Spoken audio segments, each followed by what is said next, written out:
Suspense.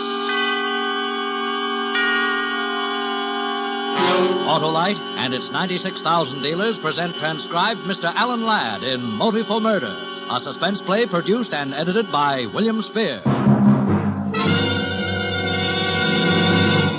Remingchester, you look like a badly battered battery. A sorry sight indeed for an Autolite Stay Full battery man like me. Wilcox, I've just returned from a safari. Been hunting camels in Kilkenny. Camels in Kilkenny? Why, by St. Patty, didn't you know that the last camel in Kilkenny calmly curled up and died when the first Autolite Stay Full battery landed in Ireland? He knew he couldn't compare with that teetotaling dispenser of pep and power, the Autolite Stay Full battery, the battery that needs water only 3 times a year in normal car use. Such shenanigans, Wilcox. Remingchester, Autolite Stay Full batteries give 70% longer average life than batteries without Stay Full features. And that's proven by tests conducted according to SAE life cycle standards. By the Blarney Stone. And furthermore, Autolite Stay Full batteries have 3 times as much liquid reserve above the plates as batteries without Stay Full features. That's why they need water only 3 times a year in normal car use. Say no more, Wilcox. One thing more. You're always right with Autolite. And now, with Motive for Murder and the performance of Alan Ladd, Autolite hopes once again to keep you in suspense. Irish, you'd ask me? How is a guy a cop? You make with magnifying glass and bloodhounds. You make with facts, I'd tell him. You start with something you know for sure. Yeah, you make with facts. But when you're a cop and you've got all the facts, what do you do when they're going to arrest your own wife for murder? Even the reporters were nice. They didn't try to steal a picture of Mary, though there were plenty of them around. But I knew what they were thinking about. The little guy with the mustache sitting in my chair wearing a knife between his ribs. And about Mary, my wife, lying over on the Davenport with a bourbon breath could use for a cutting torch. Jock Dewson was handling it. My pal for 8 years. He was doing what he could for a brother officer and a friend. But I knew what would have to go into his report. You see, I've made out too many of them myself. All right. Boys, wait out in the hall till the basket gets here. Go on.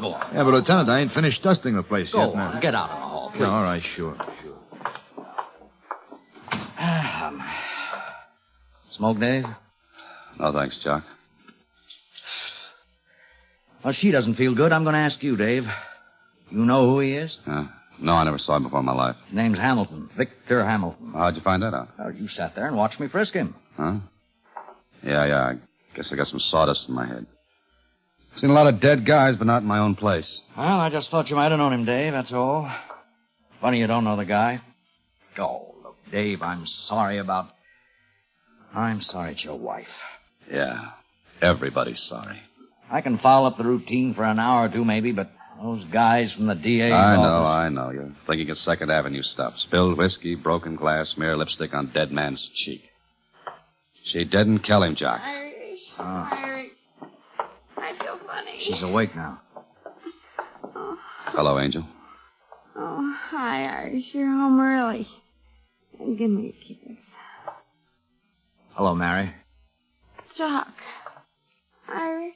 She's drunk. Or drugged. We'll find out later. All right, Jock. I'm sorry. It's all right. Look, Angel, I want to ask you something. Huh? Why was Hamilton here? Hamilton?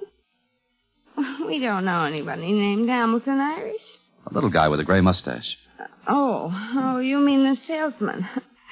I ordered a vacuum cleaner. He had to give me a demonstration and cleaned the whole place. He was a funny little man. I gave him a drink for doing all my work. Then what, honey? And then I felt this hurt in my head, and I saw you and Jack. I don't feel right, Irish. Baby, that set of knives in the kitchen. Did you use the chef's knife for anything? No. You know those knives scare me. Yeah. That's all you can remember, Mary? That's everything? Yes, what are you two doing? Practicing cops on me? Look, honey, the landlady came over to borrow a book. She heard the radio, but you didn't answer the bell. She got worried and used the passkey. Irish, what is it? We got trouble. Somebody used that knife on Hamilton. Oh, Irish. Doc, what is this? Why, Mr. Hamilton's sitting right over there, Irish. Oh, no!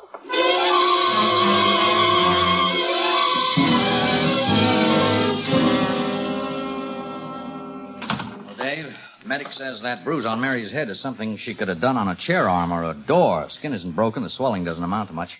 So she was drunk and she fell down. Jock, you know she never took more than one drink. Let's hear the rest. Lab ran tests. Not finished yet. No sign of narcotic on her so far. Plenty of whiskey. Prints on the knife were hers. Well, why not? It was her knife in her kitchen. You're a cop, Dave. You can't beat the system. Everyone's leaned backward on this all down the line. Everything's been checked a dozen times. The system says she's guilty, Irish. You think she's guilty? What I think doesn't count. It's facts. Hamilton sold vacuum cleaners. He had business cards in his pocket, but there was no order book at your house and no vacuum cleaner. Well, you can see what that does to her story about that demonstration. You better send a lawyer down to Harbor Precinct. Not yet. I want to dig myself. I know what you're thinking. She was slugged or drugged or both. And there was a third party. That's right, there was a third party. He slugged Mary and shoved that knife in Hamilton. Then he poured whiskey down Mary's throat and painted lipstick on Hamilton's cheek. There has to be a third party. Dave, I know you're trying, but you can't disregard what we found. Look, I've been a cop a long time, Jock. I know a woman will shoot a man or stab him or poison him and then stand there and scream what a louse he is. But a man did this job, and I'm going to find him. We gave the neighborhood and the house the works, and we came up empty, Irish. Then you didn't look hard enough. I'm going to go take a look. Wait a minute, Dave. I can't put you on this. The newspapers would crucify you. Because she's my wife? Because I might want to destroy evidence? Something like that. All right, here's the badge. I wouldn't want to get the department any bad publicity. Now, Dave, please. David X. Murphy. Detective. Second grade. It says I'm a part of the system. A cop. Give it to the commissioner with my regards. Oh, no, wait. Here. Take this back, Irish. As far as I'm concerned, you're hunting the gunsel that knocked off those service stations. How could you ask questions without a badge, huh? Thanks, Jock. Thanks a lot. If there is a third party, find him, Dave. Find him. There is. And I'll find him.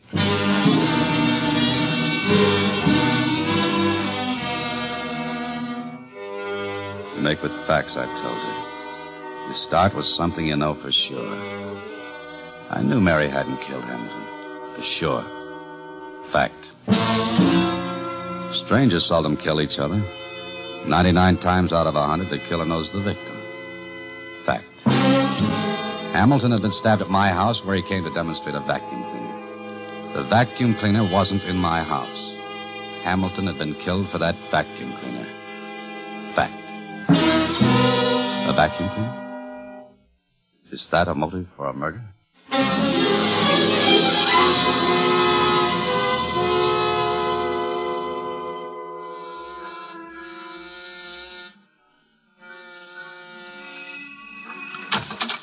Yeah? Police, I want to talk to you. The police have been here. Well, they're here again. Victor Hamilton had an apartment here, and you're his landlady. I want to know about him. You do, huh? What do you want to know? The works, good and bad. Did he drink, gamble? Did he stay in nights or go out? Did he pay his rent? Start talking and I'll listen. How would I know so much about a tenant? I got my work to do. Yeah, no maid to keep me. Almost breaks my back sometimes. Yeah, come on, now tell me. Oh, he lived like a monk. Paid his bills and kept to himself. I never saw no friends with him. Go on. I can't tell you any more about him. What do you think I am? Harriet. Harriet, come here. Yeah? What is it? This is a policeman. He's asked me about Hamilton. I thought you could help him, maybe, huh? Oh, Bob Victor. You know him, miss? Yes, I knew him. I'm Harriet Blodgett. I live in this building, too. Do I get to go back to my house for you? Yeah, thanks. Go on. Well, miss? I wish I could tell you something, but I can't. I just felt sorry for Victor. Mr. Hamilton. He was small and he had no car. He used to carry those cleaners all over the North End. Now and then I'd fix him something to eat and take it up to him. That all? Nothing like you, man. I guess he wasn't interested. No compliment to me. What do you do for a living? Hostess, Elgin Restaurant off Columbus Circle. Ever meet any of his friends? He was a lonely little man. No friends, no enemies. You're wrong. He had one enemy.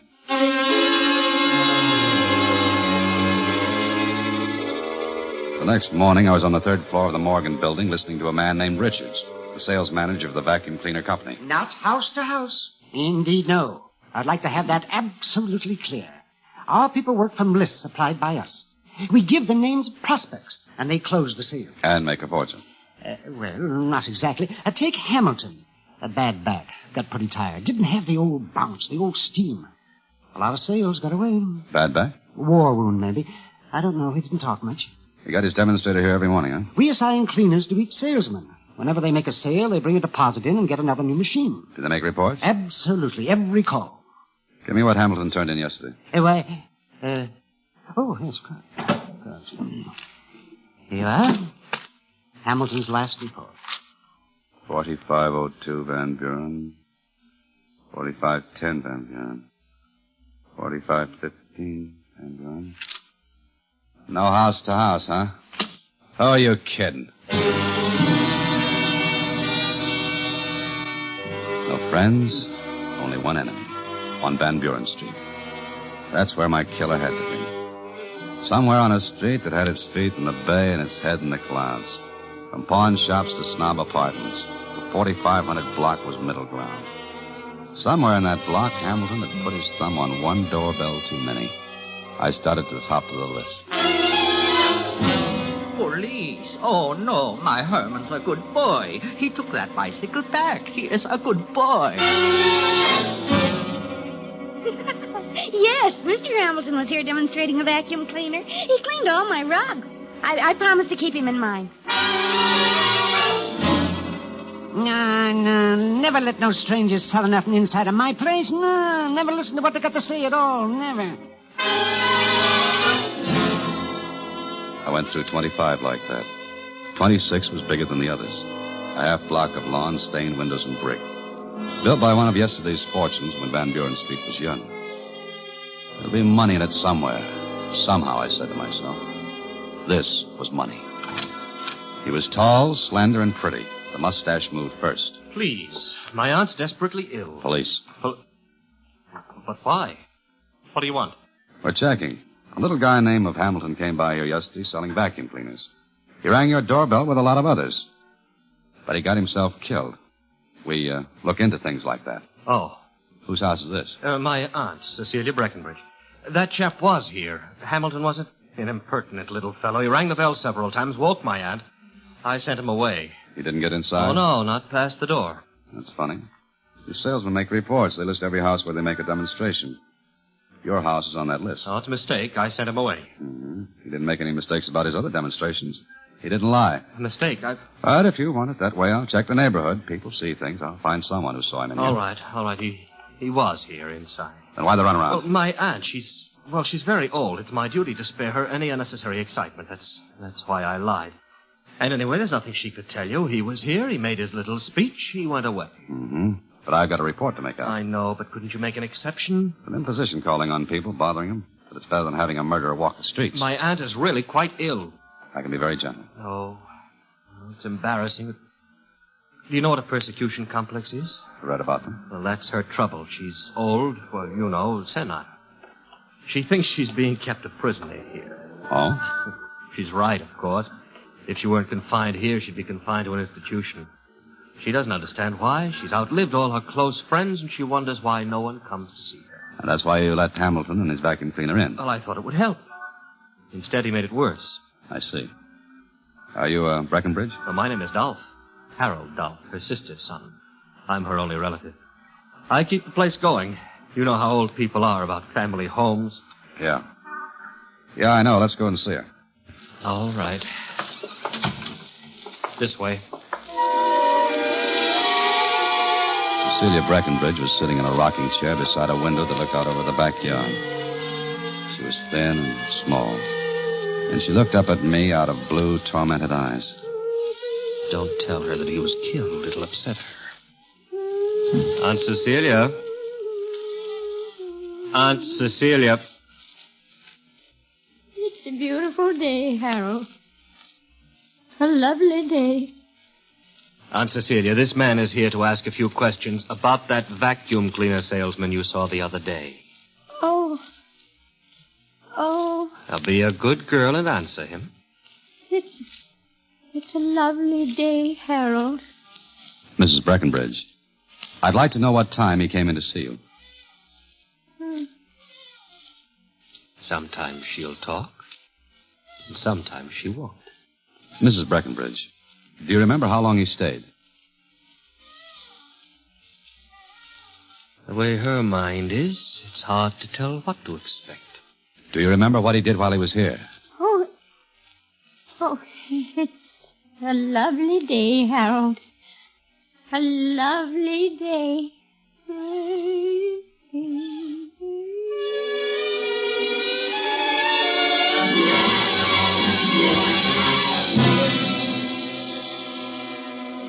That you, Dave? Yeah, I'm in a drugstore at Van Buren and Hope. How's to coming out and give me a hand? What do you mean? I've spotted that third party. He's tall and pretty, and he's scared to death.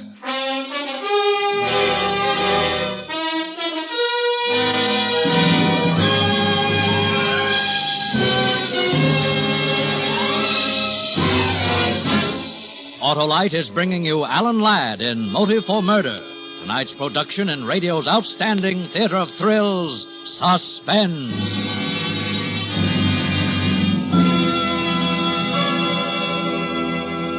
Say, Remingchester, were you in Limerick when you were hunting the Irish camel? Was I in Limerick? I invented the Limerick. Ah, but not this Limerick, old pal. Listen, a good name in Erin is Slattery. So's Autolite's Stay Full Battery. Its watery needs a teaspoon feeds. Only 3 times a year is no flattery. Alas, poor Limerick. I knew him well. Well, you know that the Autolite Stay Full Battery needs water only 3 times a year in normal car use. Why? Because it has 3 times as much liquid reserve above the plates as batteries without Stay Full features. Is it the leprechaun in New Wilcox? Why, every leprechaun in Ireland knows that the Autolite Stay Full Battery has a fiberglass retaining mat protecting every positive plate. That keeps the power-producing material in place, you see.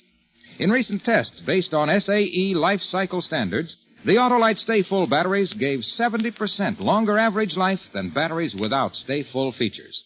And remember, Autolite Stay Full batteries need water only 3 times a year in normal car use. Get an Autolite Stay Full battery and be right with Autolite. And now, Autolite brings back to our Hollywood soundstage our star, Alan Ladd, in Motive for Murder, a tale well calculated to keep you in suspense.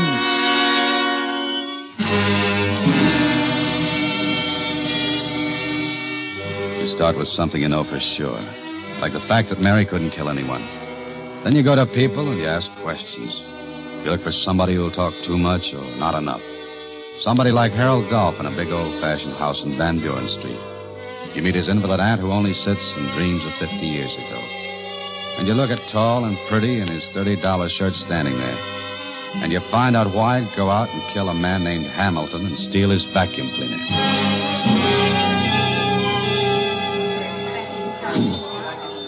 All right, Dave, you've told me what you walked into. Now, tell me why you think Harold Dolph's the one. Tried to cover up before I could ask anything accounted. He lied once. Oh, cut it, man. I've questioned people, too. All right, but there's something wrong in that house. Something wrong about him. He looked like he knew she wouldn't talk before I asked her questions. Explained she was ill, a little crazy. Suppose she isn't crazy, Jock. Suppose she's afraid of him. All right, Irish, suppose. Maybe he's keeping her prisoner there. Well, you said he admitted that much. She'd be in an institution otherwise. But really keeping a prisoner in there. Why, though? Why? Money, of course. Her money. He explained it. Her family had money, not his. You looked into that part? No, Jock, but I've seen his kind 100 times. In gabardines that cost $250 standing around living off what another man worked hard for. Oh, it's a reach, Irish, a long reach. He's our man, I know it. He can stick around that house and torture that old lady by keeping her scared he could kill Hamilton. Sure, but where does Hamilton fit? I don't know, Jock. That old lady could tell me if I could talk to her. You could be awful wrong, Irish. I've been wrong before.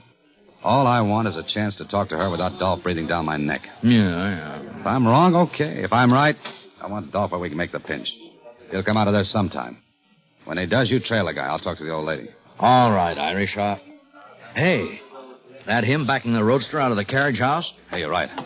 Check with the station anytime you get a chance. I'll do the same. Right, Irish. She couldn't answer the bell. I had to use my gun butt on the garden door. This time she wasn't humming. Just breathing slow, uneven. I lifted an eyelid and felt her pulse. Doped.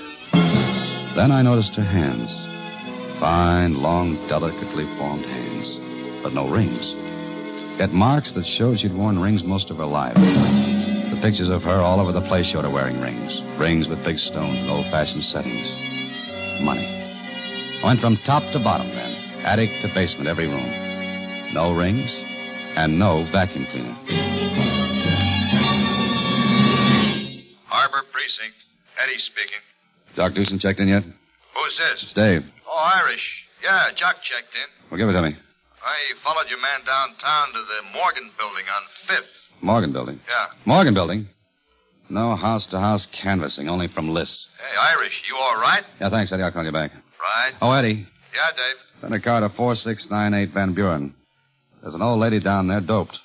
Name's Cecilia Breckenbridge. Take care of her. Nephew's name, Harold Dolph. Don't let him get close. Got it.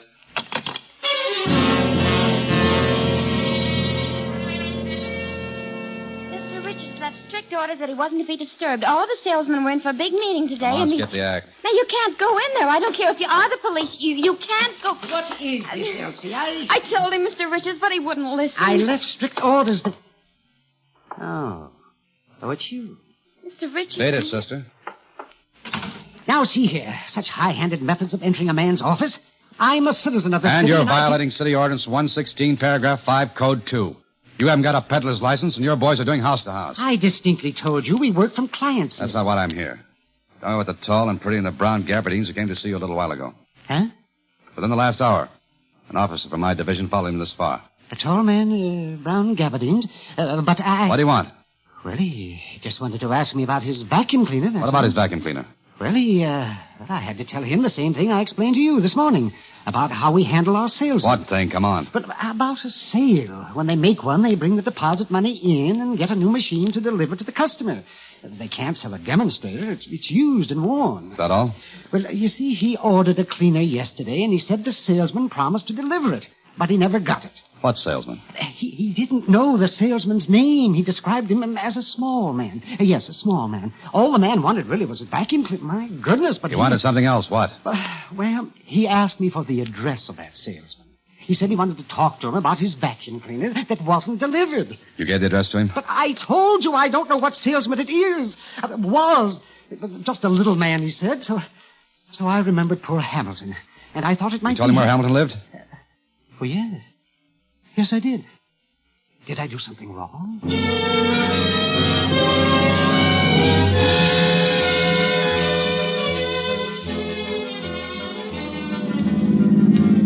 Driving across town towards Hamilton's apartment, I kept thinking of Mary and her question about how a cop works. No miracles, no magnifying glass, no bloodhounds hunting. Just facts. Facts to find a killer. An old house built with one of yesterday's great fortunes. A fortune that dwindled down to a handful of wedding rings. Diamonds.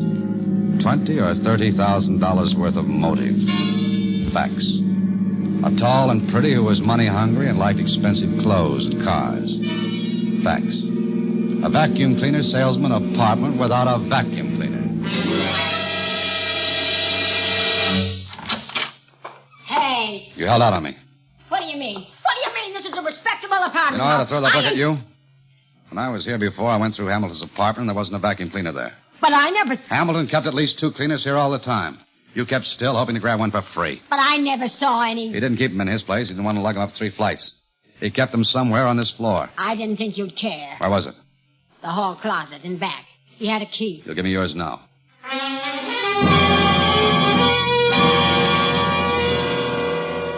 And that's where I found the old lady's wedding rings. The sack on that demonstrator Hamilton used in her house. Facts. I had all of them now. And a minute later, I heard feet on the stairs. I left the cleaner sitting there in the hall and stepped back into the shadows and waited. Waited for my killer. Oh. Hello, sweetheart. I've been expecting you. We got business. Business? About your aunt's diamond rings. What are you talking about? Murder? Murder? There's an old lady waiting to die, and you've been helping her with dope. Well, that's ridiculous. That's why you never let anybody in to see her. But you wanted some fun yesterday. Jokes. And you let a vacuum cleaner salesman named Hamilton come in and visit her. Now, see here, But really... as sick and as doped as she was, your aunt figured out a way so you'd never get those rings. She beat you, Dolph. All right, you've got... When you weren't looking, she took him off and threw him under the vacuum cleaner. Now, we can come to some understanding. She wouldn't talk. You remember the salesman. Trailed him all over town. And you found him at one place. Along the line, you stabbed him with a kitchen knife, sapped Mary, and did the covering up with the broken glass, lipstick, and liquor. Mary? My wife, brother, and it's my place. Oh, well, now, look. I can get you money. $10,000, $15,000. Thanks. That's what I've been waiting for. Please.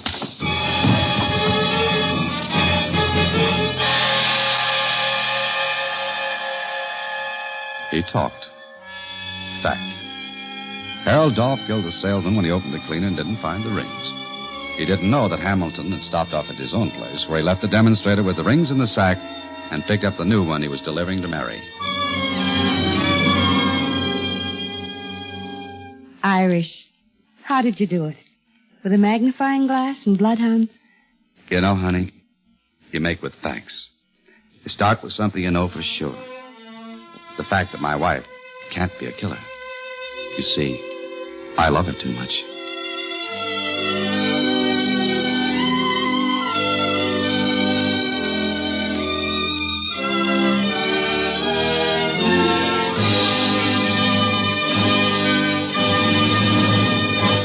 Suspense, presented by Autolite. Tonight's star, Alan Ladd.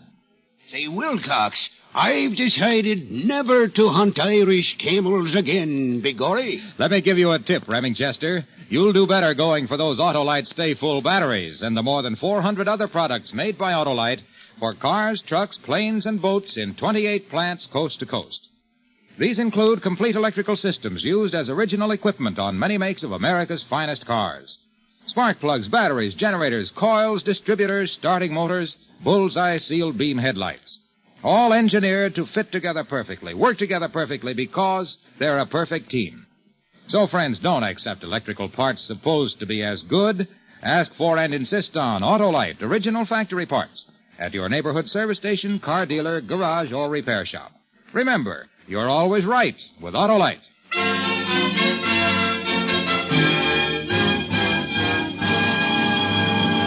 Next Thursday, for Suspense, our star will be Ronald Reagan. The play is called One and One's a Lonesome. And it is, as we say, a tale well calculated to keep you in suspense.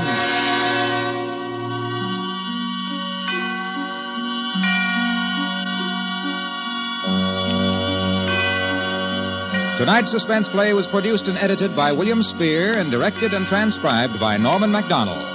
Music for Suspense is composed by Lucien Morawek and conducted by Lud Gluskin. Motive for Murder was written by John and Ward Hawkins and adapted for radio by Jack Newman. Alan Ladd will soon be seen in the Paramount picture Captain Carey, USA. Don't forget, next Thursday, same time, Autolite will present Suspense, starring Ronald Reagan.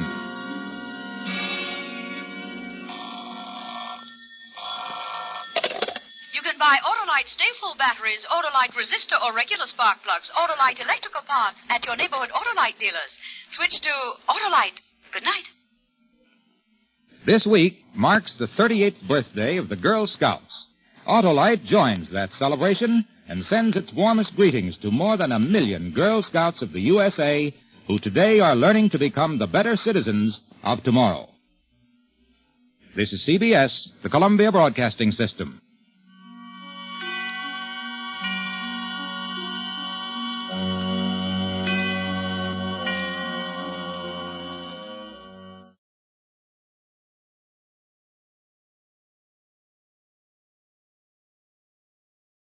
This is the NBC. An abundance of stuff and impossibilities. All these fables and fantastical tales which you read have come to seem the most authentic histories.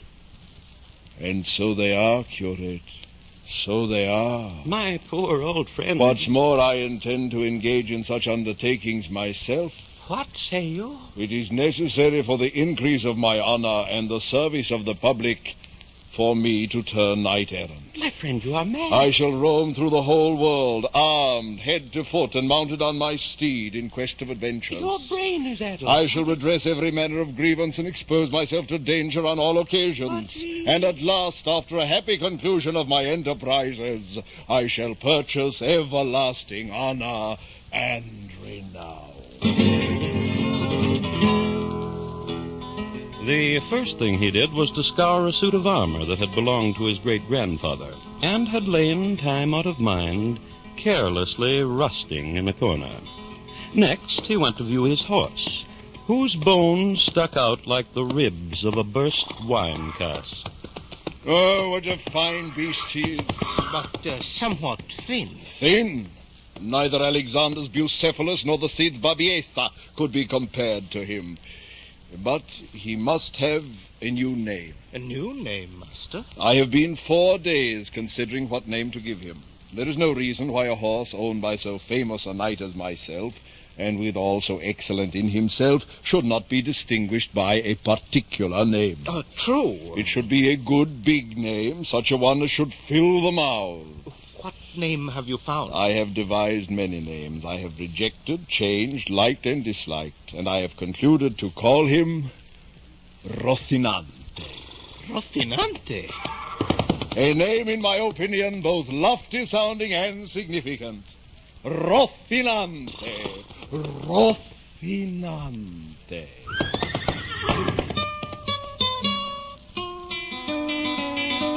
When he had thus given his horse a name so much to his satisfaction, he then thought of selecting a name for himself. A name for yourself? And I have chosen it, curate, but not satisfied with the bare appellation, have added to it the name of my country. What is your new name? Don Quixote de la Mancha. Don Quixote de la Mancha? Which, to my thinking, denotes very plainly my parentage and birthplace, and consequently would fix a lasting honor on this part of the world. Ah, most commendable.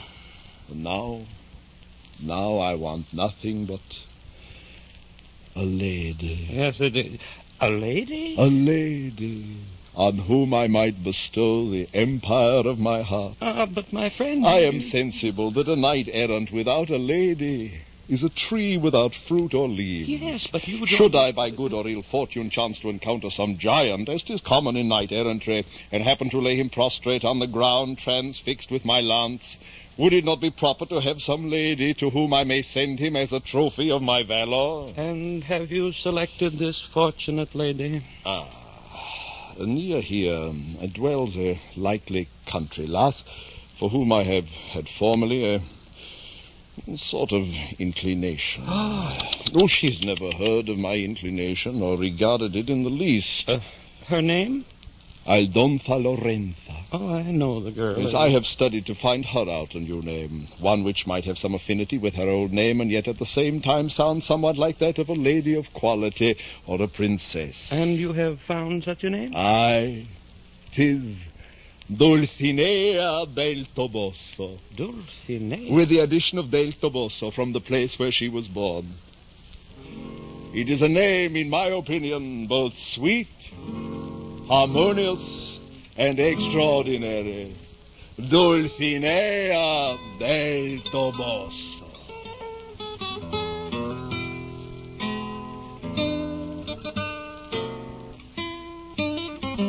These preparations being made, Don Quixote found his designs ripe for action, and thought it now a crime to deny himself any longer to the injured world that wanted such a deliverer. So, one morning before day, in the greatest heat of July, with all the secrecy imaginable, he armed himself head to foot, laced on his ill-contrived helmet, braced on his target, grasped his lance, mounted Rocinante, and sallied out into the world. But Don Quixote had not gone far ere a terrible thought alarmed him. The honor of knighthood has not yet been conferred upon me. Therefore, according to the laws of chivalry, I neither could nor ought to appear in arms against any professed knight. Oh, Rocinante, oh! I must ponder this matter. There is some manner of arranging such a thing. But what? I have it. I shall be dubbed a knight by the first person I meet. That will settle the matter. So be it. Proceed, Rocinante, proceed.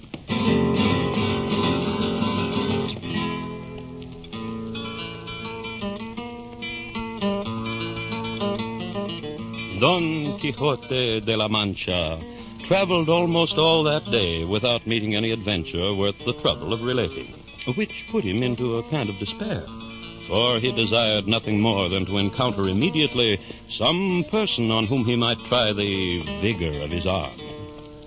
Towards the evening, he and his horse, being heartily tired and almost famished, Don Quixote, looking about him, espied what he fancied to be a castle. It was fenced with 4 towers, lofty pinnacles glittering with silver, and all those other appurtenances peculiar to such places. At the gate of the castle were 2 beautiful maidens, taking benefit of the fresh evening air. Oh, look! What is it? Oh, Rocinante, oh! What a sight! A madman cased in iron. Oh, do not fly, ladies, nor fear the least offense. The order of knighthood which I profess does not permit me to countenance injuries to ladies of such high rank as your presence denotes. You laugh at me. You mock me. Give me leave to tell you, ladies, that modesty and civility are most becoming in the fair sex, whereas laughter without ground is the highest piece of indiscretion. What is this? Oh, Sir Knight, if your worship be disposed to alight, you will fail of nothing here but a bed. All other accommodations will be supplied. You are the governor of this castle? Governor? Sir Lord of the castle, the least thing in the world suffices me.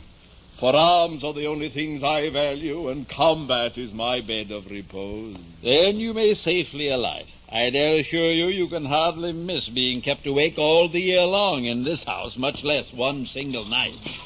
Oh, steady. Have special care of my steed. There is not a better one in the universe. In the universe? In all the universe.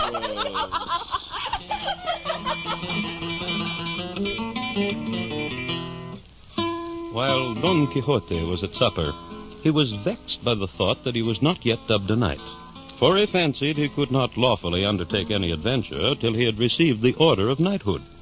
So, as soon as he had done eating, he called his host and threw himself at the innkeeper's feet. Oh, most valorous governor of this castle, I will never rise from this place till you have graciously vouchsafed to grant me a boon. A boon? What boon? Oh, noble sir, the boon which I beg is this. Tomorrow you will be pleased to bestow the honor of knighthood upon me. Knighthood? But I can't. This evening, as is required, I will watch my armor in the chapel of your castle. Chapel? But and then in the morning you shall grant my boon as I passionately desire, so that I may be duly qualified to seek out adventures in every corner of the universe, to relieve the distressed according to the laws of chivalry and the inclinations of knights errant like myself. Oh, you are to be highly commended for your choice of such an employment. I myself in my youth followed the same honorable profession. Oh, then I am indeed most fortunate to have found you. Unhappily, this castle at present has no chapel where a knight may keep the vigil of his arms. No chapel? What place would you suggest? Well, why not the courtyard of this castle? An excellent place. So be it. In the morning all necessary ceremonies shall be performed, so that you may assure yourself you will be dubbed a knight. As much a knight as any in the world could be. Do you have money? Not so much as a coin. Most unfortunate. Oh, I have never read in any history of chivalry that a knight-errant ever carries money about him. Now, there you are mistaken. You may rest assured that the knights had their purses well lined to supply themselves with necessaries, and carried also with them a small box of salves. Salves? What sort of salves? To heal their wounds, of course, for they had not the conveniency of surgeons to cure them every time they fought in fields and deserts, unless they were so happy as to have some magician for their friend. Where is a knight to find a magician these days? Well, then you should have a squire. He would carry a wallet with money, clean linen, a box of salves, and necessaries. Oh, you're right. I must find myself a squire. Yes, but now you must prepare for the night. Let me assist you to your feet. Oh, sir, your armor. I shall spend the night in your courtyard, watching my arms and armor, and thinking of the morning.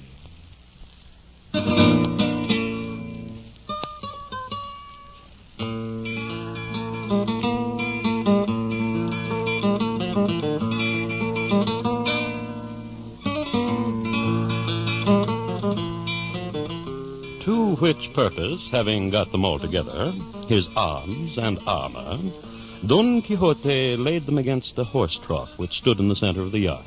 Then, grasping his lance, he began to walk about the horse trough with a most graceful deportment. Unfortunately, in the night, one of the carriers who lodged at the inn came out to water his mules, which he could not do without removing the arms away from the trough. O thou whoever art! What say you? Rash knight that lays hands on the arms of the most valorous knight-errant that ever wore a sword, take heed! Who are you? I can't see. Do not audaciously attempt to profane my arms with so much as a touch, lest instant death be thy reward. From your words, I'd say you're a madman.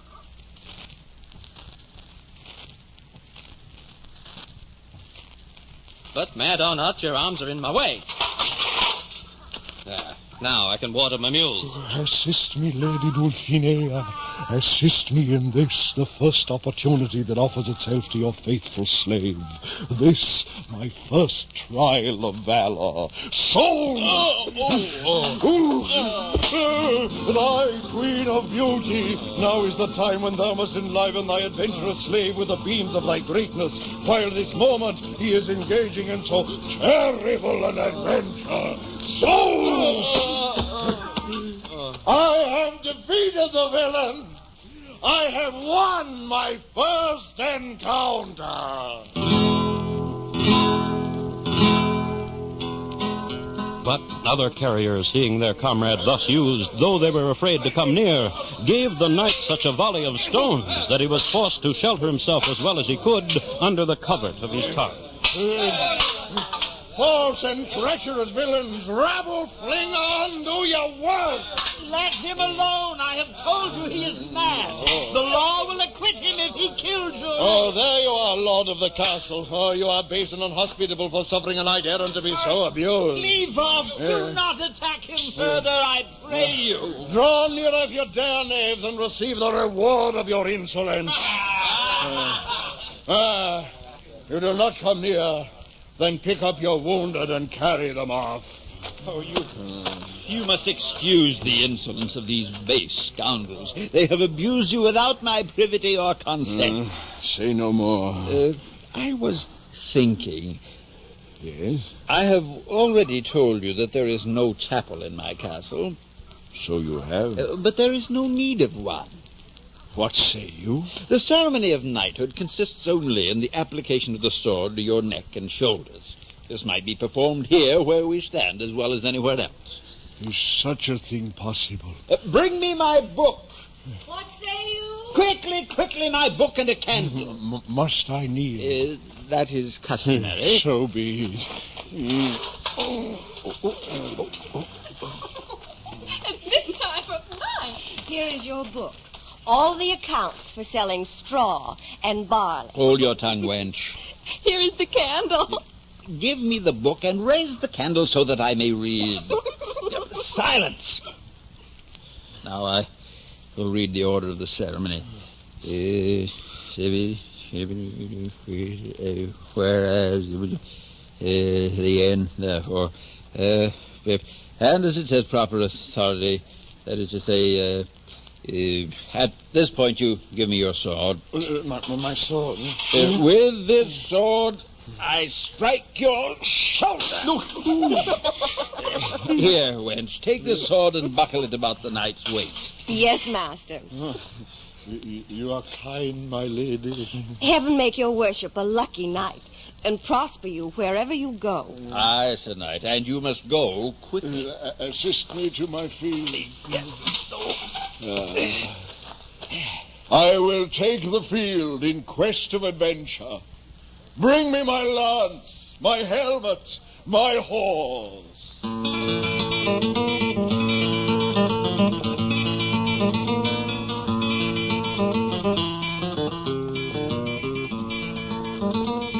Don Quixote sallied out of the inn so well pleased, so gay and overjoyed to find himself knighted, that he infused the same satisfaction into his horse.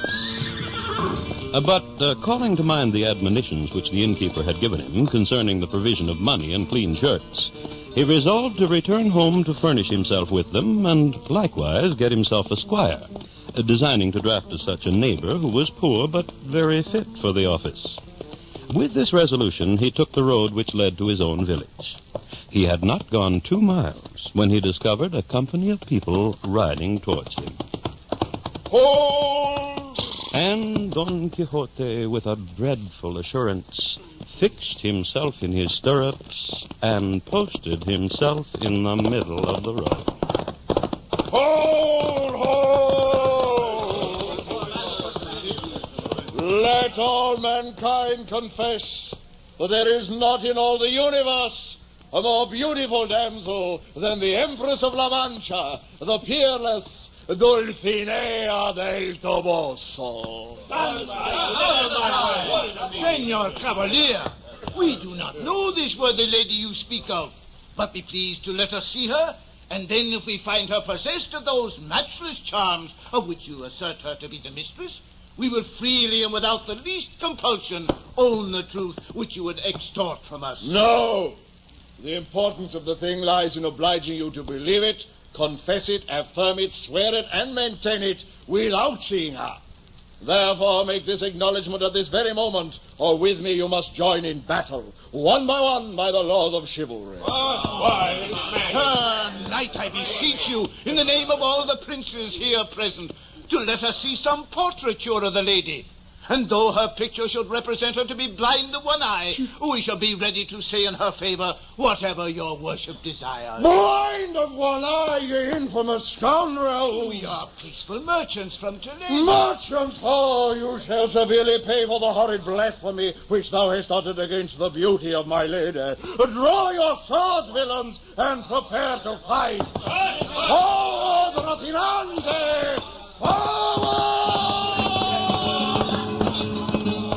With his lance couched, Don Quixote rode furiously at the merchant who had provoked him.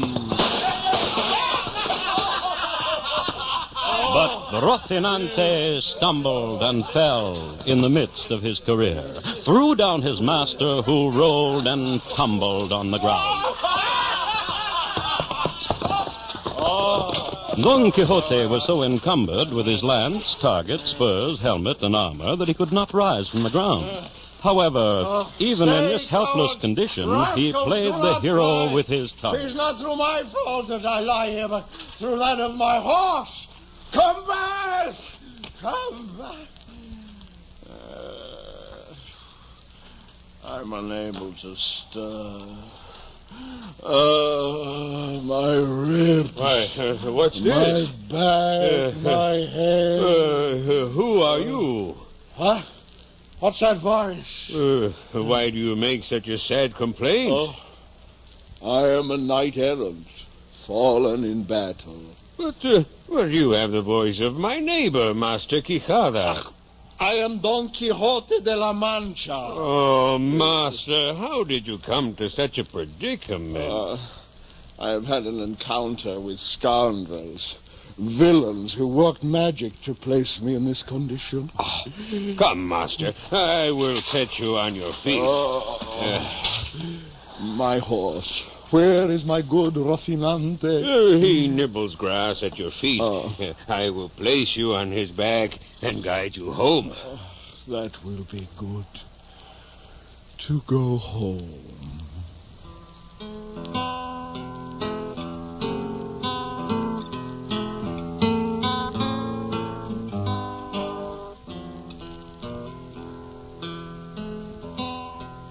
Don Quixote was so bruised and mortified that he could hardly sit upon his horse. He reached home after sunset, and after having his bruises attended to, was put to bed. His housekeeper fed him and left him to his repose.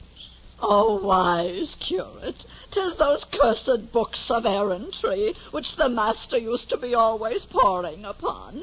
They have brought him to this sad condition. These books of disadventure must be burned. He would read them for 40 hours together, and then draw his sword and start fencing against the wall. On the morrow they shall be condemned to the flames. There are 100 large volumes and a good number of small ones. None will be spared. Good. But what will happen when my master looks for them? We will stop up the door of the room where the books were kept. That will put an end to all of this night errantry.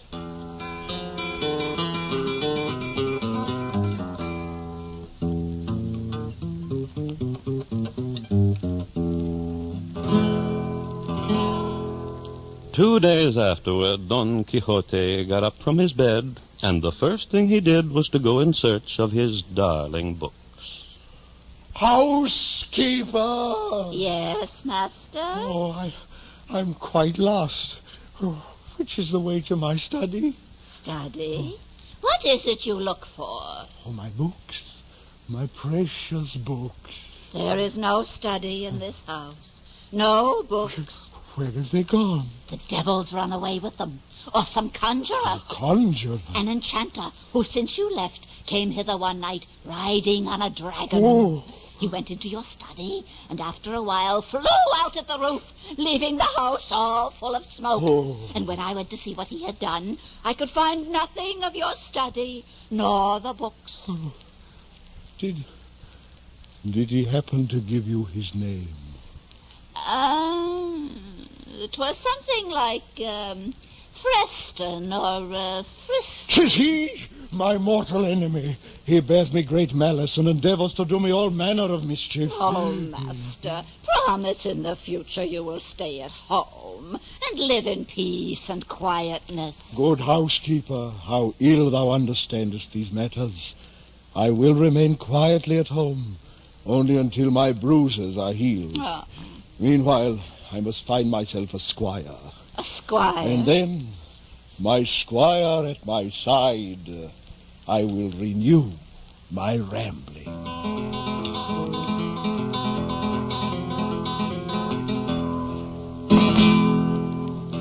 Don Quixote earnestly solicited one of his neighbors to be his squire.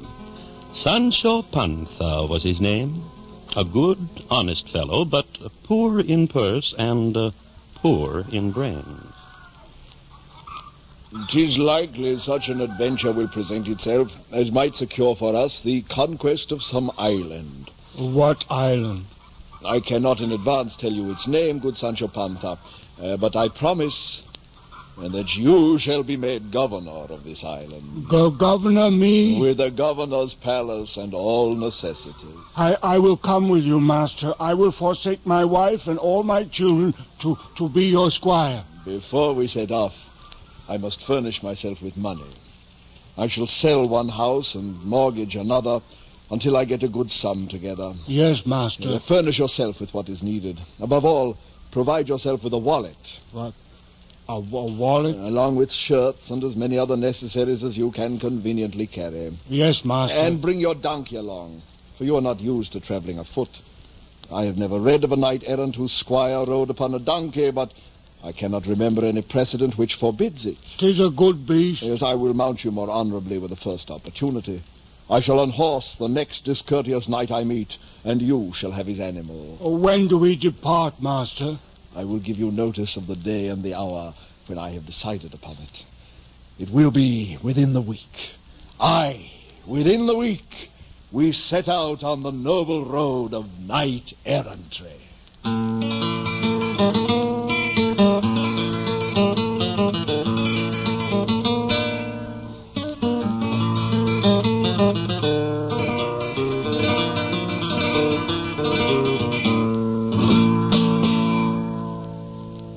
The NBC Theater is bringing you a dramatic version of Cervantes' novel Don Quixote.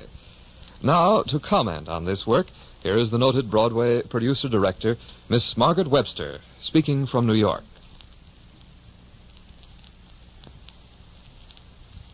On April the 23rd, 1616, there died an Englishman named Shakespeare, On April the 23rd, 1618, a Spaniard named Cervantes. In the year 1605, the Englishman conceived the plays of Macbeth and King Lear, and in 1605, the Spaniard published the book of Don Quixote, a year hard to match for its literary bequest to posterity. While the Englishman was serving his theatre apprenticeship in London, he must have heard the guns of the invading Spanish Armada. The Spaniard had been in Andalusia, acting as purveyor for the same fleet. One is almost surprised that no one has yet invented a legend of Cervantes being wrecked with the Armada on an island of the Hebrides, and thereby serving as Shakespeare's original model for Prospero. At all events, the war between England and Spain is a matter for the history books. King Lear and Don Quixote remain. Shakespeare could have read Don Quixote. The first part was translated into English 4 years before his death, though the second part did not come till 4 years after it. The first book contains most of the episodes of action with which we are all familiar. Some of them you are hearing today. The second is, in a sense, what Alice Through the Looking Glass is to Alice in Wonderland. It is the richer in philosophy, the mellower in wisdom. I haven't got much time, so... Don Quixote is said to have been translated into more languages than any other book except the Bible. Everybody knows it, and remarkably few nowadays have ever actually read it. Its hero is one of the very few fictional characters who has given us a standard word. It denotes a particular blend of idealism with rashness, faith with absurdity, the sublime with the ridiculous, which can only be described as quixotic. The mixture has always been rare in the world and has resulted more often in tragedy than in farce. A modern Don Quixote would very rapidly land in jail, while his speeches in his own vindication, especially the sanest of them, would probably lead either to a concentration camp or an insane asylum. Yet the Knight of the Mournful Countenance still holds the imagination of mankind.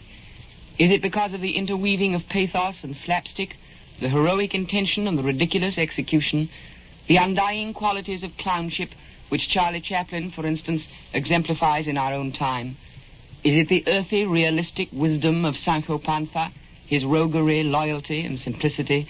Is it the fairy story charm of the fables themselves, or the sting and point of the shrewd and ingenious conversations? Perhaps all of these.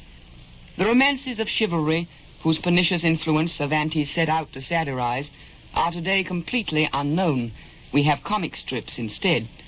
But the lessons of his allegory strike far deeper than he knew. We have not yet outgrown them, and the warmth of his humanity still takes the heart. It would be a world grown cold and callous and poor indeed that ceased to remember the great knight and his squire with high honor and with love. Thank you, Miss Webster. Our dramatization continues from Hollywood after a brief pause for station identification.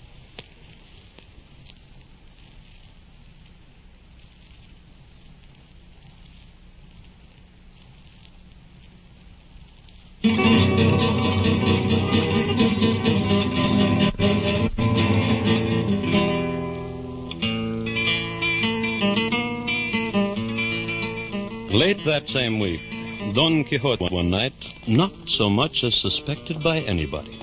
They made such haste that by break of day they were jogging down the road which crossed the plains of Montiel. I beseech your worship, Sir Knight Errant. What is it, my squire? Be sure you don't forget what you promised me about the island. For I dare say I shall make shift to govern it, let it be ever so big. You must know, friend Sancho, that it has been the constant practice of knights-errant in former ages to make their squires the governors of the islands they conquer. An excellent practice. I am not only resolved to keep up that laudable custom, but even to improve it. Could it be improved? It could. Other knights sometimes delay rewarding their squires. But if thou and I do but live, before we have passed 6 days together, I may conquer some island. And this would fall out most luckily for thee, for I would crown you king. Wait. Look there in the distance. Rocinante, What is it? Fortune directs our affairs better than we could have wished. Look yonder, friend Sancho. There are at least 30 outrageous giants. Giants? Which I intend to encounter. And having deprived them of life, we will begin to enrich ourselves with their spoils. For they are lawful prize, and the extirpation of that cursed brood will be an acceptable service to heaven. What giants? Those whom thou seest yonder, with the long extended arms. Some of them have arms of so immense a size that they reach 2 leagues in length. Pray look better, sir. Those things are no giants, but windmills. And the arms you fancy are their sails, which, being whirled about by the wind, make the mill go. No, it is a sign thou art but little acquainted with adventures. That is true. I tell thee they are giants. If thou art afraid, go aside and say thy prayers, for I am resolved to engage in a dreadful unequal combat against them all. No. Oh, Grande! You will be killed by a windmill! Don Quixote rushed with Rocinante's utmost speed upon the first windmill he could come at, and running his lance into the sail, the wind whirled it about with such swiftness that the rapidity of motion broke the lance into shivers and hurled away both knight and horse. Sancho Panza ran as fast as he could to help his master, whom he found lying in the field, unable to stir. Oh, mercy on me. Did I not tell you they were windmills? Nobody would think otherwise unless he had also windmills in his head. Peace, friend Sancho. There is nothing so subject to the inconstancy of fortune as war. That cursed necromancer Freston, who carried away my study and my books, has transformed these giants into windmills. He has done this to deprive me of the honor of victory. But I do not admit defeat. Assist me to rise. At once, master, at once. Now, let us be on our way. And so they continued in the direction of the pass of La Pique. As they rode, Don Quixote took this opportunity to instruct his squire. Let me give them one necessary caution, brother Sancho. Yes, master? Know that thou shouldst cease me in the greatest extremity of danger. Thou must never offer to draw thy sword in my defense, unless thou find'st me assaulted by base rascals and vile scoundrels. For in such a case, thou mayst assist thy master. I shall remember. But if those with whom I am fighting are knights, thou must not do it. For the laws of chivalry do not allow thee to encounter a knight, not till thou art one thyself. Never fear. I'll obey your worship in that, I'll warrant you. Come now, let us ride ahead.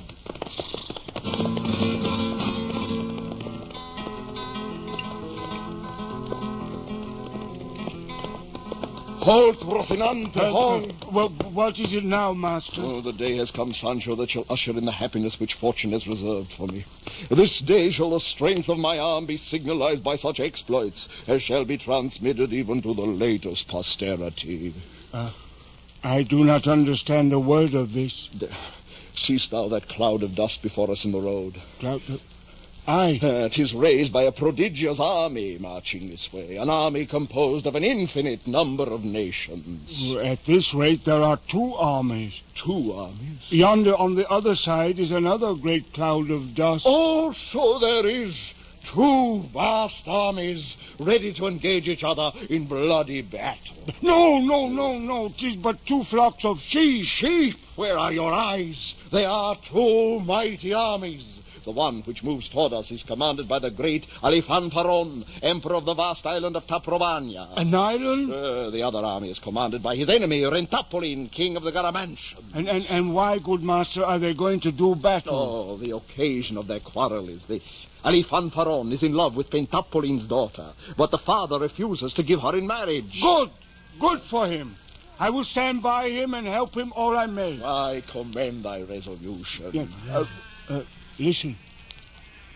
Aye, 'tis their trumpet sounding that ye hear, their drums beating. 'Tis a sound strangely like the bleating of many sheep. 'Tis thy fear which disturbs thy senses. Withdraw to some place of safety, friend Sancho, while I go to join in the battle. No, I swear 'tis nothing more than 2 large flocks of sheep. I shall rush like a thunderbolt into the midst of battle. No. Forward, Rocinante! No. Come back! Thou art going to do battle against nothing but 4 harmless sheep. Come back! And Don Quixote did in truth charge the sheep with such gallantry and resolution that they were put to flight in an instant. Seeing their sheep go to wrack, loosed their slings and began to play Don Quixote with stones as big as their fists. 2 of these buried deep in the middle of his body and sent the good knight spilling off his steed. Master, are you killed? This comes of not taking my counsel. Did I not tell you 'twas only a flock of sheep? Friend Sancho, no, 'tis an easy matter for necromancers to change the shapes of things. That malicious enchanter Freston did this to deprive me of the glory which he saw me ready to acquire. 'Tis not possible. If thou wilt not believe me, follow the supposed sheep at a distance, and thou shalt soon see them resume their former shape. I will do so at once. Now stay, do not go yet. I want thy assistance. Yes, good master. Raise me to my feet. So. Better success will soon follow our past calamities. I trust so. Oh, learn of me that one man is no more than another if he do no more than what another does. All these storms and hurricanes are but arguments of the approaching calm. God's providence will not fail us. Come, let us retrieve our steeds and be on our way.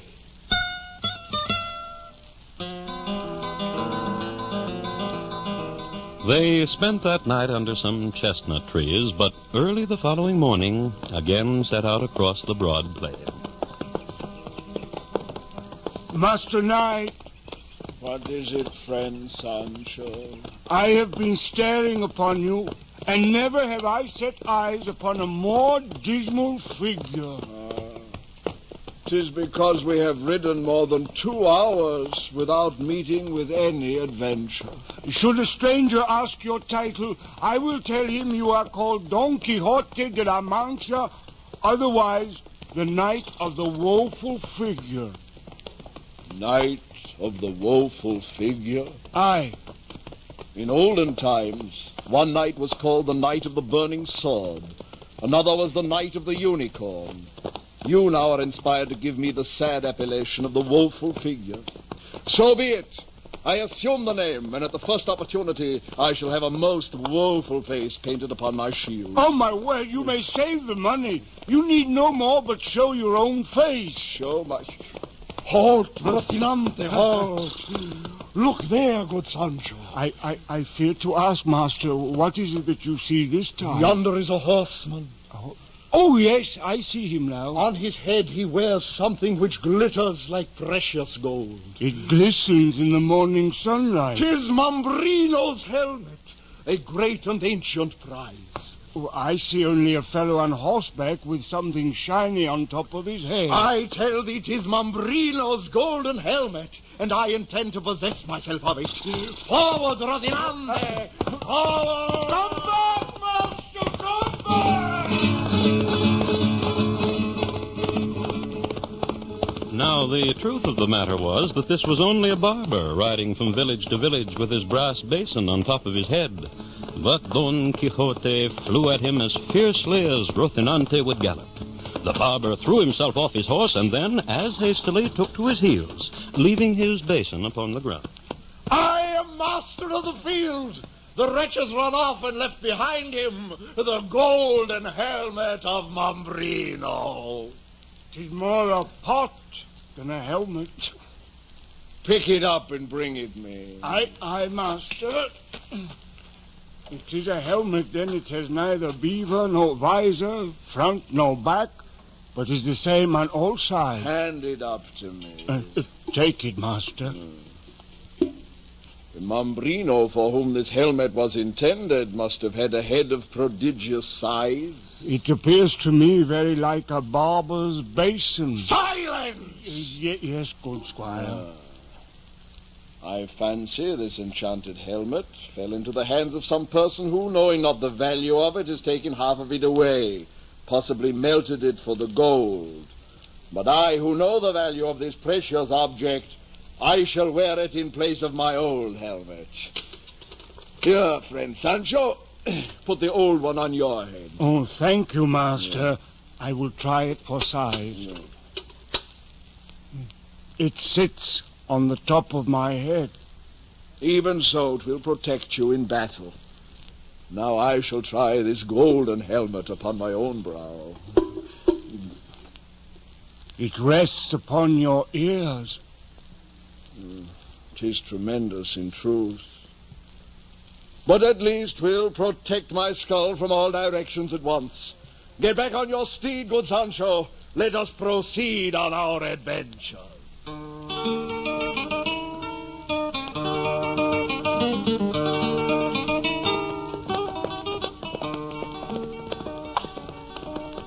Good master. What now, friend Sancho? Must we continue on our way across the countryside? Aye, we must seek new and more dangerous exploits. More dangerous? That is my purpose. Whoa, Rocinante, whoa! What is it now? Look there, another cloud of dust. Not another army. 'Tis 12 men afoot.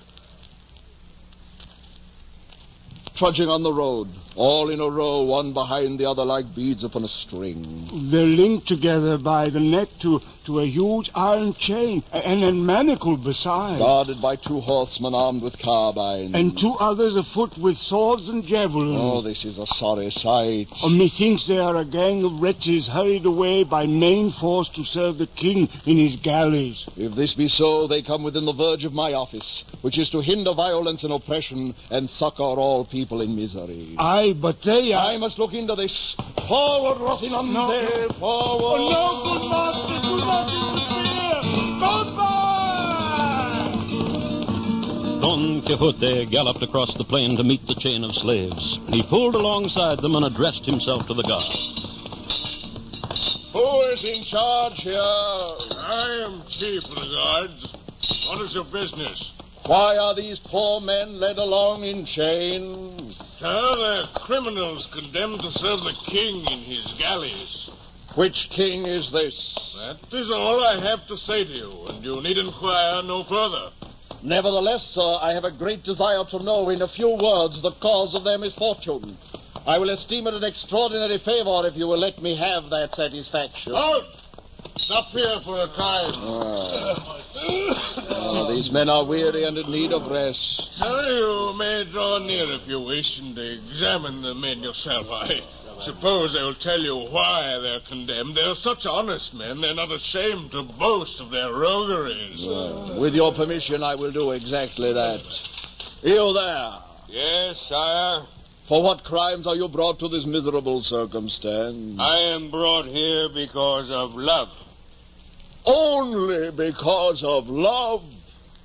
Were all those that are in love to be thus used, I myself might have long since been in chains. You see, I hold a great affection for a certain lady, Dulcinea Bel Toboso by name, and for her I would gladly serve in any galley. My love was not of that sort. What then? I was so desperately in love with a basket of linen and embraced it so close that had not the judge taken it from me by force, I would not have parted with it willingly. In short, I was taken in the act, and so I was committed, tried, condemned, and there's an end of the business. What is your sentence? 3 years a slave aboard the king's galley. 'Tis an exorbitant sentence. You there, next in line. You speak. Why are you led like a dog in chains? Yes. This man has done more rogueries than all the rest. What sort of crimes has he carried out? He's a notorious master of Gines de Pasamonte. You, sir, who are so inquisitive, if you have a mind to give us anything, pray do it quickly, and go your ways, for I don't care to stand here answering your questions. There's an account of my life in black and white, written with my own hand. That must be an extraordinary volume. So it is, and true every word. What is the title of this book? I call it The Life of Gines de Pasamonte. Is it quite finished? How can it be finished and I still living? Thou seems to be a witty fellow. Unfortunate, too, for the wench fortune is always unkind to a man of wit. You mean to wicked wretches as yourself? I warn you, guard, the law does not give us to your keeping for you to abuse us. Your only duty is to conduct us where the king has ordered us taken. I can do as I please with you. Take this! Do not belabor this poor man. Do not interfere. But this man only spoke the truth. 'Tis not an honorable action for men to be the tormentors of one another. Be part of this. If you provoke me, this lance and this sword shall force you to obey my entreaties. How about your business goods for errand, and set your brass basin straight upon your empty pate? How dare you insult my golden helmet? Don't meddle any further in what does not concern you. For those who play with cats must expect to be scratched. Thou art a cat, and a rat, and a coward to boot. Forward, Rocinante, we attack! And Don Quixote attacked the chief of the guards with such a sudden and surprising fury that before he had any time to put himself into a posture of defense, he was struck down and dangerously wounded. The slaves laid hold of this opportunity to break their chains and regain their liberty. The hurly-burly was so great that all the guards betook themselves to their heels, leaving Don Quixote and the criminals complete masters of the field. Sancho Panza, who was always for taking care of the main chance, was not at all pleased with this victory. The guards who are fled will raise a hue and cry and soon be at our heels with an army. That is quite true. We must hide ourselves in the mountains. No, hold. I have a favor to ask of you. You and these other men who are now free. Speak quickly, then. 'Tis part of generous spirits to have a grateful sense of the benefits they receive. No crime is more odious than ingratitude. We have no time for sermons. All the recompense I require is that every one of you, laden with that chain from which I have freed your necks, do instantly repair to the city of Toboso, and there present yourselves before the lady Dulcinea. Going to a city? Are you mad? Tell the lady that her faithful votary, the knight of the woeful countenance, commanded you to wait upon her. Assure her of his profound veneration. Then you shall give her an exact account of every particular relating to this famous achievement, by which you once more taste the sweets of liberty. Which done, I give you leave to seek your fortunes where you please. What say you? Where have they gone? They made their escape while you made your sermon. I have heard it said that to do a kindness to clowns is like throwing water into the sea. Hadst thou given ear to my advice, you had prevented this misfortune. Since the thing is done, 'tis needless to repine. But this shall be a warning to me in the future. Now we had better make our own escape before those guards return with all their army. Aye, friend Sancho, bring me Rocinante, and we shall ride off, away from this landscape of scoundrels. Away!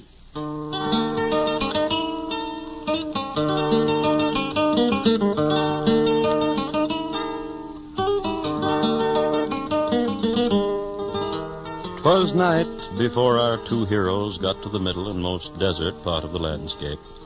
They took up their lodging among a number of cork trees. But fortune, which contrives all things as she pleases, directed the master rogue Inés de Pasamonte to this very spot, and while poor Sancho lay snoring, spirited away his darling beast. My beast is gone. Good morning, friend Sancho. My poor little beast is stolen. Oh, 'tis a handsome morning. In the future, I will have to travel on foot. No, that will not be necessary. I shall give you a note to my housekeeper. To what purpose? There are 5 donkeys at home. My housekeeper, at my demand, will present you with 3 of them. 3 of them? She will take Rocinante this very morning and ride back to my residence. What of yourself? I will remain here in meditation till you return. Write the letter at once. I will be off. I will write it all in good time. But first... What are you thinking, good night? I can tell there is something on your mind. I see it in your eyes. I have had a sudden thought. There is a second letter I will write. Give me pen and parchment. I have them here in my pouch. Yes, I'm going to write to my lady, the exquisite Dulcinea del Toboso. And you will place my letter in her delicate hand. Oh, gladly. Here is the parchment and the pen. Place your wallet upon my knees, and I will use it as a desk. When I am finished, I will read it to you, so that you may carry it as well in your head as in your pocketbook, in case you should have the ill luck to lose it on the way. For so cross is fortune to me that I fear every accident. I will deliver it safe enough, I warrant you. But 'tis folly to think I can get it by heart. Alas, my memory is so bad that many times I forget my own name. But yet, for all that, read it out to me, I beseech you, for I've a hugest mind to hear it. I dare say 'tis as fine as though 'twere in print. Well, then, listen.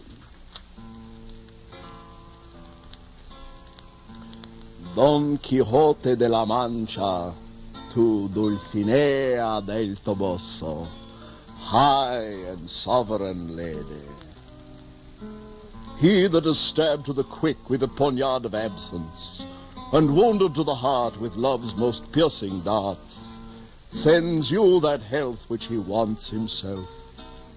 Sweetest Dulcinea del Toboso, if your beauty reject me, if your virtue refuse to raise my fainting hopes, if your disdain exclude me from relief, I must at last sink under the pressure of my woes, though much inured to sufferings. For my pains are not only too violent, but too lasting. My trusty squire Sancho will give you an exact account of the condition to which love and you have reduced me. Too beautiful ingrate.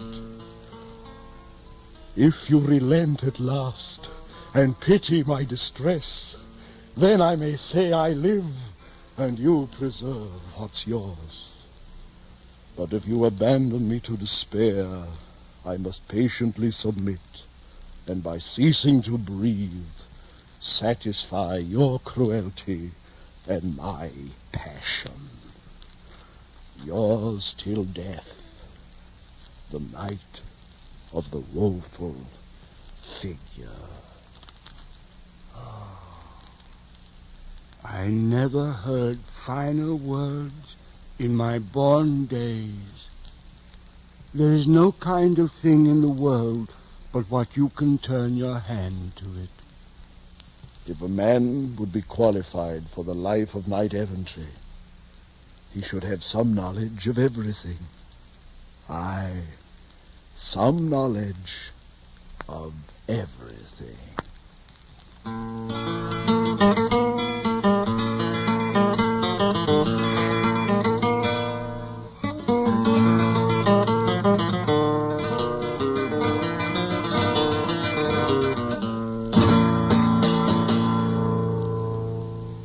You have heard Don Quixote by Miguel de Cervantes, as adapted for the NBC Theater by Vincent McConnor.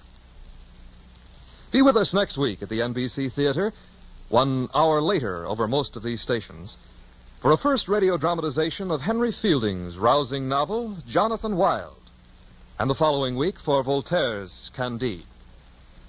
These broadcasts of the NBC Theater are sponsored by the National Broadcasting Company as part of a college-supervised course in world literature. If you wish to increase your own knowledge and appreciation of the great novels and novelists, we suggest that you write for full information on these correspondence courses. Write to the NBC Theater in care of one of the following universities or colleges: the University of Louisville, Louisville, Kentucky; Kansas State Teachers College, Pittsburgh, Kansas; the University of Tulsa, Tulsa, Oklahoma; Texas College of Arts and Industries, Kingsville, Texas; and Brooklyn College, Brooklyn, New York.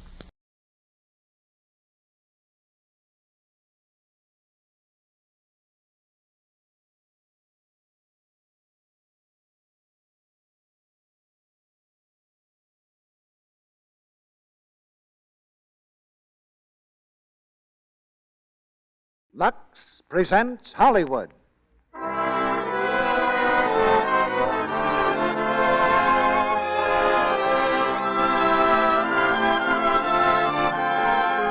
The Lux Radio Theater brings you Fibber McGee and Molly in The Whole Town's Talking with Paul Guilfoyle. Ladies and gentlemen, your producer, Mr. Cecil B. DeMille.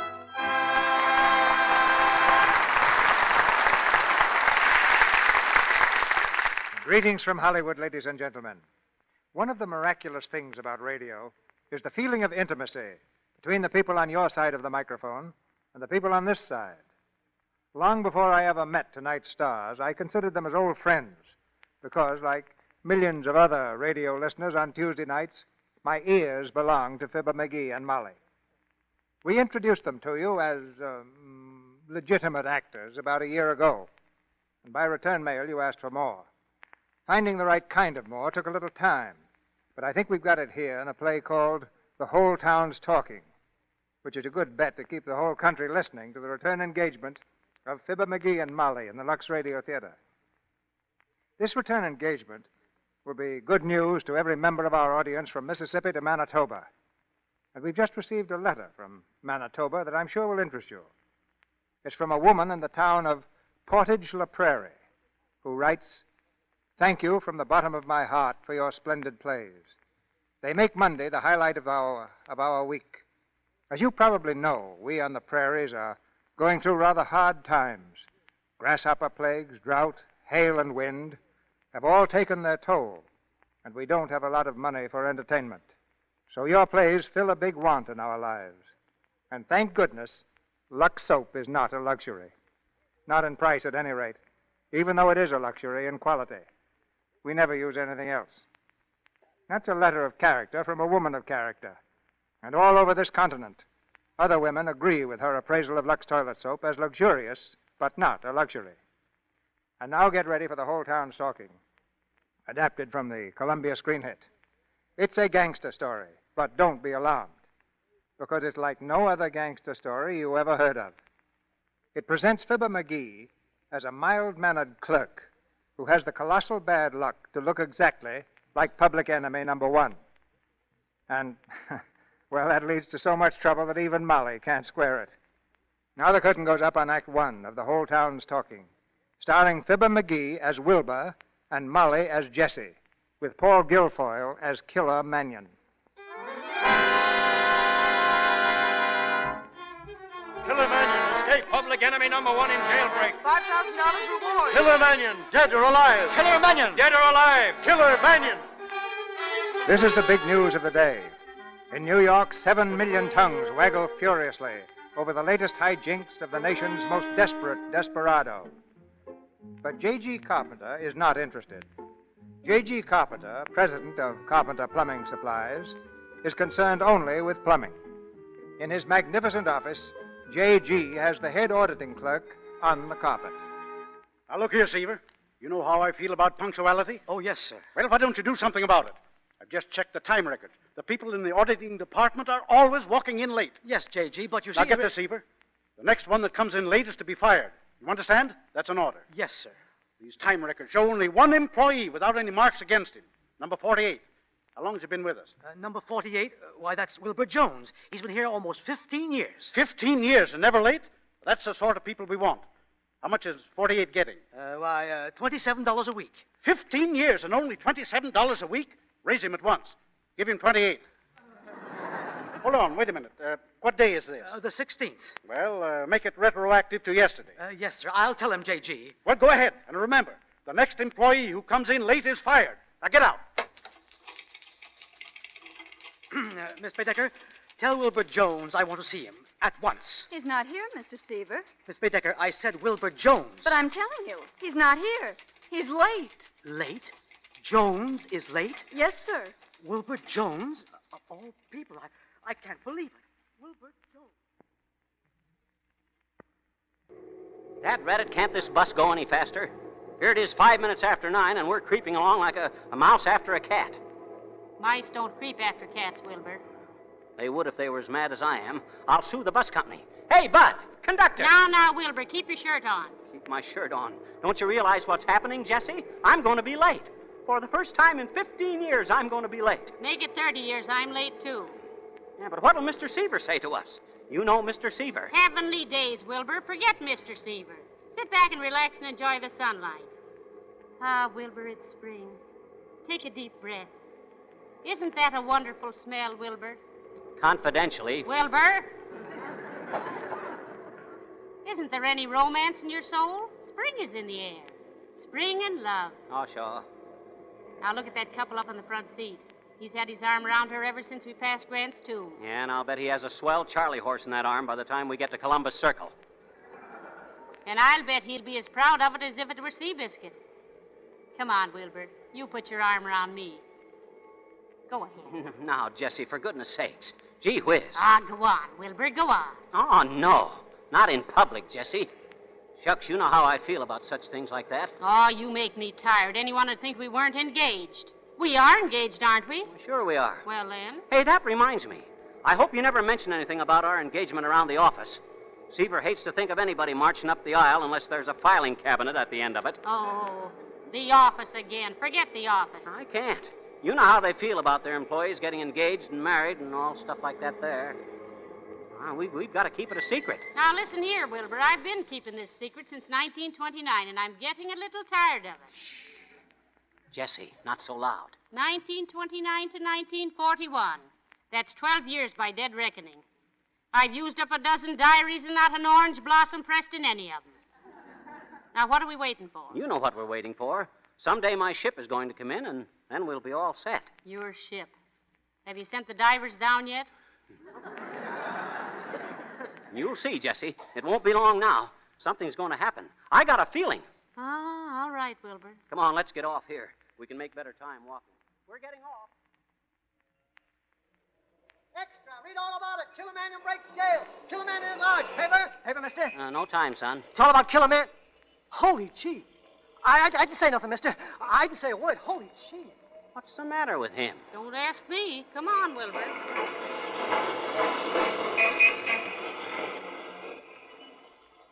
Hey, officer. Officer, I just seen him. Officer. Yeah? Seen who? Killer Mannion. He just got off a bus. Well, well. And what would Killer Mannion be doing around here? I tell you, I just seen him. Go on, beat it, kid. Listen, Killer Mannion's picture's right here in the paper, and this guy looked just like him. I tell you... Go on, I said. Get out of here before I run you in. All right, don't believe me. Copper. Go on.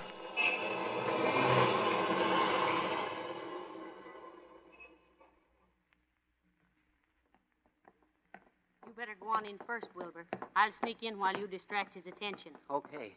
Say, Jesse, have you noticed people looking at me? Why, no, Wilbur, have they? Yeah, like there was something the matter with me. Do I look funny or something? Well, no more than usual, dearie. Now go on in and I'll see you for lunch in the drugstore. Yeah, well, wish me luck. Jones? Oh, hi, Mr. Seaver. Go ahead, Jones. I'm waiting. Why are you late? Oh, well, you see, Mr. Seaver, I bought a new alarm clock last night, and it carried a 5-year guarantee, and this morning it went back on me. You went back on me, Jones. You've placed me in a very difficult position. 15 minutes ago, J.G. himself instructed me to raise your salary. J.G. himself? Oh, thanks, Mr. Seaver. You're welcome. But he also gave me instructions to fire the next employee who came in late. Huh? He did? Yes, and you're both people. Oh, now what am I going to do? Well, why don't you fire me and then, quick like a flash, hire me back at the increase in salary? That'll make everybody happy. Jones, you have a brain like a steel trap. But I think the spring is a little loose. Well, I'll try to figure out something. Now, you better get busy on that McIntyre account. We're behind already. Yes, sir. Right away, Mr. Seaver. Mr. Seaver, can I see you a minute? Why, certainly. Step in my office, Miss Baedeker. Well, Miss Baedeker? Mr. Seaver, look at this picture in the paper. Well? Who is it? Killer Mannion, I believe. Yes, but who else? Who does it look like? Why, bless my stars. It's Wilbur Jones. Isn't it funny? They look like two peas in a pod. Killer Mannion and Wilbur Jones. Why, they could be twins. Can I post this on the bulletin board, Mr. Seaver? You may certainly not, Miss Baedeker. And I'll thank you not to mention this in the office. Let the employees have jokes on their own time. One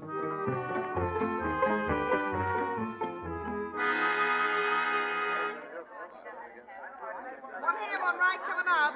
Why don't you give your order, Wilbur? I will if I can catch that girl's eye. Hey, Mert! Just second, buddy. I only got 2 hands. Well, all I wanted was a deviled egg and a milkshake. Well, take your time. Who do you think you... Oh, my goodness. Let me out. What's the matter? Killer Mannion. Hey, what's this all about, anyway? Search me, dearie. Police. Police! Police! Mannion! Get the cops! Get the police!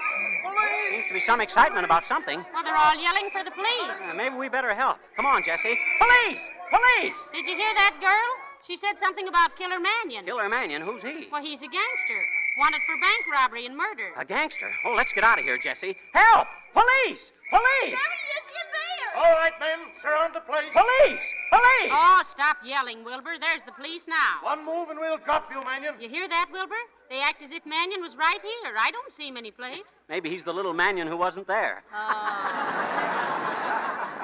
Don't you get it, Jesse? I says maybe he's... Ain't funny, Wilbur. Are you coming peaceful, Mannion, or do we have to drill you? Hey, let's get out of here, Jesse. They're going to shoot somebody. Don't move, Mannion. Come on, Jesse. Hey! All right, men, close in. Officer, somebody shot my hat off. Grab him, men. Yeah, grab him. He can't do that to me. Hey, let go. Oh, hey. Wilbur, leave those policemen alone. Stick him up, Mannion. Mannion? I'm not Mannion. Watch out, men. He may have a gun. Heavenly days, what is this? We got you, Mannion.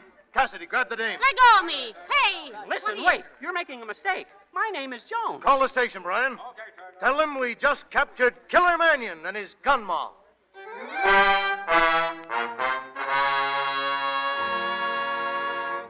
might as well come clean, Mannion. We got you dead to rights. Listen, for the 10th time, I'm not Mannion. You've got the wrong man, I tell you. Shut up! Shut up! But I'm not Mannion. My name is Jones. I work for the J.G. Shut up! Shut up! Hello! Yeah, this is the D.A. What? You did, huh? Good. What about the dame? Yeah, well, she'll talk. Tell Boyle to keep working on her. Listen, you've got to let that girl alone. Shut up! Shut up! There's no use playing gaga, Mannion. We got you and we got your girl. You might be interested to know we just picked up Slugs Martin. Well, so what? Who's Slugs Martin? Shut up! Shut up! Hello! Get me Boyle.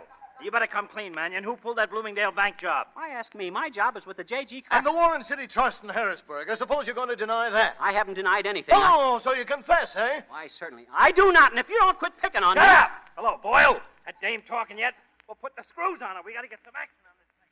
Hey, okay, Chief, y'all get action. I got the dame here right now. I'll call you back. Well, baby, it might interest you to know that your boyfriend just confessed. What? But how could he confess? He doesn't know anything, though he could be taught. I tell you, he confessed to the D.A. just this minute. Well, imagine that. Well, as long as he's confessing, there's no reason why I shouldn't, is there? Now you're talking. What would you like me to confess, Mr. Boyle? What about that Bloomingdale bank job? Who did it? Who would you like me to say did it? Mannion, of course. All right, Mannion did it. Anything to please. That's a girl. And how about the First National Bank at Harrisburg? Mannion did that too, didn't he? Sure, Mannion. And the Evanston job? Mannion. And the Express Company job at Peoria? Mannion. Now we're getting someplace. What about that union job in Scarsville? Mannion, of course. Who else? Come on, Mannion. There's no use stalling. You killed 2 guards when you escaped from prison. Why don't you confess, Mannion? But I tell you, I didn't. You can't. Shut up! Shut up! Chief, J.G. Carpenter's out. Tell him to come in. Who is he? Oh, that's my boss. He'll identify me. Hot dog, I'm saved. Here he is, Chief. Well, what is the idea of dragging me down here without an explanation of any sort? I'm a busy man. I'll only take a minute of your time, Mr. Carpenter. I just want you to identify somebody. Take a good look at this man. Hello, Mr. Carpenter. Remember me? Do you know him? What do you say? Yeah, what do you say? I never saw him in my life. There we are. Oh, but look, Mr. Carpenter, I work for you. I've been working for you for 15 years, Mr. Carpenter. Well, why, we're just one big happy family. You said so yourself. That makes me practically your son, Mr. Carpenter. Surely you don't want to see your own... Shut up! I'm getting tired of being told to shut up. And if you think... Shut up! Okay, bud. Well, how about it, Mr. Carpenter? Does he work for you? Well, maybe he does. We have a large office, over 100 clerks, so I can hardly... Wait a minute. He does look a bit familiar at that. There, you see? He knows me. I have seen his face before someplace. Why, sure you have, Mr. Carpenter. In front of the building, in the elevator, by the water cooler, in the men's... I know. I've got it now. See? He's got it. I saw his picture just this morning. This man is Killer Mannion. No. Why, no. I know that... No, I'm not Oh, Killer you Mannion. work for My Mr. name is Carpenter. Wilbur Killer Jones. Mannion I'm a works for the respectable citizen. citizen. Why don't you come clean, What about the Farmers Trust job at Denver? That was Mannion, too. The mail car robbery at Colorado Springs. Mannion. Who drove the death car? I did. You did? Sure, Mannion didn't have his driver's license, the silly boy. I don't get funny. What about that jewelry store in San Diego? Mannion did it. The Central Bank in Frisco. Mannion, all we can. You're gonna burn Mannion, so you might as well spill it now. My name is Wilbur. Shut up! Shut up! What are you stalling for, Mannion? What'll it get you? Why don't you talk? You won't let me talk, Dad. Ratted, why don't you let me get away? Where's the DA? Where is he? Who are you? Get out of here. Keep your hat on. I'm Healy of the Express. I've just had a flash from my office. What is it? Mannion's just robbed a bank uptown. Ah, you've been drinking. I know it, but it happened just a few minutes ago. But we've got him here, this guy who says he's Jones. I'm not Jones. I'm Mannion. I mean, I'm not Mannion. I'm Jones. Hey, Chief, I gotta see you. Don't bother me. But, Chief, it's important. We just checked this man's fingerprints. Yeah, but... Well? Something's wrong. They're not Mannion's. Oh. You see? You wouldn't listen to me, smart guy. Can't believe it. He looks more like Mannion than Mannion himself. All right, sister, right in here. Mannion did it. He did 'em all. Listen, Chiefy, I just been grilling this dame. Not now, Boyle, not now. Mr. Jones, I'd like to apologize for the whole thing. Oh, shucks, that's all right. Sigh. I didn't have anything to do anyway. Chiefy, you mean it?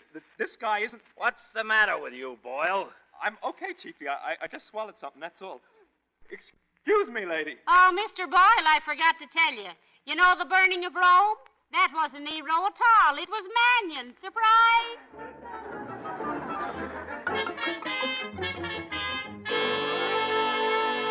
Look, why can't I go back to the office now? They just give me a $1 raise, and I got to prove worthy of their faith in me. Yes.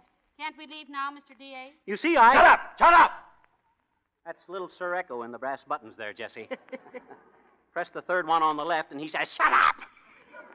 Look, Jones, I can't let you go now. Why not? I'm not Mannion. I know that, but you look like Mannion. You'll be back here again the first time you show your face in the street. Every cop in town will be picking you up. That's right, Wilbur. You'd be a toreador for every harness bull in town. Well, what are we going to do? Stand around and holler shut up at each other? That's what I'm trying to figure out. You got any suggestions, McBride? Sure. Keep him here. I'll have the warden fix up a nice cell for him. A cell? For how long? Oh, just till we pick up Mannion. How long will that take? Well, we ought to have him pretty soon now. We've been after him for 6 years. Oh, lovely. I'll be waiting outside the prison gates, Wilbur, with the minister. Gentlemen, if it's all the same to you, I'd rather wait at home. Thanks very Wait much. a minute. I've got it. Miss Albright, come in here right away. What are you going to do, Chief? It's a cinch. All I have to do is write a letter saying that Jones isn't Mannion. Then if he gets into trouble, he can flash it. Oh, that's fine. That'll fix everything. Yes, a little literary liniment in case of a pinch. That's it. Sit down, Miss Albright. Take a letter. To whom it may concern. This is to testify that the bearer of this letter, Mr. Wilbur Jones, the second. The second what? The second Wilbur Jones. Oh. Mr. Wilbur Jones, the second, is not to be molested by the police because of his resemblance to Killer Mannion. If the bearer of this letter is picked up at any time, he's to be released at once. Signed, Hubert B. Spencer, District Attorney. How's that, Jones? Hemingway couldn't have done better, Bud. P.S. In the event that bearer is shot first and questioned afterwards, rush at once to the nearest hospital. Hey, wait! Hey! Tell us all about it, will you, Wilbur? Yeah, how did it happen, Wilbur? Well, I'll tell you. I was sitting in the drugstore on the fourth stool as you go in. Or was it the fifth stool? No, I think it was the fourth. Come, folks. Quiet, please. Quiet. Mr. Jones has returned to the office after a very trying experience. Furthermore, I'm sure you all have work to do. To your desks, please. Oh, Jones, J.G. wants to see you. Who? J.G. in his office. Oh, my goodness. His private office? His private office. Go right in, Jones. Ah, Jones, come in. Come in. Mr. Seaver said you wanted to see me. Yes, that's right, Jones. This is Mr. Healy of the Express. Put it there, killer. Huh? Oh, hello. Have you seen the evening papers? No. Well, don't miss them. You're a hero, Jones. Jones, Mr. Healy has an idea, and he wants to talk it over with you. Yeah? It's like this, Jonesy. The paper figured this might be a good time to pull the life story of Mannion. And I got a hunch. Who's the best man in the world to write that story outside of Mannion himself? The man who looks like Mannion. A good idea, I thought. An inspiration. You mean you want me to write for the papers? Like Pegler and Winchell and Beatrice Fairfax? Sure. Make a great story. Oh, but I don't know anything about Mannion. You don't have to write the stuff yourself. All we want is permission to use your name. By the man who looks like Mannion. We'll run your picture every day together with Mannion's. It's a cinch to run for 30 days, maybe longer. Your moniker and your face on the front page for a month. Think of it, Jonesy. Think of it. Yes, sir, I will. I'll think of it. Don't think too long. We want to get started right away. Now, look, what do you think of Mannion? Well, I haven't thought... He's a coward, isn't he? Is he? Oh, all right, sure. Great! Mannion's double says Mannion's a coward. That'll kill him. What would you call him? A moron with a gun? Well, I wouldn't say... A moron with a gun. Jonesy, you're sensational. I couldn't have thought of a better expression myself. I'm getting confused. Think nothing of it. You're a writer now, Jonesy. All writers are confused.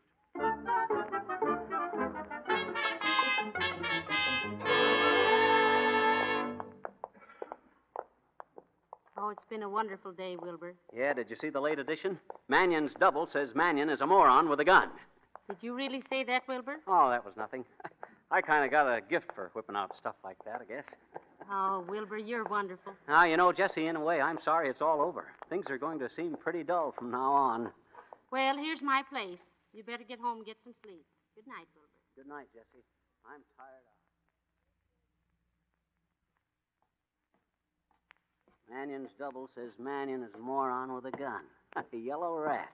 A coward at heart. Take his gun away from him and what have you. Say, I'd like to meet that guy. Yes, sir, I'd like to meet him. I'd go right up to him and I'd say... You'd say what? Huh? Who? Turn on that light, Red. Okay, boss. Who are you? What are you doing here? This is my apartment. You're a trespassenger, that's what you are. Take a look, tough guy. Oh, Killer Mannion. Yeah, Killer Mannion. The moron with a gun. The yellow rat. The sneaky coward. Oh, wait. I didn't say that. Keep your mouth shut. Don't point that gun at me. You never know when them things are loaded. Whip him on the jaw, Red. Sure, boss. Oh. Pick him up, Red. Sure, boss. Yeah, that'll learn you not to talk, Mr. Jones. Look at this guy, boss. He's the spitting image of you. Yeah, I ain't so sure I like that. Hey, what's the idea, Jones? I can't help it. I was born this way. I don't like it any more than you do. I don't want to look like you. Why not? What's the matter with looking like me? Well, taking it alphabetically. Keep your mouth shut. Yes, sir. All right, tough guy. Hand over that letter. What letter? Oh, you mean the one I won playing basketball for Peoria High School? It's sewed onto my green sweater, and my green sweater is right here in the hall closet.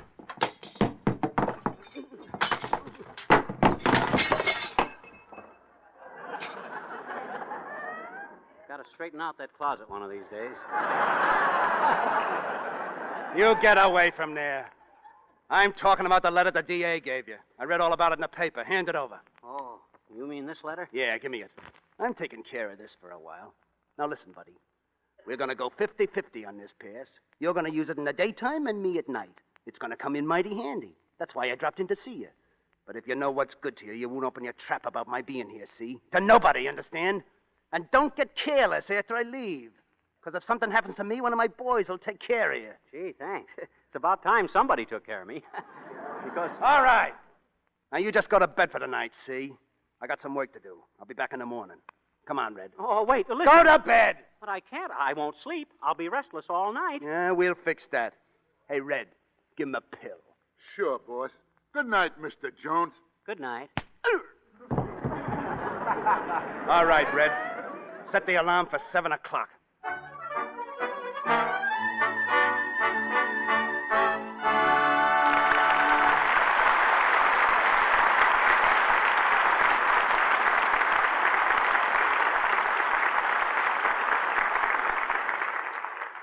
After a brief intermission, Mr. DeMille and our stars, Fibber McGee and Molly, will present Act Two of The Whole Town's Talking. Meantime, I've got a question to ask Sally here. Oh, Sally, how are you on resolutions? Making or keeping, Mr. Ruick? Keeping, of course, Sally. Anyone can make resolutions. It's a long time after New Year's. You said it, Sally. I've been sleeping through my alarm for weeks now. Well, I made one resolution, though, that isn't a bit hard to keep. That's my Lux soap resolution. Why, Sally, you've been using Lux soap a long time, haven't you? Of course, but this year I decided I wasn't going to miss out one single night on giving myself a real Lux soap active lather facial at bedtime, no matter how tired I might be. And I haven't, and it pays, Mr. Ruick. Sally, I could have told you that just by looking at you. Thanks.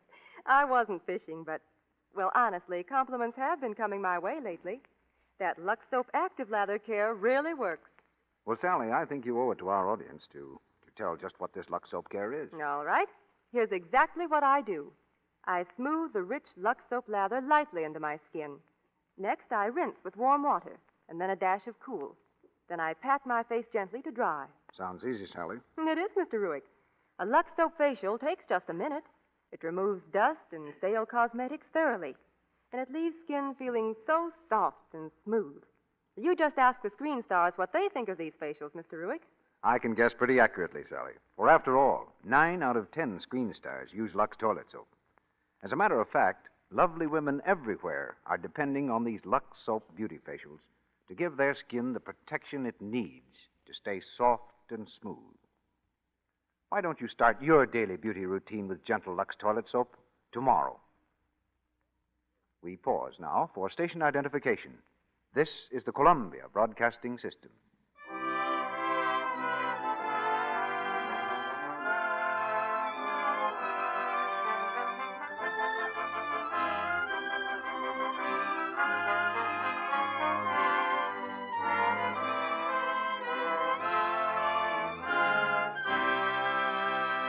Act 2 of The Whole Town's Talking, starring Fibber McGee as Wilbur and Molly as Jessie, with Paul Guilfoyle as Killer Mannion.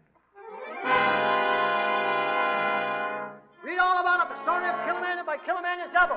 Wilbur Jones, the man who looks like Mannion, tells all. Wilbur Jones, the man who looks like Mannion, looks awful this morning. His face is haggard, his eyes are bleary, and he's sporting a black and blue mark on his chin where the killer's henchman delivered his sleeping potion. Alone in his room, Wilbur Jones, the man who looks like Mannion, surveys himself in the mirror. Can't be true. It was all a dream. That's what it was, a bad dream. Mannion wasn't here last night. He couldn't have been here. He's not coming back this morning. It was only a dream. Hiya, Jonesy. Hi, Killer. It was only a dream. Killer Mannion. Keep your trap shut. What's the matter with you? Oh, nothing. I was dreaming. I woke up. Well, don't wake up so loud. Here's your letter. 2 cops stopped me last night. It worked like a charm. You mean they let you go? Sure. They thought I was you. That's a laugh, ain't it? I can hardly keep my face straight. Or should I say our face? Oh. Well, what's the matter? My gag was just as funny as yours. It's my stomach. It's all shot to pieces. Honest? I thought you said they let you go. They did.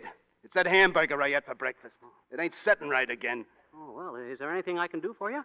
I could let you have some castor oil. Castor oil? You want to kill me? I'd rather take arsenic. I haven't got any arsenic, but I could run down to the drugstore. What? Oh, excuse me. I didn't mean it that way. You better not. Here, I brought you the morning paper. Read it to me. I've got to get to the office, Mr. Mannion. I can't waste my time. Read it! Okay, Bud. Anything about me in it? Let's see. Yeah, here's something. Killer Mannion holds up State Armory. State Armory? That's right. Go ahead. Oh, listen. It says here you killed 2 guards. That's a lie. Huh? It was trade. Read what it says. Killer Mannion holds up State Armory, kills 2 guards. At midnight yesterday, public enemy number 1, Killer Mannion, cold-bloodedly slew 2 guards in a raid on the State Armory. Accompanied by 2 of his men, Mannion surprised the guards at the armory and shot them dead. Oh, dear. Go on. He then entered the armory and stole several machine guns. How many? Several.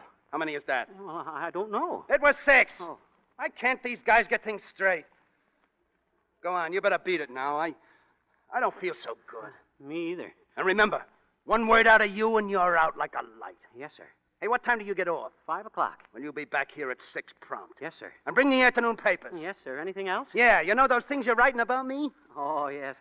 I think I'll call them off. What for? That's okay with me. Only you be careful what you pull, see? You be nice to me, see? Or I'll stop being nice to you.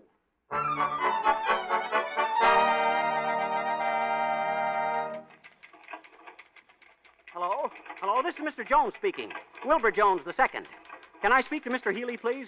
It's about those articles I'm writing. Huh? Well, when do you expect him? 6 o'clock?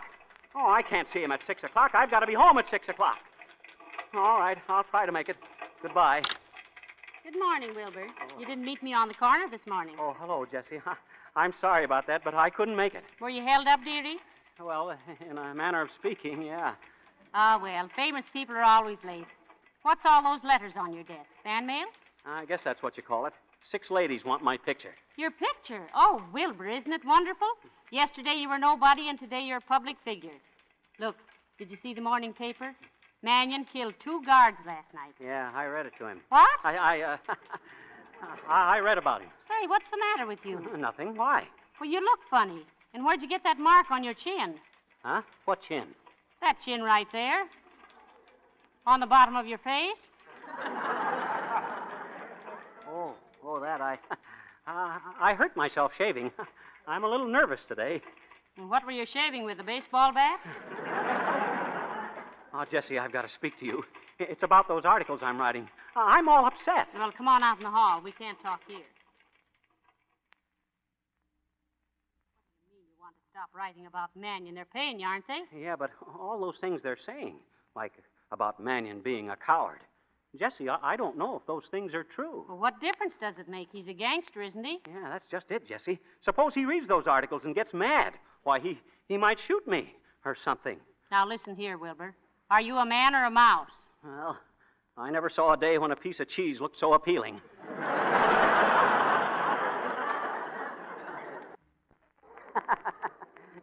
Nothing personal, Jesse. Now, listen, Wilbur, you've got to go on with those articles. It's $250 a week. If we're going to get married, this is our chance. Did you say married or buried? Oh, all right, Jesse. That's the boy. The trouble with you is you've been under too much of a strain, Wilbur. Why don't we go out for dinner tonight and relax? Tonight? Well, you mean tonight? Sure. You're allowed out at night, aren't you? But I can't make it tonight, Jesse. I just can't. Why not? Well, my roommate is going out tonight. Your roommate? You never told me you had a roommate. He just moved in with me. Well, why can't you go out if he goes out? It's the only time I have to be alone. I see. And you'd rather be alone than be with me at dinner tonight. Oh, no, you don't understand. I understand. You don't love me anymore. Oh, Jesse, don't say such a thing. That's what it is. Success has gone to your head. Nothing's gone to my head. It's just that I can't go out tonight. Yeah, because your roommate's going out. That's a fine reason. Well, he probably wants to rob a bank tonight. What? I mean, it's probably bank night somewhere, and he's Now, just a minute. Say, who is this roommate of yours? He's an old friend. Where'd you meet him? Where? Oh, I used to know him at school. Oh, a college chum, huh? Yeah, that's right. What's his name? His name? He has a name, hasn't he? Oh, why, certainly he has a name. His name is, that's funny. I had it right on the tip of my tongue. Wilbur, you're acting very strange. You're not sick, are you? Huh? Yeah, that's it. I'm sick. Well, I thought so. Yeah, that's why I can't take you out tonight. I'm going to be sick. Oh, all right now, Wilbur. Calm down now. Just go home and take a dose of castor oil. You'll be fine in the morning.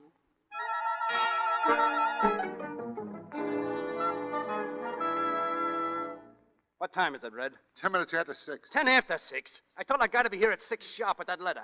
I'll break him in pieces. Now, take it easy, killer. We can't keep beating that guy up all the time, or he won't look like you anymore. All right, shut up. There he is now, boss. Hey, wait. That ain't him. He's got a key. Maybe it's the cops. Hey, you get in the bedroom. I'll handle this. Watch your step, boss. Hello, Wilbur. How you feeling? Huh? Well, aren't you going to ask me in? Oh, yeah, sure. Let me look at you.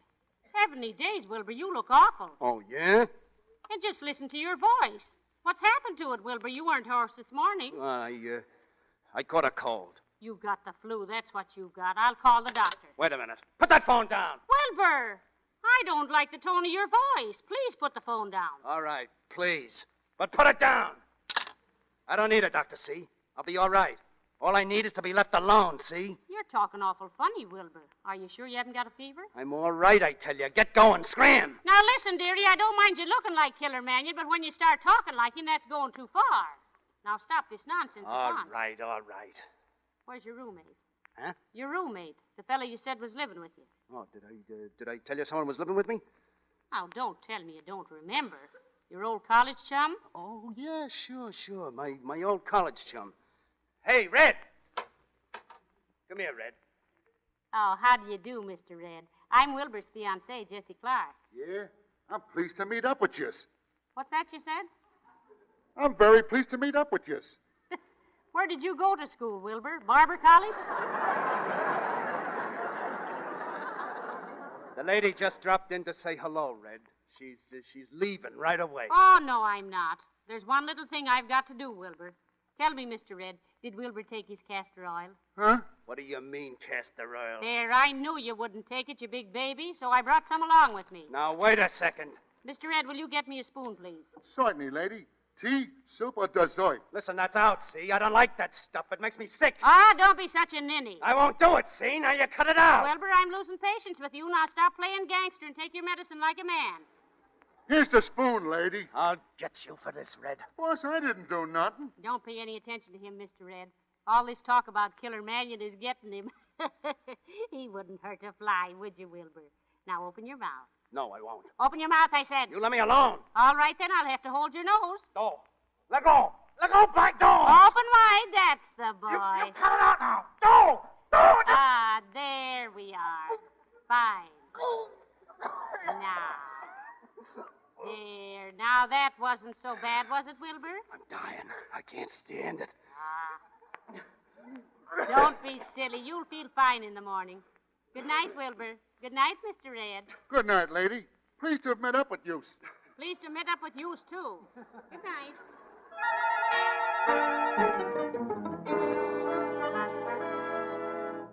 And the next time it happens, I'm going to push your face in, see? Keep that dame out of here. Okay, Killer, okay. Shucks, I didn't know she was coming here. Why was you late anyway? I told you I had to see Mr. Healy about those articles. I fixed it so as I'm going to write them. Oh, you did, huh? Well, that's great, because you're going to write them my way. When's the next one coming out? Tomorrow afternoon. Yeah? Well, sit down and write it. Yes, sir. I'll show 'em how much of a coward I am. I'll slip you some dope that'll make 'em dizzy. I'll give you stuff that nobody knows but me. Are you ready? Sure. And don't think you're unique, Bud. You ain't the first gangster that started dictating. Oh, shut up. Now, you just put down what I give you. You said I'm as brave as the gun in my hand. All right, you just listen to this. When I broke out a stir, I had a gun, yeah. But it was a phony. That's the kind of a false alarm I am. Have you got that down? Yes, sir. I put the turnkey out with my hands. Then when I made the turn in the corridor, it was jammed by a brace of malarkeys. Huh? A brace of malarkeys. Cops, bulls, malarkeys. How do you spell it? What's the difference? Write it down. Yes, sir. I pulls the phony gat and I makes him reach. Then I grabs a heater and I turns it loose on him. Lead is flying all over the joint.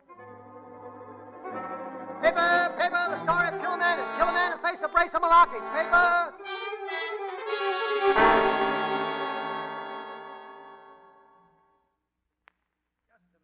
You mean you think those articles are phony? I mean just that, Mr. Spencer. Washington sent me here to clean this thing up, and I'm going to do it. I tell you, the key to the whole situation is this fellow Jones. Did you read that article the other day? Yes. It's about Mannion's prison break. Jones says that Mannion had one of the guards fixed. That's right. Did you know that?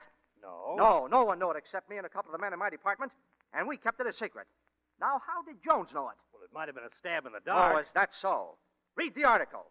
It's written as if Jones had been an eyewitness to the break. Worse than that, as if he had taken part in it. Now, look here, Mr. Russell. You don't think that I Jones... don't think anything. But there's something funny going on, and I want Jones followed. Day and night. I tell you, the heat's on, Killer. They just slapped a 25,000 buck reward on you. Raising the ante, huh? Yeah, and there's two guys tailing Jones. Why, every time he moves out of the joint, there's two bulls on him. How have we seen them? That's right, Killer. I seen them, and they're tailing you, too, every night. We gotta scram, boss. We gotta get out of here. What do you say, Killer? This heat's getting me. Now sit down and cool off. I got an idea. Yeah, what? What's on your mind, Killer? I just been thinking.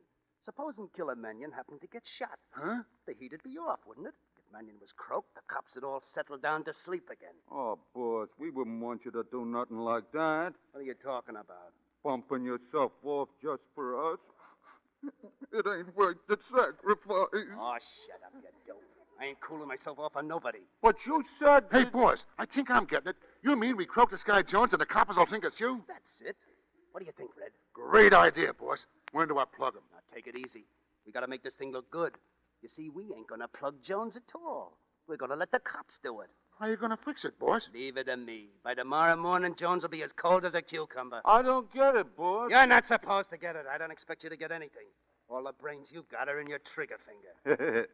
Oh, gee, boss, thanks. Where's Jones tonight? He ought to be here, oughtn't he? No, I let him have the night off. His boss is giving a big dinner for him. Poor Jonesy. You know, he's a kind of a nice little guy at that. Yeah, he was. I ain't ever met him. You know, it's a shame, ain't it? A fella like that to go so soon. Kind of makes me sad. Me too. What time do we have him rubbed out, boss?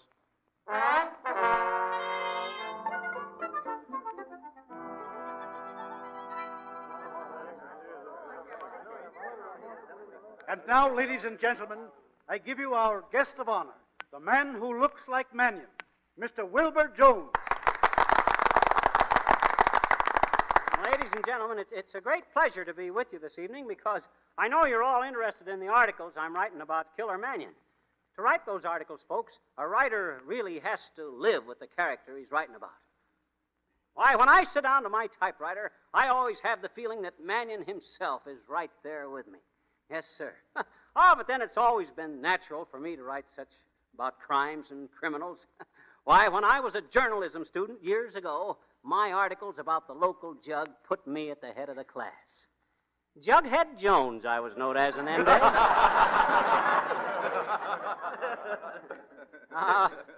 But that's another speech. Yeah, and a long one. And I just want to say that if Killer Mannion could know what I have in mind to write about him next, he'd have one of his hoodlums right here in this audience ready to shoot me and... Oh, my gosh. He got me. I'm shot. Get a doctor. Oh, here. Take it easy, Wilbur. It was just a photographer's flash bulb exploded.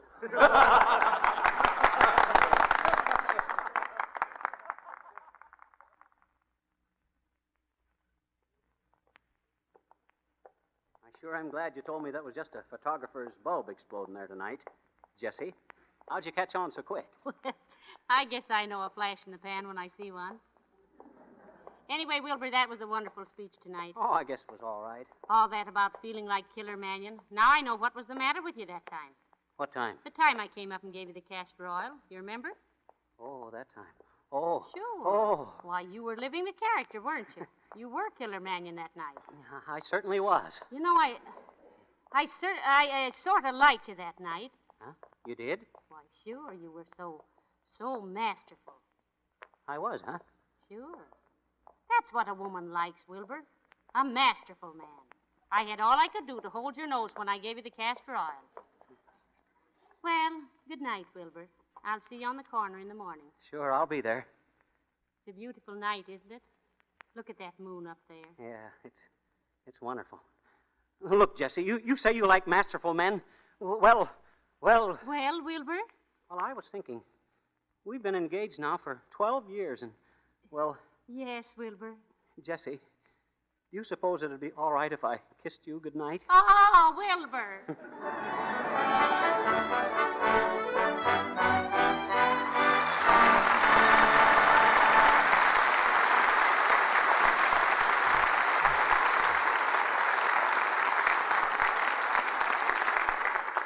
In just a few moments, Mr. DeMille presents Fibber McGee and Molly in Act 3 of The Whole Town's Talking. You know, out here in Hollywood, the postman is a busy man. Do you know why? Because every day he has to deliver hundreds of fan letters. And they aren't all for the stars either. No, indeed. We're proud to say that a great deal of that fan mail is for the Lux Radio Theater itself. And almost always, the writers have something nice to say about the product behind our radio theater, Lux Toilet Soap. Here are just a few samples the postman has brought us in the last few weeks. A lady from Durham, North Carolina, writes us, I have mighty sensitive skin, and that's why I've used Lux Toilet Soap for years. It's such a mild, pure soap. And here's a fan letter from the Middle West, from Minnesota.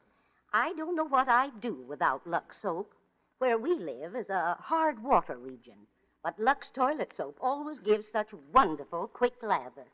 Now, there's a tip for all you people who've ever tried to make an unresponsive cake of soap lather in hard water. Remember, Lux Toilet Soap always does lather freely and richly, whether the water is hard or soft. And now listen to what Lux Soap is doing for the younger generation up Michigan way. For years, I've used Lux Toilet Soap as my daily complexion care. Now it's my baby's soap, too. He's almost a year old, and believe me, he appreciates his daily Lux Soap bath. Maybe you think our Lux Soap fan mail is all from the ladies. Well, it isn't, not by a long shot. Here's a typical letter from a male admirer. Why don't you tell the men in your audience what a swell soap Lux is? I'm no sissy, but the skin on my face is sensitive, so I have to be careful what soap I use. Well, Lux is the answer. It's mild and gives such smooth, abundant lather. And when it comes to the bath, shower, or tub, it's aces. Well, there you are, ladies and gentlemen. North, east, south, and west. That's a typical cross-section of the Lux Soap fan mail. And no wonder it's one of the most popular soaps in the whole USA. When you unwrap a cake of this smooth white soap, you can be sure that you're using the finest soap money can buy. Yes, even if you paid $1 a cake, instead of the few pennies you did pay for that cake of Lux toilet soap, it couldn't be made from finer or purer ingredients. So why not join all the smart people who found that they can get a lot of luxury at very small cost? Get 3 cakes of Lux toilet soap tomorrow. And now, our producer, Mr. DeMille. The curtain rises on the 3rd act of The Whole Town's Talking. The following day dawned bright and clear. The day on which Wilbur Jones is to be rubbed out. Killer Mannion's trap has been well laid, and the unsuspecting Wilbur is about to put his foot in it. Sit down, Jonesy. I want to speak to you. I can't stop now, Mr. Mannion. I got to get to the office. I've got to get out the McIntyre account. Oh, you don't have to worry about that. But Mr. Seaver will be mad. You don't have to worry about him either. After today, Jonesy, you won't worry about nothing. I won't? No, Jonesy. I've been pretty hard on you. I got no business to ask favors of you, but I got a hunch, Jonesy. You see, I'm like a lot of other great guys, Jonesy. I act on hunches. Yeah, I kind of do myself sometimes. I mind one time in Peoria. Skip it. Listen, Jonesy, I got a hunch that I'm never going to get out of this town alive. Oh, that'd be too bad, I guess. When Red and I make our break tonight, I got a terrific hunch that we ain't going to make it. You're going to try to leave town tonight? Jonesy, if I let you go now, will you promise not to tell?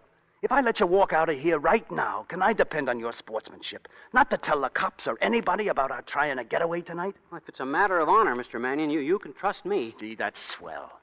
Now, before you go, Jonesy, I want you to do me and me old lady a favor. Your old lady? My mother. Have you got a mother? Sure, Jonesy. A little gray-haired lady. What do you say, Jonesy? Well, if it's a favor for your mother. That's the stuff. Now, you see this envelope, Jonesy? Yeah? Well, there's $10,000 in this envelope. I want you should take it to the First National Bank and put it in a safe deposit box.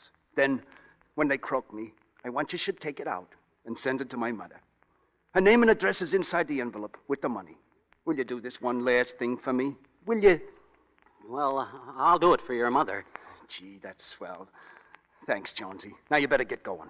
The First National. And don't forget it. Yeah, but what about my pass? My letter from the district attorney. You took it from me last night. Where is it? Gee, Jonesy, I've been careless. I lost it. Lost it?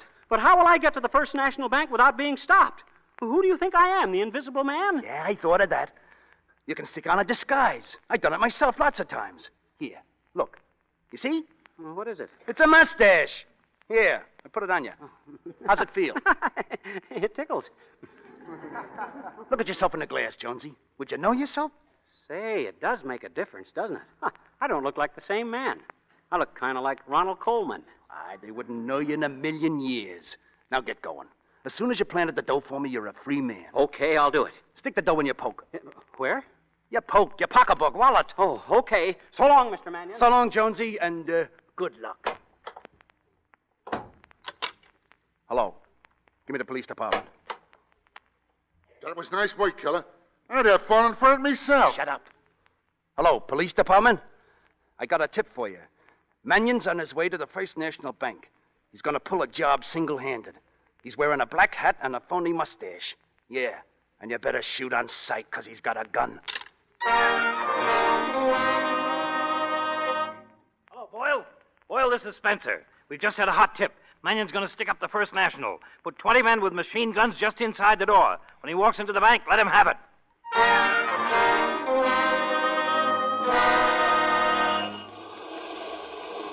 I beg your pardon, officer. Can you direct me to the First National Bank?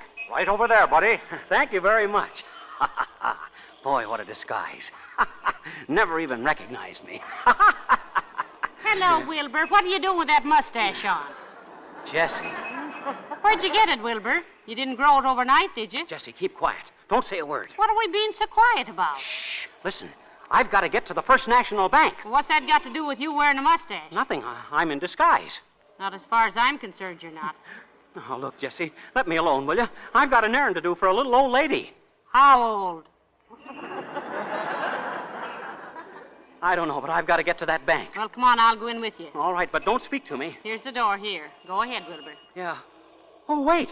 Wait, it's gone. What's gone? Your mustache? No, the envelope with the money. What envelope? What money? Oh, I can't tell you. Oh, where did I lose that money? Where did I lose it? Wilbur, what are you raving about? I must have dropped it back at the apartment. Wilbur, something's very fishy here. Jessie, I can't explain it now. I've got to go home. Goodbye. Wilbur! Wilbur, wait, Wilbur!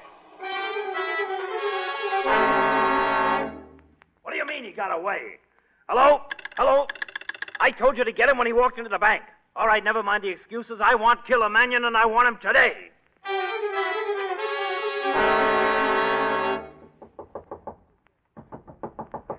Let me in. I lost the money. Let me in. Oh, hello, boss. Is it all over? Who are you? Me? What's the matter, Killer? Don't you know me? I'm Harry. Oh, what are you doing here? Oh, boss, stop riding me. You told me to wait here till he bumped off Jones. What did you say? Jones. Is he croaked yet? Croaked? No, I don't think so. You should have let me get him, Killer. I'd have cooled him off right. Hey, I got to get out of here. One side, Bud. Harry. You want me to come along? No. You stay here. I want to be alone for a while. Hey, Killer, what's the matter with you? You're talking funny, Killer. Funny? What's funny? Is your voice changing, Killer? Yeah. I got a cold, see? My throat's sore. It's laryngitis. Well, why don't you gargle with something? Yeah, that's what I'll do. I'll go down to the drugstore and get something. Now, so long, Harry. Keep an eye on the joint. So long, boss. Just a minute, Wilbur. Oh, my gosh. Out of my way, sister. I'm in a hurry, see? You sit right down there and listen to me, Wilbur. What's this all about? Yeah. What's it all about, Killer? Who's the mom? Don't pay no attention to her. She's just a scoit, I know. Come on, Jessie, scram. A scoit? That's fine talk, Wilbur Jones. Hey, Killer, she's calling you Jones. His name ain't Jones, lady. He's Killer Mannion. Oh, he is he? Scram, Jessie, scram. I will not scram. You're not fooling me, Wilbur. There's something going on here, and I want to know what it is. Jessie, please. Sit down. Sit down. Hey, just a minute, lady. You can't talk to the killer like that. You want I should cool her off, boss? No. Give me the word, and I'll plug her. Put that rod away. I'm running things around here, see? I'm the killer. You're Wilbur Jones, and stop this nonsense. I'm the killer. Killer Mannion. For heaven's sakes, believe me. Oh, I'm getting all mixed up. There's nothing to be mixed up about. I know this man. I ought to. I've been engaged to him for 12 years. What? You never told me that, Killer. Congratulations. Thanks. Jessie, will you get out of here? Not until we get this straightened out. You're in some kind of trouble, and I'm here to help you. Jessie, you're helping me into my grave. You know, this is very funny, Killer. Oh, you think so, huh? Well, what's so funny about it? This dame says you're engaged. Well, what of it? Nothing, except I don't think your wife is going to like it. Why, he hasn't got a wife. No? Sure I have. You remember, Jessie. I told you about Gertie. Gertie who? Her name is Mabel. That's what I said. Oh, my brain is in a whirl here. Oh, it's no use, Wilbur. You might as well stop pretending. I don't know what your game is, but I'm tired of being it. Oh, I need some fresh air. Can I open a window, boss? Yeah, sure. Kick the wall down for all I care. Yeah, thanks, boss. Jessie, listen. We got to get out of here. This guy thinks I'm Killer Mannion. Yes, and so do you. I do not. Well, then why do you keep talking like him? Jessie, try to understand. If he thinks I'm Jones, he'll cool me off. What? Cool me off. Plug me. Kill me. Hey, boss, look who's coming down the street. Who? The killer. The killer? Yeah, Killer Mannion. He just turned it today, say.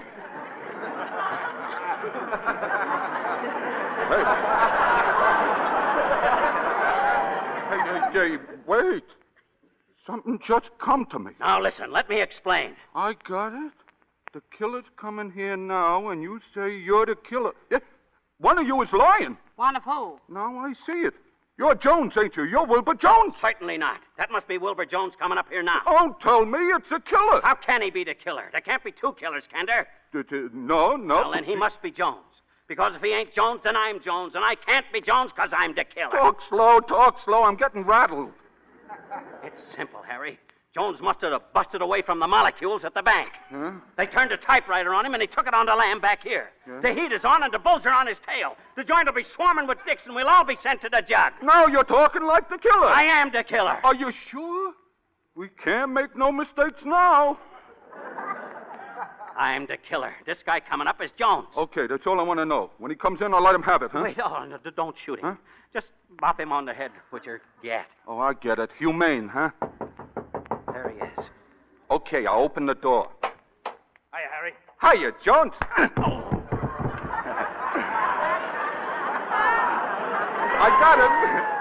I got him, killer. Did I do good? Ah, you did fine, Harry. Hey, what's the matter with the killer? Oh, he's okay. He just fainted.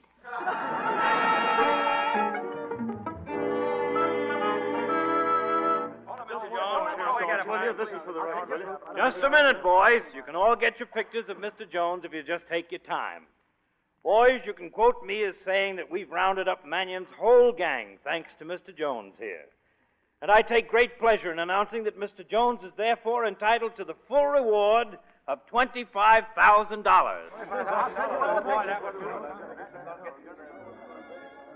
Jesse, $25,000. Oh, Wilbur. You know what that means, don't you? What, Killer? What, Wilbur? Well, it means that you and me, you and I, my ship has come in. Go on, dearie. Jessie, I've been meaning to ask you, do you believe in, would you like to be my first mate?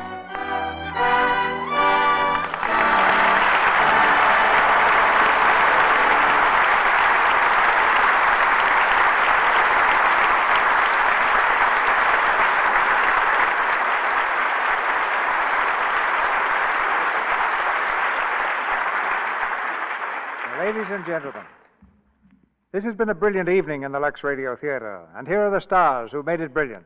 Fibber McGee and Molly. Gee, thanks, Cecil. McGee. Mr. DeMille to you. Oh, well, not necessarily, Molly. Fibber and I are old friends. He can call me any name he likes. You hear that, Molly? Oh, thanks, Cecil. That's okay, Shorty. Well, it was nice being here with you tonight, Mr. DeMille. We've enjoyed it a lot, particularly as we have something in common. What do you mean, Molly? A couple of three-letter words ending in X. Did you get it, Cecil? Lux for you and wax for us? I'm much obliged for saying this was a brilliant evening. What would you have said if we hadn't turned out to be such swell actors? Oh, McGee. Well, I guess I'd have had to say, ladies and gentlemen, I apologize for a very dull evening in the Lux Radio Theater. And here's the man who made it dull, Fibber McGee. Then I'd have turned to Molly and said, next time, Molly, we'll try to have better support for you. Yes, sir, that's right, Mr. DeMille. You don't mind if I call you Mr. DeMille? Of course not, Molly. I'm flattered. Well, Mr. DeMille, before we go home, I want to tell you that you certainly make a wonderful soap in that Lux soap. Hey, Molly. Cecil doesn't make it. They have a factory. Oh. Well, he represents the people who make it. So if I use Lux soap and I like it, I think I should tell him. That's right, Molly. A word to the wise is sufficient, but 2 words may be better. Lux soap. Say, Cecil, I hope you haven't been so excited about having me and Molly on your program tonight that you forgot to get a show arranged for next week.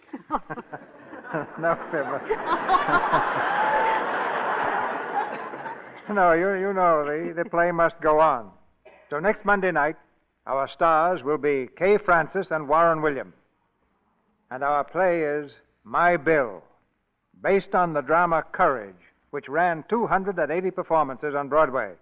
It's the story of a mother and son who face the world alone and the courageous way in which they find happiness. Kay Francis has the same part she played in the Warner Brothers picture, and Warren William will be our leading man next Monday night. Oh, that sounds like a wonderful program to me, Mr. DeMille. It sure does, Cecil. Good night. Good night, all. Good night. Good night. Thanks. And Molly, keep your eye on Fibber. Our sponsors, the makers of Lux Toilet Soap, join me in inviting you to be with us again next Monday night when the Lux Radio Theater presents Kay Francis and Warren William in My Bill. This is Cecil B. DeMille saying good night to you from Hollywood. Fibber McGee and Molly appeared tonight through the courtesy of the makers of Johnson's Wax. Heard in tonight's play were Arthur Q. Bryan as District Attorney, Huey Robinson as Red, Edwin Max as Harry, and Ralph Sedan as Seaver. Our music is directed by Louis Silvers, and your announcer has been Melville Ruick. This is the Columbia Broadcasting System.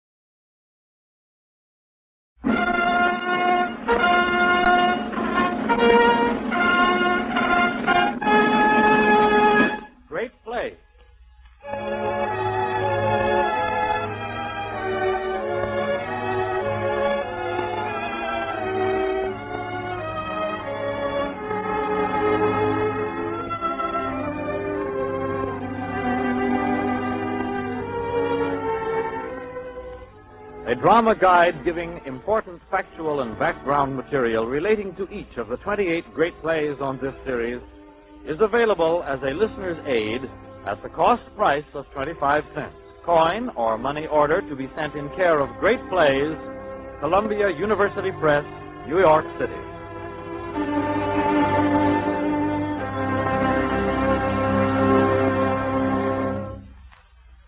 Today's great play is Peer Gynt by Henrik Ibsen, perhaps the greatest drama of the last century.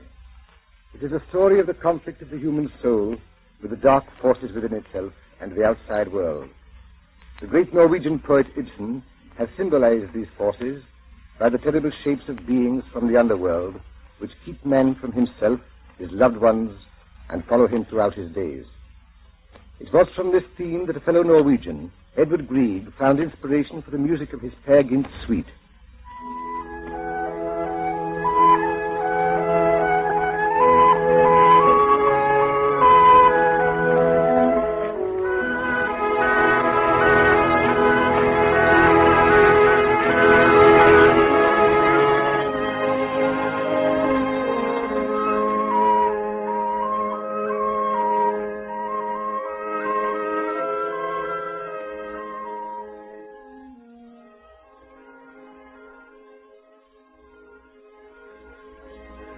The play opens on a wooded hillside in the mountains of Norway.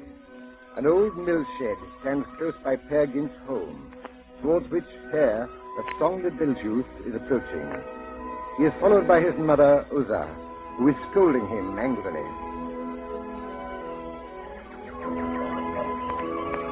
I was riding through the air on the back of a reindeer. Peer, you're lying. No, I'm not. Oh, you devil storyteller. Cross of Christ, how you can lie, riding breakneck through the air on the back of a reindeer. All this tale you foist upon me, I remember now. I knew it when I was a girl of 20. History repeats itself. Peer, you're lost and ever will be. Darling, pretty little mother, now don't be cross. Be happy. Silence. Could I, if I would be happy, with a pig like you for son? Think you how bitter I must find it. I, a poor, defenseless widow, ever to be put to shame. How much have we now remaining from your grandsire's days of glory? Where are now the sacks of coin left behind by Rasmus Gynt? Huh? Your father lent them wings, lavished them abroad like sand, buying land in every parish. Where is all the wealth he wasted? Where are the snows of yesteryear? Silence before your mother. See the farmhouse. Every second window pane is stopped with dish spouts. Hedges, fences, all are down. Beasts exposed to wind and weather. Fields and meadows lying fallow. Come now, stop this old wife talk. Our luck may turn. Oh, God help me, Smalls, the prophet you have been to me, you scamp. Shaming me in all directions, fighting with the worst rapscallions. Oh, let me be. You'll bring me with your doings to the grave. Oh, you're worth a better fate, Mother. Little, ugly, dear old Mother. You may safely trust my word. All the parish shall exalt you. Only wait until I have done something. Something really grand. You... Who knows what may befall one? Would that enough sense might befall you to down your own breeches. I will be a king, an emperor. Your tongue. You're as mad can be. And yet, it's true enough. Something might have come to you had you not been steeped forever in your lies and trash and moonshine. Had this girl was fond of you, you could have won her had you wooed her with a will. Could I? The old man's too feeble not to give his child her way.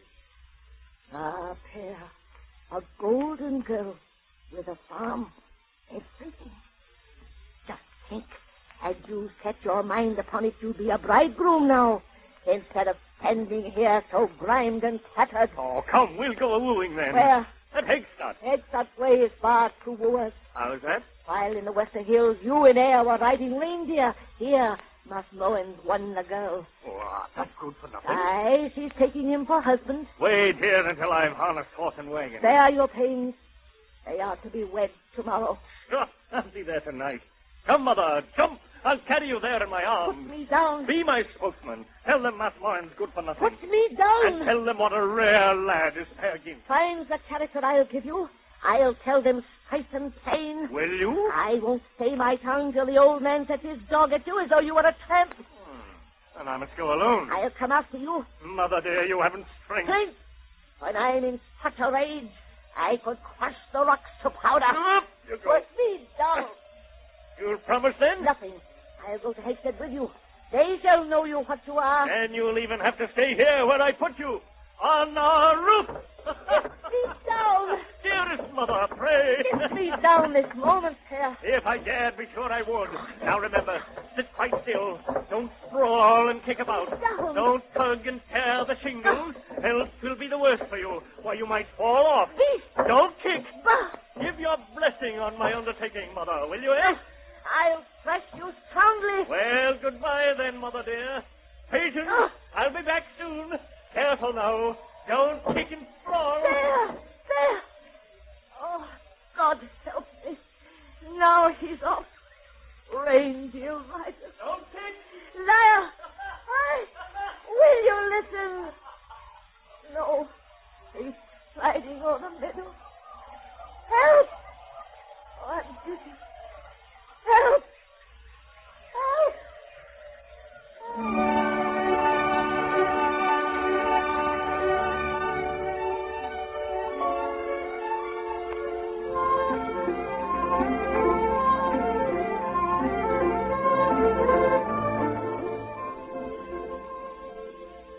And now Peer Gynt enters the farmhouse at Eggstad, where the wedding revels are at their height.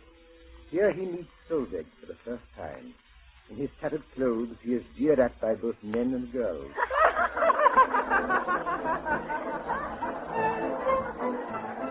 Oh, let them chatter. After all, they can't sneer the life out of my body. Just look at Peer Gynt there, the drunken swine. What the devil? What do you want here? We hadn't got over the Lunday spree yet.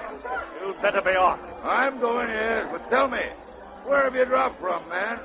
You've been gone 6 weeks. I've been doing strange deeds, Locksmith. Oh, let us hear 'em, Peer. And not to you. You coming to the wedding? Yes. Time was, they said, that the girl was fond of you. You grimy crow. Oh, keep your temper, Peer. Though Ingrid has jilted you, others are left. Come on to the feast. Hell! You'll surely find one that'll have you. Good evening, Peer. I'll give your respects to the bride. For my part, may Ingrid of Hegstad go marry whomever she pleases. It's all one to me. My breeches are torn. I'm ragged and grimy. If only I had something new to put on. What was that? Who was it that tittered behind me there? I certainly thought that. Oh, there's no one. I'll go home to Mother.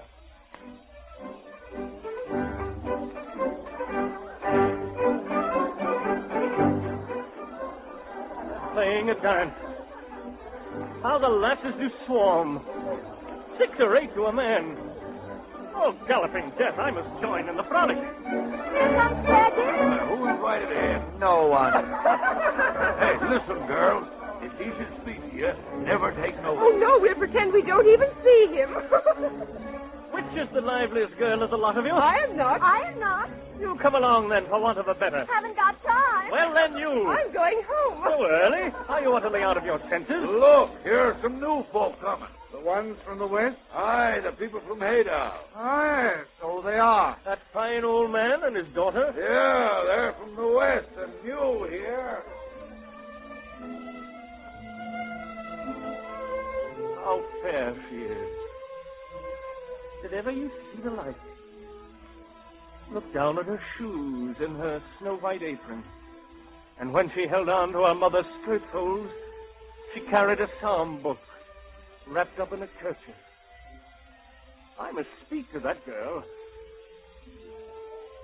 Will you dance with me? Yes.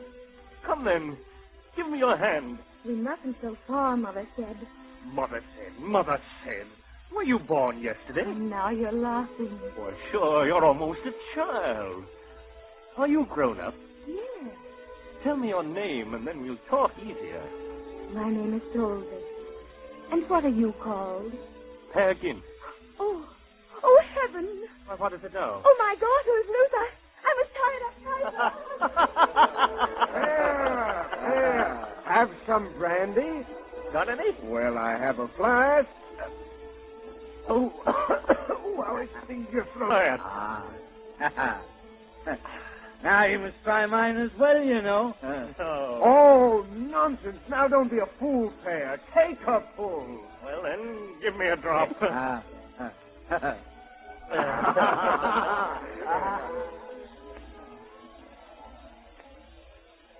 Solveig.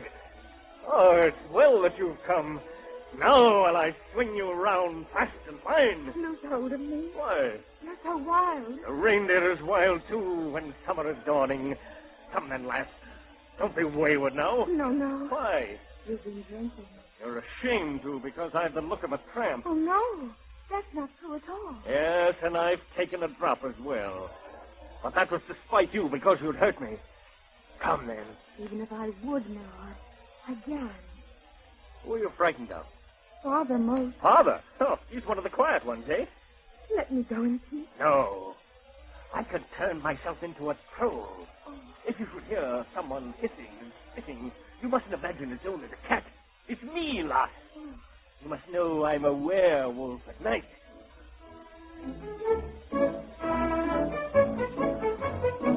Dance with me, Solveig. No, I dare not.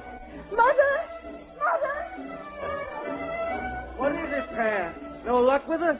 You don't look very lucky yourself for a bridegroom. Oh, Pear, help me. You who have such a way with girls. What is it? My bride has locked herself in the storehouse. No. She won't unlock the door. Won't she? I'll give you an ox if you help me. All right. Then come.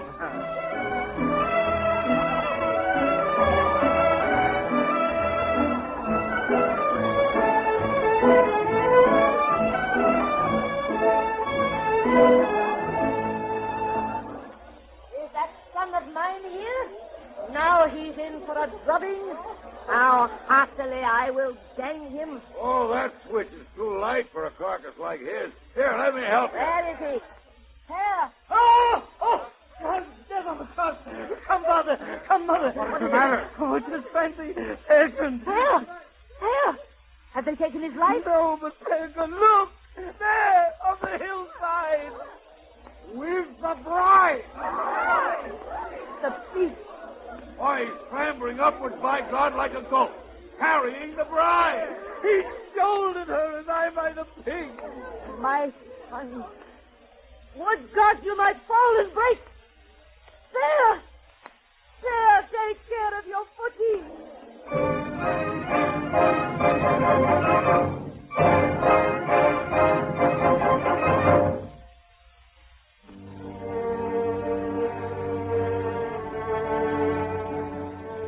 In the excitement of the wedding party, Pear has forgotten Solveig. In a spirit of deviltry, he has abducted the bride, Ingrid, and carried her off into the mountains. The following morning, we discover Ingrid and Pear on a narrow path up in the mountains.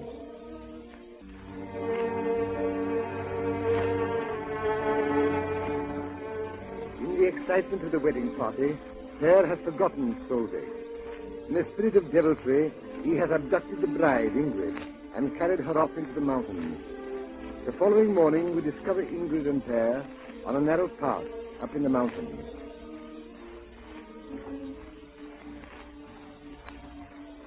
Get out of my sight.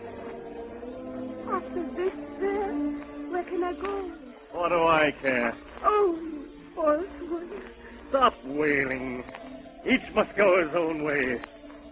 Devil take the tribe of women. All but one. Who is that one? Not you. Who is it then?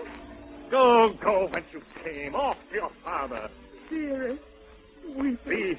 You cannot mean it surely what you are saying. I can and do. First ruined, and then forsaken. You were willing. I was desperate. was I. Dearly shall you pay for this. Is your purpose set? Like flint. We'll see then who is the winner.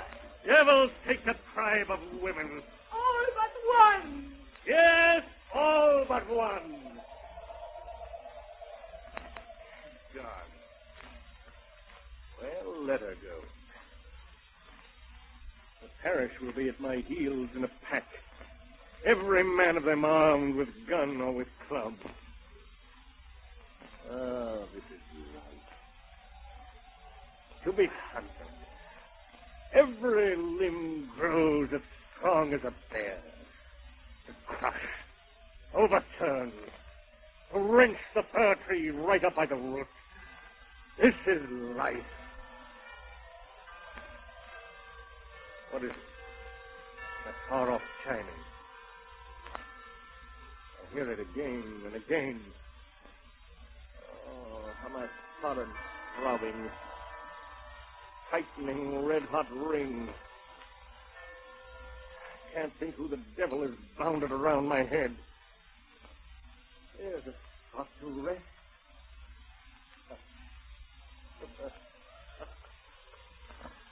Up for the steepest hill with the bride and a whole day drunk. Yonder sail two brown eagles. Southward the wild geese fly. I'll fly too. I'll plunge myself in the fjord, that glorious christening font. Fair Gynt, thou art come of great things, and great things shall come of thee.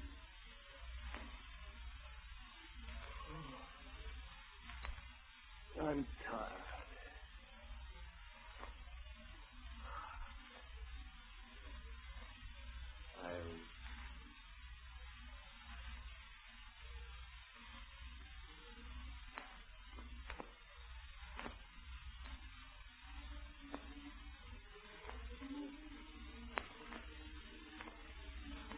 Is it true, all that you have dreamed?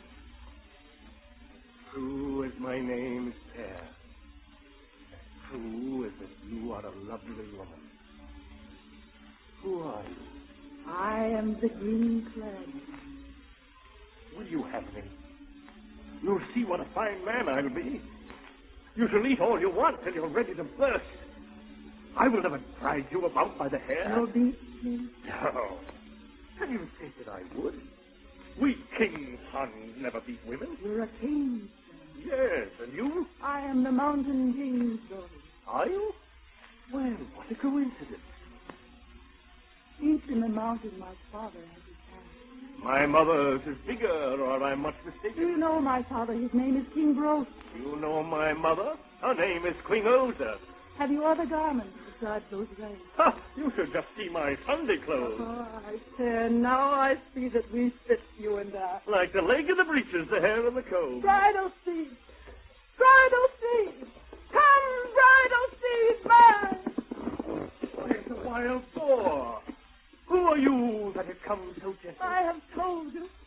Mount, let's away to the hall of my father the king. Hark away! Gee up! Gee up! My cart of iron! Ah, but lately I wandered and most in time. One can never tell what may happen to one. One never can! Gee up! Away! Gee up!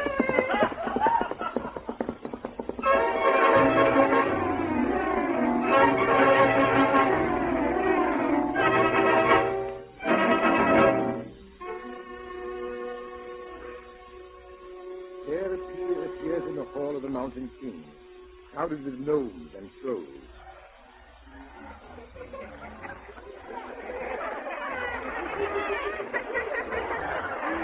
A Christian man's son that deluded the Troll King's loveliest daughter.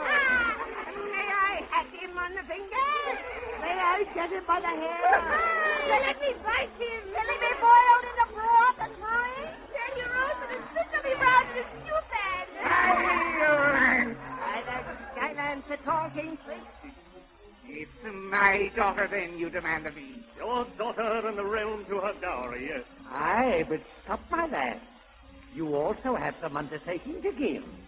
If you break even once, the whole tax is an end, and you'll never get away from here living. First of all, you must swear that you'll never give these to aught that lies in the outside world. Day you must shun, and eat sunlight spot. Only call me king, and that's easy to keep. And next, now for putting your wits to the test. So what difference is there twixt trolls and men? No difference at all, as it seems to me. Big trolls would roast you, and small trolls would claw you. Men do the same thing. True enough. And yet, there is a difference all the same. Now, let me tell you wherein it lies.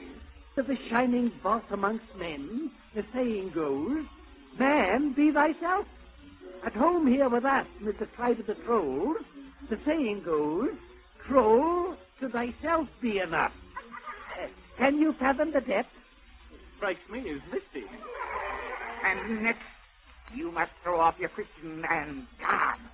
Here all things are mountain-made, except the silk bow at the end of your tail. I haven't a tail.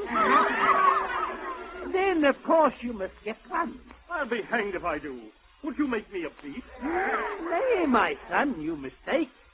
I make you a mannerly wooer, no more. Well, perhaps it's wisest to follow the fashion a bit. Tie away. You're a tractable fellow, I see. We troll folk, thy son, are less black than we're safe. And now there's one more thing to do. This same human nature is a singular thing. It sticks to people so strangely long. What will you do?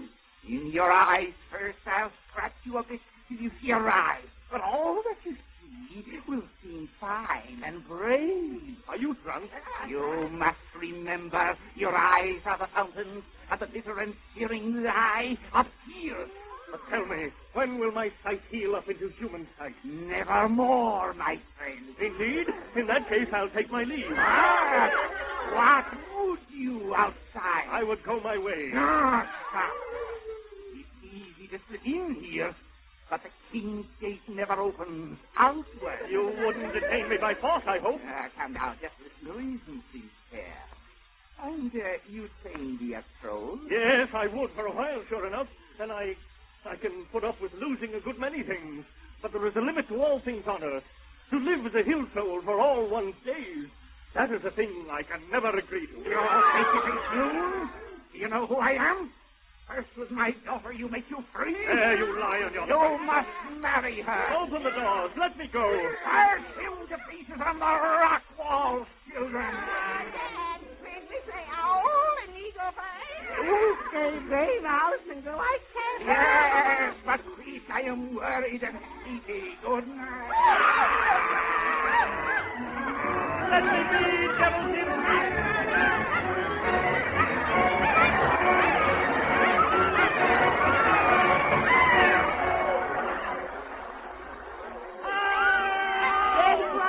Got a bullet, Granny, so can't get out. Let go, will you be? Take him, take him. Oh, would I was small as a mouse. Calvary, we have him! We have him! What that I were a mouse. He's fallen! Now into his eyes! Mother, help me or I die! The mountain, Chesterton, the Black Fox Tower. Away! Away! Away!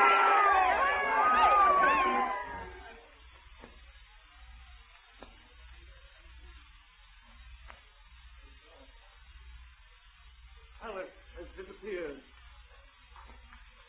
I must get through these bushes.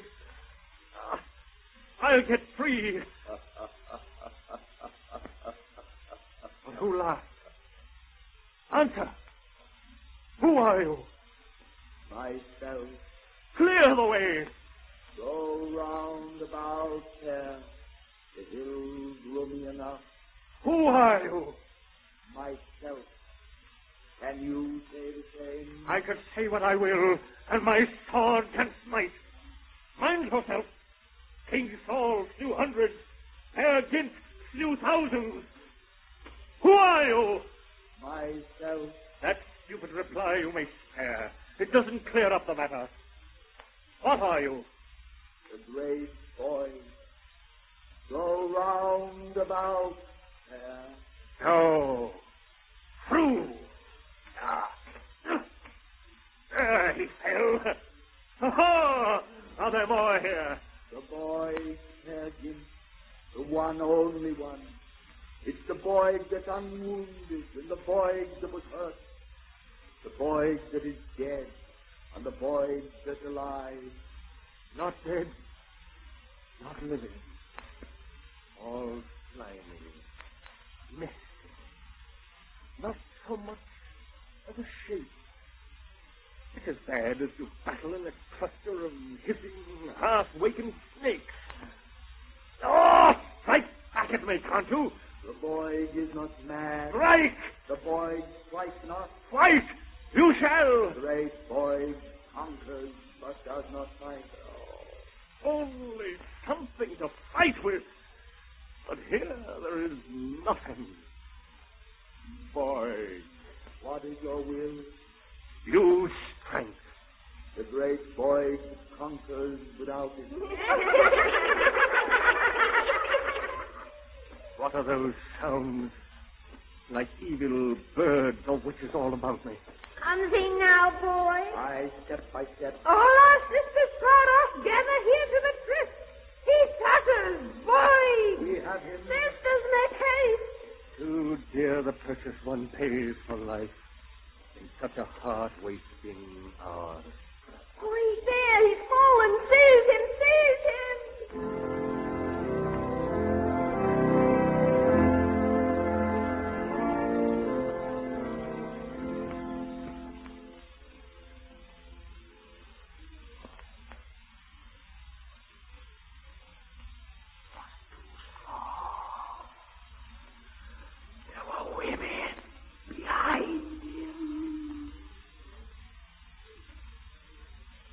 Gone. The palace has disappeared.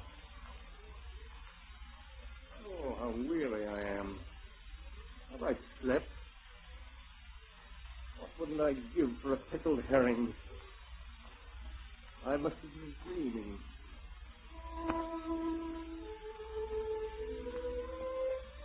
There goes a child carrying a basket. Ah, child, are you there? What is it you want? Solvig. Solvig? It cannot be. Why, but it is. And you're not afraid to come near to me? You know where I was last night? Like a horsefly, the Troll King's daughter is after me. Then it was well the church bells were but ringing. Against not the lad the black ones can lure astray. What do you say? And your father? In all of God's wide earth, I have none I can call either father or mother. I have loosed me from all of them. Solveig, you fair one, and to come to me? To you alone. You must be all to me, friend and consoler. Solveig, let me look at you. Not too near. Only look at you. Oh, but you are bright and pure. Let me lift you. Oh, but you are fine and light. I will not soil you. With outstretched arms, I will hold you far out from me, lovely and warm one. Oh, who would have thought I could draw you to me? Ah, but I have longed for you, day long and night long. Down below it was airless pain. One felt as though choked. That was partly what drove me in fear from the day. But here, with fir branches sighing o'erhead, all is stillness and song. I am here in my home. And you know that, surely, for all your days? The path I have trodden brings back nevermore. You are mine, then. Go into the hut. I must go to fetch fir roots for fuel. Warm shall the fire be, and bright shall it shine. You shall sit softly and never be a cold. Good morning, Père Lightfoot. What is it? Who's there? Old friends of yours, Père Gynt. You're mistaken, good woman. I never saw you nor that child before. I was your friend once. I was when you promised such mighty fine things. I promised? What devil's own nonsense is this? You've forgotten the night when you drank with my sire. You've forgotten. What's this that you prate of? When last did we meet? When last we met was when first we met. Give your father a drink, child. He's thirsty, I'm sure. Father? Why, you're drunk, woman. Do you call that misshapen I brat? should think that you might well know the pig by its skin.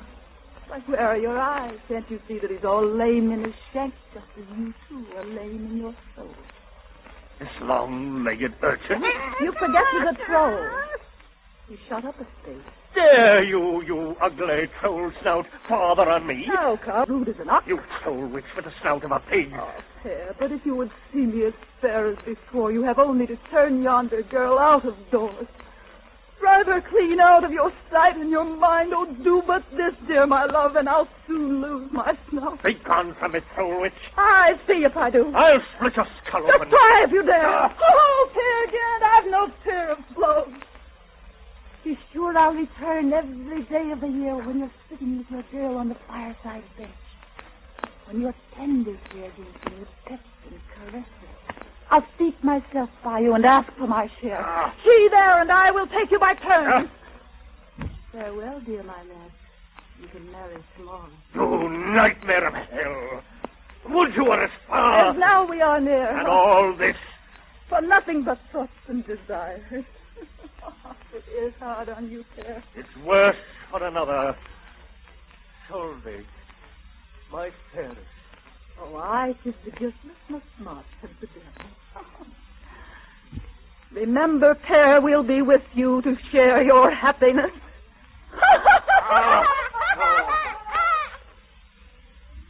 The boy's head go roundabout. So one must hear. There fell my fine palace with crash and clatter. There's a wall around her whom I stood so near. Of a sudden all's ugly. My joy has grown old.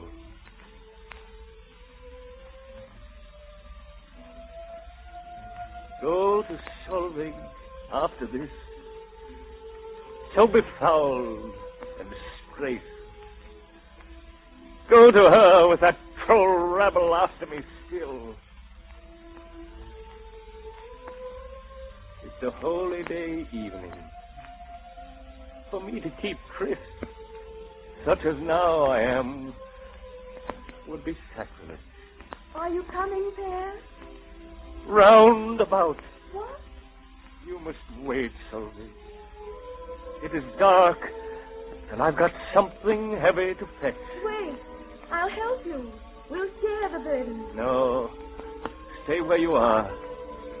I must bear it alone. But don't go too far, dear. Be patient, my girl. Be my way long or short. You must wait.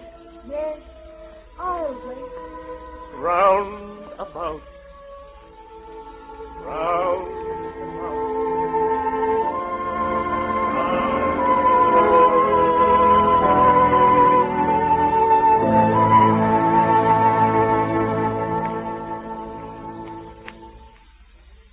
Before setting out into the world, Père goes to bid his mother farewell.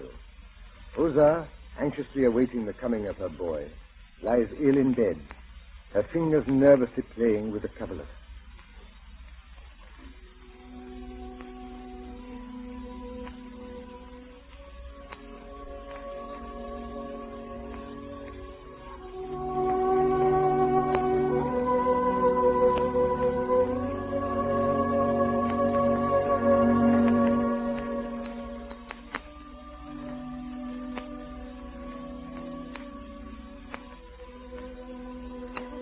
Lord, my God. Isn't he coming? The time drags so heavily on. I have no one to send with a message. And I've so much to say. If I only was certain I'd not been too strict with him. Good evening, Mother. Oh, the Lord give you gladness. You come then, my boy. I can depart in peace. Depart? Where is it you think to go? Alas, Père, the end is nearing. I have but a short time left. See there now. I'm fleeing from trouble. I thought at least that here I'd be free. Are your hands and your feet cold, then? Aye, Père. All will soon be o'er. When you see that my eyes are glazing, you must close them carefully. And then you must see to my coffin. Oh, there's time yet to think of that. You see the little they've left us? It's like them just... Well, I know it was my fault. What's the use of reminding me? No, that accursed liquor. From that all the mischief came. You know you had been drinking, and no one knows what he does. Enough of the whole affair. Now, Mother, we'll chat together, but only of this and that. Forget what's awry and crooked, and all that is sharp and sore. Oh, I see now. The same old pussy. So she's alive then still. She makes such a noise o' nights now. And you know what that bodes, my boy? No. Now, we'll chat together. Are you thirsty? I'll fetch you water. No. Can you stretch you? The bed is short. Let me see. If I don't believe now it's the bed then I had when a boy. Do you mind, dear, how often in the evenings you sat at my bedside here and spread the fur coverlet o'er me and sang many a lilt and lay? Mind you. Then we played sledges when your father was far abroad. The coverlet served for sledge apron and the floor for a nice beyond folk. But the best of all, though, Mother, you mind that too. The best was the Fleetfoot horses.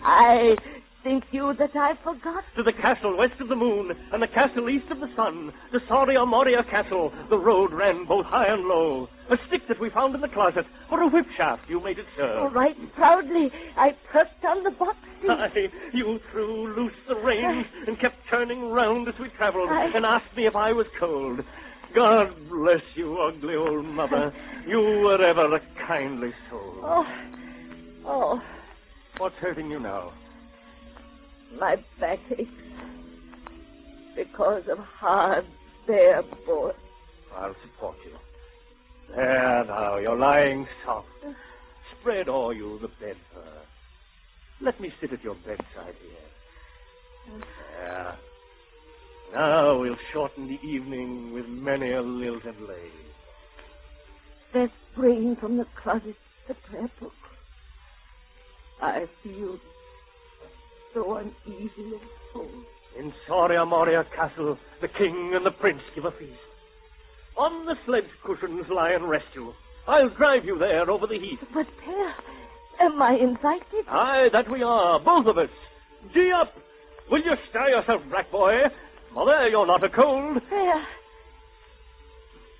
what is it? This ring? The glittering sledge bells, dear. Oh, how hollow it's rumbling. We're just driving over a fjord. I'm afraid. What is that I hear? Rushing and sighing so strange and wild. Sound of the pine trees, Mother on the hearth. If you but sit still. Oh, there's a sparkling and gleaming afar now. Whence comes all that blaze of light? From the castle's windows and doorways. Don't you hear? They're dancing. This journey, it makes me weak. and tired. There's the castle rising before us. The drive will be over soon. I lie back and close my eyes again and trust me to you, my boy. In the castle, they bustle and swarm to the gateway. Fair Gint and his mother are here. What say you, Master St. Peter? Shall mother not enter in? You may search a long time, I tell you, ere you find such an honor so. Myself, I don't want to speak of. I can turn at the castle gate. But her you shall honor and reverence, and make her at home always.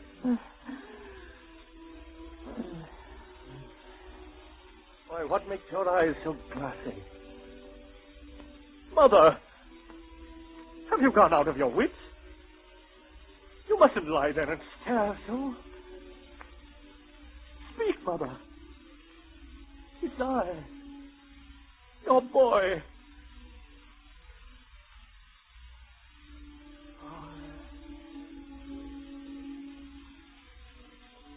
Now the journey's done.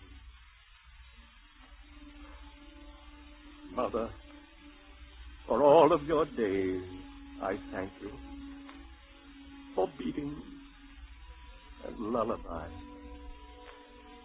But see, you must thank the driver. A last kiss. There. That was my driver's fare.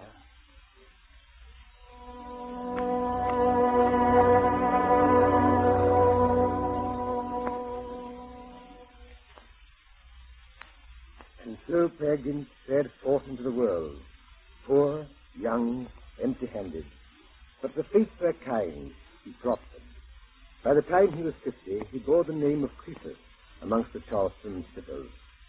His fortune was derived from selling idol images to China in the spring, and in the autumn outfitting Chinese missionaries with stockings, Bibles, rum, and rice. His wealth brought easy friends, and his wanderings curious adventures in strange places. Dallying in Egypt, among the Arabs in a desert oasis, he succumbed to the lures of the dark-eyed Anita.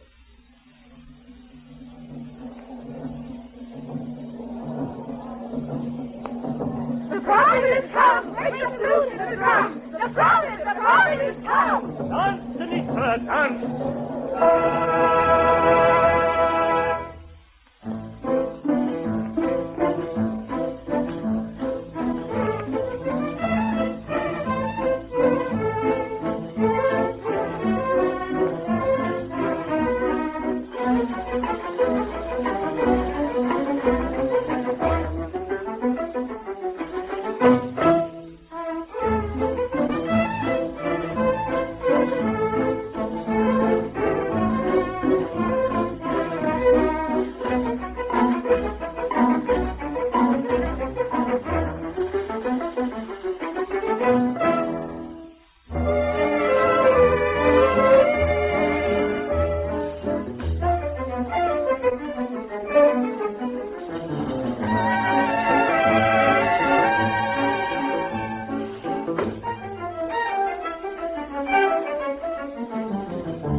After a lifetime of wandering, old Peer Gynt returns to Norway, the hills of home and his youth. We find him wandering near a hut in the forest, where all these years Solveig has waited for his return. A strange old man meets him. Well met, old duffer. Good evening, friend. You seem to be in a hurry. Why? Where are you going? To a grave feast. Excuse me. Your name doesn't chance to be Peer? Peer Gynt. That I call luck. It's precisely Peer Gynt I am sent for tonight. You're sent for? What do you want? Why, see here. I'm a button molder. You're to go into my ladle. And what to do there? To be melted up. To be melted? Your grave is dug, ready. Your coffin bespoke. But I have ordered without delay, on Master's behalf, to fetch in your soul. It can't be like this, without any warning. It's an old tradition that burials and births to appoint in secret the day of the feast, with no warning at all to the guest of honor. Aye, that's true. All my brains are poor. You are... Why, I told you, a button molder. At least, give me time. What good would that do you? I'll use it to prove that I've been myself all the days of my life. And that's the question that's in dispute. You prove it? And how? Why, by vouchers and witnesses. I'm sadly afraid Master will not accept them. You can cry. So be it. But remember, we meet at the next crossroads. If I only knew where the crossroads are. The earth burns beneath me like red-hot iron. What's that shining yonder? Only a light from a hut. And that wailing sound. But a woman singing. That voice. The voice of Solveig. Yes. It's Solveig. There I'll find one who'll vouch for me. In all the world, she alone has faith in me. Solveig! Solveig! He is here. He is here.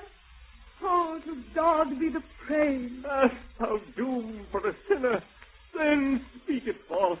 Cry out all my sins and my trespasses. In naught hast thou sinned, oh, my own only boy. The sinless Peer Gynt. Cry aloud my crime. Thou hast made all my life as a beautiful song. Blessed be thou that at last thou hast come.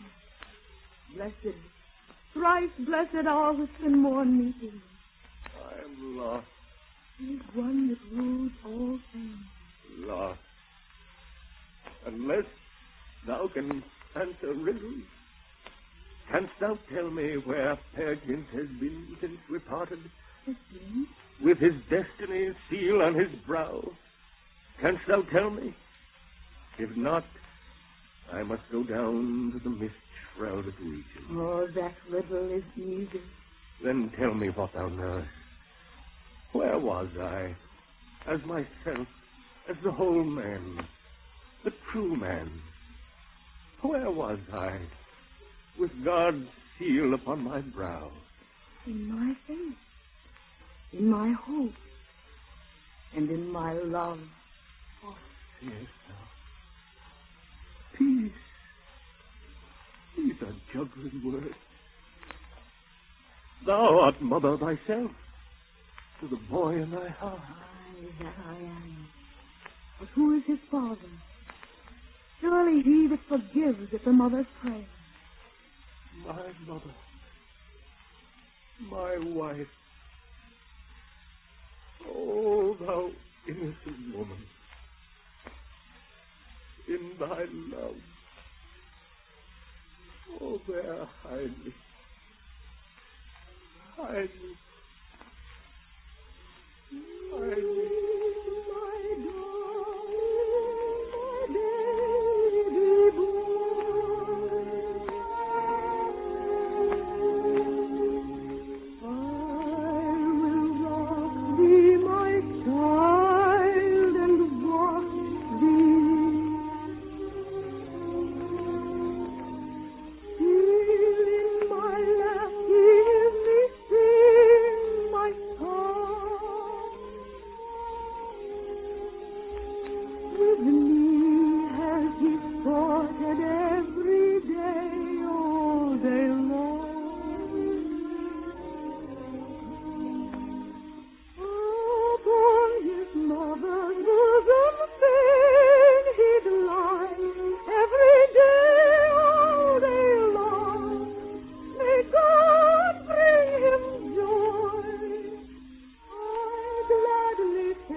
And then we'll see whether... I say no more. I will cradle thee. I will wash thee. Sleep and dream thou, dear my boy.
And so closes Peer Gynt by Henry Gibson, with music from the Peer Gynt Suite by Edvard Grieg and conducted by Joseph Hanti.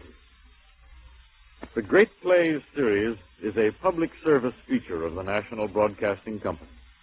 A drama guide giving complete background material for the Great Plays by Blevins Davis, who arranged for the series, is available to our radio audience at the cost of 25 cents. Send coin or money orders to Columbia University Press in care of Great Plays, Columbia University Press, New York City. Consult your local library for reading material on the remaining great plays of the series.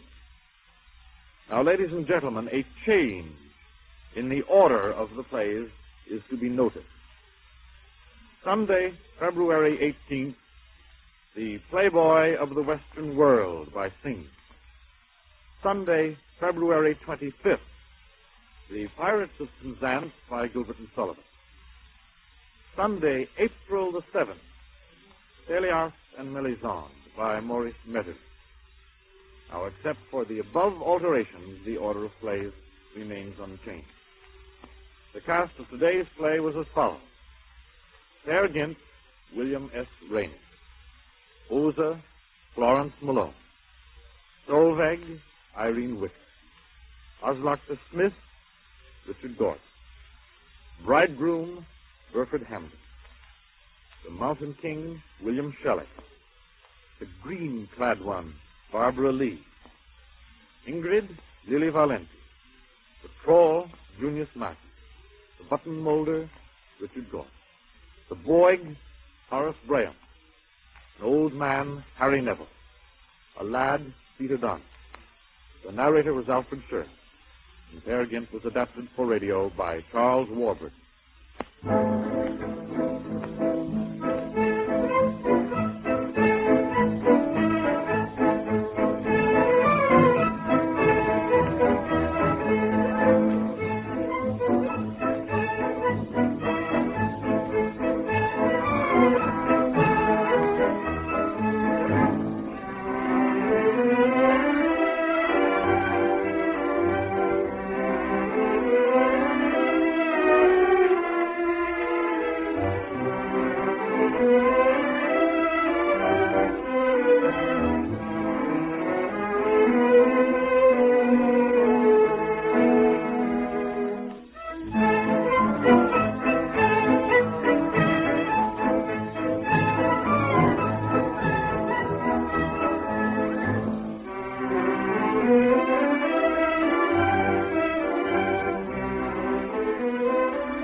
This is the National Broadcasting Company, RCA Building, Radio City, New York.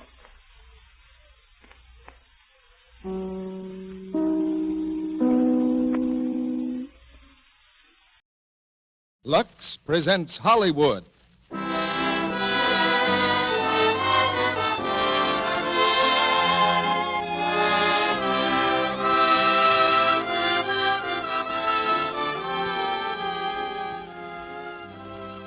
The Lux Radio Theater brings you Edward G. Robinson, Gail Patrick, and Laird Cregar in The Maltese Falcon. Ladies and gentlemen, your producer, Mr. Cecil B. DeMille.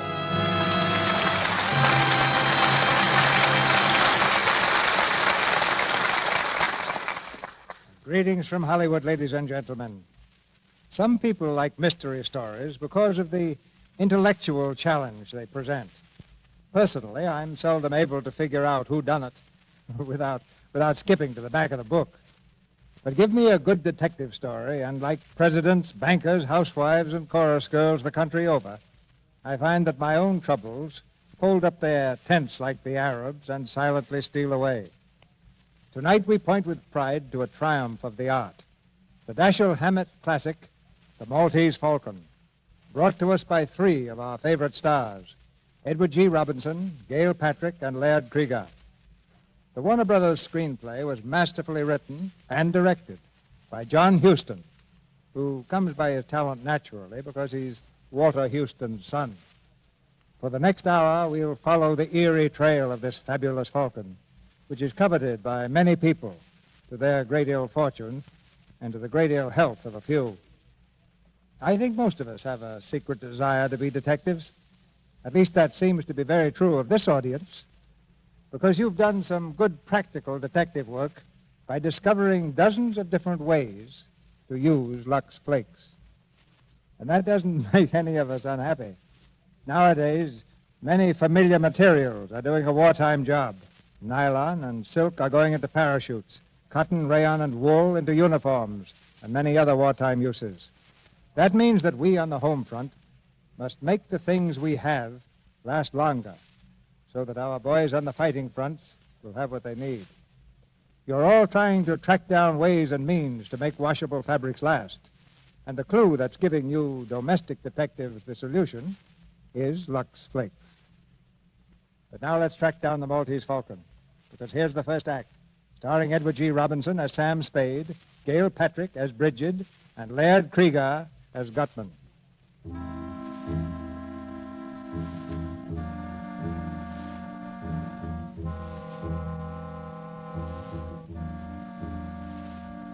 At 2 o'clock in the morning, the city of San Francisco lies sleeping under a blanket of fog. Along a lonely street, a man walks slowly, his footsteps ringing hollowly against the wet pavement. He passes a deserted alley and stops. The man turns and peers for a long time into the shadows. Suddenly, one of the shadows moves. The man stumbles backward. His hands reach out to shield his body.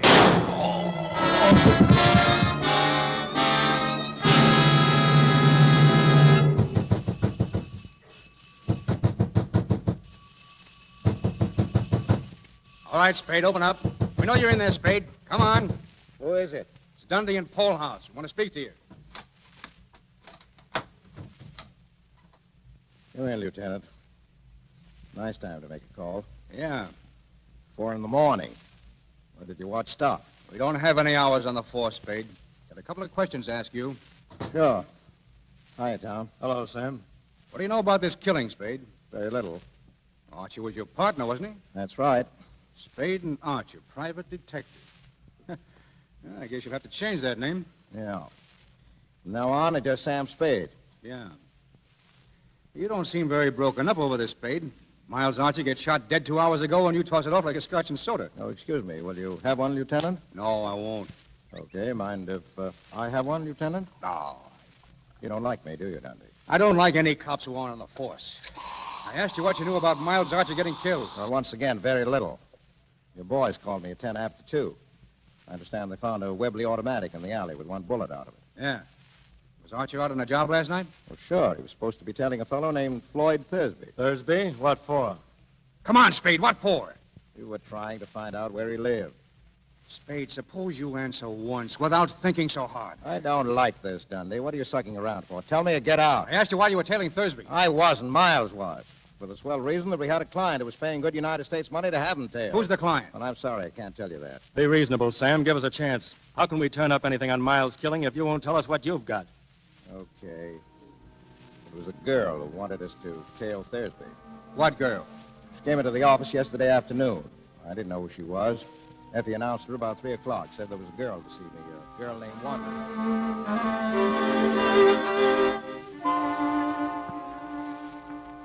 There's a girl to see you, Mr. Spade. She says her name's Wonderly. What is she, Effie, a customer? I guess so. You'll want to see her anyway, Mr. Spade. She's a knockout. Well, sure in, Effie, darling. Will you come in, Miss Wonderly? Thank you. Mr. Spade? Yeah, that's right. Now, what can I do for you, Miss Wonderly? Well, I don't know where to start. I asked at the hotel for the name of a reliable private detective, and they mentioned yours. I see. Well, I suppose you tell me about it from the very beginning. Well, I'm from New York. I've come here to find my sister. Uh-huh. Well, are you sure she's in San Francisco? Well, she was 2 weeks ago. I had a letter from her. She came here with a man named Thursby, Floyd Thursby. You mean she ran away with him? Yes. Oh, Mr. Spade, I've got to find her. Mother and father in Honolulu, and it would kill them. I've got to get her back before they come home. Well, what did she say in the letter? Nothing, except that she was all right. I sent her a note begging her not to do anything foolish. I sent it to General Delivery. I told her I was coming out to get her. I shouldn't have done that, should I? Well, it's not always easy to know what to do. You haven't found her? No. No, I told her I'd be at the St. Mark for her to meet me there. But I've waited 3 whole days. She didn't come, didn't even send a message. Well, go on. Oh, it was horrible, waiting. But yesterday afternoon, I went to the post office. Corinne didn't come for her mail, but Floyd Thursby did. Well, did you speak to him? Yes. He wouldn't tell me where Corinne was, but he promised to bring her to the hotel this evening. Hi, Sam. Say, Oh, excuse me. Oh, it's all right, Miles. Miss Wonderly, this is Mr. Archer, my partner. Well, how do you do? Mr. Archer. Anything I can do, Sam? Well, Miss Wanderley's sister ran away from New York with a fellow named Thursby. Mm-hmm. Miss Wanderley's seen Thursby and has a date with him tonight at the St. Mark. Maybe he'll bring the sister with him, but the chances are he won't. Miss Wanderley wants us to find the sister and get her away from him and back home, right? Yes. But I want you to know that he's a dangerous man. I don't think he'd stop at anything. I don't believe he'd hesitate to kill Corinne if he thought it would save him. But at what time is he coming to see you? Between 8 and 10. All right, Miss Wanderley, we'll have a man there. Oh, no, Sam, no. This is too important for that. I'll look after it myself, Miss Wanderley. Oh, thank you. Not at all. Oh, here, I've brought some money. Will $200 be enough? No, to begin with, yes. Oh, by the way, it would help some if you'd meet Thursby in the lobby. Oh, I will. You don't have to look for me, Miss Wanderley. I'll see you all right. Thank you. Goodbye. Goodbye. Goodbye, Miss Wanderley. See you tonight. Yes, goodbye. Well, Miles, what do you think of it? You saw her first, Sam, but I spoke first. I wasn't talking about a figure. What about her story? Huh? Oh, what about it? Well, you got a great brain, Miles. Yes, you have.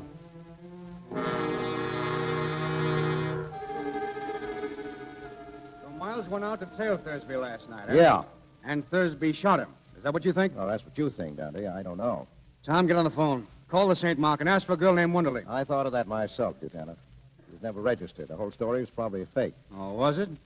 How about yours, Mr. Spade? Tom, what's your boyfriend getting at? I'll tell you what I'm getting at.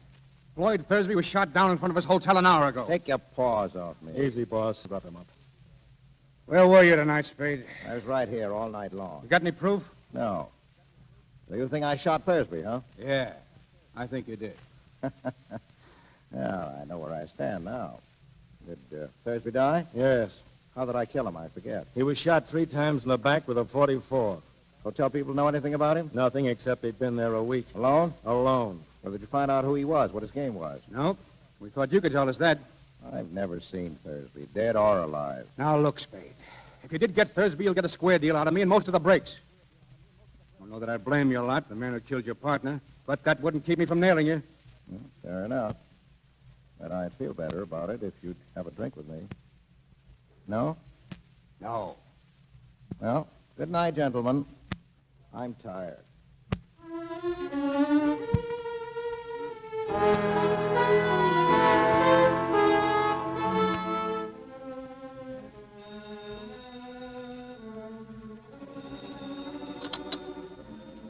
Hello. Yes? Oh, hello, Miss Wanderley. Where are you? Where? The coroner, Department 101, huh? Well, I'll be there in a few minutes. Oh, by the way, what's your name this morning? Miss LeBlanc. Okay, Miss LeBlanc. Mr.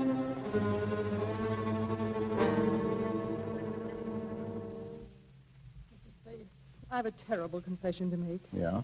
Well, go ahead, Miss LeBlanc. Well, that story I told you yesterday was all a story. Oh, that's all right. I didn't believe your story anyhow. I believed your $200. Oh? You paid too much for someone who was telling the truth. Oh, I see. Now, let's clear up one thing first, Miss LeBlanc. What? Your name. Now, what is it? Not LeBlanc. No, it's really Shaughnessy. First name? Bridget. Bridget Shaughnessy. Oh, that's one I can believe. Mr. Spade, tell me, am I to blame for last night? Well, you warned us that Thursby was dangerous. I wouldn't say it was your fault. Oh, thank you. Mr. Archer was so alive yesterday. So solid and hearty. Now, stop it. He knew what he was doing. Those are the chances we take. Anyway, there's no time for worrying about that. Right now, there's a flock of cops running around with their noses to the ground. Mr. Spade, do they know about me? Well, so far, all they know is that there's a girl somewhere. But must they know about me at all, Mr. Spade? Couldn't you manage to shield me from Well, them? maybe, but I'll have to know what it's all about. Well, I can't tell you now. Later I will. You'll have to trust me. Oh, I'm so alone and afraid. I've got nobody to help me if you won't. Please trust me. Help me. Be generous, Mr. Spade. You don't need much of anybody's help. You're good. Chiefly your eyes, I think. And that throb you get into your voice when you say things like, be generous, Mr. Spade. All right. I deserve that. But the lie was in the way I said it, not in what I said. You can leave if you like. Oh, no, not yet. I've got nothing against trusting you blindly, but I can't do you any good if I don't know what it's all about. For instance, I've got to have some sort of a line on your friend Thursby. I met him in Hong Kong. We came here just last week. Where? Not from Hong Kong. No. Where? Well, I can't tell you. Well, go on. I needed him. I was completely dependent on him. He knew it, and he took advantage of it to double-cross me. How? I can't tell you that either. Well, why'd you want him shadowed? I wanted to learn how far he'd gone, whom he was meeting. Did he kill Archer? Yes, certainly. Well, Thursby had a Luger in his shoulder holster. Archer wasn't killed with a Luger. Floyd always carried an extra revolver in his overcoat pocket. So why all the guns? He lived by them. Picked a nice playmate. All right, let's have it now. How bad a spot are you in? As bad could be. Physical danger? Yes, and I'm not heroic. I don't think there's anything worse than death. Now, shut up. You mean someone who might kill you? Yes, and they'll get me unless you help. You've got to help. Do you hear? You've got to. I said shut up. All right, I'll help you. And they'll probably give it to me, too, huh? All right, so what? I guess I won't be the first guy who let a dame make a sucker out of him.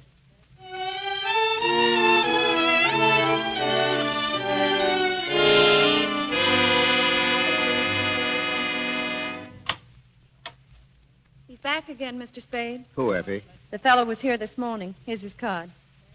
Joel Cairo. What is he, a character? Mm-hmm. Foreign type. He smells like gardenia. Gardenia, huh?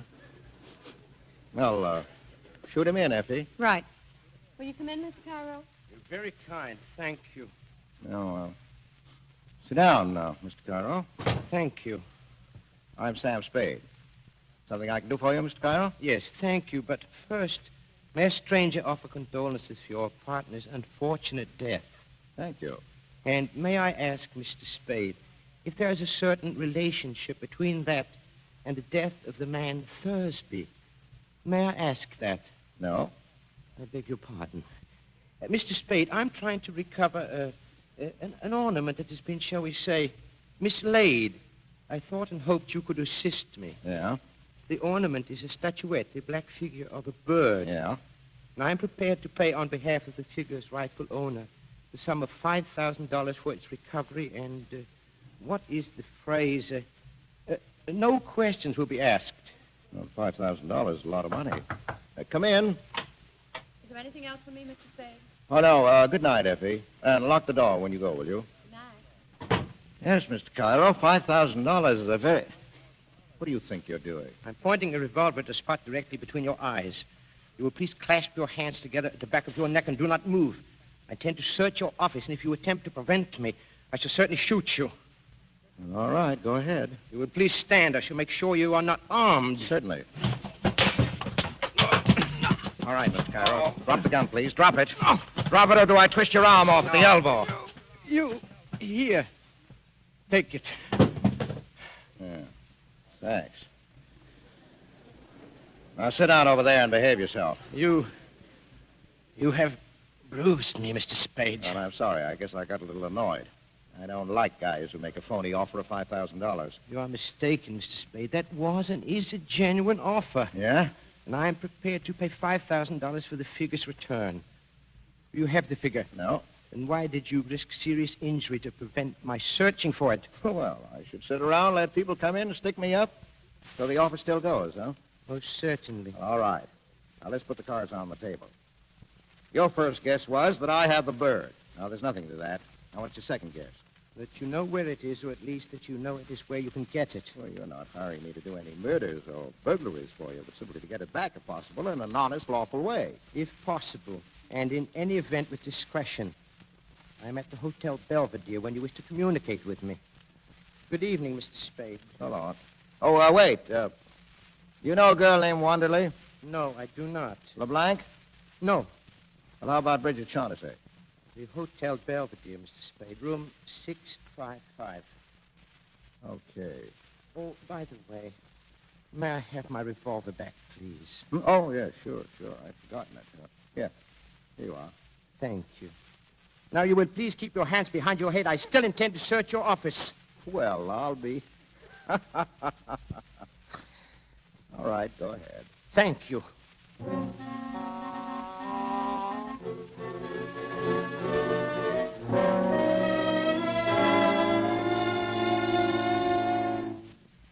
Come in, Mr. Spade. Do you have any news for me?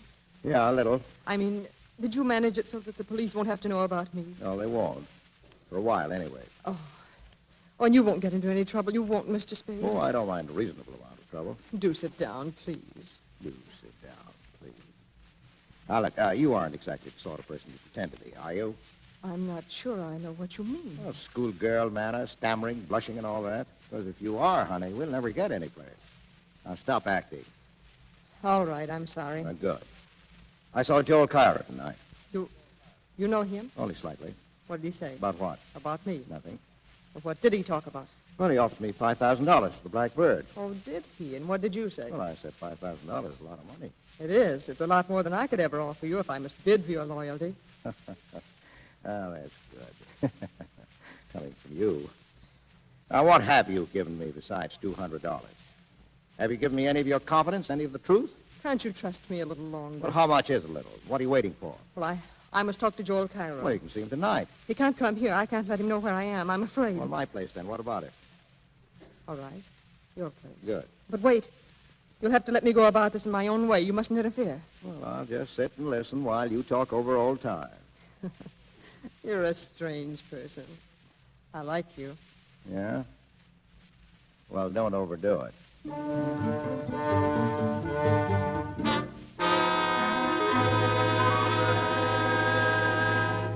Sit down, Mr. Cairo. Sit down, Miss Shaughnessy. I might advise you, Mr. Spade. There's a boy outside who seems to be watching the house. Yes, I know. I spotted him. What boy? Who is he? Oh, I don't know. A gunman, I guess. He's been telling me around town all evening. Did he follow you to my apartment? No, I shook him before that. Well, let's start the meeting. I'm delighted to see you again, Miss Shaughnessy. I was sure you would be, Joel. Well, I'll mix a drink. Just go ahead, Bridget. Mr. Spade told me about your order for the Falcon. How soon can you have the money ready? It is ready. In cash? Oh, yes. You're ready to give us $5,000 if we turn over the Falcon to you. I shall be able to give you the money at, say, 10:30 in the morning. But I haven't got the Falcon. What? Oh, don't worry. I'll have it in another week at the most. Why must I wait a week? Well, perhaps not a whole week. And why, if I may ask, are you willing to sell it to me at all? I'm afraid, after what happened to Floyd. I'm afraid to touch it except to turn it over to somebody else right away. Tell me, exactly what did happen to Floyd?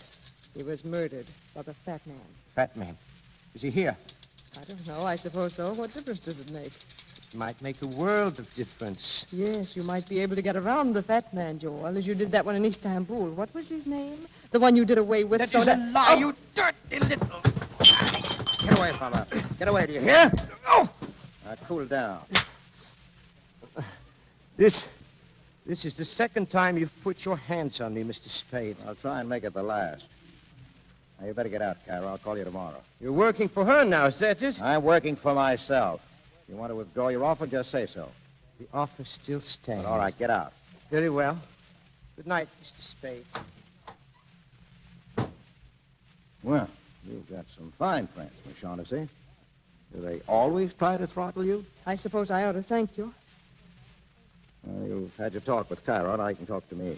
Well, it didn't work out the way I hoped. I'll have to go now. No, not until you've told me about it. Am I a prisoner? Maybe. Or maybe that kid outside has... He's still there? Likely. I'll stay. For a while, anyhow. Okay. Now, what's this bird, this falcon that everybody's all steamed up about? It's a black figure of a bird, a hawk or a falcon, about a foot high. Well, what makes it so important? I don't know. They wouldn't tell me. But they promised me $5,000 if I helped them get it from the man who had it.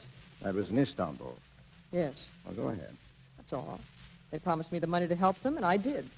And then we found out that Joel Cairo meant to desert us, taking the Falcon with him and leaving Floyd and me nothing, so we did exactly that to Mr. Cairo. But then I wasn't any better off than before, because Floyd hadn't any intention of keeping his promise to me about sharing equally.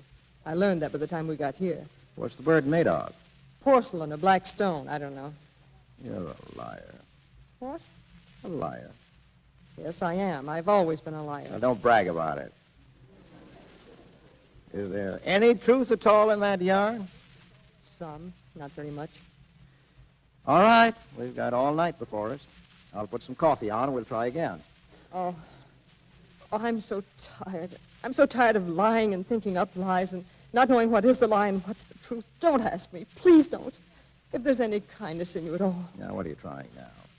That's right. Turn on the beauty. Let your eyes get nice and starry. Put your arms around my neck and look pleadingly at me. Now, you're great. You think it's going to get you anyplace? Oh, I couldn't with you. No? Well, don't be so sure.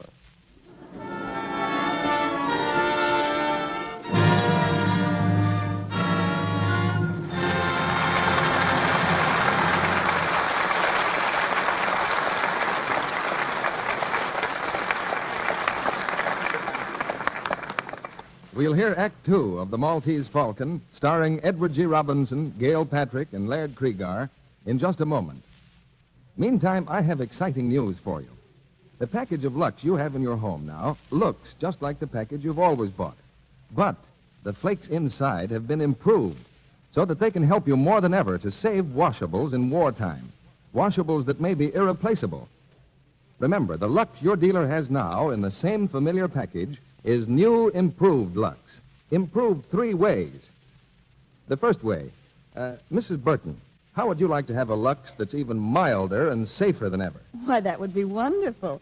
But it's hard to see how Lux could be milder. Well, new improved Lux is the mildest, safest ever made. To give today's precious washables the super safe care they need to make them last longer. Now, Mrs. Johnson, suppose I told you suds from new improved Lux are even richer, more cleansing than before. Why, that's just what I need for the children's things. A soap that's really mild, but that really gets after the dirt. And Mrs. Sutherland, how would you like a Lux made with suds that are even longer lasting? Even longer lasting than before? Why, that would make Lux thriftier than ever. Yes, new improved Lux is better than ever for every soap and water job you have to do. First, it's the mildest, safest Lux ever made. Second, its suds are richer, more cleansing. Third, they're longer-lasting suds that do more work. Give more of your washables this super-safe Lux Care. Not only silks and woolens and rayons, but gay cottons, all your colored things. New improved Lux comes in the same familiar box. Your dealer has it now. Now, our producer, Mr. DeMille. Act Two of The Maltese Falcon, starring Edward G. Robinson as Sam Spade, Gail Patrick as Bridget, and Laird Kriegar as Gutman.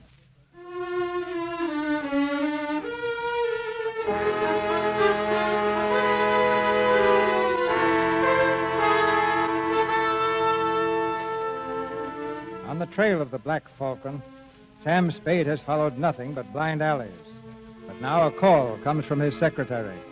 He was here twice, Mr. Spade. He wouldn't leave his name, though. No place I can reach him? He said something about the Hotel Barclay. Well, what did he look like, Effie? Can you describe him? That's easy enough. A big fellow, about 270 pounds. Yeah? The fat man.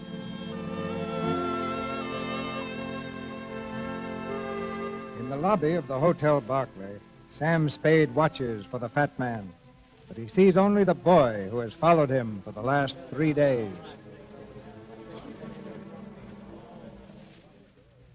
All right, son. Where is he? What? Come on, where is he? You work for him, don't you? Who? A fat man. I want to speak to him. What do you think you're doing, Jack? Kidding me? I'll tell you when I am. You've been tailing around after me for 3 days, and I'm getting a little sick of it. You can tell the fat man I said so. Shove off. You'll have to talk to me before you're through, Sonny, so will he. I said shove And you off. can take your hand out of your pocket. Guns don't scare me much. Keep asking for it, and you're going to get it. Plenty. People lose their teeth, Joe. If you want to hang around, be polite. I tell the fat man to call me and leave his name.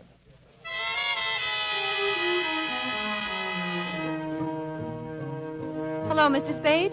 Mr. Gutman called. He says the boy gave him the message. Room 407, the Barclay, this afternoon at 3.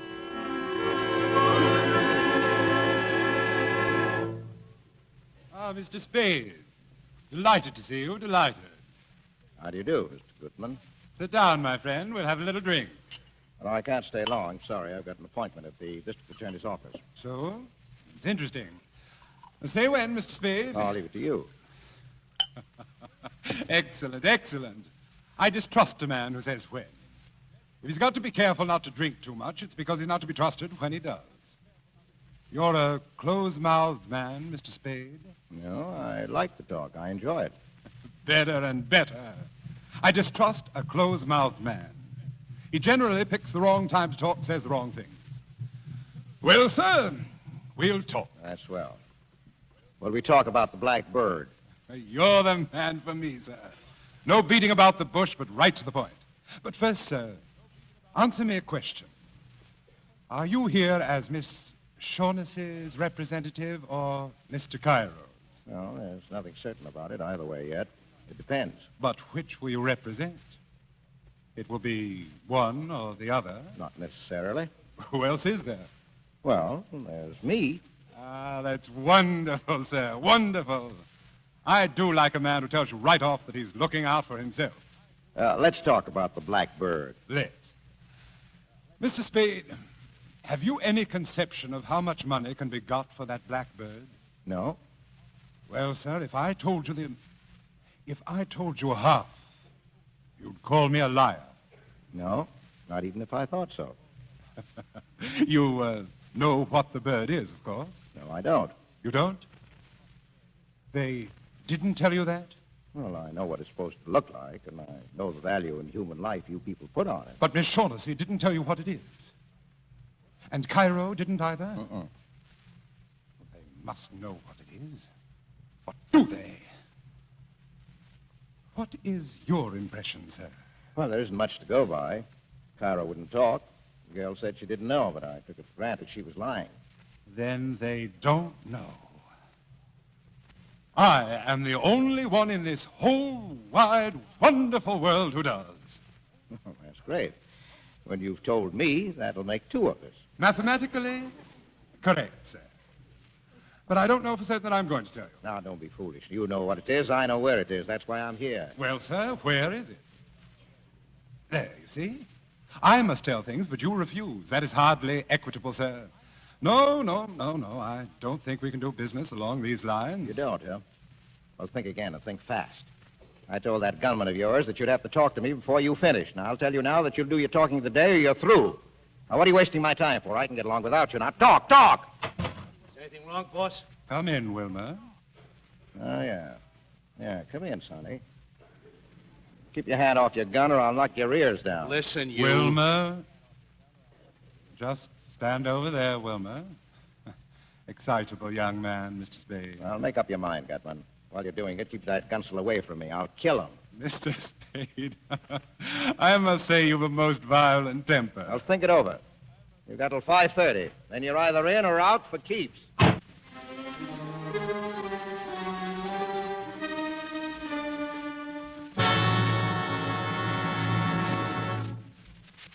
look, Mr. Spade.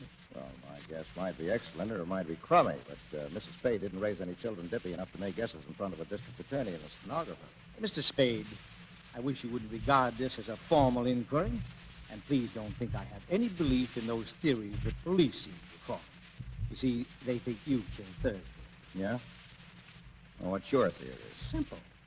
Tell me who Archie was shadowing Thursby for, and I'll tell you the murder.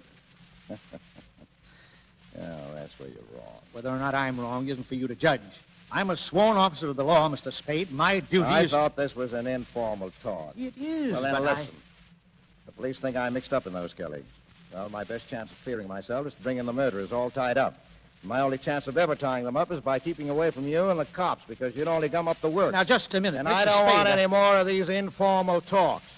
If you want to see me again, pinch me or subpoena me or something, and I'll come down with my lawyer. See you at the inquest.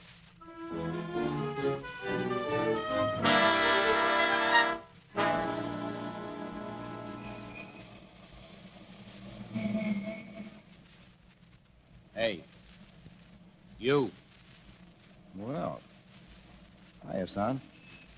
Didn't expect to see you until 5:25. I hope I haven't kept you waiting. Keep on riding me, and they'll be picking iron out of your liver. The cheaper the crook, the gaudier the patter. Is Gutman ready to talk? He's waiting at the hotel. Get going.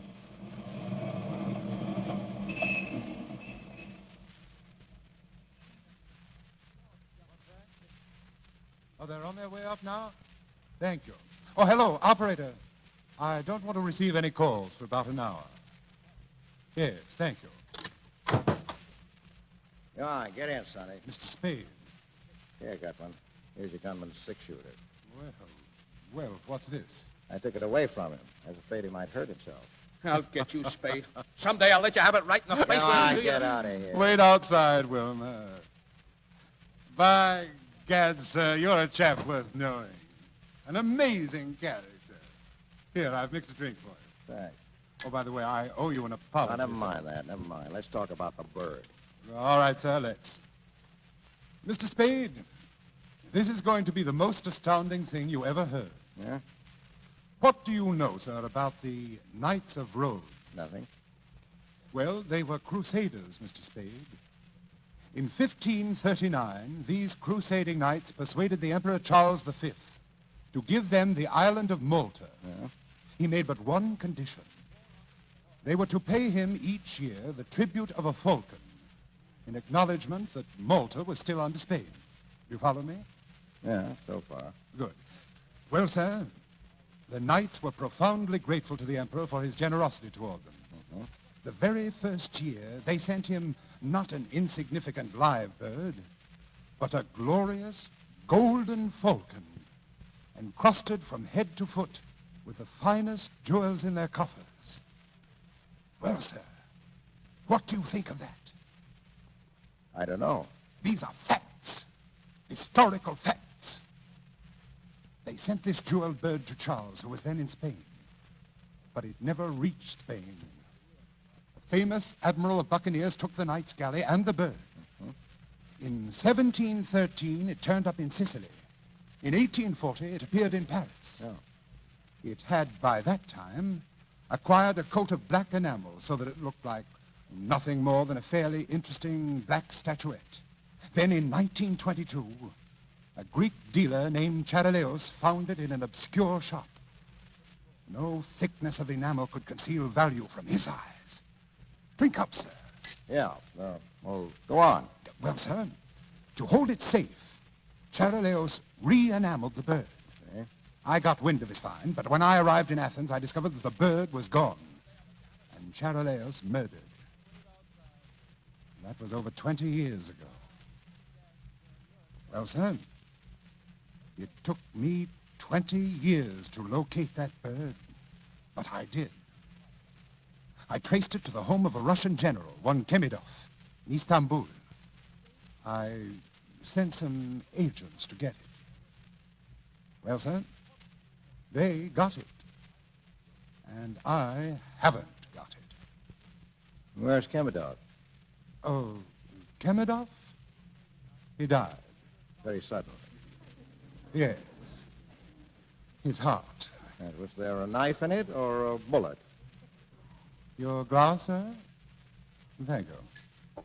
Now, before we start to talk prices, how soon are you willing to produce the falcon? A couple of days. Now, that's quite satisfactory. Well, sir, here's to a fair bargain. Drink up. Well, what's your idea of a fair bargain?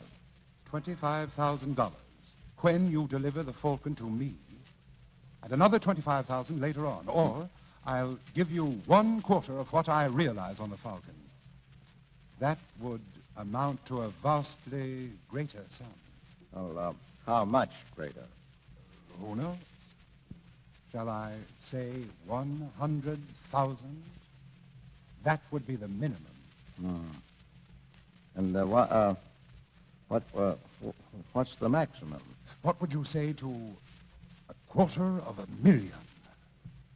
Well, then you think the thing is worth $1 million, huh? At least.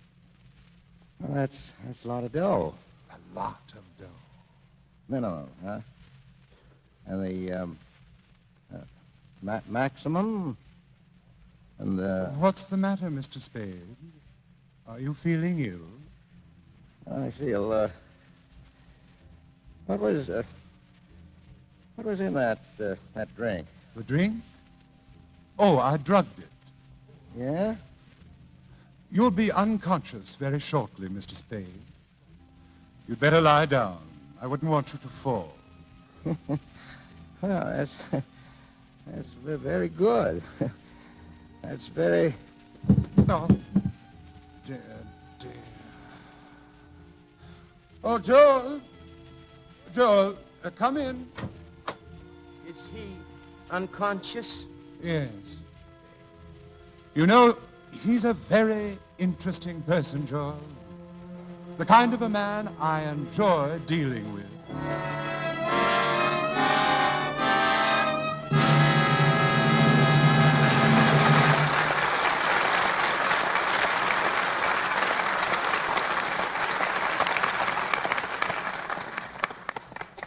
We pause now for station identification. This is the Columbia Broadcasting System.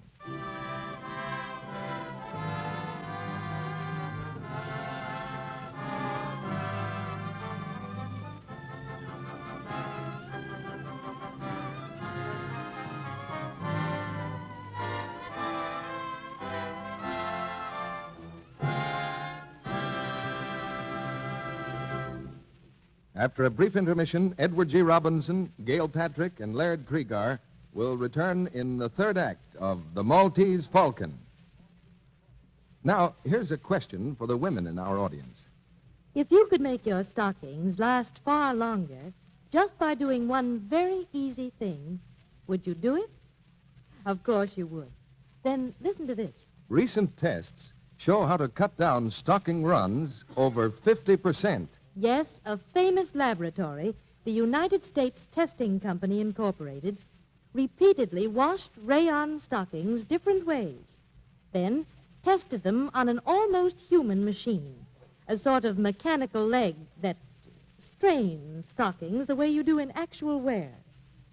Here's what they found.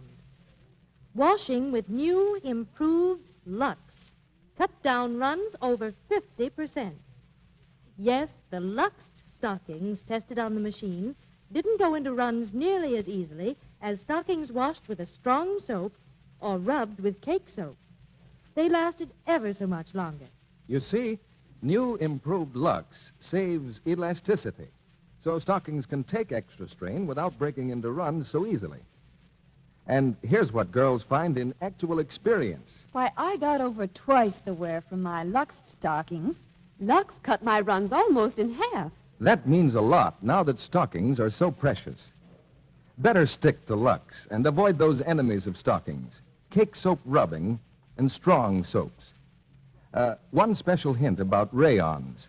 They need 24 to 48 hours drying time. Get new improved Lux tomorrow. It's in the same familiar box, and your dealer has it right now. Now, Mr. DeMille returns to the microphone. One of tonight's stars flew the Atlantic recently. We'll hear about it right after the play. Now the third act of The Maltese Falcon, starring Edward G. Robinson, Gail Patrick, and Laird Kriegar.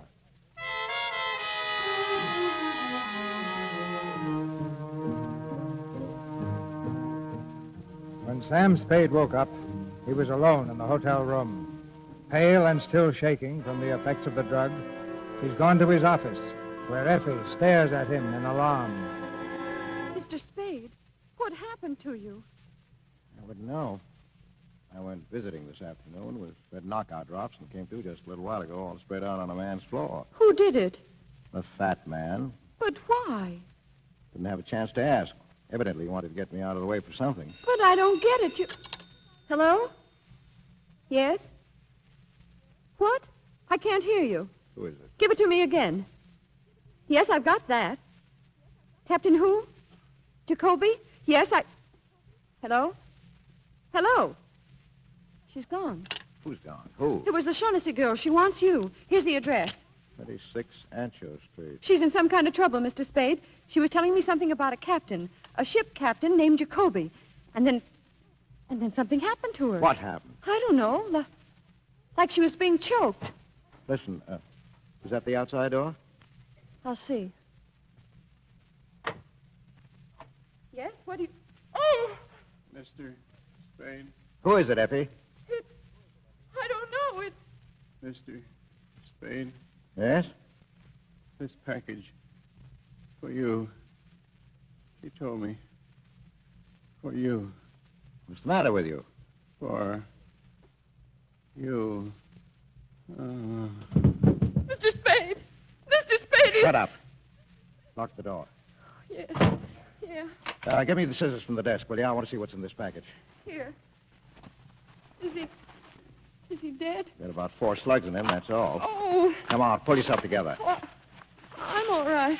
Well, now we'll see. Yeah, this is what I think it is. Yeah? Yeah. What is it? You've got it, Angel. We've got it.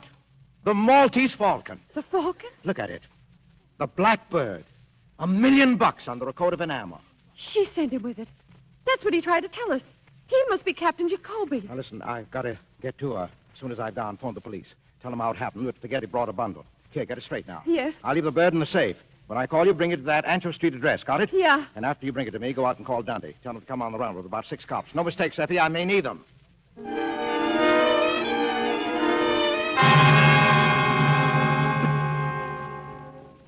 Just keep your hands up, Mr. Spade, and come in.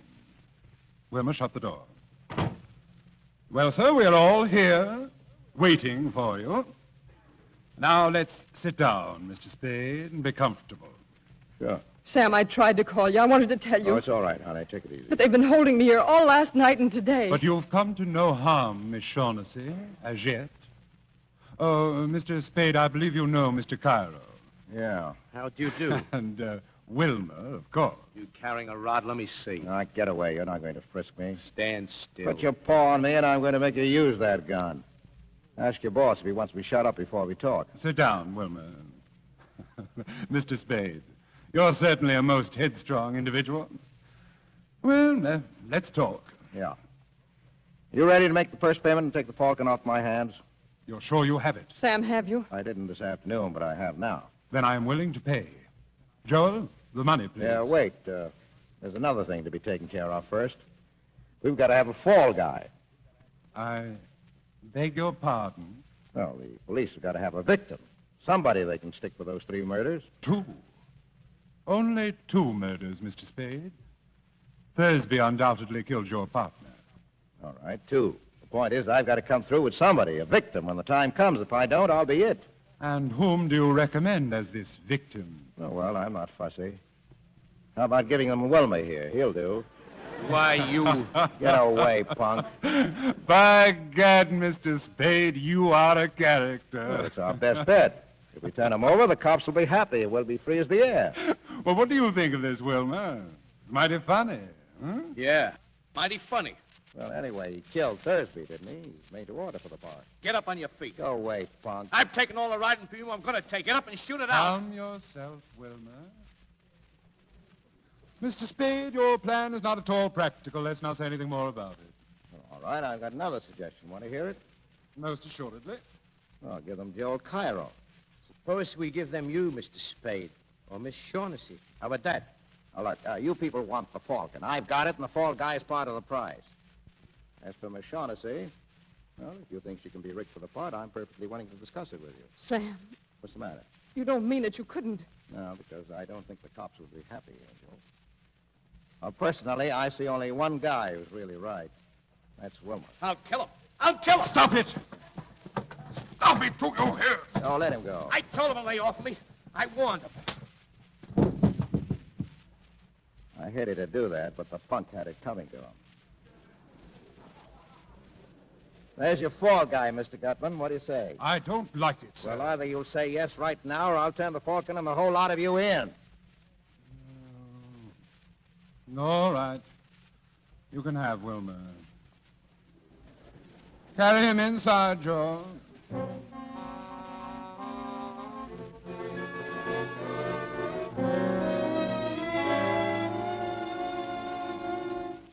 My secretary left an hour ago with the falcon. She ought to be here in a few minutes. What about the money, Gutman? In a few minutes. When she gets here. Good enough. Now, let's get the details fixed. Now, why did Wilma kill Thursby, and why and where did he shoot Captain Jacoby? Well, I shall be candid with you, sir. Thursby was Miss Shaughnessy's ally. We believed that disposing of him would frighten Miss Shaughnessy into patching up her differences with us. That sounds all right. Now, Jacoby. Captain Jacoby's death was entirely Miss Shaughnessy's fault. That's a lie. Well, tell me what happened. Cairo saw in the newspaper that Jacoby's ship was arriving. He remembered that Jacoby and Miss Shaughnessy had been seen together in Hong Kong. Well, sir, he put two and two together and guessed the truth. She had given the bird to Jacoby to bring here. Yes, and at that juncture, you decided to slip me the Mickey, huh? Well, I'm sorry there was no place for you in our plans, Mr. Spade. Mr. Cairo and Wilmer and I went to the boat to call on Captain Jacoby and Miss Shaughnessy. We persuaded Miss Shaughnessy to come to terms, or so we thought. Well, sir, we mere men should have known better. En route to my hotel, Captain Jacoby and the Falcon slipped completely through our fingers. Except that Wilmer put a few bullets in him while he was running away. Oh, by the way, you said Jacoby died? Yes, but not until after he brought me the Falcon. Ah. Well, there's a bright side to everything, isn't there? I'll get it. It's my secretary. You don't mind if I go to the door with you? All right, come on. Mr. Spade, Well, thanks a lot, Effie. I wrapped it up again. Is there anything else? No, thanks. Bye, Effie. Goodbye, Mr. Spade. Let me have it, Mr. Spade. Ah, easy. Let me see it quickly. Here, I guess the pleasure ought to be Mr. Gutman. After 20 years. 20 years. Yes, there it is. There you are, beauty. Is it the Falcon, the original? We will make sure. Your knife, Joel. Here. Thank you. Just a tiny cut in the enamel, and underneath we find...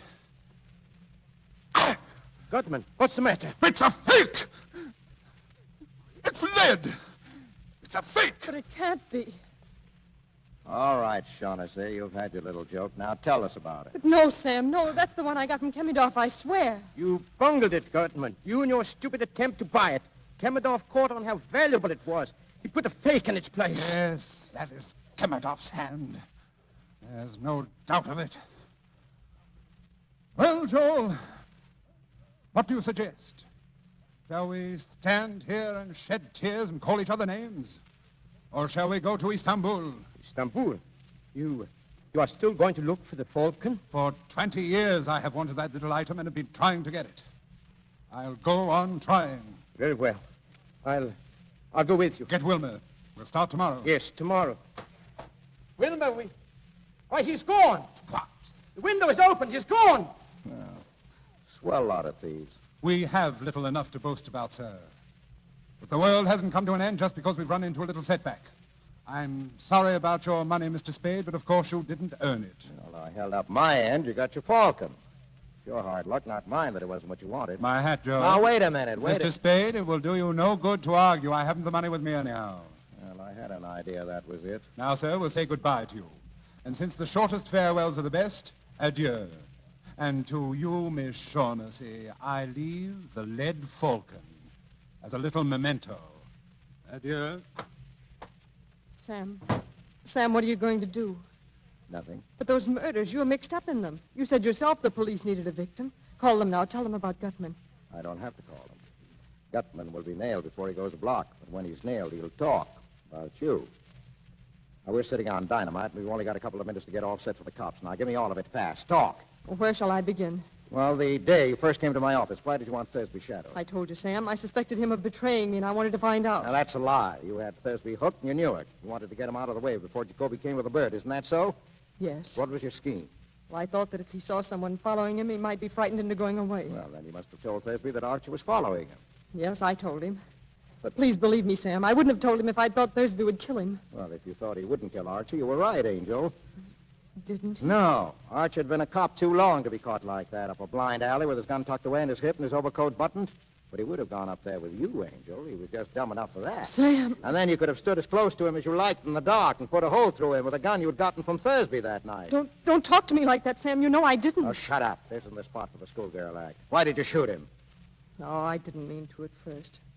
I didn't really, but when I saw that Thursby couldn't be frightened, Oh, Sam, darling. Go on. When you found that Thursby didn't mean to tackle Archer, you borrowed the gun and did it yourself, right? Yes. You didn't know then that Gutman was here hunting for you until you heard Thursby had been shot. And then you knew you needed another protector, so you came back to me. Yes, but Sam, it wasn't only that. I would have come back to you sooner or later. From the very first minute I saw you, I knew that I... Oh, you angel. Well, if you get a good break, you'll be out of San Quentin in 20 years, and you can come back to me then. What? Oh, no, you're not going to... I'm going to send you over. Oh, no, don't, Sam. Don't say that. You're taking the fall, darling. You're doing this to me? Don't you understand, Sam? I'm in love with you. That's great. But you can't. You can't. Yes, I can. You killed the man, darling, remember? You know deep down in your heart, you know that in spite of anything I've done, I love you. I don't care who loves who. I'm not going to play the sucker. I won't walk in Thursby's, and I don't know how many others' footsteps. You killed Miles, and you're going over for it. Sam. That's the cops. Don't let them in, please. Sit tight, honey. Sam. Hello, Spade. Come in. Did you get the fat boy? We got them. The kid, too. Swell. Here's another one for you. She killed Miles. Can you prove it? Can I, Miss Shaughnessy? Can I prove it? Go on, tell them. Yes. All right, come on. So long, Miss Shaughnessy. This doesn't mean anything to you, does it? Maybe. But you're going anyway. The chances are you'll get off for 20 years. If you do, I'll wait for you.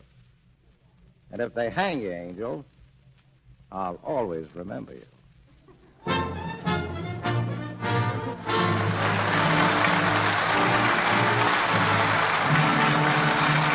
Our stars will return to the microphone in just a moment. But now, listen a minute. Ammunition for attack.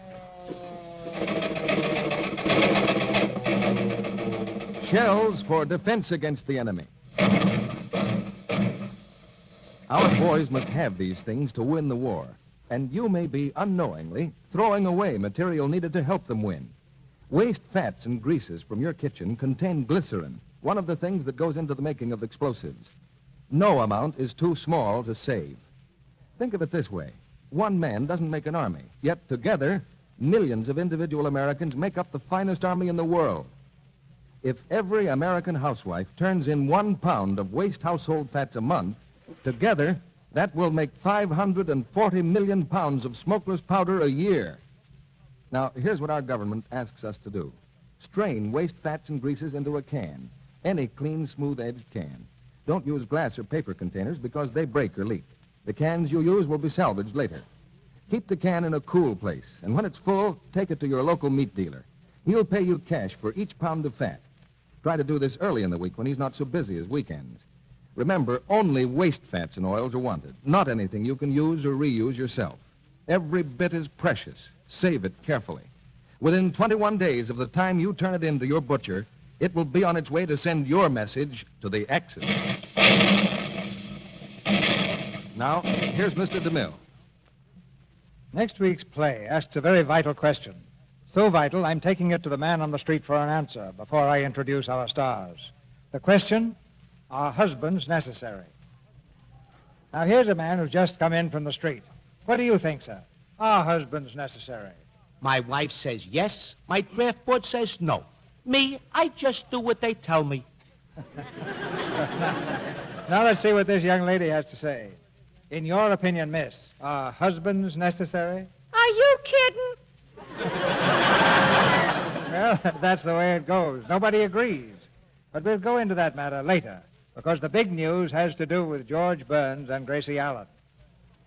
Tonight, the Maltese Falcon had its share of thrills. But in recent weeks, Edward G. Robinson has been on the road to adventure in real life. We'll get the inside story now, as he and Gail Patrick and Laird Krieger come back for a curtain call. It must have been pretty exciting crossing the Atlantic in wartime, Eddie. Well, we went over by plane, Gail, and as we approached the other side, it was nip and tuck there for a few minutes. I wasn't sure whether I'd make it or not. Nazi planes go after you? No, we were playing bridge, and I made the bid doubled and redoubled. Did you fly back too, Eddie? Well, I came back on a ship, Laird. I was sure I got a chance to see a submarine, but nothing happened. The word must have gone out that Little Caesar was aboard.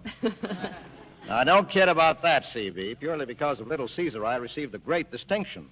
The fellows made me an honorary member of the gun crew. Well, seriously, Eddie, in entertaining our soldiers in England, how did you find them? Are they cheerful? Cheerful and determined, CB. As for the English people, nothing seems to bother them. They've had rationing so long, it isn't the topic of conversation now. That great clock, Big Ben, was symbolic of the whole country to me. Every time it strikes, it seems to be saying, it's later than you think, Adolf Hitler. I suppose you did some broadcasting yourself while you were there, Eddie. Well, one afternoon I broadcast 6 messages to the continent in French, Spanish, Romanian, German, Danish, and Italian. What, no Greek? Well, I'm working on Russian at the moment, dear. I want to be able to say thank you to all the Russians I meet from now on. Now, you've had many successes on the screen, but in years to come, I think you'll value most the success you achieved in this job for your country. Oh, thank you, C.B. What are you doing here next week? Well, that's when the big question comes up again, Eddie. Because next week, our play is the Paramount comedy hit, Our Husbands Necessary. And in it, we'll present those eminent thespians, George Burns and Gracie Allen. In the play, George works in a bank, and Gracie is secretly trying to help his career. So tune in next Monday night and get Gracie Allen's answer to that burning question, are husbands necessary? Oh, sounds like a lot of fun, C.B. Good night. Good night. Good night. Good night. And don't miss George and Gracie.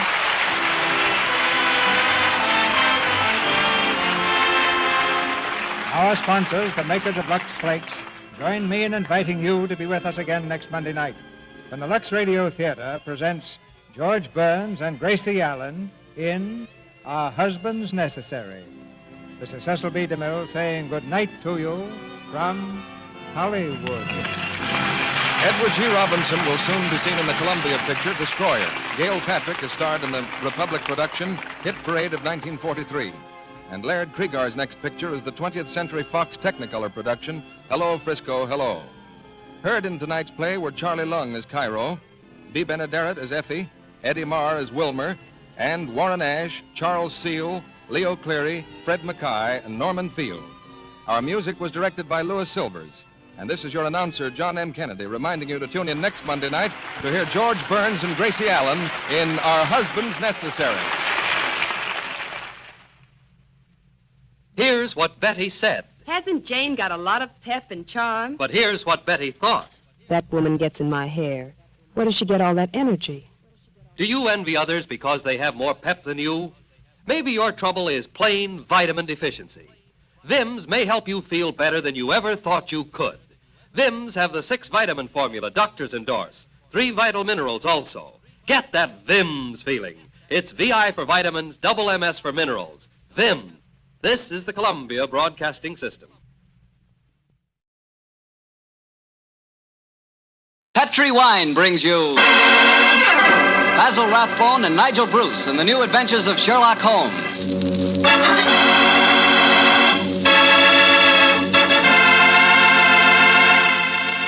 The Petri family, the family that took time to bring you good wine, invite you to listen to Dr. Watson tell us another exciting adventure he shared with his old friend, that master detective, Sherlock Holmes.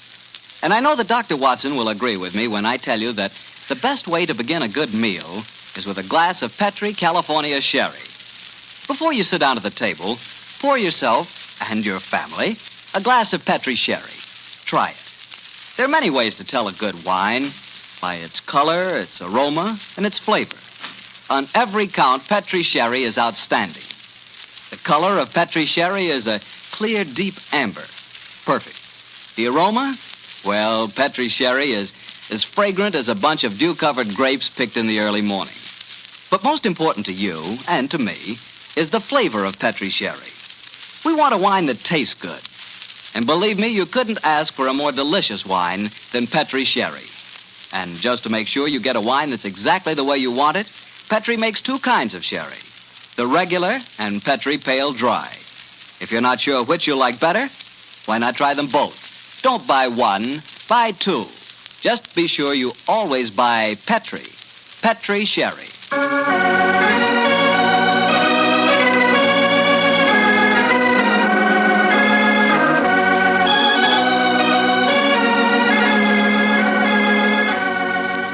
And now I'm sure our good friend Dr. Watson's ready for us. Let's go in and join him. Good evening, Dr. Watson. Good evening, Mr. Marshall. Quiet minute. I don't want it. Dogs seem very chipper tonight, Doctor. Have they been getting into any more trouble lately? Oh, no, my boy. It's been a relatively quiet week for them. 1 meeting with a dead seal, 2 visits to my neighbor's chickens, and a losing battle today with a cross-eyed Siamese cat. You call that a quiet week, huh? Well, it is for them, but never mind about the dogs. Draw up your usual chair and make yourself comfortable. You're just in time to join me in a glass of sherry. That'd be very nice, Doctor. Oh, I see you have the old dispatch box out again. Yes, my boy. As the story I'm going to tell you tonight took place in 1887, I thought I'd better refresh my memory on some of the details of the case. It was shortly after my marriage, and as I had bought a practice in the Paddington district, I saw very little of my old friend Sherlock Holmes. How was doctoring in those early days? A struggle, my boy, a distinct struggle. Dr. Farquhar, from whom I had bought the practice, had at one time an excellent clientele, but his age, combined with an unfortunate affliction, the that resembled St. Vitus's dance, had very much thinned it. I had confidence, however, in my youth and in my energy, and I was convinced that in a very few years the practice would be as flourishing as ever. But, as I said, I saw very little of Holmes in those days. I guess you were too busy to visit Baker Street, huh, Doctor? Yeah, you guessed quite correctly, Mr. Bartow, quite correctly. Holmes seldom went anywhere himself save on professional business. You can imagine my surprise, therefore, when one day on coming home from a heavy day's work, I found that Holmes had decided to pay us a visit. My wife persuaded him to stay to dinner, and as the three of us sat at the table, the flickering candlelight dancing strange patterns on the walls, faded quite like old times. Holmes was in an unusually gay mood, and I can remember the twinkle in his eye as he turned to my wife and said, "You're a brave woman, Mrs. Watson, to feed an unexpected guest on the maiden night out. I'm extremely grateful. Mrs. Hudson's cooking, though excellent of its kind, lacks variety. Your dinner has been quite a treat." That's a very gracious little speech, Mr. Holmes. Yes, I've never known you to be so observant about food, Holmes. Perhaps the lack of your company, my dear chap, and the consequent lonely meals have made me conscious of Mrs. Hudson's culinary shortcomings. I suppose you're taking John out with you tonight on one of your cases. Oh, no, Mrs. Watson. Oh, I can understand your suspicions. My visit was purely social. Then let's go into the other room and have a pipe, shall we? Well, don't you think you'd be more comfortable at the club? Miss Mary, I believe you want to get rid of us. Oh, no, dear, it's not that. It's just that... Your visitor is due at any moment, and you had counted on the house being empty by now. Why, how on earth did you know that, Mr. Holmes? Past half hour, you've been glancing at the clock with mounting anxiety. I feel sure that... If it had not been for my unexpected visit, your good husband would already have been walking towards his club. Yeah, it is my custom to go to the club on Thursdays, but how'd you know? I know your habits, my dear chap. As well, if not better than you do. It's a good thing I'm a bachelor, isn't it, Mrs. Watson? Yes, indeed. A wife could keep no secrets from you, Mr. Holmes, I'm sure. Well, Mary dear, who is your visitor, and what is the secret that you've been hiding? It's innocent enough, John. As Thursdays is the maid's night out, and you've been going to the club, I've been letting Alicia Wentworth meet her young man here. With me as chaperone, of course. Oh, so that's the mystery. Well, Watson, young love is on the wing, and I'm sure we're dreadfully in the way. Let's stroll to Baker Street, shall we? Yes, of course, I'll get my coat. Why didn't you tell me, Mary? Well, I was afraid you might be angry, John. Angry, of course, now. Alicia's such a sweet girl. And Harry Prendergast is a very charming young man. He comes from an excellent family, has a commission in the infantry, and the children are tremendously in love. But her beastly guardian forbids them to meet. So Oh, there she is now. Well, we can pretend that we were just leaving anyway. Yes, I'll get my coat. Hello, Alicia, dear. Oh, Mrs. Watson, I'm so glad to see you. Come, dear. Alicia, this is my husband and Mr. Sherlock Holmes. How do you do, my dear? It's a shame that we have to go now, but my friend and I have some very important business to attend to. You're Mr. Sherlock Holmes, the detective, aren't you? Yes, Miss Wentworth. Please don't go, Mr. Holmes. Please don't. I need help so badly. Why, Alicia, what's wrong? You're as white as a ghost. Let's go into the drawing room, shall we? What's troubling you, Miss Wentworth? It's Harry, Captain Prendergast. I don't know exactly what's the matter, but something dreadful has happened to him. Oh, now sit down here beside me, dear. That's it. Miss Wentworth, what reason do you have to suppose that Captain Prendergast is in trouble? I've seen friends of his today. They spoke of him almost as if he were dead, and yet they wouldn't tell me why. And just now I went to his club, and they told me that Captain Prendergast was not a member. But he is a member. He's been a member for years.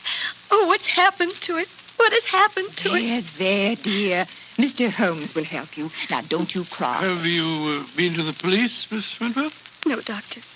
You see, I went to my guardian, but he wouldn't let me go to the police. He said there'd be a scandal. But then he hates her. The Prendergasts are a fine family. Why does your guardian object to him so strongly? I don't think he would approve of anyone I choose. He doesn't want me to get married. Oh, sounds like a positive ogre to me. Who is your guardian, my dear? Colonel Moran. Colonel Sebastian Moran. Indeed. He's a man who has many entries against him in my ledgers, but a man that I've never met.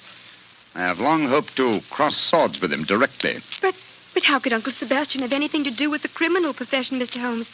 He's the son of Sir August Moran, and he was once British minister to Persia. Oh, you must be confusing him with someone else. No, my dear, it's the same man, and furthermore, I'm almost certain that your guardian is the right-hand man of a certain friend of mine whose name also begins with the 3 letters M-O-R. Good Lord, Moriarty. I have no proof. And yet I suspect that Colonel Moran is the second most dangerous man in London. That's Harry. It must be Harry. Oh, poor girl. I do hope you can help her, Mr. Holmes. I shall do my best, Mrs. Well, Watson. if that is her young man at the door, it's more than likely her problem doesn't exist any longer. I hope you're right, Watson. Though with Colonel Moran as a guardian, I'm afraid the young lady is destined to have trouble. Come on, Harry. Good evening, Mrs. Watson. I'm so glad to see you, Harry. This is my husband. How do you do, Doctor? How do you do, my boy? And Mr. Sherlock Holmes. How do you do, Captain Prendergast? How do you do, sir? Harry, what's wrong? I can tell by your face that something dreadful has happened. It has, darling. Tell Mr. Holmes about it. He's promised to help us. Well, sir, I'm afraid this is a little outside of your province. You will find that my friend's province is quite extensive, Captain Prendergast. I shall be more than happy to do anything I can to help, sir. That's very nice of you, Mr. Holmes. Well, it's pretty bad. Last night I was accused of cheating at cards at the Tankerville Club. Oh, dreadful. Of course, I don't have to tell you that I didn't cheat, but the evidence was dead against me. I'd been winning heavily, and the cards were proved to be marked. Marked? How? There were pinpricks on the edges. Pinpricks which indicated the card's value.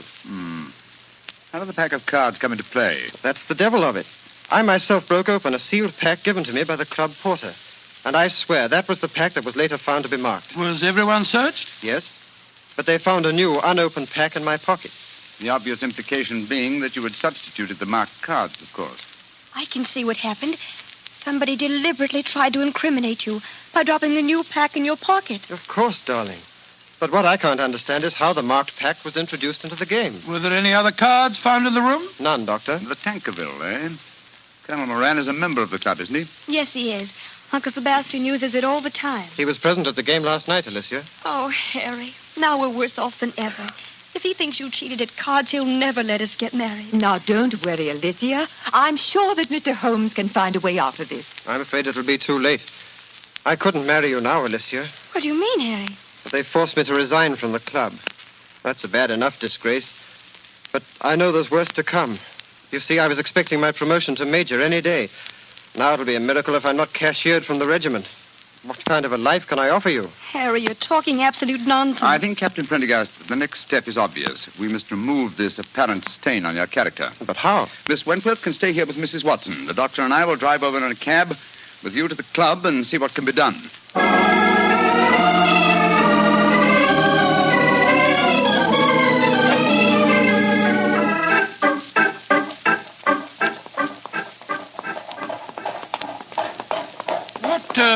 What kind of a card game were you playing last night, Prendergast?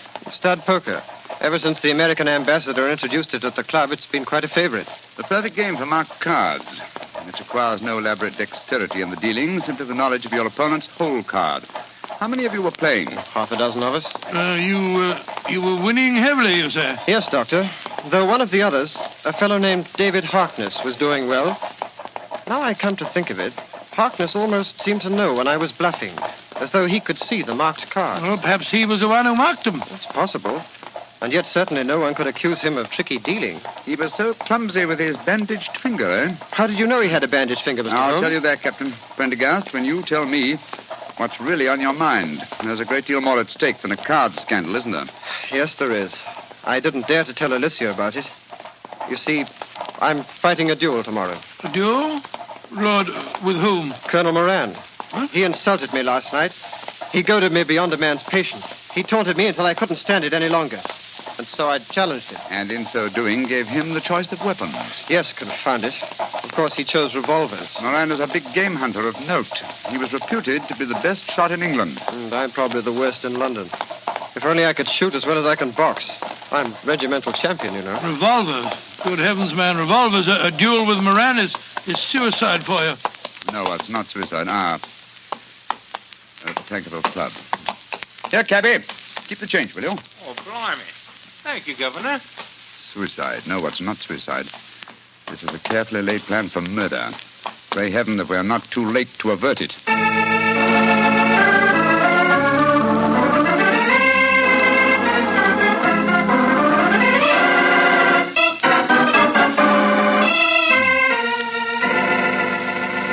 It's Mr. Harkness that you're wanting, sir? Yes, he went to his room half an hour ago. Number 108.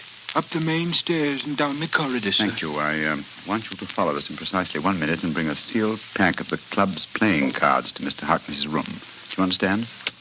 Oh, yes, sir. And thank you.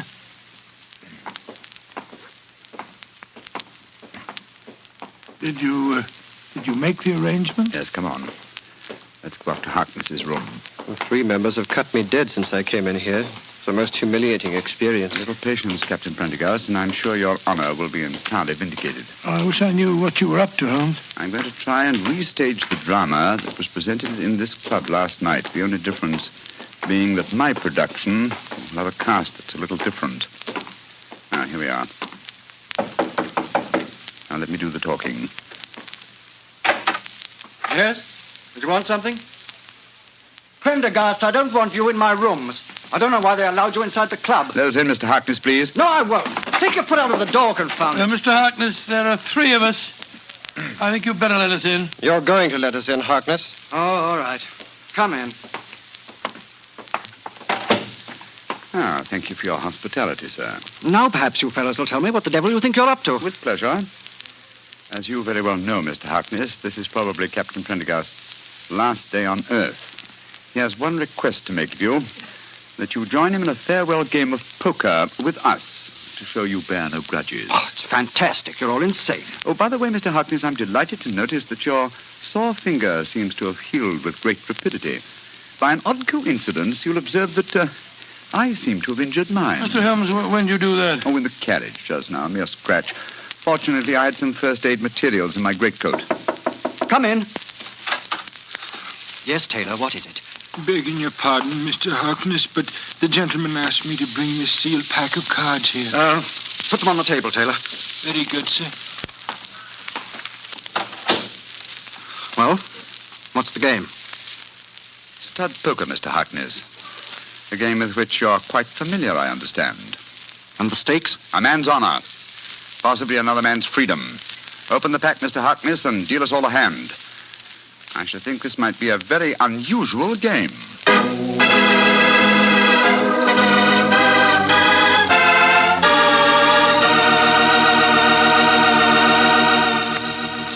You'll hear the rest of Dr. Watson's story in just a few seconds. Time for me to explain that Petri California Sherry is not only an ideal wine to serve before dinner, but it's also the perfect wine for almost any occasion. Petri Sherry is fine after dinner, when you're listening to the radio or just sitting around talking. And, of course, you couldn't ask for a finer party wine than Petri Sherry, especially if your party is at cocktail time. If you don't know what wine to buy, you can't go wrong with Petri Sherry. But be sure it's Petri. Look for the letters P-E-T-R-I. They spell the proudest name in the history of American wine. Well, Dr. Watson, that was quite a game of poker you were settling down to. I have a feeling that Sherlock Holmes had an ace or two up his sleeve, didn't he? Figuratively, he did, Mr. Bartell, though at the time I must confess that, as usual, I was pretty much in the dark. David Harkness opened the new sealed pack of cards, and the 4 of us played a hand of poker. It was easy to see that our unwilling host was far from happy. His ferrety eyes darted from one to the other of us as he played our cards. He knew that he was the victim of a conspiracy, and so he was watching every move we made. Finally, as that strange game progressed, Captain Prendergast leaned across the table and said, I think you're bluffing, Harkness. Do you? Well, it'll cost you exactly the limit to find out. How curious are you? By Joe, I think you are bluffing, Harkness. I'll see you. He'd be a fool to, Watson, when he has a straight flush. What do you mean, Holmes? My dear Harkness, the markings are quite apparent, I assure you, to someone who knows what he's looking for. Scott, you mean that these cards are marked too? Examine them for yourself, old chap. They are marked. They're pinpricked just like they were last night. Oh, that's impossible. Harkness broke the seals on your pack just now. We all saw him do it. He couldn't have switched the pack. And why would I do that, even if I could?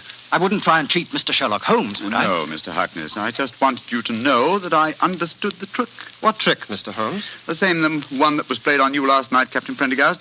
This was a demonstration of how easily a sealed pack of cards may be turned into a marked one by a man with a sore finger. What on earth's a sore finger got to do with it, Holmes? Oh, it's very simple, Watson. A pinhead or a thumbtack hidden under the bandage, a tiny pressure against a card one wishes to mark as it comes into one's hand, and after several deals, hey, presto, a marked pack. Oh, so that's how it was done. You can't prove it, Holmes. You can't prove a thing. You weren't here last night. No, unfortunately, I wasn't, Mr. Harkness. Otherwise, I should have had the great pleasure of exposing your trick at the time. As it is, I shall have to rely on a public confession. You'll never get a confession from me. Possibly not, but I'm sure that you'll be interested to know that I've made quite an extensive study of card sharping. In fact, I've considered giving a little lecture or demonstration here at the club. What are you talking about? This game that we've just played was in the nature of a rehearsal. I should, of course, stress this particular method as being of great local interest. I'm sure most of the gambling members will recall one man who has had unusually bad luck with his fingers. Holmes, you're trying to ruin me. Well, you were willing to see Prendergast ruined. And killed. But a pistol duel with Colonel Moran is almost equivalent to murder. What do you want me to do?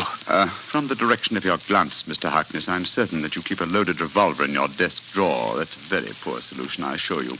Why not be a man, write a confession and sign it? It'll free Captain Prendergast from any stigma, and it'll help to trap the real culprit, Colonel Sebastian Moran. Moran? But where does he come into the picture, Holmes? Mr. Harkness knows, don't you? And I think I know now. Why don't you tell us, Harkness? One thing at a time, Prendergast. I owe it to you to write a confession. I'll do that, rather than face a public exposure in the club, but that's as far as I'll go. If you have any ideas about Moran, go and talk to him yourselves. There's a certain honor, you know. Even among thieves? Thank you for the implication, Mr. Harkness. You have writing materials here? Yes, I have writing materials, Holmes. Splendid. Then while you're telling the truth about last night's episode, we'll call on Colonel Sebastian Moran. Have you any idea where we might find him at this time of night? Yes, I have every idea. You'll find him in the gun room. Thinks he has a duel on his hands tomorrow. In the gun room, eh? Thank you, Mr. Harkness. We'll go and talk to him. You may expect us back within half an hour.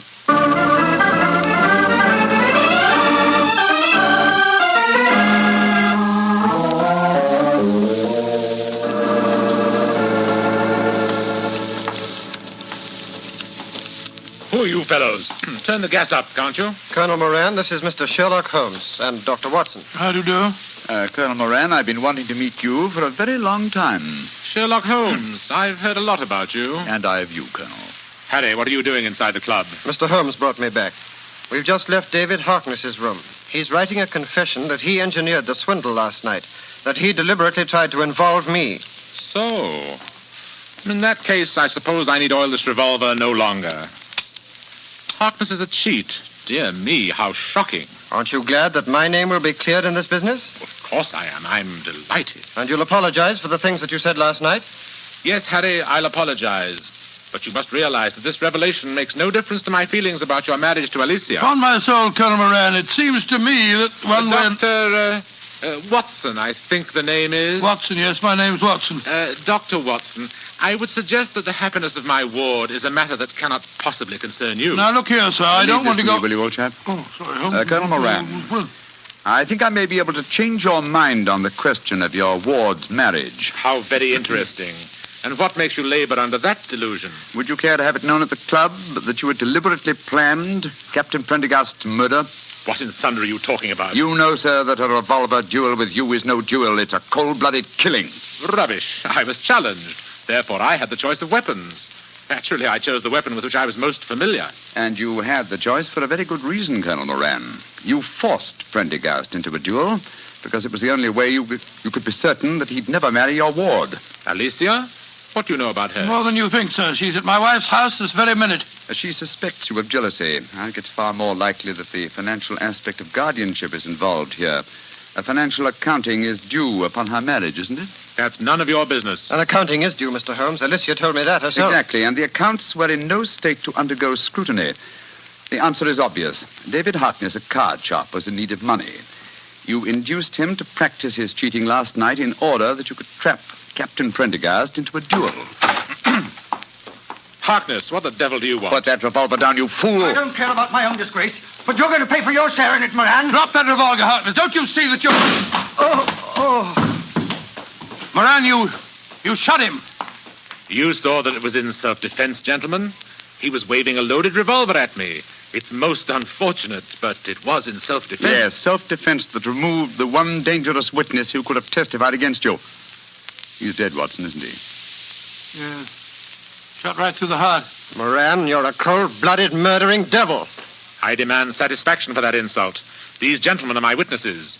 I apologize for the misunderstanding last night, but this is a different matter. You've insulted me, Harry. The duel will take place, Colonel Moran, and Dr. Watson and myself will act as seconds for Captain Prendergast. Let's make the necessary arrangements, shall we?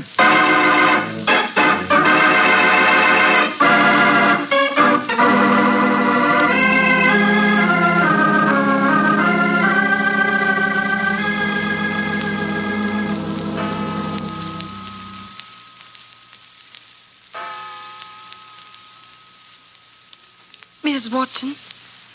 Yes, Alicia, dear? It's 2:00. What can have happened to them? They left here just after 8. Well, if you had been married to John for any length of time, my dear, you wouldn't worry. When your husband goes out with Sherlock Holmes, you're prepared not to see him for a few days. Mrs. Watson, what are you saying? I haven't got a husband. Oh, now, Alicia, don't glower at me like that. What did you say the time was? It's just after 2, and they left here at 8. What can have happened? Well, I don't know. But Mr. Holmes was with them. So don't worry, my dear. He's frightfully clever. I wouldn't be surprised. There's the front door now. They're back. Oh, dear me. Now I'll have to make cocoa. Harry, darling, what's happened? Oh, lots of things, darling. I'm a member of the Tankerville Club again. I'll probably become a major, and you'll certainly become Mrs. Prendergast before very long. Oh, it all sounds wonderful. What have you two been up to, John? Oh, it's the old story, Mary, dear. Holmes solved the case, and it all ended happily. Happily? My dear Watson, that's hardly the word to use. Harkness is dead, and Colonel Moran is probably in hospital. Please, tell me what happened. Well, your guardian challenged Captain Prendergast to a duel. He overlooked the fact that since he was the challenger, the choice of weapons belonged to his opponent. Perhaps you can guess what that choice was. Boxing gloves. We've just come from the gymnasium at the club, Alicia. I'm afraid I really gave him a thrashing. And a well-deserved one, too. I'm only sorry that I couldn't put him where he belongs, behind prison bars. Oh, Harry. He'll be the laughing stock of London. I'm glad of it.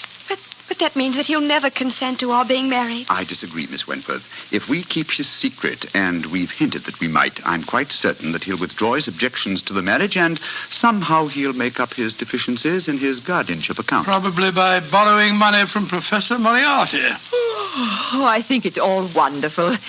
But it's well after 2:00 in the morning. Let's go into the kitchen, shall we? I'll make some cocoa. Cocoa? Spot of whiskey. Harry, you and Alicia stay here. You probably have some plans to make. Oh, cocoa's not a very exciting drink. Oh, shush, John. Oh, sorry, dear. As soon as the cocoa's ready, we'll call you.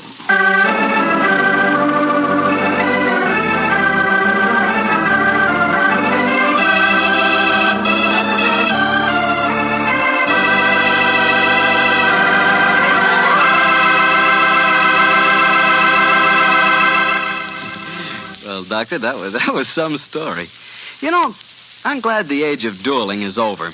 I'd hate to have someone challenge me to a duel. What's the matter, Mr. Bartell? Are you afraid of being hurt? Afraid of being hurt? Of course not. If someone challenges me to a duel, I have the right to choose the weapons, don't I? Yes, and what weapons would you choose?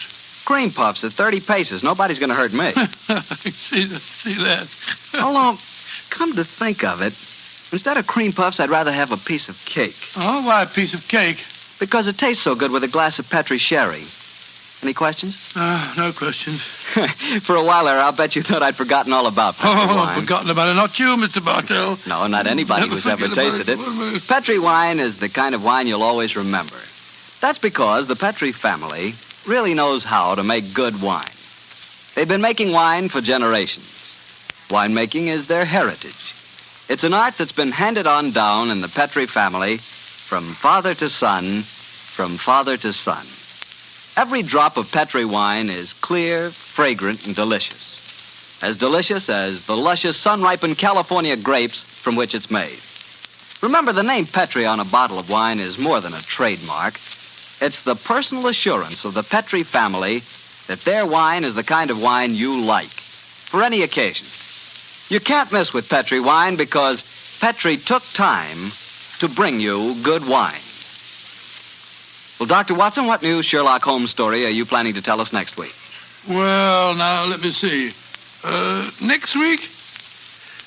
Next week, Mr. Bartell, I'm going to tell you an adventure that took place in the gay Vienna of the 90s. It concerns a strange tragedy that occurred on a ballroom floor and a weird series of murders that were punctuated by the sound of music. I call the story The Waltz of Death.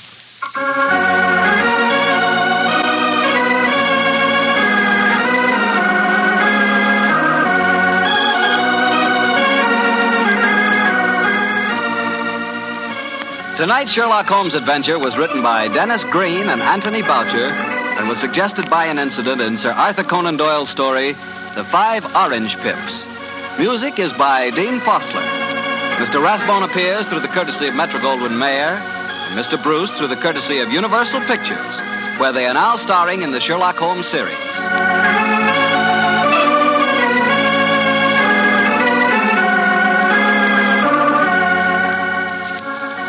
The Petri Wine Company of San Francisco, California, invites you to tune in again next week. Next week, many communities will change time, and this program will reach some of our listeners at a different hour. Consult your local newspaper or mutual station for the exact time in your area. Sherlock Holmes comes to you from our Hollywood studios. This is Harry Bartell saying goodnight for the Petri family. For a solid hour of exciting mystery dramas, listen every Monday on most of these same stations at 8 o'clock to Michael Shayne, followed immediately by Sherlock Holmes. This is the Mutual Broadcasting System.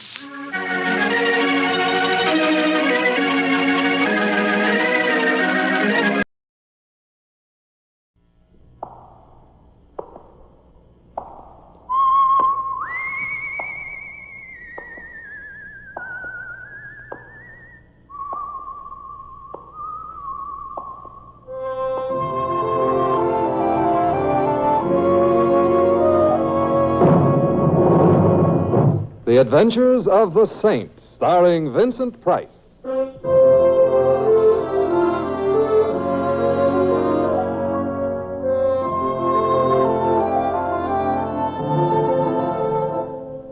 The Saint, based on characters created by Leslie Charteris and known to millions from books, magazines, and motion pictures.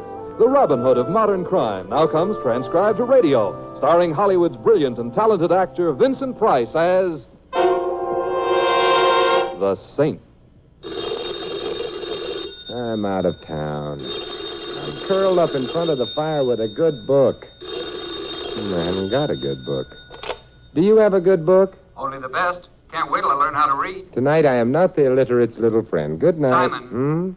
Think. It's too late. Think of a desert moon. Think of a black sky sprinkled with silver stars. I'm trying. Another minute and I'll hear a coyote howling. Think of a small blonde with big eyes. You don't sound like a small blonde. I wouldn't know about the eyes. Her name was Marie and her mood was ardent. You were hiding in the rumble seat. When you got back with her to Hollywood, she slapped me in the face. Raleigh. Raleigh. How are you, Simon? I'm keeping up with my Social Security payments, and you? Oh, making a series of personal appearances all over the country in the shrinking flesh. The studio's idea.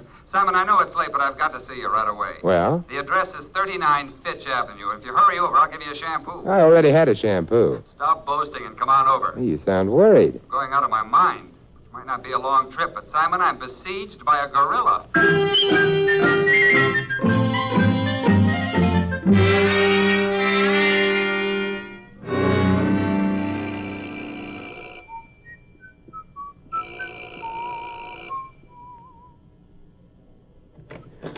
Hello, Raleigh. Simon, come on in. Thanks. It's good to see you. Oh, Marie still remembers you. Oh? I duck every time I meet her. Raleigh, I hate to get personal, but someone has confused you with Grant. This tomb is, Renting this moth-eaten mansion was the studio's idea. I tried to have them put in a small subway, but they got very snide about it. It's really a very nice mansion. When did Dracula move out? Keep this under your hat, but I think he's still around, lurking. Let's start the long trek. All right. The idea is just set a steady pace and keep to it. Yeah, but how do you know you're going in the right direction? The moss on the moldings. Oh, yeah. Say, Raleigh, what about this gorilla you mentioned over the phone? Oh, I'd forgotten about him for a few fleeting moments. Simon, the next picture I'm doing is a jungle picture. Oh. You mean whoa. Anyway, the studio got the bright idea of having me photographed next to one of our furry little brothers. So they issued a dozen memos, and a little man complete with gorillas showed up here about an hour ago with 9,000 photographers. Oh, we veer to the left here. Oh, thank you. The photographers ran out of flash bulbs some time ago and left. The gent with the primate, his name is Preble. The primate? No, the gent. Oh. He seems to feel reluctant about leaving. Oh, is he bigger than you are? No. Well, then why the desperation call to me? I don't know exactly, except that Preble isn't some kind of a jam. He wouldn't tell me what it was, but... Shy? No. Terrified, I think. We've made it. The gorilla. He's only a very small monkey. And this is Mr. Preble. Mr. Preble, Simon Templar. How do you do? How do you do? Simon Templar? Yes. The saint? In a haphazard sort of way. You're the kind of man who might be able to help me. They'd be afraid of you. Who would be? Oh, I don't know if I should tell you, but because maybe I'm guilty, too. Guilty of what? Oh, I'd better go now. Perhaps after I think it over. May I call on you for aid if... Of course you may. Thank you very much. Wenceslaus, we're leaving now. Wenceslaus? Yes. He's a very talented monkey. I spent years training him. Now, perhaps he's going to be the reason why I'll go to jail. Well, that is... Good night, Mr. Ames. You were very cooperative. Part of my job, but why don't you break down and tell Mr. Templar all? Thousands, nay, millions of people have. Oh, I'm sure of that, but I can't decide whether I can be helped. Please, I'll go now if you don't mind. All right. Think you can find the front door all by yourself? I'm sure I can. I'm in the phone book, Mr. Preble. And I'd suggest you don't wait too long. No, I won't. He's a funny little man. He was practically running when he left. Nothing much you can do for him if he won't open up. Perhaps not, but... Raleigh, let's go after him. But Simon... I've seen terror in people's eyes before, and I don't like it. It isn't pretty. Simon, have you got any idea about what's bothering him? Not much of one, but from what he said, I'd guessed that somehow, and probably innocently, he'd gotten himself involved with something or somebody highly illegal. The monkey figures in it, too. He's made the front door. If my legs hold out and we catch up with him, I'd like to... Simon! Yeah, that was Preble. Come on, we run for it. That car! He turned the corner. Too far away to get the license number. Oh, maybe there's someone playing a joke on Preble, Simon. No. It wasn't a very good joke, Raleigh. Preble died, but not laughing.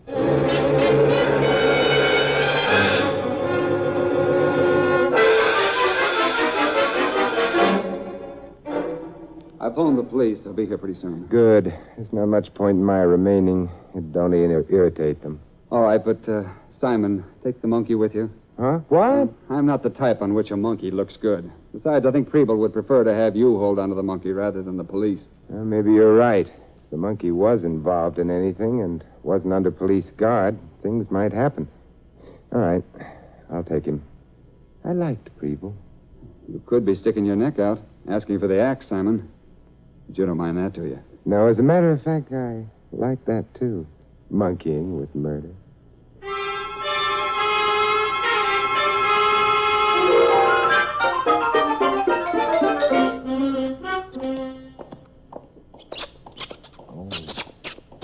Shut up.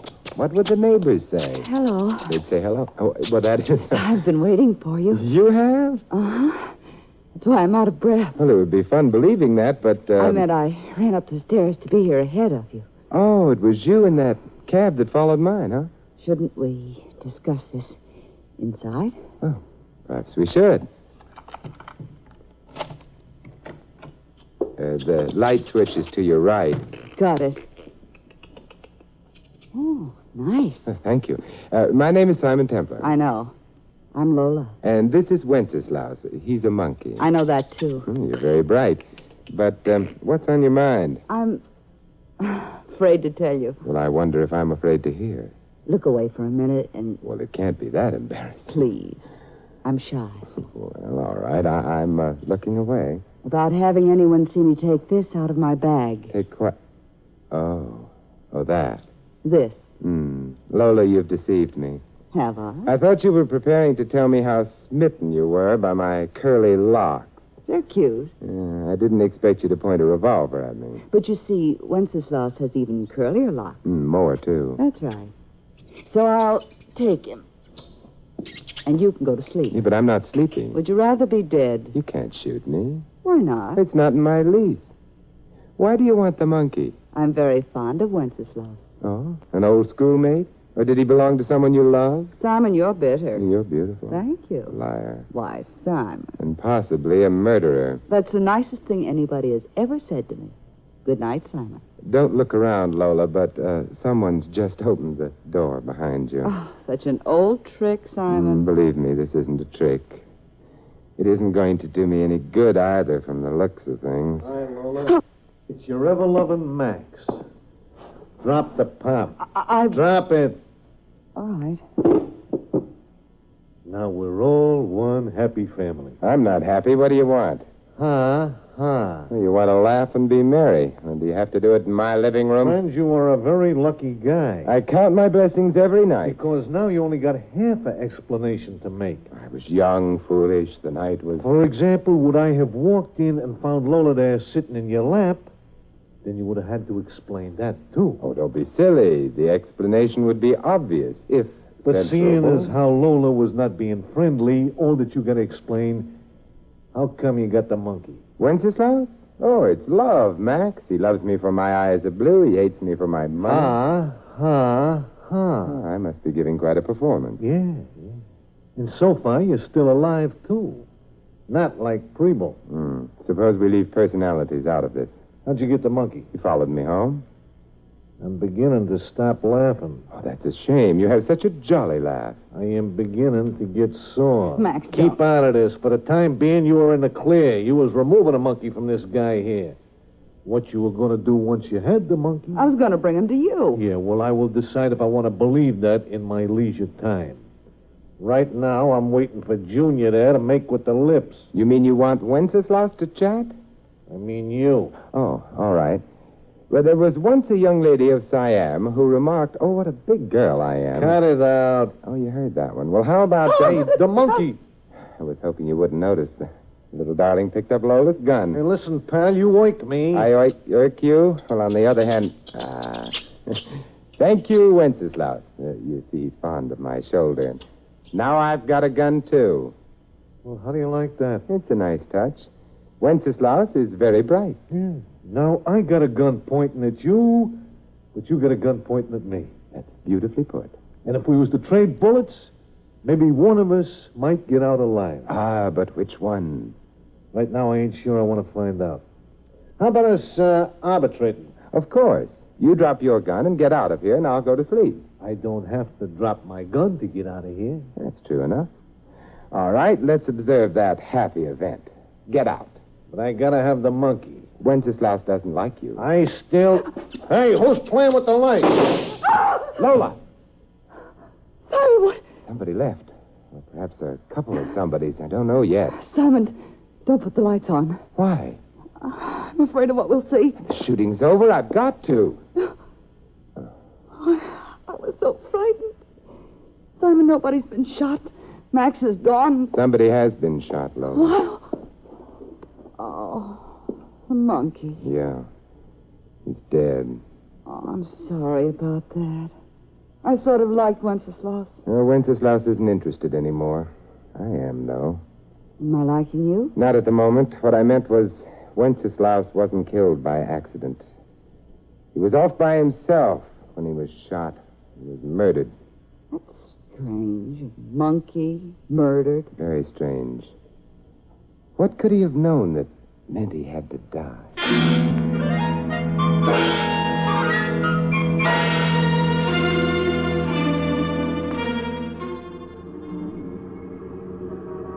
Simon. Yes, Lola?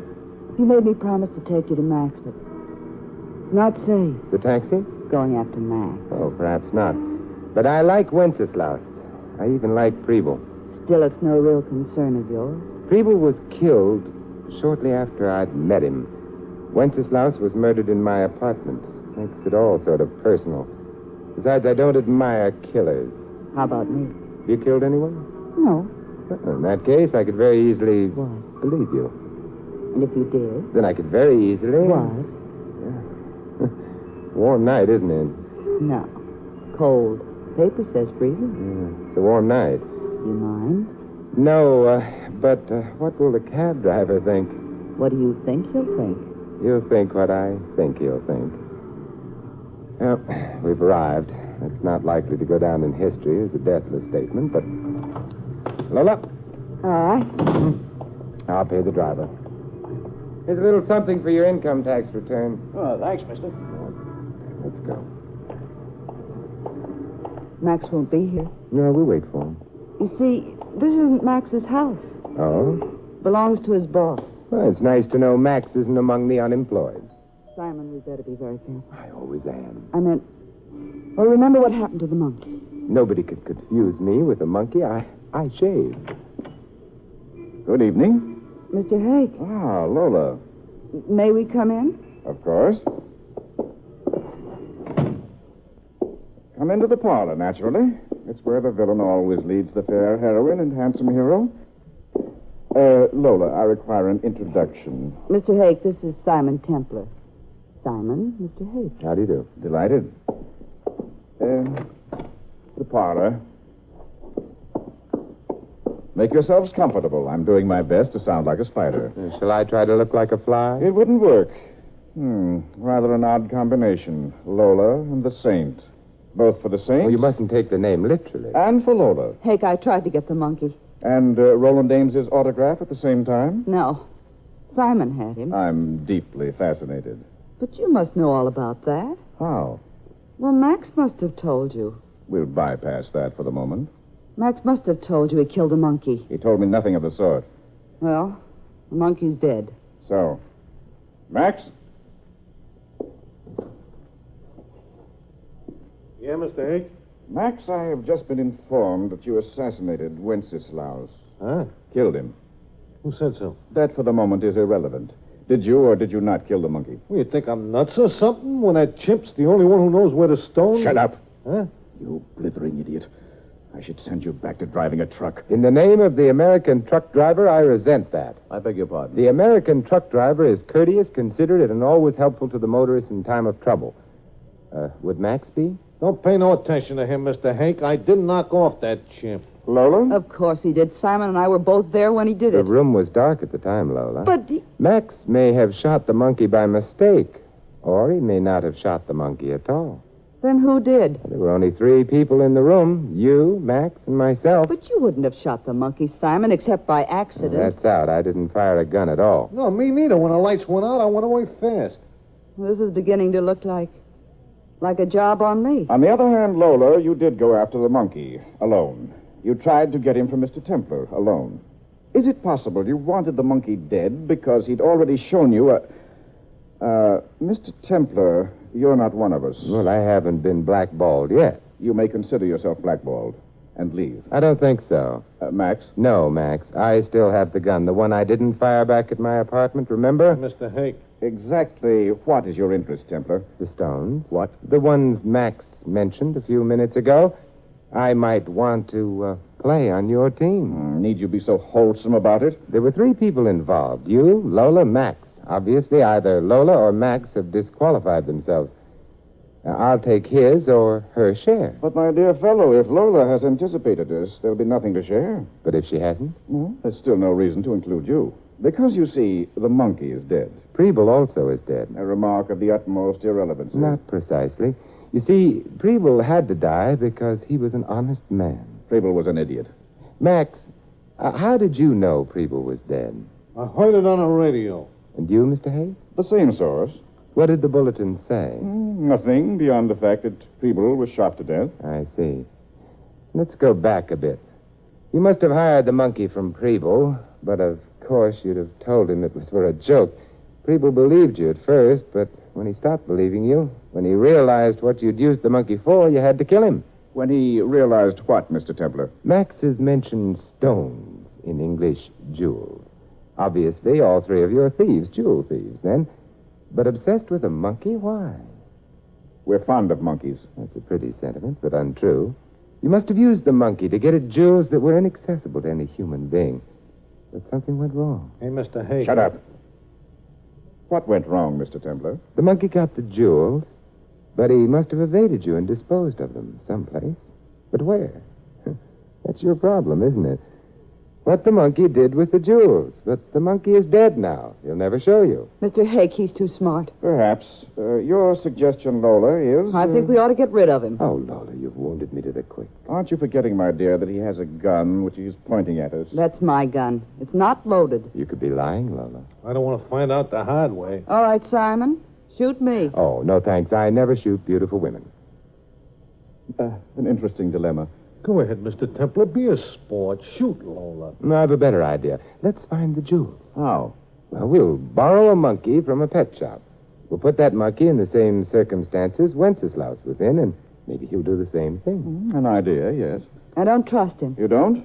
Then that perhaps is a very good reason for accepting his suggestion. Mr. Templar, shall we go borrow a monkey?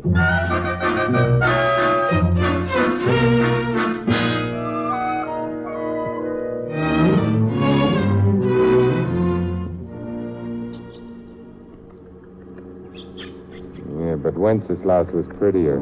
This one looks moth-eaten. No, I don't imagine that matters.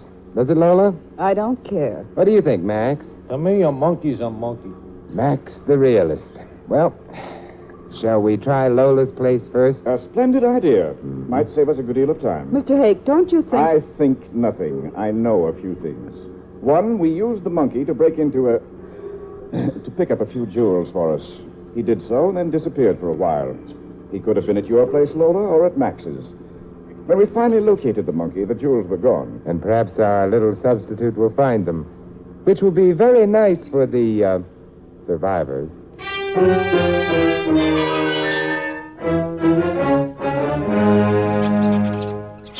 Well, he's been all over my apartment, made a mess of it, and... Found nothing. Nor did we. Temple, I'm afraid... That Lola's innocent? Perhaps. Then, suppose we try Max's happy little home next. Hmm?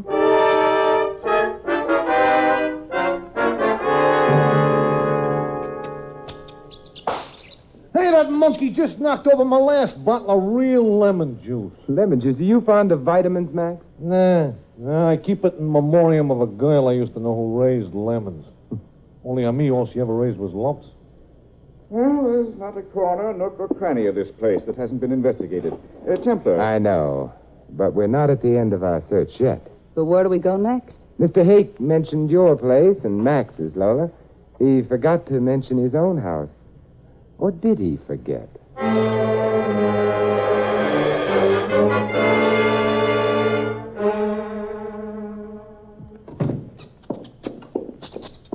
That, and I hope no one is bitterly disappointed, is that. No jewels in my home either. You're quite right. No jewels. Well, that means none of us took them. It also means... That unless Wenceslaus turns into a ghost and returns to haunt us, we don't ever find no stone. At which unhappy point I suggest we call it a day. Night, rather. May I ask for your absence, all of you? Hey, wait a minute there. I still want to know where them stones are. I put a lot of hard work in on that job. Be still, you idiot. He's right, Mr. Hake. Of course he's right. You're right. I'm right. It's the blasted monkey who's wrong. Oh, we mustn't speak ill of the dead.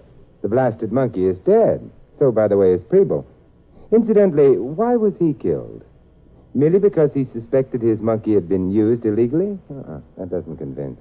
But that was what you yourself said. I was making conversation at the time. I needed an opportunity to check. Searching all three houses for the jewels. Now that's over. It checks. What are you getting at? The reason the monkey had to be killed. You are nuts. Max, you're actually showing signs of intelligence. Templar, we wanted that monkey alive. Sure, the monkey was the only one who knew where the jewels were. But you see, that proves whoever killed Preble and the monkey had already found the jewels. Keep talking. Preble was killed, but his killer made no attempt to grab the monkey. Strange? No, because it proves the killer had no use for the monkey. He already had the jewels, or she. That is, and pardon me for pointing, one of you already has the jewels and is trying to keep them all. I wouldn't like anybody trying that. Why are you looking at me, Simon? Be still, both of you. Mr. Templar, you interest me. Not at all strangely. Pray continue. I'd rather continue with this gun in my hand. Now then, Lola, how did you find your way to my apartment earlier this evening? I'd been following Preble. He was shot. I saw you leave with the monkey, so I followed you. And you, Max? I was following her. Can either of you alibi the other? I didn't even know he was following me. Hey, now that you bring it up, she ditched me for a while. Let's skip to my apartment. Who shot the monkey? Lola? That I like. I don't, because she had no gun. I had her gun, remember? But I didn't fire no shots, honest. Max, I'm beginning to wonder about you. Hey, I got my Don't gun lift now. it. You got Lola's. It ain't loaded. Don't bet on it. Lola is quite a liar, Max. Oh. It's just a flesh wound, Max. I've been practicing. I'll take your gun. Well, two-gun Templar. On your way out, Templar, take the big oaf with you and throw him to the police, will you? I'd prefer they didn't have to come here to pick him up, considering my profession. Yes, not to mention considering your guilt. I beg your pardon. Mr. Hake, how did you know Preble and his monkey had gone to visit a movie star, specifically Roland Ames? Well, I didn't. You mean you did? Remember you asked Lola if she had gotten Roland Ames' autograph? How did you know that the monkey was at the Ames place? Well, I heard it over the radio. But according to your own statement, all the radio bulletin said was that Preble had been shot to death. No reply, huh? You knew because you wanted to silence Preble, and you did. You didn't bother about the monkey because you already had the jewels. But when you saw me leave with Wenceslas, you began to worry. In police hands, the monkey would have been safe for you. But in mine, with Lola and Max both after me, that monkey represented danger to you. So you came after it, shot the monkey, and... Mr. Hake, I hate to point, but you have a date with a death cell.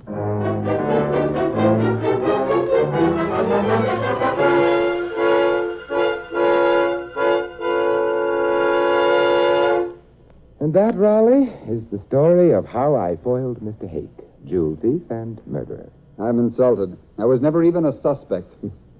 Simon, what happened to Max? Jail, too. An old burglary charge took a new lease on life when the police saw him. Sad. And the girl? Lola? Raleigh, you know something? What? Lola is also a small blonde with big eyes, like Marie. But Simon, she's a crook. Oh, not really. Her heart's in the right place, left side. I mean, she was just young and foolish. We've all made our mistakes, right? Especially with small blondes. Hello? Yeah, he's here. Simon for you. Oh, thanks. Hello, Lola? Why, yes, of course. 10 minutes? Right. Goodbye. Simon, you're going out with her? I am. She the type of girl who would be persona grata at the YWCA? Oh, I won't take her to the YWCA. Is she the type of girl your mother would have loved? My mother isn't taking her out, Raleigh. Simon, you're treading on a very dangerous path. I refer to the one surrounded by primroses. Like Marie, huh? Yeah. Don't say another word. I'll call her back and ask if she's got a friend for you.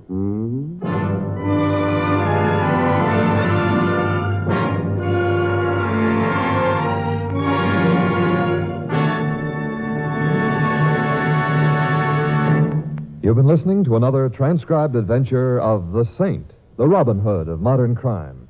Now here's our star, Vincent Price. Ladies and gentlemen, as responsible parents, you never think of allowing your children to play with poison.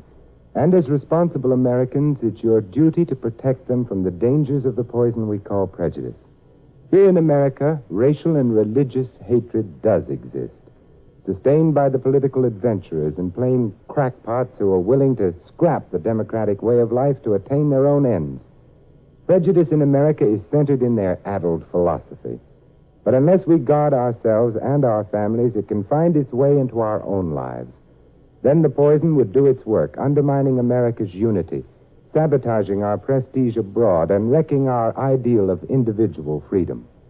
In your family life, you can effectively carry on a campaign against prejudice. Our youngsters grow up with a pride in their country. Teach them that part of that pride is our tradition of accepting or rejecting people on their individual worth, not on the basis of race or religion or color. Remember, freedom and prejudice can't exist side by side. If you choose freedom, fight prejudice. This is Vincent Price inviting you to join us again next week at this same time for another exciting adventure of the Saint. Good night.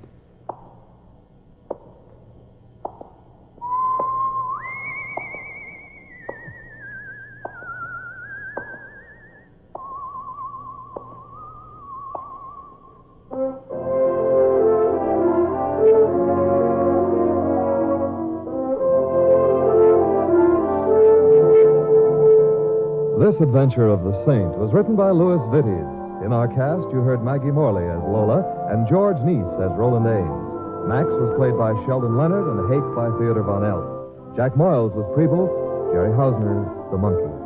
The Saint, based on characters created by Leslie Charteris, is a James L. Safier production and is directed by Helen Mack. Vincent Price is soon to be seen co-starring in RKO's production of His Kind of Woman. All you Saint fans will be glad to know that the Saint comic books are on sale at all newsstands. Your announcer, Don Stanley. 3 chimes mean good times on NBC. Tonight, Tallulah is your MC once again on NBC's hour-and-a-half Sunday extravaganza, The Big Show. Tonight's stars will be Jimmy Durante, Clifton Webb, Charles Boyer, Eddie Arnold, Meredith Wilson, and a host of others. Another Sunday evening favorite, Theater Guild on the Air, presents the dramatic story Lottie Dundas, starring Dorothy McGuire and Jessica Tandy. So remember, enjoy The Big Show with Jimmy Durante and Imogene Coca later today on NBC.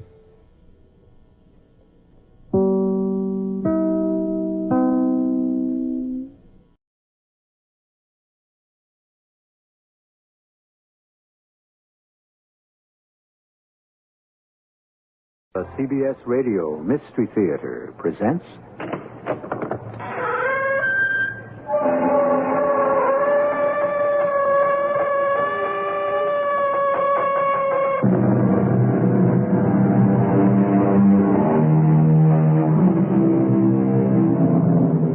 Come in. Welcome. I'm E.G. Marshall. No man, said the historian, lives without jostling and being jostled. In all ways, he has to elbow himself through the world, giving and receiving offense. Is that what it's all about? Jostling, hustling, elbowing, shoving? A series of never-ending confrontations? In many ways, it seems to be true. And yet, we are told, the meek shall inherit the earth. Ah, what a world we live in. So filled with contradictions and infinite possibilities. Melisande, I had to see you.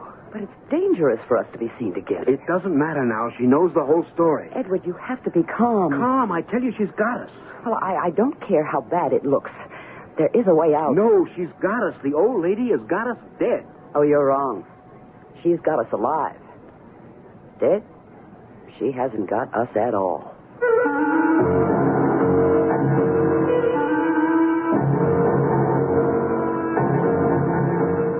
Our mystery drama, The Coldest Killer, was written especially for the Mystery Theater by Sam Dan and stars Joan Lovejoy and Bob Reddick. It is sponsored in part by Buick Motor Division and X-Lax. I'll be back shortly with Act One.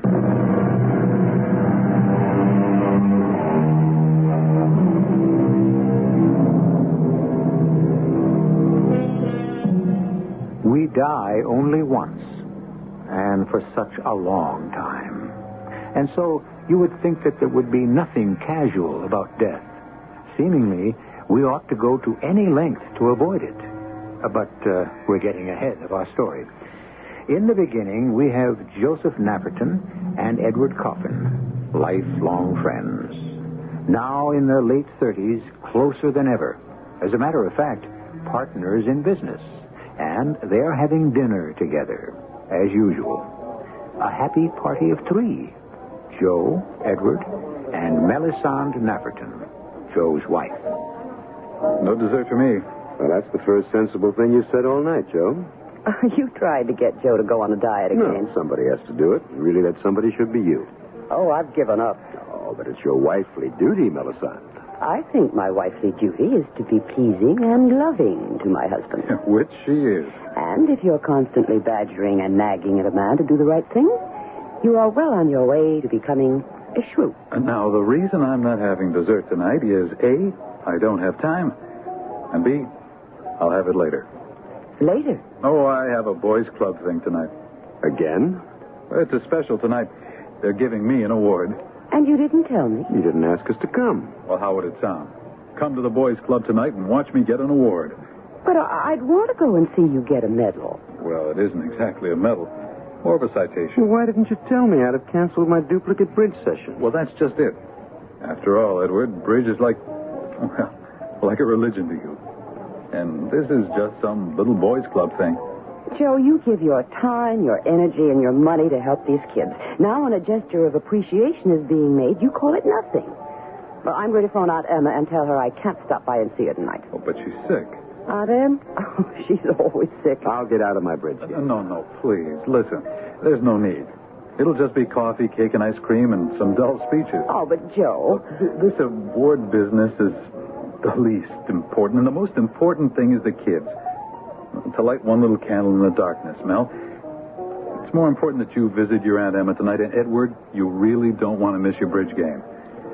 Well, you seem determined to go by yourself. Well, it's just that... If I were a jealous, suspicious wife, which I am not, I might suspect an ulterior motive.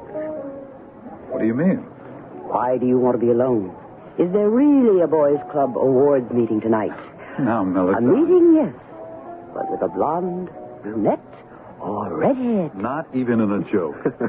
I can vouch for Joe. So can I. Well, the thing starts at 8, and it's almost that now.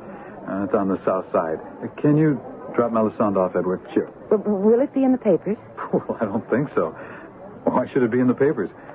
It isn't as if I killed anybody. Well, I'll see you at home, Melisande. Good night, Edward. Now, why do you think he doesn't want you or me at that meeting? Anything fishy, do you suppose? Oh, hardly. As far as Joe is concerned, what you see is what there is. He's extremely modest. He doesn't like to be the center of attention. If you or I were there, he'd really be embarrassed. Well, darling, it's a bonus. A bonus? Well, I didn't figure we'd have a chance to be together tonight. So, why don't we leave here right now and make the most of it?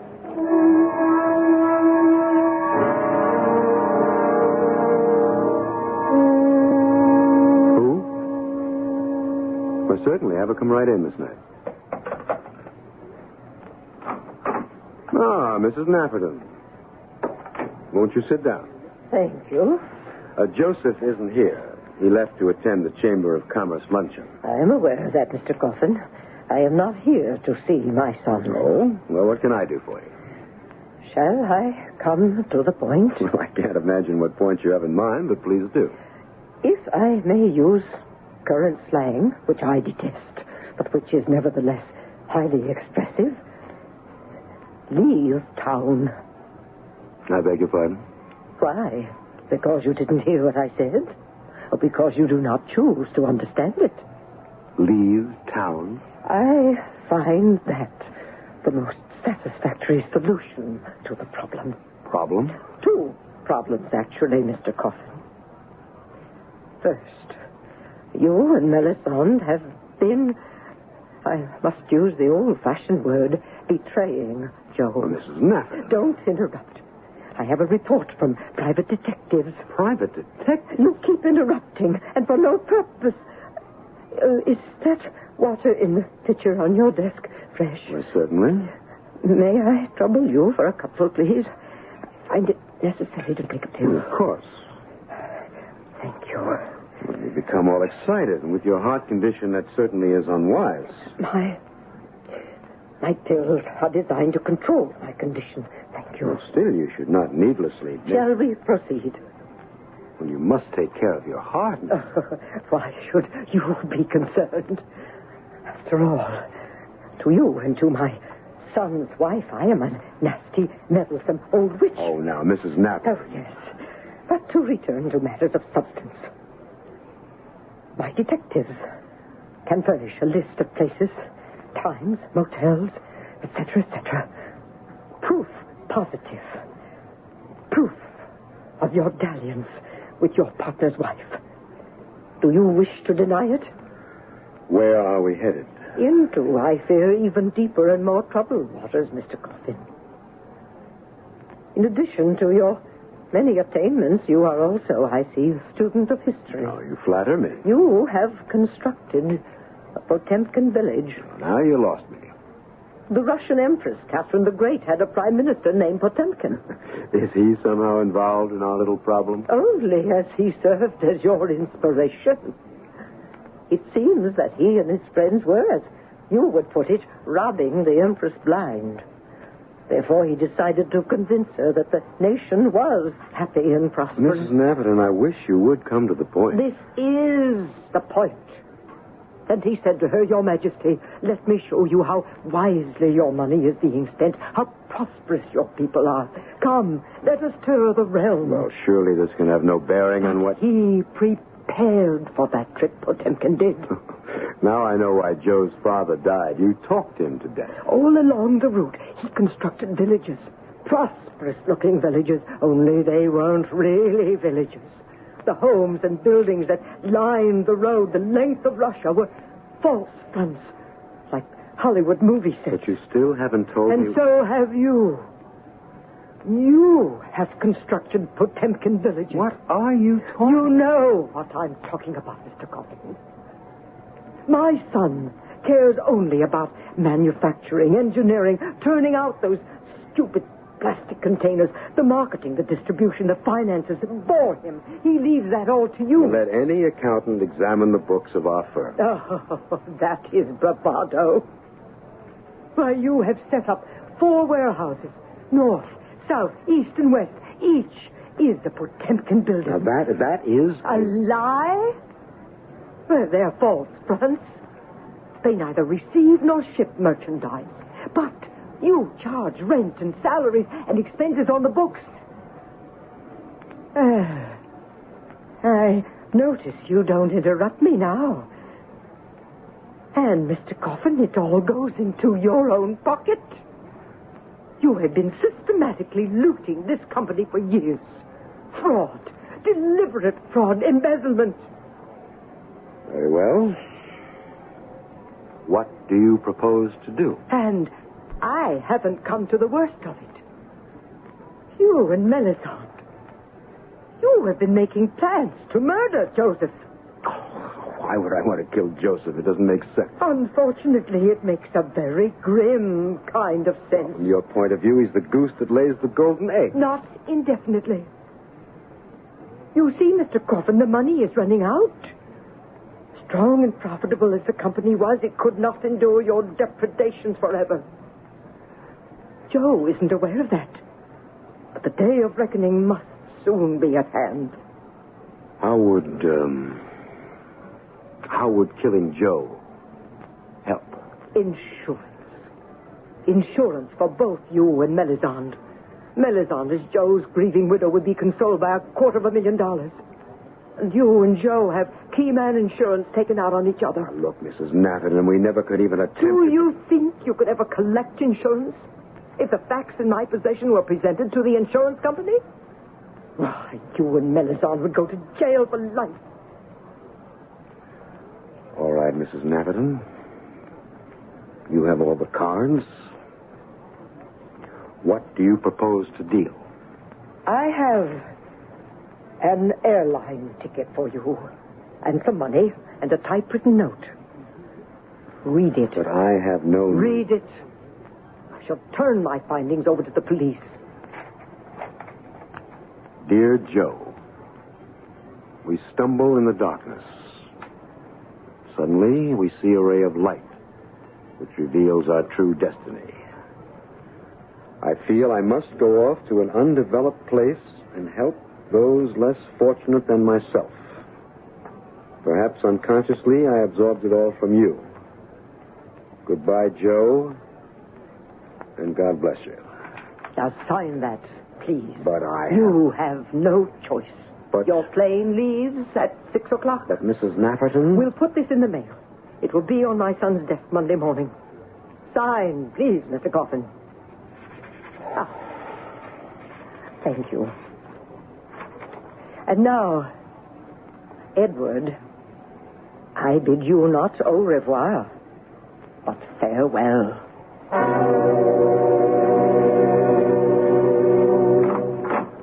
Edward? What are you doing here, Melisande? I thought it best not to see you at the office. She's got us, Mel. She's got us. Don't say that. We'll think of something. What? For crying out loud, what? You have to be calm. Calm? Calmer than you have ever been in all your life. Melisande, she's got us. I don't care how bad it looks. There has to be some way out. In that bag of hers were all the papers, all the documents that could send me to jail. I would be disgraced, ruined for life. Did you sign the note? I had to. There's no real harm done if Joe never sees it. But I'll have to see it. You just get into the office earlier than he does and get to the mail first. But what is the good of it? If the old lady finds out that I haven't left the country, she'll reveal everything. Not necessarily. How can you say that? She's got us. The old lady has got us dead. Ah, that's where you're wrong. She's only got us alive. Dead, she doesn't have anything at all. What are you saying, Melisande? What are you saying?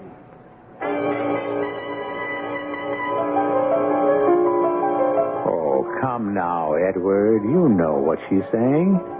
And if you don't, every man, woman, and child in our audience could tell you. We play fair on this show. When somebody has to be done in to advance our plot, why, we do them in. And furthermore, the graduate students in our little seminars here already know how it's going to be done. Every clue was in plain view. I shall return shortly with Act Two.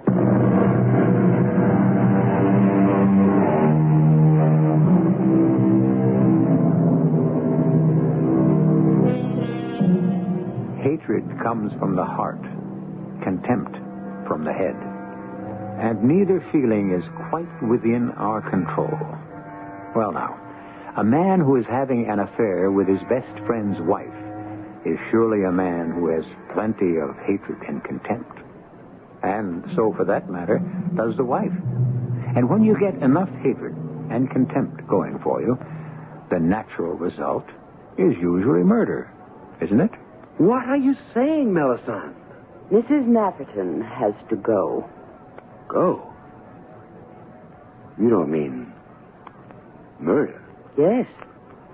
She has to be killed.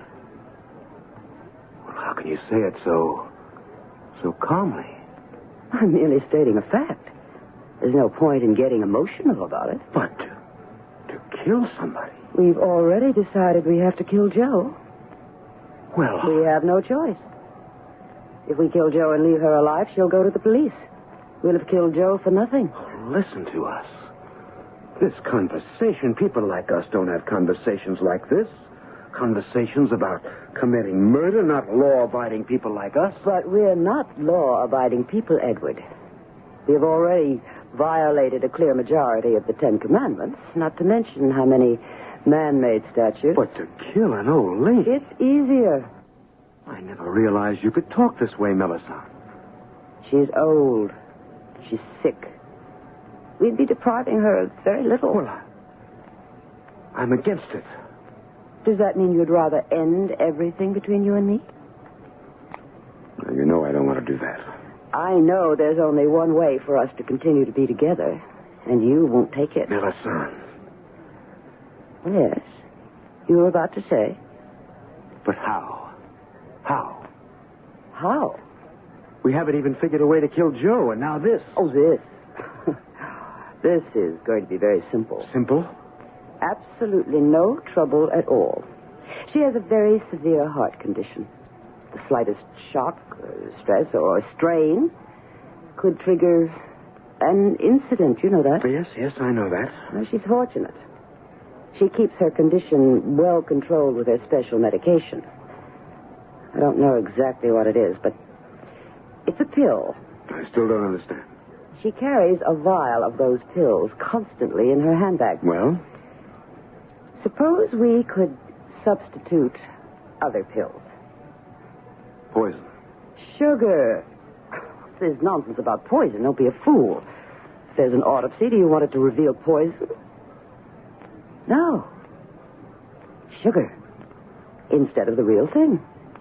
And it will appear that one of the attacks just carried her off, despite her pills. But, Nell... These things do happen. And we are in the clear. But how do we substitute the sugar pills? Oh, I've already taken care of that. What? I've already made the substitution. You have? How? When? Mother Nafferton invited me over for lunch today. She informed me of her plan for you and me.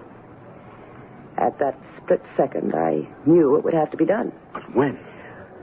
Fortune, as the saying goes, favors the brave. She was called to the telephone. That instant, I took the vial from her purse and emptied the pills into my own. But where did you get sugar pills with which to replace them? My darling, don't I always carry a little bottle of saccharin tablets?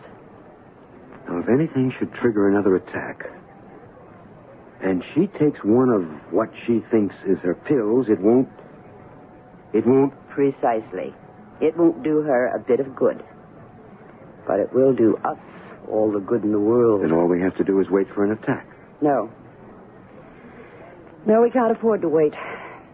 She may be days, weeks, even months without it. Well, what can we do? We can give her one. Now, what are you talking about? We'll go to her and make sure she has one. Well, it's murder. Of course. Well, where do we have to go?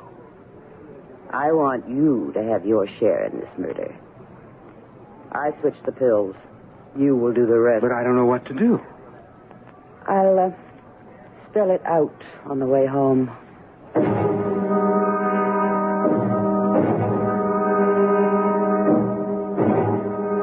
Hello, Mother Nafferton. Well, Melisande. And Edward? How do you do, Mrs. Nafferton? Your plane leaves within the hour. It wasn't necessary for you to say goodbye. Oh, he hasn't come to say goodbye. He hasn't? No. Well, tell her why you've come, Edward. Well, Go ahead. Tell her, Edward. Tell her or you're through. All right. I'm not going. You're not going? No, I'm not going. I told you what would happen. Well, I don't believe you. Well, you think I'm bluffing? Every step of the way. Well, I could call my attorney right now. I'll dial the number for you. The moment I place these facts in his possession... Well, what are you waiting for? Well, you face jail. And what do you face? Ruin me. Go ahead, ruin me.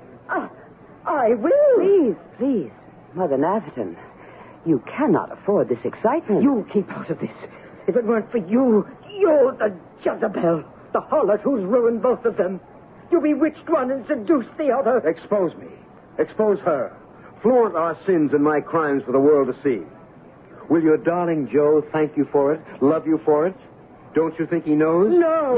Yes, in his heart he knows. That isn't true. He is nothing but a worthless, timid weakling. Don't you dare talk that way about my son. And it's your fault.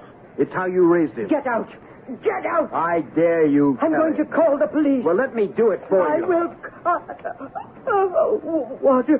Give me some water. There's a pitcher on the table, Edward, and a glass. Right here. Let me... I don't want any help from you. I get my pills myself. My pills. There.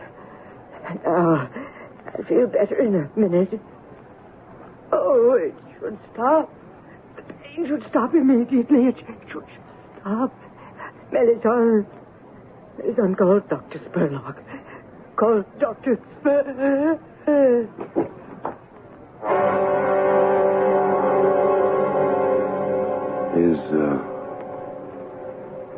Is she dead?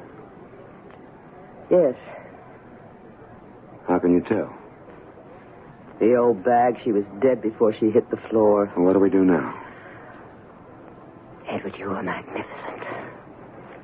You killed her. We killed her. Always remember that, Edward.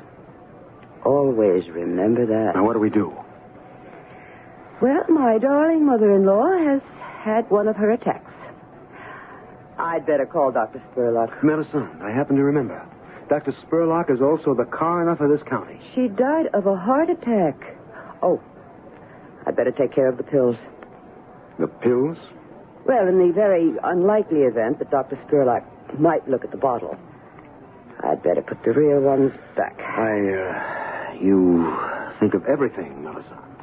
In the game we're playing now, Edward, we have to think of everything. Be ready for anything. And overlook nothing.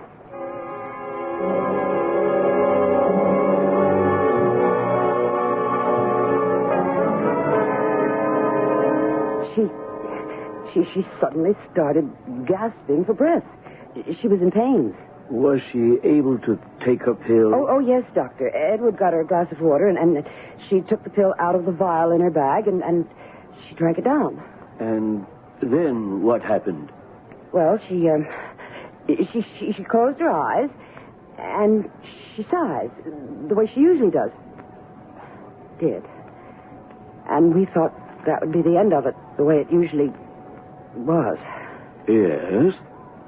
But this time, instead of getting better immediately, she seemed to get worse, and she just died.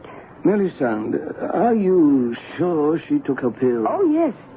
We saw her, didn't we, Edward? Absolutely.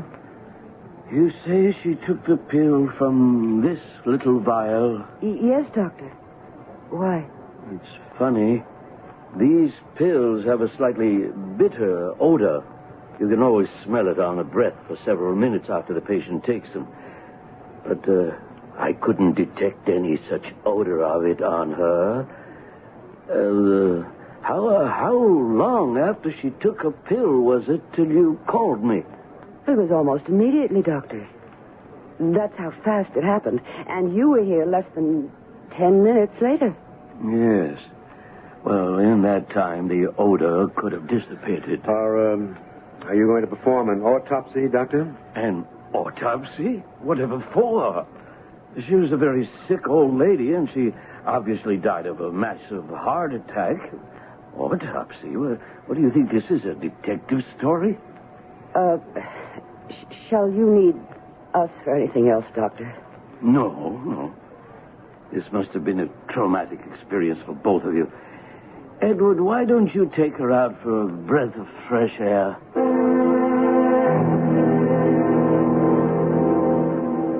We got away with it. Did we? Well, of course. We did everything just right. You heard what Dr. Spurlock said. She died of a heart attack. And that's it. Ended. Finished. Case closed. You know, for the very first time, I'm letting myself believe it. Believe what? That we can do it. That we can carry the whole thing off. Well, now we'd better get ready for Joe. Joe. Edward, the company can't last another 6 months. All we have going for us is that insurance. It won't be as easy as this one was. The best way to do it is to do it. What do you mean? With a gun. A gun? At night, late. Shoot him. Well, I couldn't do that. Take his watch, his ring, and wallet. The police will write it off as a robbery. What's the idea of a gun? What'll I do if it won't go off, if I miss him? Look, the best way is the most simple way. All we have to do is make it look like a robbery. But it won't work. Edward, I know you're frightened. Maybe, but I'm also being smart. Let me tell you something about the police. You don't know anything about the police. Whenever a man dies in suspicious circumstances, do you know who the police suspect automatically? His wife. His business associates. But we have to kill him. We have no choice. It can't be murder. How else can we kill him? Maybe it could appear to be an accident. What kind of an accident? Well, I don't know. Wait a minute. I know how it has to be done. I know the only safe, sure, and successful way to kill Joseph.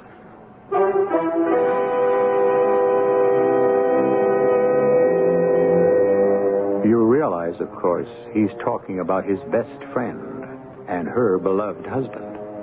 What people we have in this world. And these folks have already gotten away with one murder. Is there no justice? No retribution? Well, there's a third act, and I shall deliver it shortly.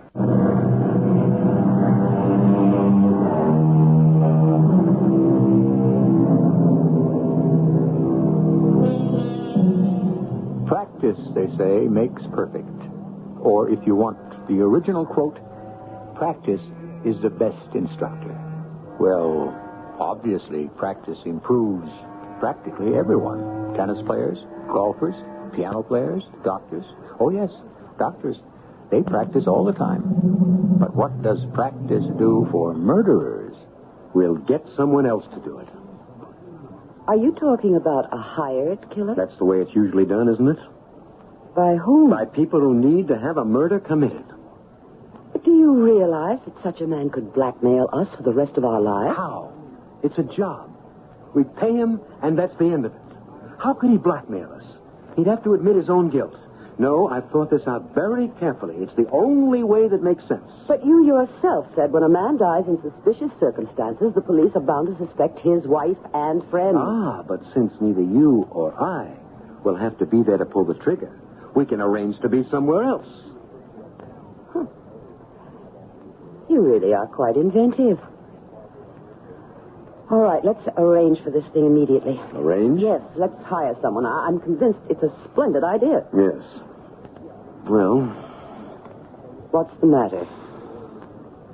Well, it's a splendid idea, all right. And nothing is the matter, in theory. Then what is the problem? All we have to do is get a hired killer. Yes, I understand. But how do we hire one? Well, the underworld is full of them. Yes, but where is the underworld? Well, it's all around you. Gambling, loan sharking, protection rackets. It's even taken over respectable businesses. But how do I find it? What I'm trying to say is we've got a practical problem. We want to hire a killer. We can't advertise in the classifieds. Well, we just... Just what? Ask around? Go looking in some shady dive? Approach some villainous-looking character? Are you telling me it's impossible to hire a killer? I'm telling you we don't know how to go about it. But we have no other way. The business insurance policy Joe and I have on each other is only good if the business is ongoing. In 6 months, we'll be bankrupt. All right. The idea of having someone else do it is basically good.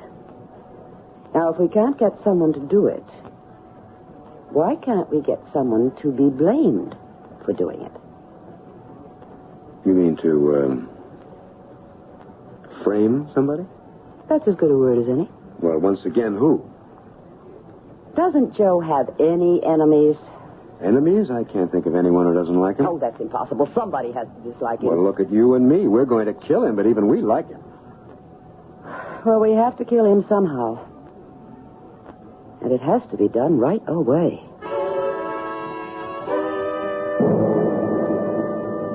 I like the club at this hour of the morning. Yes, it is nice, Joe. You know what I like best about it? No one's here. The pool is empty. You can play tennis without anyone getting edgy about you taking extra time on the court. And the locker room is nice and quiet. Well, I always thought you liked to be with a lot of people. Maybe I've changed. Ever since Mom died.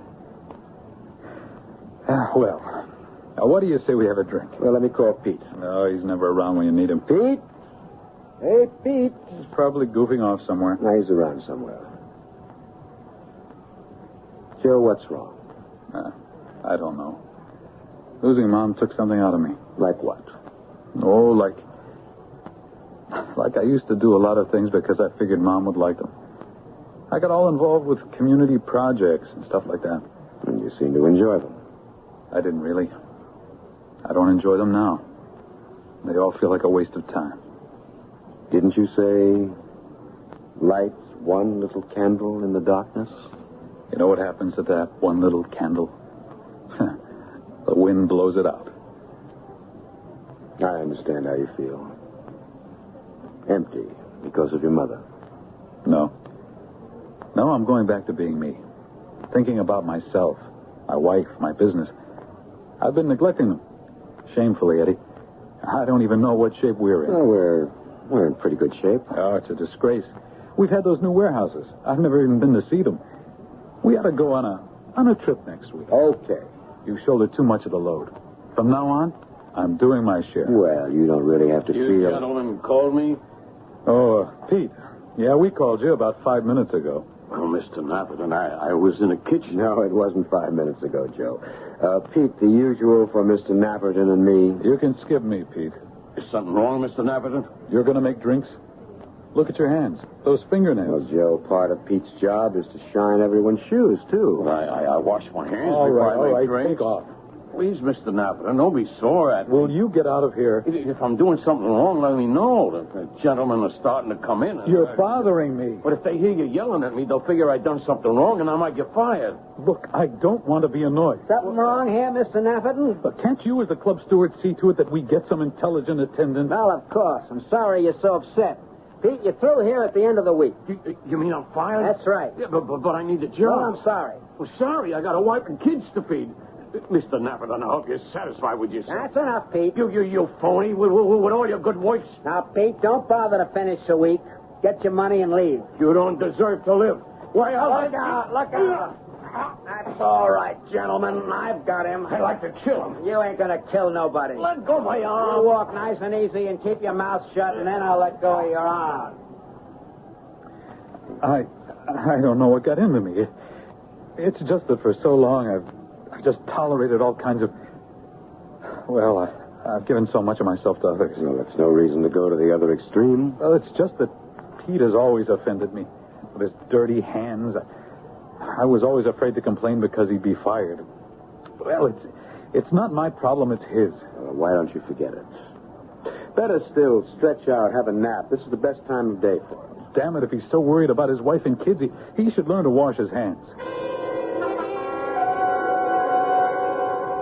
Don't you see? It's another perfect setup. Just like we had with Mother Napperton. What do you mean? Like the pills, the kind of thing that just falls into your lap. We have the ready-made patsy. Pete. He has the motive. He was heard to threaten Joe. But how?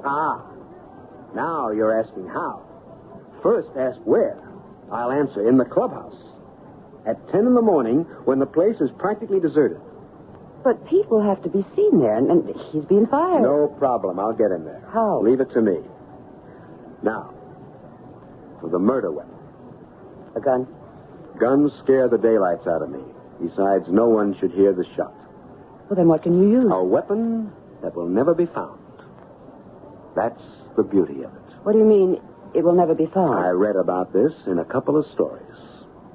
You make a dagger, a sharp, pointed instrument out of liquid carbon dioxide.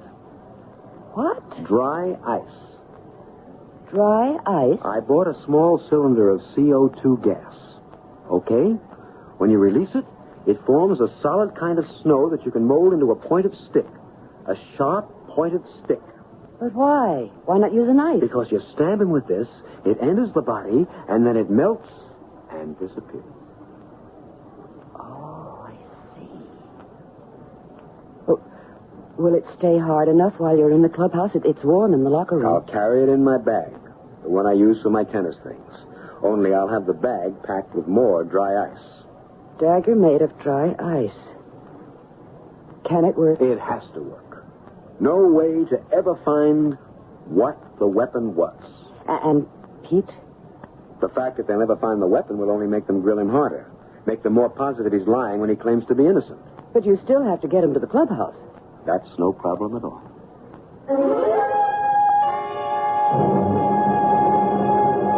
Hello? Pete? This is Edward Coffin. Would you come back to work at the club? I've been fired, Mr. Coffin. Well, Mr. Natherton was sick about what he did to you. He couldn't sleep all night. He's not been well since his mother's death. Yes, sir. He feels he owes you an apology. Could you come by the clubhouse this morning at 10 o'clock? Mr. Natherton will fix everything up. Well, thank you, Mr. Coffin. Thank you. You just saved my life. Not a bad game. Well, I think you overextended yourself, Joe. Yeah. Well, I think I'll stretch out on the bench and just grab a nap. Go ahead. Well, don't let me sleep more than 20 minutes, will you? No, I won't. You're a good friend, Eddie. Best friend a guy could have. Joe? Joe? I'm not going to wake you in 20 minutes. Nobody is ever going to be able to wake you again. Hi, Mr. Coffin, the usual. All right. Mr. Nafton been along soon? I don't know. He likes a little nap after playing. He'll be along in a couple of minutes. Hey, Pete, what are you doing here? I thought I told you... Mr. Nafton. He says he wants to see me. He says maybe we can work something out. Well, Pete, he's back in the locker room. You might tell him to hurry if he wants to ride back to the office with me. Oh, yes. I will. What got Mr. Nafton so sore, Pete, anyway? Just nerves, I guess. I wonder what's keeping Joe Nafferton. Listen, I have to make a phone call. Would you mind going back there? Oh, sure thing. Any minute now. We'll hear a yell that could awaken the dead. If such a thing were possible. Police! Police! Someone call the police. Mr. Nafferton's been murdered. A late news bulletin. Pete Mulray, clubhouse handyman, wanted for the murder of Joseph J. Nafferton, has been captured by the police. The accused insists he is innocent, that Mr. Nafferton was already dead when he found him in the clubhouse. Asked why he ran away, Mulray said he lost his head and feared he would be accused of the crime. Mulray was heard to threaten Mr. Nafferton's life the day before. The police are still searching for the murder weapon. Well, now, that's a neatly tied package. I never realized it would be so easy. He was fast asleep. I took the pointy little dry ice rod out of the bag and just stabbed it into his heart without even thinking. The part that went in broke off. The other part I put back in the bag, and that's all.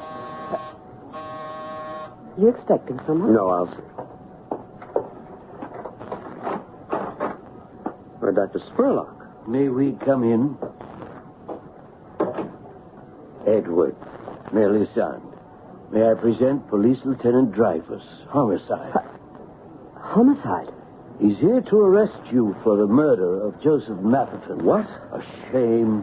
We can't have you also for the murder of Mrs. Nafferton, his mother. But we could never prove that. What are you talking about? You said she took that heart pill. She never did. But there was nothing I could do about it. But here we've got you, if you'll excuse a bad pun, cold. Why didn't you use an ordinary knife? No, you had to be fancy. I don't know what you're talking about. Dry ice. You're a fool. Tissue that's been pierced by ice shows a different traumatic pattern than tissue pierced by steel. You can tell it's been frozen. Well, I deny it. I don't know what you thought you had some super device, some foolproof way. But Pete Mulray killed him for revenge. I asked Lieutenant Dreyfus here to get a warrant to search this place. Edward, do you know what he found? A cylinder of CO2 gas. Why, Edward? Why would he find liquid CO2 in your house? You're not required to say anything. But does a happy explanation occur to you?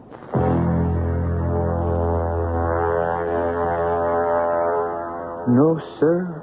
Not even an unhappy explanation occurred to him. They were very quiet, Edward and Melisande. What a fumbling, stumbling pair they were. But isn't that all to the good? After all, if all murderers were clever, none of them would ever be caught. I'll be back shortly.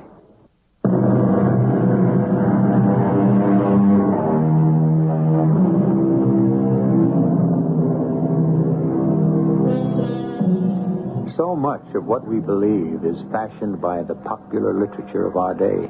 And so crime and punishment are usually images of reality. In many cases, fantastic shadows of the actual thing. The truth is, if you're an average person who wants to commit a murder, you would hardly know how to go about it in real life.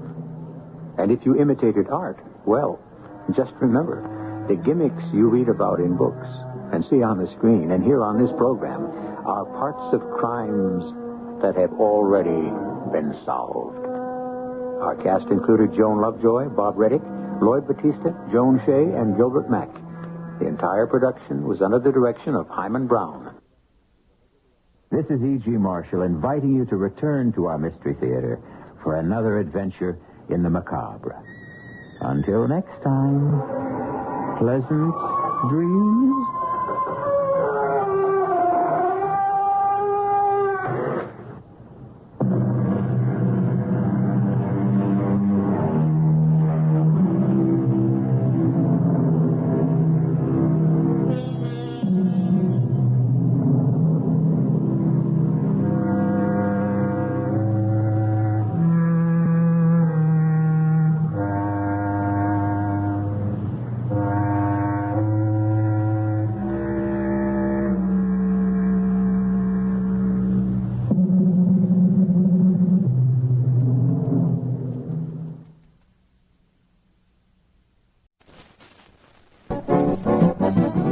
Gonna throw my saddle on my faithful pony and ride, ride, ride.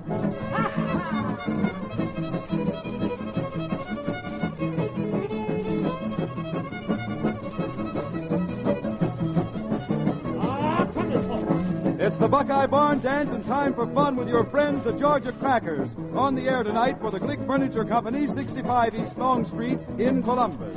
Your dealer for fine Philco radios and appliances.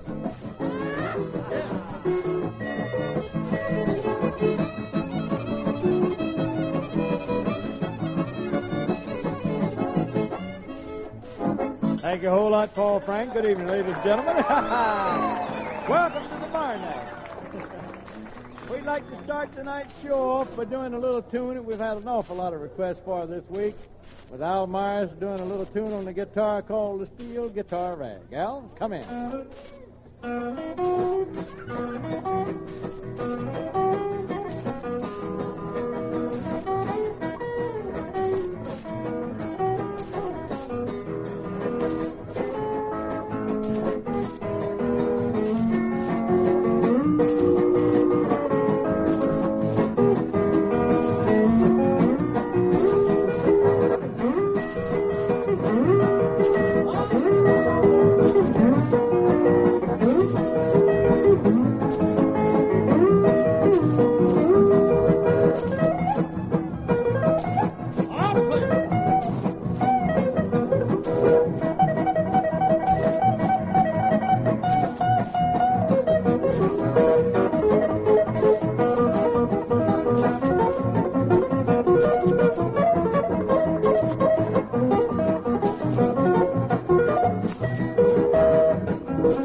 Thank you a whole lot, Al Myers. Thank you, ladies and gentlemen.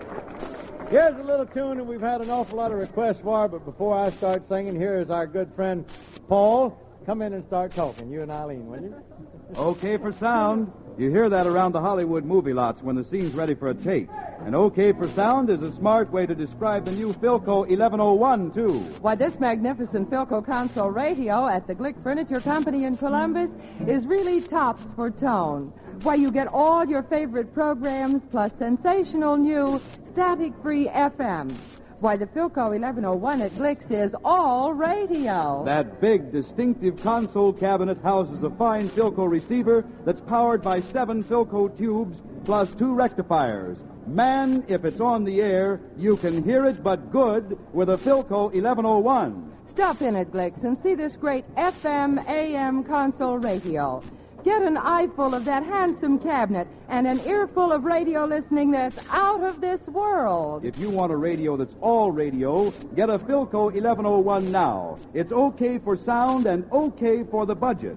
For this Philco 1101 AM/FM radio is priced at only $149.95 and available on convenient payment terms at Glick's in Columbus. Thank you, Paul and Eileen. Here's a tune we had a lot of requests for.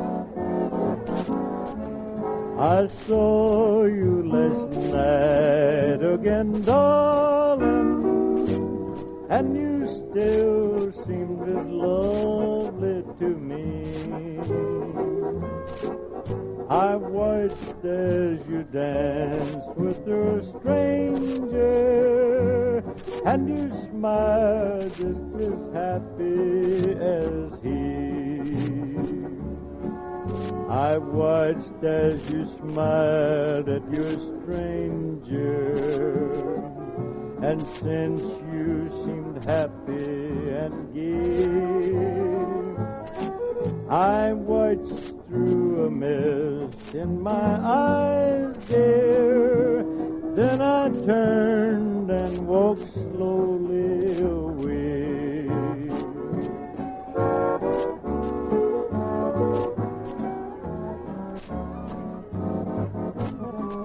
I saw you last night again, darling, and I cried, dear old night, until dawn.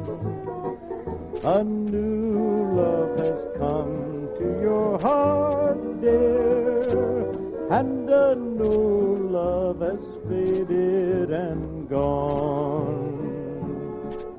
I hope, dear, that you will be happy. There's nothing more left now to say. I saw you last night again, darling, and I turned and walked slowly away. Thank you very much, ladies and gentlemen. Here's our little brother Slim, and I'd like to tell you a little more about the barn dance. Slim, come in. Thank you, son. I was running late here tonight by George, automobile trouble. Nevertheless, neighbors, we would like to invite you down. Got a lot of folks in here already, and there's still lots of room. Put in some more chairs, by the way, want you to know that, and got more seats for you. Try and come down and see us tonight, will you? Price of admission is still 30 cents for the young'uns if they're over 6 or under 12, and 60 cents for the grown folks. That includes the tax. Goes for you, too, there, pretty stuff. George. Here's one we'd like to sing. It's an old-timer. By the way, the Buckeye Barn Dance is at the Smith Dance Garden, 2136 North 4th Street here in Columbus. Come on out and see us. Nellie Bly.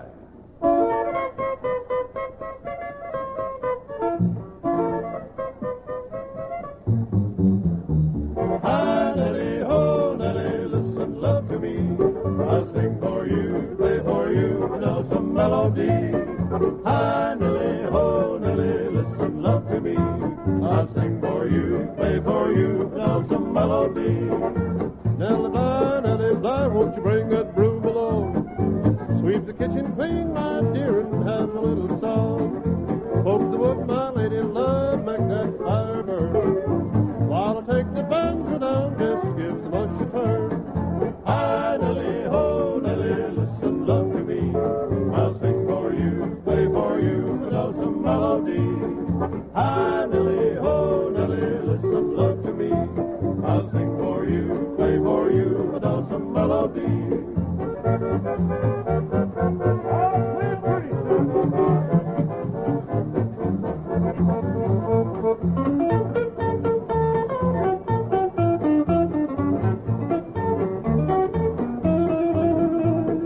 Nellie Bly has a voice just like a turtle does. You can hear it in the meadows and you hear it in the grove. Nellie Bly has a heart just warm as a cup of tea and bigger than a sweet potato down in Tennessee. Hi, Nellie, ho, Nellie, listen, love to me. I'll sing for you, play for you, know some melody. Hi, Nellie, ho, Nellie, listen, love to me.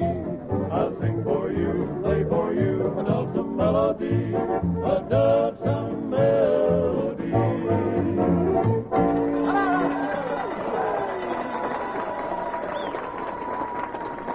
Thank you very much. Thank you a lot. We still love you like kin folks for that. By the way, Eileen, come over here just a minute, honey. I want to ask you something. Wouldn't you like to sort of tell our neighbors out there about the toy land down there at Glick's, huh? Oh, I would like to invite our friends here at the barn dance and those in the listening audience to bring the children down to the new toy department. It's just Nice. filled, that's right, with wonderful toys for girls and boys. And I know that they'll have a wonderful time there. Yeah, just go down there and see about trains. what Oh, they'd Slim, to you'd have. like to play with that American Flyer train. Every one of like the them. daddies out here would. We all get a more bang out of it than the Right. kids do, anyhow. Joe Palooka punching bag, too. That's my favorite. That's plumb out for me, punching bags. No, sir. Yeah, It's all that's right. right. It's all right for the kids, though. That's right. And the baby You want 'em to Cool come doll. down, huh? That's right. Just come down. That's right. They That's see a right. lot of things down there. That's right. Have a good time. Okie doke. Thanks very much, Eileen. Here's a little ditty coming up here. Looks to me like Curly. Is that right? Curly on the fiddle? Curly. Yeah. Where you at there, son? He's shorter than me. I can't see him very good. What's it Here's going one to in be? your favorite key, buddy. Go ahead there and fiddle, boy.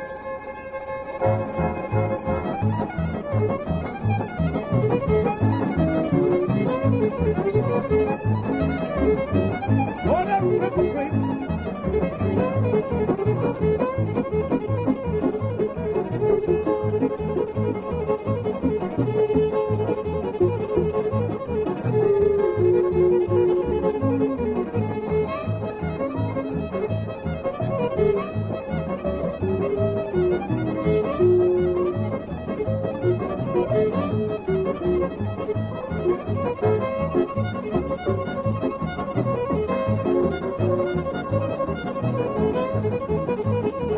Oh, take me on down to West Virginia now.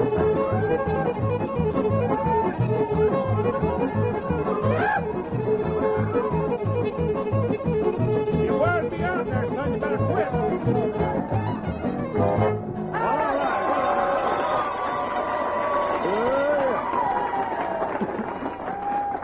Thank you very much. Hey, you know, it must be wonderful to be young, good-looking, can play a fiddle like that, and can yodel like that boy can. Yes, sir. It sure must be. You get out from here, Robert. Here is, What guest here tonight?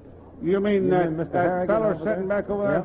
From ABC. He's right here. Yeah, Hayloft Hoedown Yeah. there, rascal. Philadelphia. Old Hank Harrigan, by Yeah. George. He's Let's introduce been him a to the friend of folks, ours. huh? Let's get him up Yeah, here so let's- they can see him. yeah, huh? let's call He's him a over big, homely cuss from out there in Arkansas. Hank Harrigan, he's a very good friend of ours, swell guy. Let's give him a nice welcome here to the Barn Eggs. Huh? Go ahead.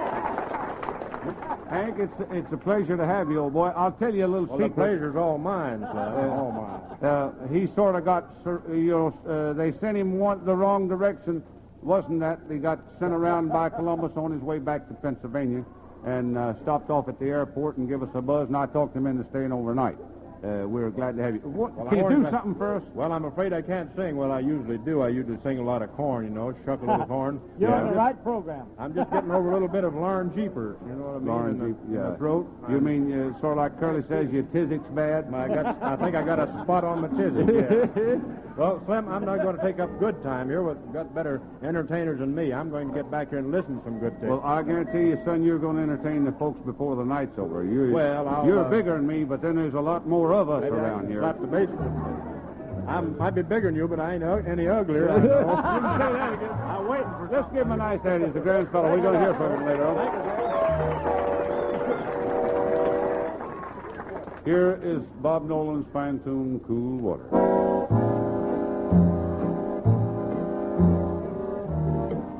All day I faced a barren waste without the taste of water. Cool water.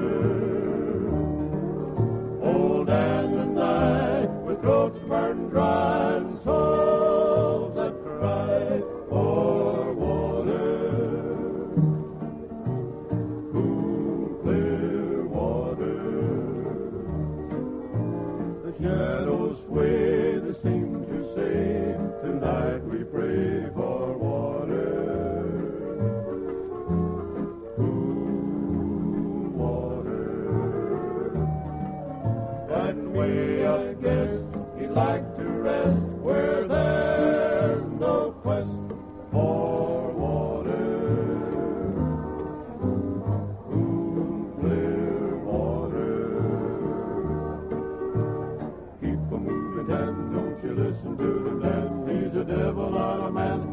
spreads the burning sand with water.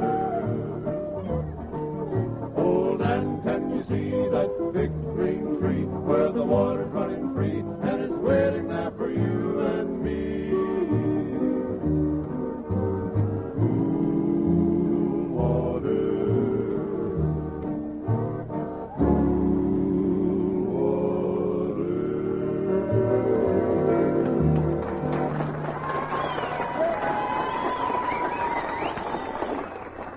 Very much. Thank you a lot. Here's our good friends Bruce and Eileen again. Got a word to say in regards to our sponsors, and we'll be right back. Come in, kids. You know, there's good news in radio. The big set you've always wanted is here at holiday time, and the price you can afford to pay. It's the sensational new Philco 1602 console radio phonograph at the Glick Furniture Company here in Columbus. This beautiful Philco combination console hits a new high in radio value at only $169.95. Its smart hardwood cabinet gives you 4 record storage compartments, makes proud company for your finest furniture, too, and performance tops on radio and phonograph. The Philco 1602 at Glick's gives you the amazing Philco super silent reproducer that practically eliminates record surface noise and hiss. The automatic phonograph with a new self-adjusting spindle handles up to 12 records gently and smoothly. And tone, man, oh man, this new Philco console really has it. Full, rich tone backed by a new powerful Philco radio. Get set for real radio and phonograph enjoyment. Get a new Philco 1602 combination console for just $169.95 and purchase on Glick's convenient payment terms.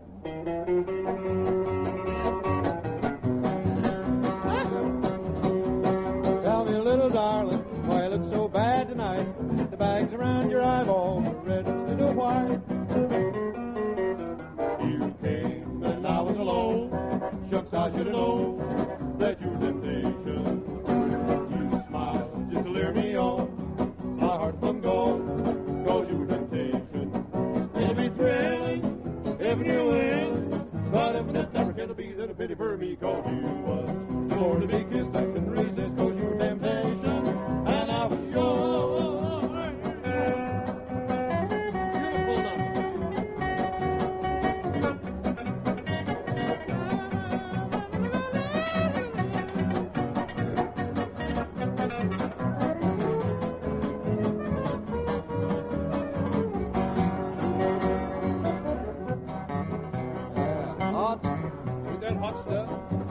Like the serpent tempted Adam, like the apple tempted Eve, like a mudhole tempted Skeeter, darling, that's how you tempted me.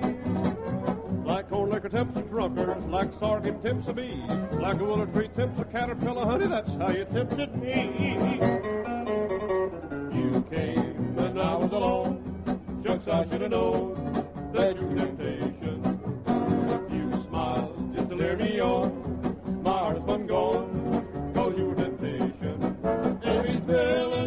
If you're willing, but if it never can be, then a pity for me, 'cause you was the more to be kissed I couldn't resist, 'cause you were temptation, and I was yours. Here's my heart, take it away, said it, we will never part.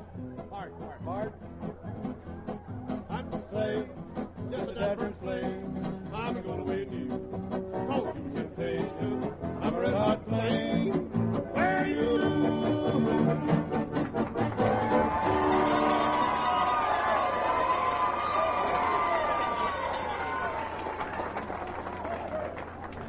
Thank you very much. As Robert says, thanks, lovers of high-class stuff. We really grove it tonight, ain't we? Grovey is right, son. Couldn't call that groovy. It's more too much woodsy or something. Let's see what we got coming up here next. Johnny Speece in the Stomach Steinway got a special request from Mrs. Eller Bowers. Is that right? Springfield? That's where we're going to be next Wednesday, huh? And going to go over to Springfield next Wednesday, neighbors. All of you folks over around Springfield, make up your parties and come on out. Go have a square dance and round dance there in the Memorial Hall in Springfield next Wednesday night. Play this number here, Slim, for Marie Jenkins, whose 17th birthday today, I guess it is. All right, Robert. We're going to play it sort of for Chubby, too. He's one of the supervisors for the Isley folks. I can't think of that rascal's last name. Anyhow, get it going there, son. The Beer Barrel Polka, yeah?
Thank you very much.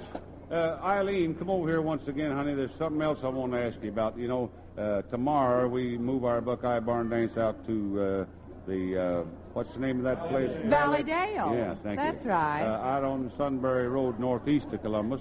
And I noticed, according to this here thing here, that you got plans, too, tomorrow, huh? That's right. You know, tomorrow, Slim, and for the benefit of our friends here and in the listening audience, tomorrow is the last day, I believe. They're going to be able to see my dream home at 1740 Audrey Road that's so beautifully furnished by the Glick Furniture Company.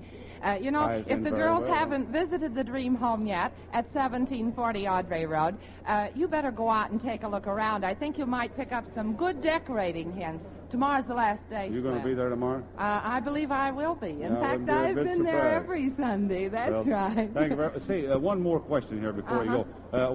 Let's see here. What do you think about this deal? There's a lot of folks, you know, giving Christmas presents and things like that. I sincerely think that about the best thing you can give is somebody, you know, give them something they can use in the house, huh? That's right. Gifts for the home, Slim, are appreciated by every family member. And regardless of the price range that a person wants to pay, they'll always find just what they want at the Glick Furniture Company. And I think it's nice to remember the family with gifts for the home, don't you? You betcha. I can say one thing for the Glick folks.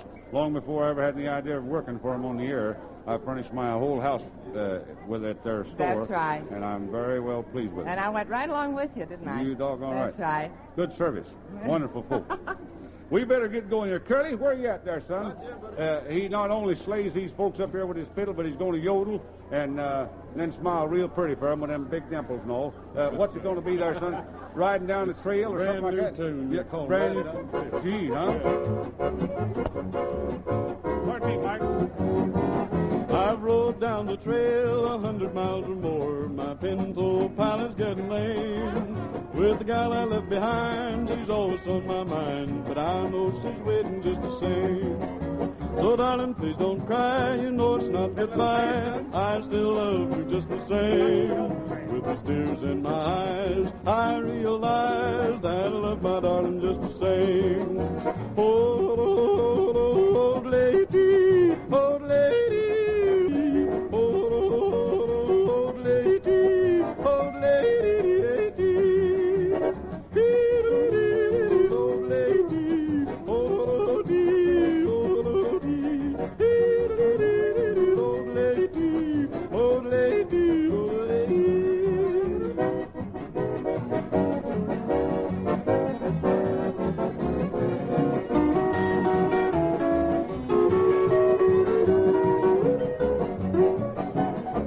Down the trail 100 miles or more, my pinto pilot's getting lame. With the gal I left behind, she's always on my mind, but I know she's waiting just the same. So, darling, please don't cry, you know it's not goodbye. I still love you just the same. With the tears in my eyes, I realize that I love my darling just the same. Oh, lady, oh, lady.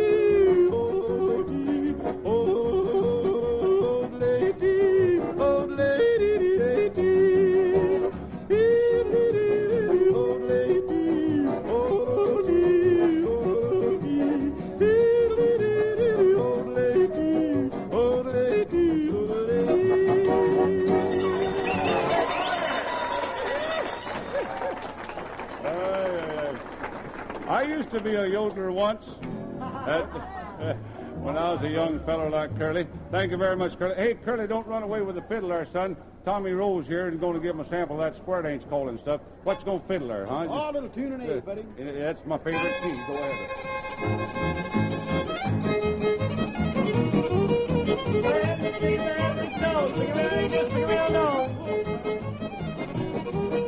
Get up in the corners of branching and round that hole. Hurry up, boy, don't belay me, trying to from the day.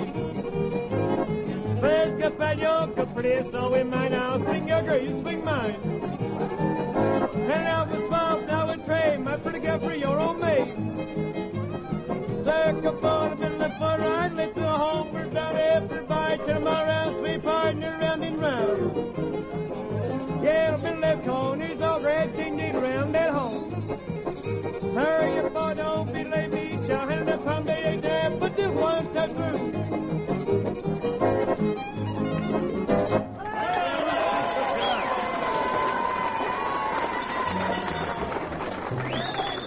Thank you very much. I got a little song here I want to sing for the young'uns. Before I do, though, maybe we better call Bruce and Eileen back over here. Hey, kids, what you going to talk about this time there, huh? Oh, I got something wonderful to talk about here, Slim. You know, friends, the distinctive beauty of modern styling, plus the convenience of the newest automatic way to tune a radio. Now, that's the glamorous new Philco 901 at the Glick Furniture Company. You know, it's the most convenient method of radio tuning devised. And it's available for the first time in a popular price table radio, fully automatic tuning with no dials to handle, no buttons to push. It's the Philco 901. Why, a touch of your finger, a light changes color, and you have your choice of 6 favorite stations tuned in automatically. With the new Philco 901 from Glick's, you really have your favorite programs at your fingertips. You get fully automatic tuning plus rich, full tone and pure, powerful radio reception, all in a modern, stylish tabletop cabinet. The Philco 901 is easy to look at, easy to listen to, and easy to tune, and easy to buy, because it's just $44.95 at the Glick Furniture Company here in Columbus, and available on convenient payment terms. It's dark outside and I'm scared and I ain't going out tonight. Go ahead and coax me, coax with all your might. The witches' stories that I hear fill me with a fright. No matter what you tell me, I ain't going out tonight. You want to hold me close and tell about your love so true. Though I love you most, in the dark I'm scared of you too. A log here by the fire will keep us warm and bright. It's dark outside and I'm scared and I ain't going out tonight.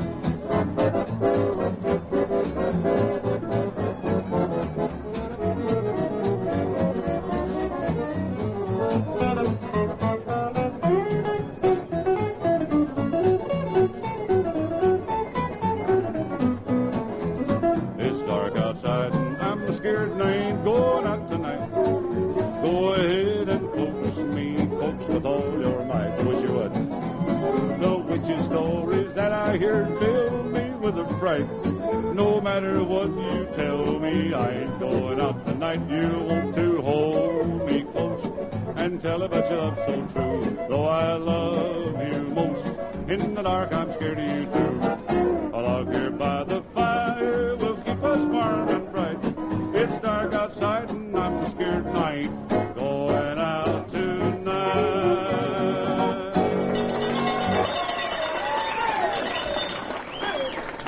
Thank you very much. Neighbors, I'd like to sort of remind you again where this is coming from and what it is. It's the Buckeye Barn Dance with all of us Georgia Crackers. Our special guest tonight, Hank Harrigan, a member of the Sleepy Hollow Gang, or former member, I should say, of the Sleepy Hollow Gang over in Philadelphia, and a friend of ours for a number of years. He's a grand fella, and he's going to be singing songs. He sings that old South song. You know that fella does that, and all that stuff. I can't do it, but anyhow, he's with us tonight. By the way, for the benefit of you folks who haven't heard our daily programs today, we got Al Myers back home. You know, he's back with us now as a regular member of the family, and we're mighty proud to have him as such.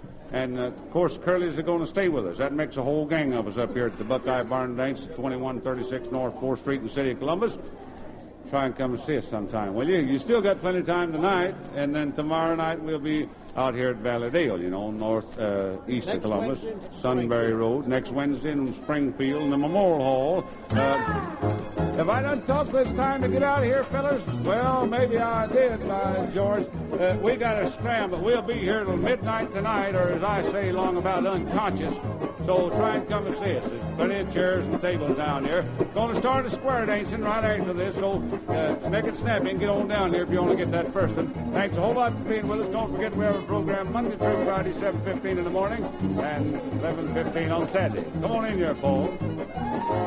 The Glick Furniture Company, 65 East Long Street in Columbus, your dealer for Philco radios and appliances, invite you to be around next Saturday night along about 8:30 when Eileen and Bruce and the Georgia Crackers will be on hand for another Buckeye Barn Dance. This is the United Broadcasting Company.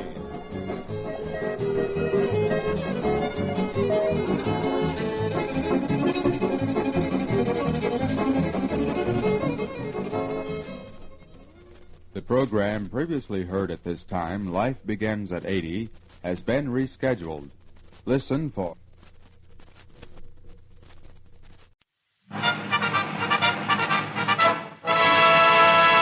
From Hollywood, California, the Lux Radio Theater presents Leslie Howard and Olivia de Havilland in The Scarlet Pimpernel.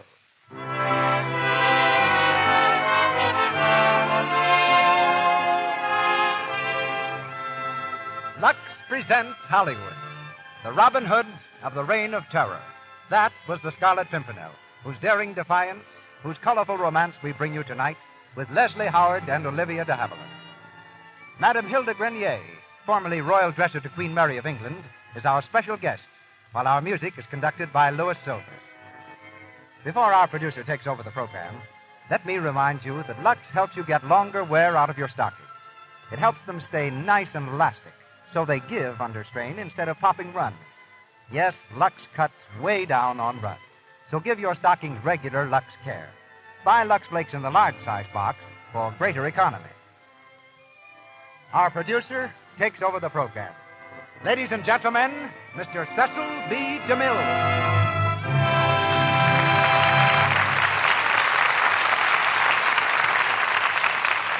Greetings from Hollywood, ladies and gentlemen. They call it the poor man's weather glass, this little crimson flower that lends a splash of color to English waysides and closes up its petals in warning whenever there's a storm approaching. They also call it the Scarlet Pimpernel. And by the mark of this flower only, the mysterious hero of our play, Sir Percy Blakeney, signed his daring exploits. As a play, the Scarlet Pimpernel was performed over 5,000 times, and it's perhaps the most popular screen characterization of the celebrated star who reenacts the title role for Lux listeners tonight, Mr. Leslie Howard. All the acclaim the stage and screen can bring a star has been won by Mr. Howard. He may continue his career as an actor, but should his present plans materialize, he'll also join the ranks of film producers, which I hope he does. Olivia de Havilland, who's been away from our stage too long, is the brown-haired, brown-eyed heroine of Warner Brothers' new production, Dodge City, in which she plays opposite Errol Flynn. She's co-starred tonight as Marguerite, and Dennis Green plays Chauvelin. As producer of the Lux Radio Theater, I want to take a moment before raising our curtain to thank all of you for your support. Thousands of you have written, telling us that you show your appreciation by regularly purchasing our products. With this kind of cooperation, ladies and gentlemen, you can depend upon hearing Hollywood's brightest stars on our program every Monday night. And now for the play. The Lux Radio Theater presents Leslie Howard and Olivia de Havilland in The Scarlet Pimpernel.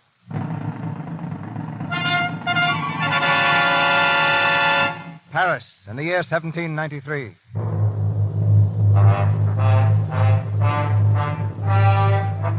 The French Revolution is over, but the reign of terror casts its gruesome shadow across the city. Every day, the citizens of Paris watch an endless procession of death. Crude wooden carts, laden with the nobles of France, on their last journey through the streets, a journey to the guillotine. Into this maelstrom comes one man to stem the rising tide of French blood, an Englishman, known only as the Scarlet Pimpernel, the object of every nobleman's prayer and every revolutionist's curse. He works silently, mysteriously, and successfully. In his native England, they speak of him with bated breath. The Scarlet Pimpernel. He's the only hope the French nobles have. The Scarlet Pimpernel? Does anyone know who he is? No, madam, but I must confess I feel quite proud when I remember that he is an Englishman. They say he's always in disguise. Oh, he's an actor, that man. He speaks French like a Frenchman, they say. And I've heard he can assume 100 disguises in an hour's time. An old hag, a peddler, a captain of the guards. You never know in what dress the Scarlet Pimpernel will strike. And now the Scarlet Pimpernel is about to strike again. Into a barber's shop in Paris comes an old man in the black robes of a priest. The French barber greets him jovially. Good morning, Father. You wish to be shaved this morning? Yes, if you please, Barber. Sit down, sit down. Have you come from the square, Father? The guillotine is busy again today, eh? I don't know. I didn't stop. No? Well, it is always the same. The drums roll, the knife falls, and another aristocrat parts company with his head. Yes, very monotonous. And so clumsy. That great, ugly machine. When all they need is a sharp razor like this, a quick grip, and flick. Oh, please, don't flick quite so close to my throat. I only want to shave. You? You are all right, Father. But I wish they'd give me a few aristocrats to shave. Can you not see me dealing with the Scarlet Pimpernel? The what? The Scarlet Pimpernel, haven't you heard? No. There is a band of Englishmen helping these cursed aristocrats out of the country. Their chief is the only man who ever cheated Madame Guilty. He is known by the title of the Scarlet Pimpernel. And who is he? That is the mystery. The mystery, of course, yes. But there will be heads falling today in spite of him. Some very famous heads, Father. Yes? We checked off the names last night. The Duc de Tours, the Comte de Terray, de Nijon, the Comte de Tournay and his wife and daughter. The Tournay? Are you sure, the Tournay? But certainly I am sure. They were taken to prison over a month ago. Why, Father?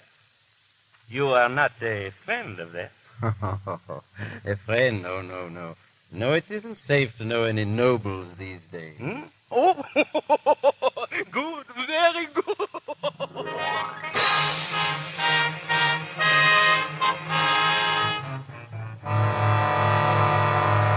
You wish to see the former Comte de Tournay, is that so, Father? Yes, if you don't mind. Very well, Father. They haven't long now. You'll find the former Comte de Tournay in that room over there. Thank you.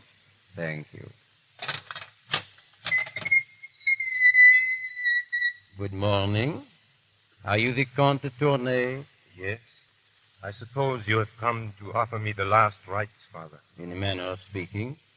If you will just look at this passage I have marked in the book, your spirits will be uplifted. I am not afraid to die, Father. Even so, it is sometimes better to live, my son. To live? What do you... Read there, in the book. But there is nothing on the page except a red mark. Look carefully. It is a flower. A scarlet pimpernel. Father, are you the Scarlet Pimpernel? Be careful, it will do you no good to know. Just listen to me. Before you start on your journey to the guillotine, they will bring your wife and daughter to you. You will ride in the same tumbril. On the way there will be an accident. The wheel of the tumbril will come off.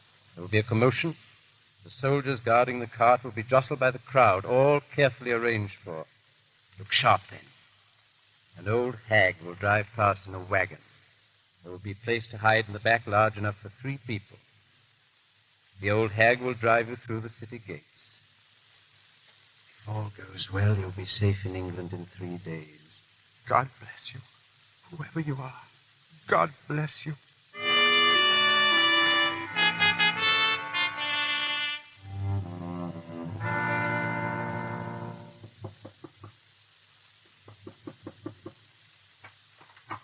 Well, what is it?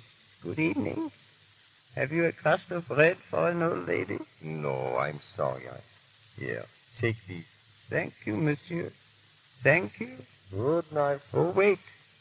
Isn't this the home of Monsieur Armand Saint-Just? Why, yes, I am Armand Saint-Just.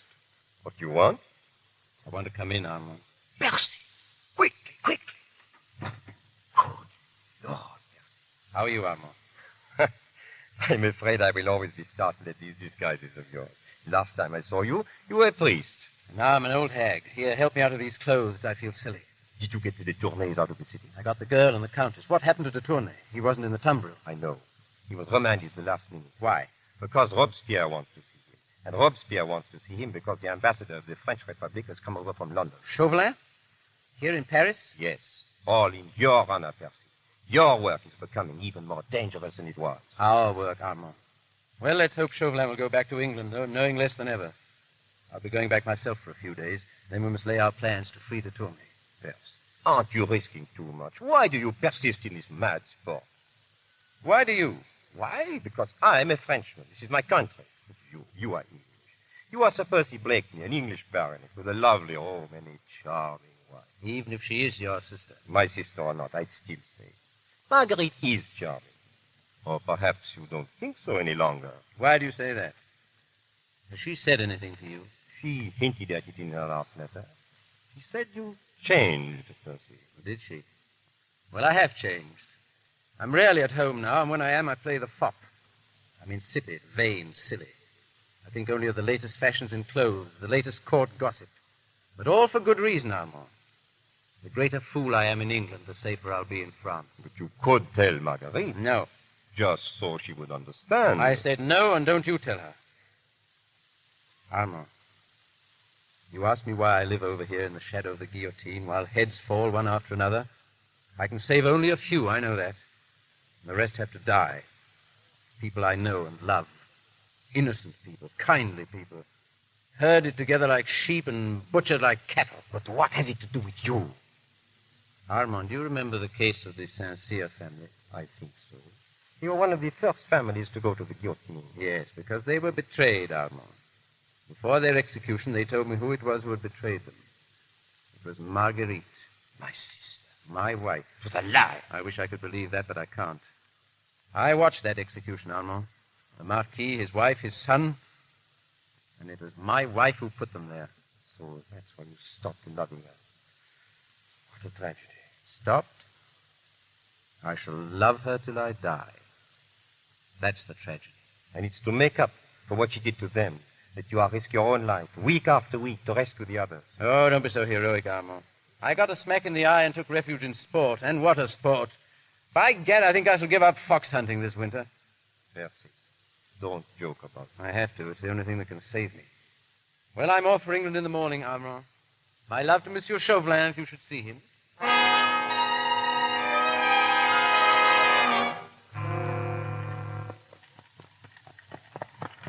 Gad, Percy, but it's good to have you at home again. So far, so good, Fuchs. I've still got my head. You should hear them talk about you in London. You're the greatest mystery of the age. Yes, well, I hope no one solves me just yet. But tell me about Marguerite. Has she been well? As well as a neglected wife can be. What has she been doing? Having her portrait painted, mostly. Rumney's been there every day. And our friend, Monsieur Chauvelin? French ambassador. What will he be doing at your house? Oh, one never knows, Fuchs. One never knows. Well, England again. I shall have to become the fop once more. The London dandy, who has been at Bath for the past 10 days taking the cure. And sink me, I'm not cured yet. I shall have to go back to Bath again.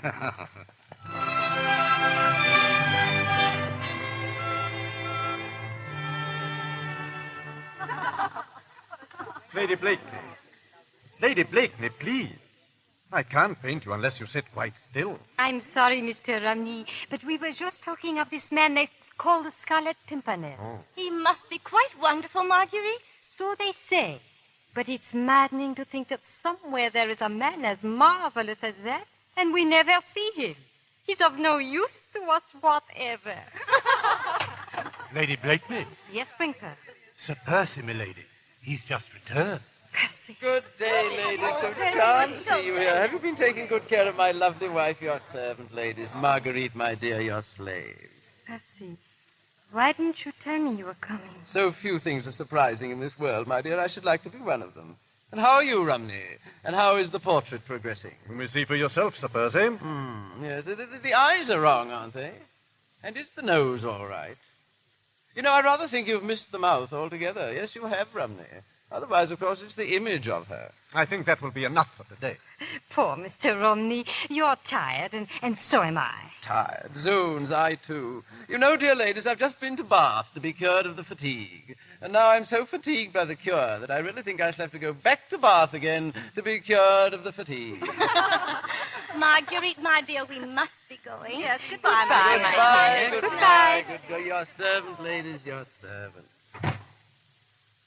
Well, Percy, what do you think of my portrait? It's clever. But there's something lacking. What? I don't know. There's a look in the eyes. He's lost it. Perhaps I've lost it. Perhaps it was happiness. Good gad, my dear, how you could be unhappy, I can't imagine. Can't you? Percy, can't you? No, cursed if I can. Why, you're the most courted woman in town. By whom? By everybody. Except you. Oh, but my dear, I'm your husband. Months after we were married, we were still happy. And then came this estrangement. Heaven knows it's not of my making. Can you honestly say that? Can you honestly deny that you've changed? So changed that I scarcely know you. You're never with me now. You're always away on some pretext or other. I'm always alone. My dear, the fashionable belief today is that one makes one's own life. I'm trying to make mine. You must try to make yours. And now I must leave you for a while. There's to be a fight for a prize out in the countryside. Mendoza versus Jackson. Quite a battle. Percy, you've only just come home. Do you have to leave right now? My dear, the prince himself invited me. I'm trying to make my own life, Marguerite. I see. Goodbye, Percy.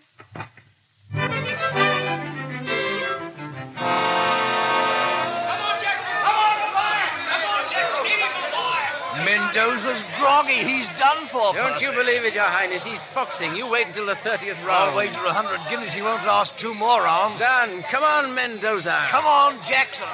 Percy. Fulks, sit down. Percy, I've got to speak to you at once. Pardon me, Your Highness. Well, Fulks? Percy, it's Chauvelin. He's returned to England. Chauvelin? Where is he? He's... Well, come on, Fulks. Come on, man. Where is he? He's at your house, Percy. My house? Order my carriage. I'm leaving at once.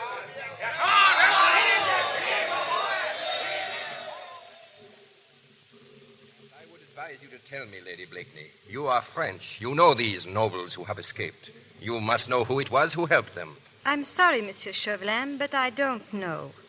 And even if I did, I wouldn't tell you. You tricked me once into giving you information about the Marquis de Saint-Cyr, and I shall never forgive myself. I'm sick of this sentimental twaddle about the poor, persecuted aristocrats. Have you forgotten what they did to the defenseless peasantry for centuries? What this very Saint-Cyr did to you? No, I have not. But I'm no spy. Then that is your last word? Absolutely. I wonder. Oh, by the way, how is your brother, Armand? He is very well, I hope. I hope so, too. But yesterday he was arrested. Arrested? At Boulogne. What for? As a traitor to his country. Traitor? Oh, you're lying, Chauvelin, trying to trick me again. I have the proof of his guilt in my pocket. A note he once wrote to the Scarlet Pimpernel. This scrap of paper will certainly send your brother to the guillotine. Unless, of course, you care to redeem it. Bring me the name of the Pimpernel, and this is yours. But even if I wanted to, I don't know it. Find it. How can I, if you can't with an army of spies? Because you go everywhere and know everyone in his circle. That much I do know. And this also, that he will be among the guests tomorrow night at the Grenville Ball. So will half the world. The thing's impossible. To a clever woman whose brother's life is at stake, nothing's impossible. Well? Do you swear to give me that paper? The moment I catch the Scarlet Pimpernel. Zoons, that name again. Percy. I've heard nothing else all day, at the club, at the fight, and now here. I protest the fellow's a public nuisance. Oh, I beg your pardon, my dear. Do I intrude? No. This is an old acquaintance, Monsieur Chauvelin, the French ambassador. My husband. Charmed, delighted, enchanted. The devilish clever race, the French. How they speak that unspeakable language of theirs defeats me. You flattered us, Sir Percy. No. You've got the cleverest heads in the world. The only trouble is you all go to pieces round the neck. Round the neck? Yes. Now look at your cravat. Sink me, what a mess. Now, if you'd really like to know how to tie a cravat, I'll tell you. But it isn't easy, you know. It takes all my brains. Yes, I'm sure it would. Yes, of course it would. Now, you see, look here. First of all, the thing goes twice round the neck. And then the front folds back to allow the back to come to the front. Otherwise, of course, the front would be all behind as it was before, you see? Percy, what are you talking about? You don't follow me, my dear. It's exactly what I say. It takes brains, doesn't it, Mr. Chauvelin? One can see that. Yes, of course one can. Well, yes. Good day, Lady No, Blakeney. don't go, no. I want you to hear my verse about that Pimpernel fellow. You'll love it, Chauvelin. Now, listen here. They seek him here, they seek him there. Those Frenchies seek him everywhere. Is he in heaven? Is he in... that dim, delusive Pimpernel. Delightful. Yes, I wrote it, you know. It's clever. Huh? Yes, huh? especially that That line, those Frenchies seek him everywhere. Oh, yes, yeah. I like that, too, yes. Because, you see, I hear that they do. And that gives the line sort of a something that gives it a sort of a something. If I make myself clear. Yeah, clear as crystal. Yeah. Good day, my dear Sir Pierce. Bonjour, monsieur, as the French say. Bonjour, monsieur. Oh, it was a magnificent fight this afternoon, my dear. Gad, I wish you could have been there. What's the matter, my dear? Percy, who is this Scarlet Pimpernel? Pimpernel? Gad, Marguerite, how should I know? What's your interest in the Scarlet Pimpernel? Oh, no more than any other woman's. We'd all like to know who he is. Yeah, so would your friend Chauvelin, I'll wager. What makes you say that? Well, isn't that what he's here for? Didn't he tell you? Why should he? Why not? Mind you, the man's clever, but a fellow who can't even tie his own cravat isn't likely to put a noose round the Pimpernel's neck, is he? Oh, Percy, can't you ever rise above trivialities? Can't rise above anything more than 3 syllables, my dear. Never could. You were a man once. A man a woman could look up to. Could turn to in trouble. And now, I wouldn't know where to begin. Could you begin by telling me what the trouble is? What's the use? We don't speak the same language.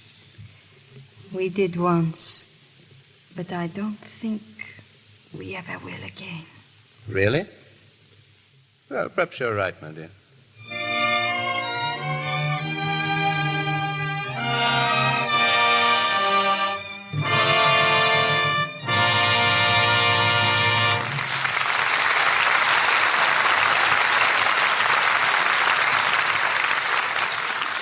You have just heard Act One of The Scarlet Pimpernel, starring Leslie Howard and Olivia de Havilland. During our brief intermission, let's see what the Brownings are doing. Jingle bells, jingle all the way. Oh, what fun it is to ride in one horse open sleigh. Christmas spirit. That's Midge and Dot and 10-year-old Bobby practicing for the community sing. And here comes Mother, home from a shopping tour. Hello, youngsters. Hiya, Santa Claus. Whoopee, look at the packages. Oh, what a day. Here's your ribbon and wrapping paper, Midge. Thanks, Mother. And did you get the, Yes, here it is, Midge. Zowie, what's that? Now, Bobby, no fair peeking. Well, gee, can't I just feel it? Nix, you keep away. Mother, did you get the stockings? Yes, here they are, Dot. Who are they for, Dot? Mary Lou. She's always running out of them. Running out is right. Gosh, did she pop a runner in chemistry today? Gee, it's something awful, the runs she gets. And snaky scenes, too. I'm a snake wriggling through the grass. Oh, Bobby. Oh, I know. Why, what? Why, look, Dot, you could wrap a box of Lux Flakes in with Mary Lou's stocking. Oh, I bet she'd love to know about Lux. I'm sure she would, dear. Lux cuts way down on runs. Gee, and we could write a little card like this. Lux these stockings, fine and sheer, to help cut down on runs, old dear. Well, I think that's swell. Now, that was mighty helpful of Midge, thinking of Lux Flakes for Mary Lou. In a month's time, I bet Mary Lou will be very grateful to Midge, for she'll be glad to get the special help Lux Flakes gives. You see, Lux saves the elasticity in stockings, so they give under strain instead of breaking into runs so often. If you haven't tried Lux for your own stockings, you'll find it's great, the way it cuts down on runs and helps stockings wear longer and fit better. Buy Lux Flakes tomorrow in the large size package for extra thrift. Now, Mr. DeMille and Act Two of our play. We continue with The Scarlet Pimpernel, starring Leslie Howard and Olivia de Havilland.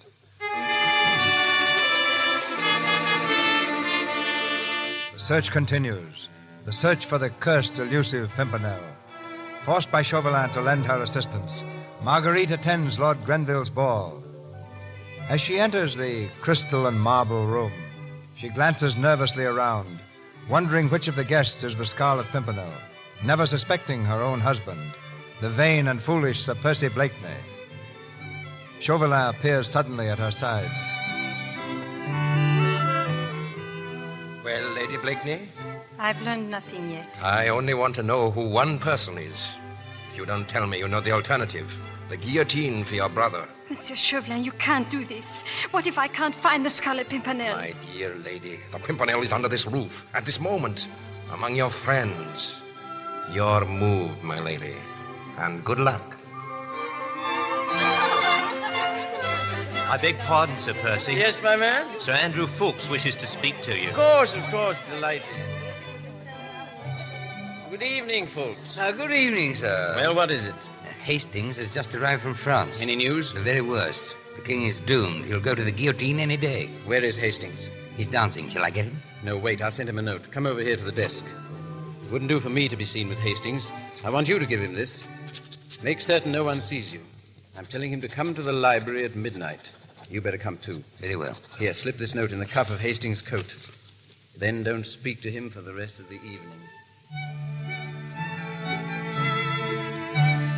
Ah, Lady Blakeney. Won't you take pity on a lonely compatriot?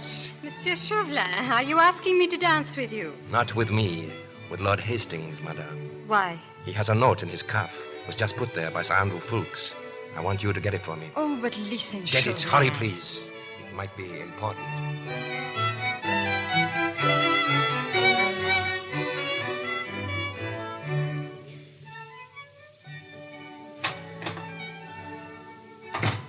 Come in, please. Well, Lady Blakeney, did you get that note from Hastings? No, You didn't? I couldn't. I think he suspected me. I pretended to turn my ankle. He helped me upstairs, and then while I was sitting there, he read the note and burned it. Then he left. He burned the note? Yes, but not entirely. Some of the pieces were left. The note began... Go on, quickly. It said, "Start tomorrow myself," and the last sentence was, "Will be in the library at midnight." Thank you, Lady Blakeney. And now, if your labors have tired you, you are quite at liberty to go home. Thank you. I will. Are you certain of this, Fawkes? Quite certain. Hastings burned the note, Percy, as you've always ordered us to. Then he went back to the room, and she was reading what was left of it. And she went to Chauvelin? Yes. You know what that means, Percy. It means that Chauvelin knows that the Scarlet Pimpernel will be in the library at 12 o'clock. Perhaps. And perhaps he will. Is this the library? Yes, Monsieur Chauvelin. Have you seen anyone go in or come out of this room in the last few minutes? No, sir. Who is that on the sofa? Oh, I don't know, monsieur. He must be asleep. Please wake him up and ask him to leave. I have an important engagement here. It's Sir Percy Blakeney, sir. Blakeney, that fool. Wake him up and ask him if he'll have the decency to go home and sleep in his own bed. Yes, sir. Sir Percy. Sir Percy. What is it? What is it? Is there no peace for the weary? What ails you, man? The French ambassador, Sir Percy. He would like to have the library to himself. The French ambassador? Ah, Monsieur Chauvelin. I am sorry to disturb you, Sir Percy, but I have an important engagement here. Really, Gad, there's not a comfortable sofa anywhere else in the house. I've tried them all. Sit down, Monsieur. What time is this gentleman to appear? He's a little late. If you don't mind, I'll wait for him alone. No, not at all, not at all. By the way, what do ambassadors talk about in libraries at midnight? It must be very fatiguing. Are you afraid England is going to declare war on France? That does not concern me at the moment. Is that so? Your revolution now. Now, there's a great bore. How's it going? Do you think you'll win? We have won, sir. Oh, you have, I see. Yes. Have I been asleep that long? I hate to hurry you, Sir Percy, but I'm afraid your presence here is keeping my friend from entering. Oh, he can come in. Is he outside? Oh, come in, do, sir. Please don't stand on ceremony. I hardly think that will persuade him. Ah, this must be a very secret meeting. I have it. I'll wager you're expecting that Scarlet Pimpernel. Is that it? Sir Percy, you're becoming insufferable. Oh, Monsieur Chauvelin, you would not deprive me. Let me hide behind a curtain. Anything. Just let me be the first in London to glimpse that mystery man. Well, I'll be the most popular man at the club. It is too late now. He has been warned. Oh, then I shall miss him. Oh, sink me. Well, good night, Monsieur. Better luck next time. Good night.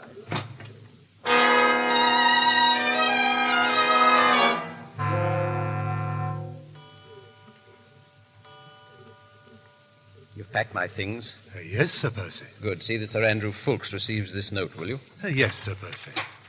Well, Marguerite, what are you doing up at this hour? That's all, Brinker. Yes, Sir Percy. Well, my dear? Percy, it's about Armand. He's in the most terrible danger. They've arrested him in Boulogne. How do you know? Chauvelin told me. When? Yesterday. Why didn't you tell me when I asked you? Well, I don't know. He threatened me. Why are you telling me now? Because I thought you might do something for Armand. You have influence at court. Didn't you ask your friend Chauvelin for help? He promised me that, but I don't trust him. He promised you the life of your brother. What did you give him in exchange? What? Oh, Percy, what has happened to you? Why do you hate me? Why did you denounce the Marquis de Saint-Cyr? Oh, so that's it. Why did you never ask me what the Marquis de Saint-Cyr did to me? You didn't even know him. No, I didn't even know him. But I knew his son. I was only 17 when he asked me to marry him. His father heard about it and had me arrested and sent to Saint-Lazare. Do you know what Saint-Lazare is? Do you know the sort of women that are sent there? I would have killed myself only... Only what? The revolution came, the 14th of July, and I was free. Free to denounce the Marquis. Free to send 2 innocent people to the guillotine. It was your information, wasn't it? Yes, it was. And yet, I still ask myself, am I really guilty of their death? The Marquis plotted with Austria. I told a friend, a man whom I thought a friend. He denounced him. The terror did the rest. Who was that friend? Chauvelin?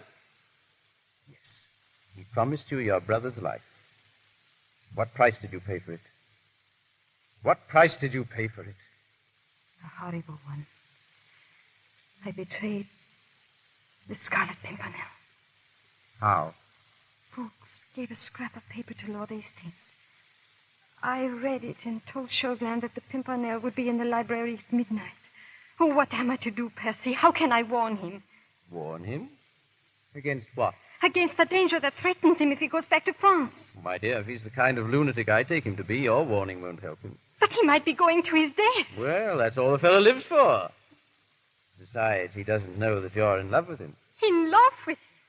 I admire his heroism, but I don't love him. Oh, but you do, only you don't know it. Oh. I didn't know it myself until a moment ago. You know, it's a dangerous game, falling in love with a phantom, my dear. For all you know, he may be a married man who's deeply in love with his wife. Never. Why not? Would any man who is in love with his wife leave her continually to face death? Would you? Me? Marguerite, I. Zoons, I'm much more romantic than you think. In a case like that, I wouldn't leave you, not even to go to my tailor's. The horses are ready, sir. Thank you, Brinker. Are you going away? Yes, didn't I tell you? Important business in town in the morning. Goodbye, my dear. Your tailors, I suppose. Not only my tailors, but also my bootmakers. And incidentally, I want to see what my influence is worth at court. For that little matter of your brother, perhaps I can help. Oh, Percy, if you could, I'd love you all my life. Gad, I must remember that, my dear. Goodbye. Milady? What is it, Brinker? It's very late, milady. I suppose you want me to leave this room. I've never been here quite alone, have I? I know, milady. I've hardly even noticed the furnishings. Is that portrait of Sir Percy one of Romney's? Yes, milady. A very fine one, too. He's a great believer in detail, isn't he? Look at that ring on Sir Percy's finger. You'd think it was... Brinker. Yes, milady? Have you ever noticed that ring? Why, no. It's a seal ring, milady. Look closely. That flower, engraved on the stone. What is it, Brinker? Why, bless my soul. It's a scarlet pimpernel. My lady. Well? A letter to be delivered into your ladyship's hands. From Sir Percy? No, madam. From His Excellency, the French ambassador. Give it to me. My lady, I have at last discovered the identity of the Scarlet Pimpernel. I hope to catch him tomorrow, and true to my word... Brinker! Yes, milady? Order my carriage at once. I must see Sir Andrew Fuchs.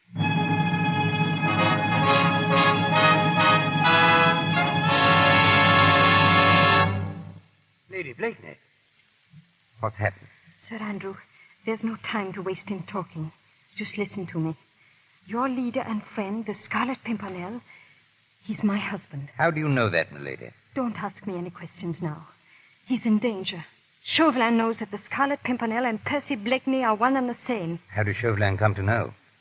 Through me. Ah. Yes. I betrayed him. Never mind how. Just tell me this. Has Percy left for Boulogne? Yes. To save my brother? And to Tournai. What is their meeting place at Boulogne? Why? Do you want to betray him again, milady? Oh, look at me. Do I look like a woman who wants to send her husband to his death? I want to find Percy, to warn him, to save him, or die with him. I'll go with you. Can you bring your friends? 10 of them. The rest of them are in France. Percy has forbidden us to go over. It'll be the first time we've ever disobeyed him. I'll save Percy if I have to kill Chauvelin. And if he goes to the guillotine, I'll go with him.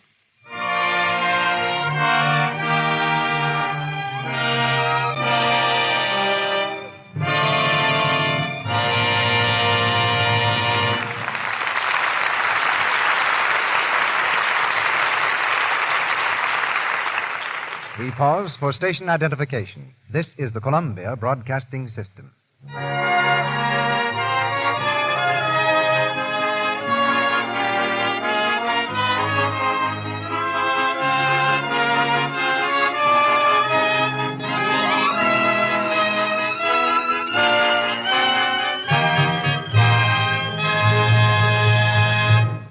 We've dropped the curtain on the second act of The Scarlet Pimpernel. It goes up again shortly when Leslie Howard and Olivia de Havilland bring us Act 3. During this short intermission, we hear from our special guest and Mr. DeMille.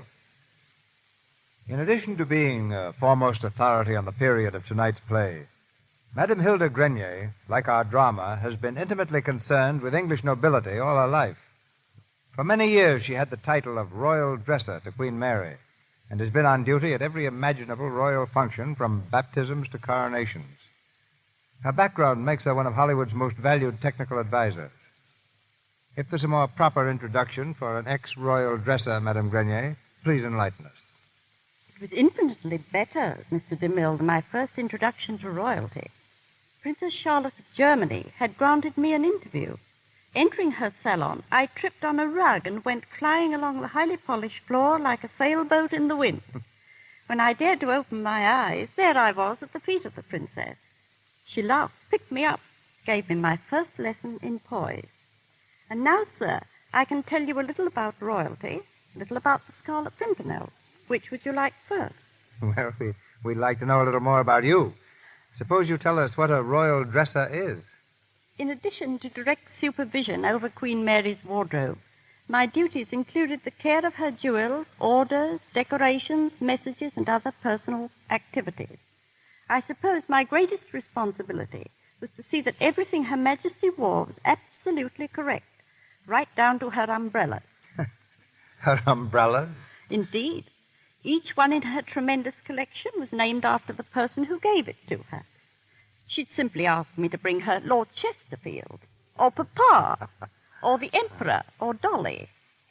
But far more famous than her umbrella collection is her priceless array of antique furniture.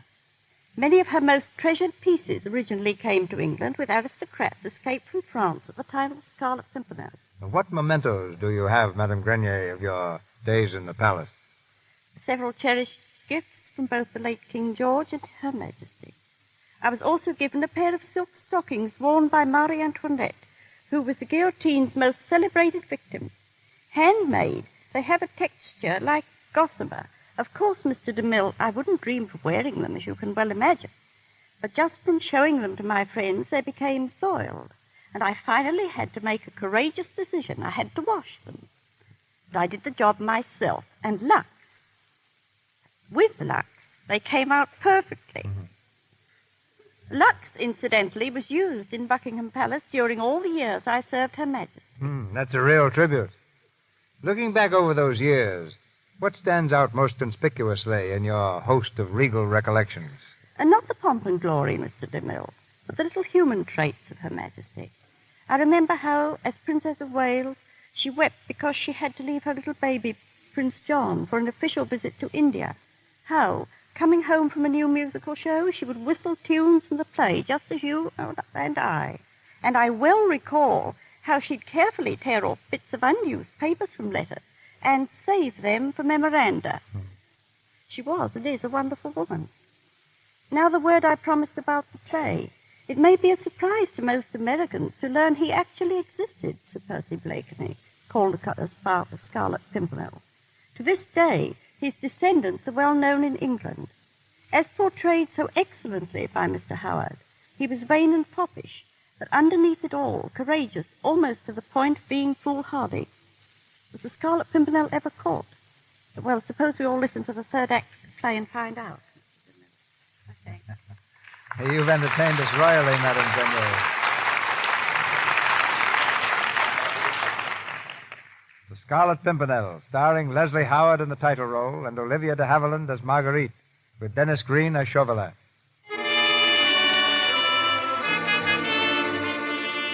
Armed with the knowledge that her husband is the Scarlet Pimpernel, Marguerite takes ship for France to be with him in his hour of danger. With Sir Andrew Fuchs, she stands on deck as their boat plows its way across the English Channel. Just ahead lies the coast of France, a few flickering lights in the darkness. You'd better go below, Lady Blakeney. We'll be coming in soon. What was the name of that inn, the one you told me of? The Lion d'Or. Sir Percy's headquarters on this coast. And he'll be there at 10 o'clock. You're certain? If all goes well, he'll be there. But Chauvelin knows that Percy is the Pimpernel. What if he goes there, too? We can only hope that he won't. If Percy can escape this time, he'll never go back again. Never again. If he can free de Tournai and Armand, his mission is over. His mission that I drove him to. Sir Andrew, will we be there in time? I think so. Ah, there are the lights now. Lights? Yes, the signal. You see the window of that house off there to the left? That's the Lion d'Or. See the light swinging back and forth? That means it's safe. Up and down means danger. You want to turn back now? I can't go with you, Lady Blakeney. Don't worry. I shall be all right. He has been risking his life every day for me. I can risk mine once for him.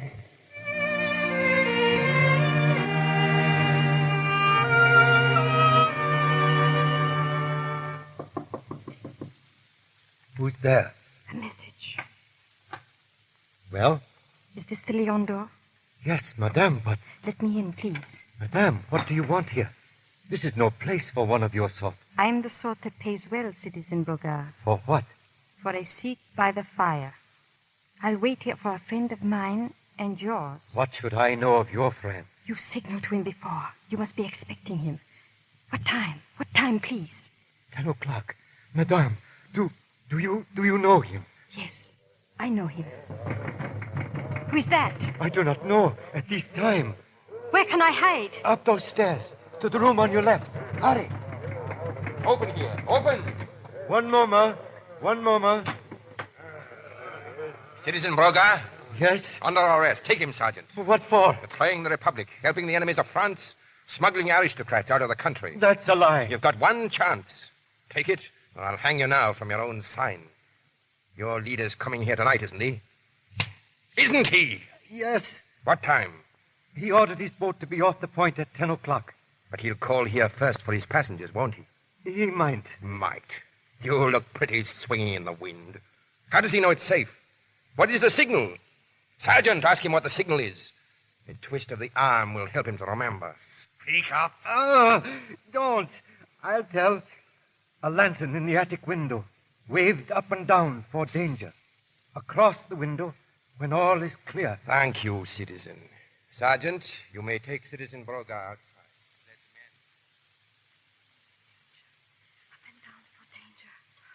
God, let him see the signal. Let him see it. Up and... Put down that light, Lady Blakeney. Chauvelin. We meet again. Permit me, madame, but you were giving the signals incorrectly. Up and down means danger. That will drive the Pimpernel away. You must move the lights back and forth across the window. So. Now he will come to us. Chauvelin, listen to me. He's my husband. A fact that you neglected to mention a few days ago. You've got to let him go. I'll do anything you want. I'll give you any information you can, but you've got to let him go free. Don't be a fool. You've no more information to give. Even if you had, do you suppose I'd sacrifice my meeting with the Scarlet Pimpernel for it? Monsieur Chauvelin. Well? Coach, monsieur, is pulling up at the door. Our friend is early. I'll let him in myself. Sergeant, you shall have the privilege of watching over the Republic's most charming prisoner for the rest of the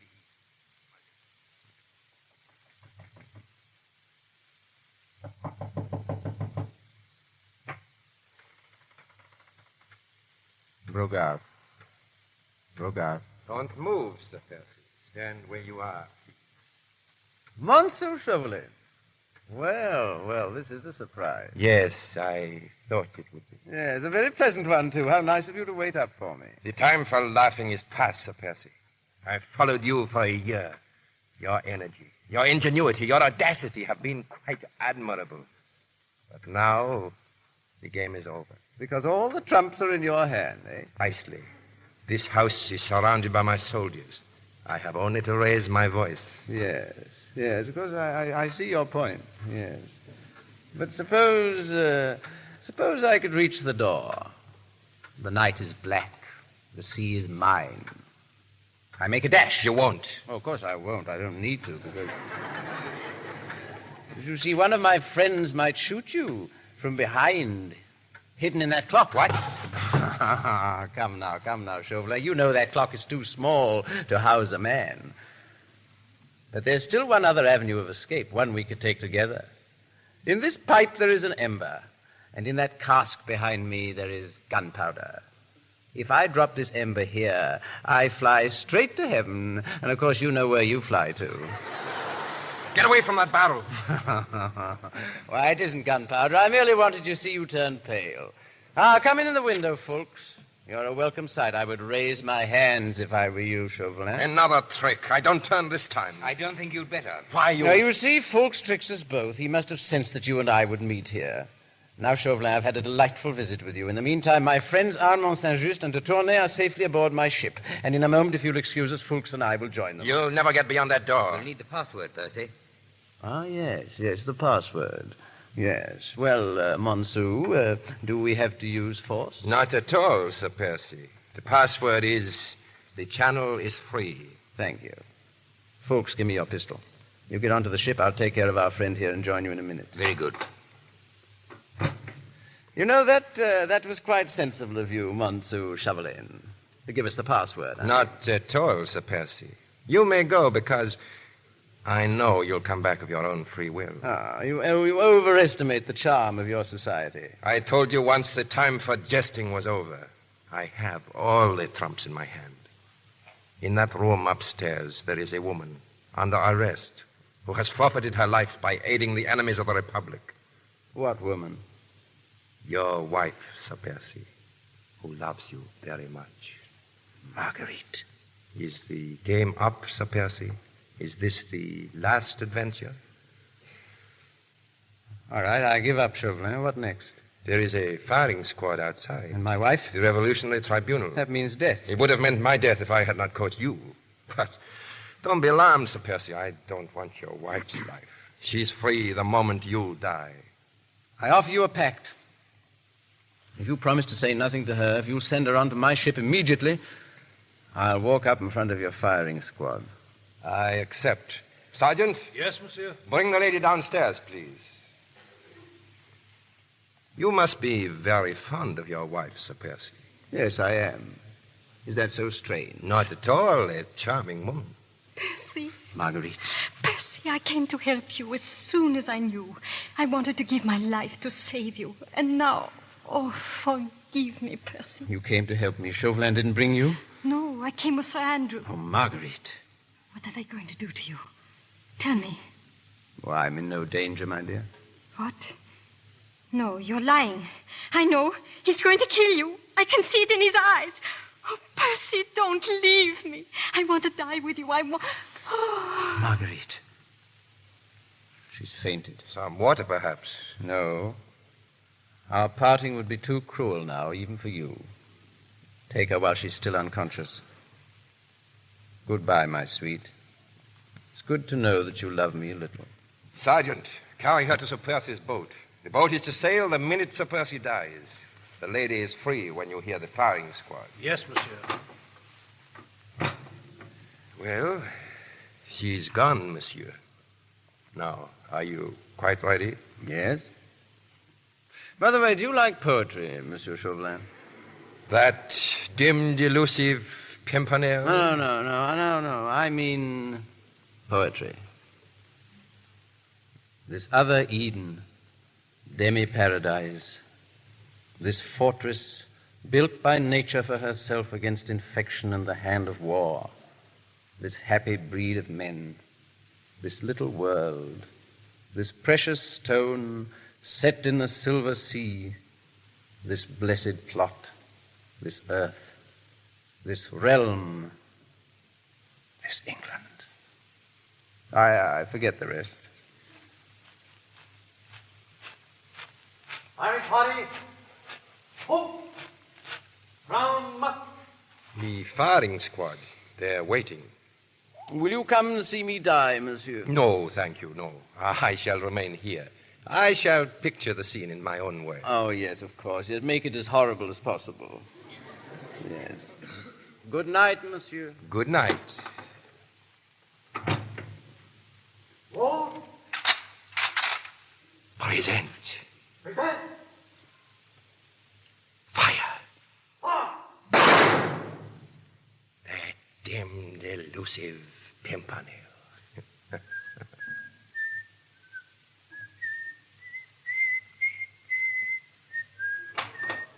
I'm so sorry, monsieur. Blakeney! Yes, you see, I've come back for my hat. It's such a cursed good hat, you know. You. Oh, no. Don't look at me like that. Sink me if you don't think I'm my own ghost. Duroc! Oh, you mean the captain of your firing squad? I'm afraid it'll be an hour or so before poor Captain Duroc will be able to resume his duties. I regret that I struck him rather violently. Come in, gentlemen. This is my firing squad. Allow me to present Sir Andrew Fulks, Yes. Lord Hastings, Yes. Lord Belleville, and all the rest of them. But, of course, you know all about them. Your firing squad? Yes, you see, those men you hired, excellent men, all of them, but oddly enough, they can't resist a drink of wine. Oh, they'll recover. It was just a mild drug, you know. But for the moment, they're all sleeping very soundly.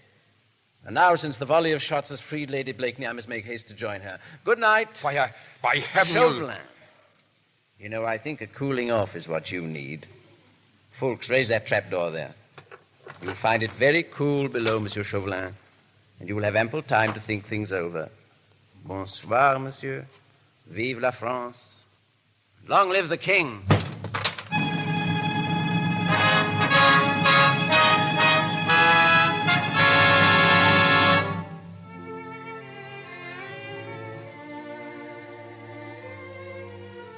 Percy, you're here. They told me. Yes. Marguerite, my darling, I'm here. We're on our way to England. That's all you have to know. Are we free now? Really free? I'm free, my sweet.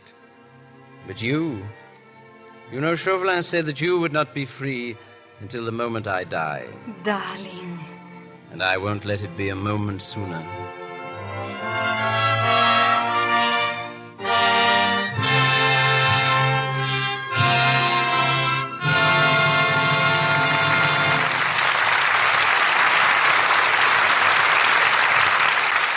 We take leave of the Scarlet Pimpernel.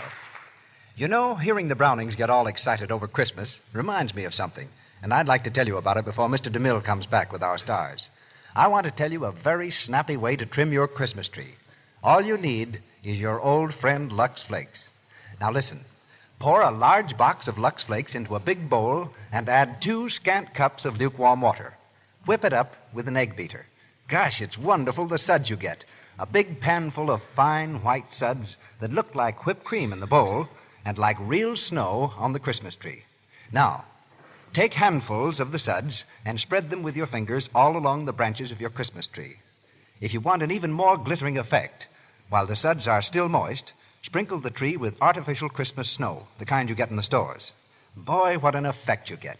Your tree looks as though it had been out in a real honest-to-goodness snowstorm. It certainly is pretty, all sparkling and everything. And you know, This is one way to help your tree last longer, because the Lux suds cling to the needles and keep them from drying out and falling off too soon. Want me to repeat the recipe?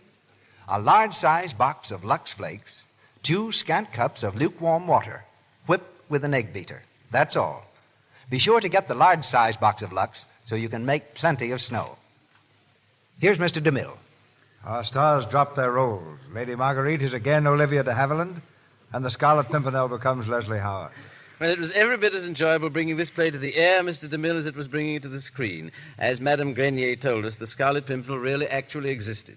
I confess I didn't know that until I was making the picture, because surely no character seemed more a piece of elaborate fiction.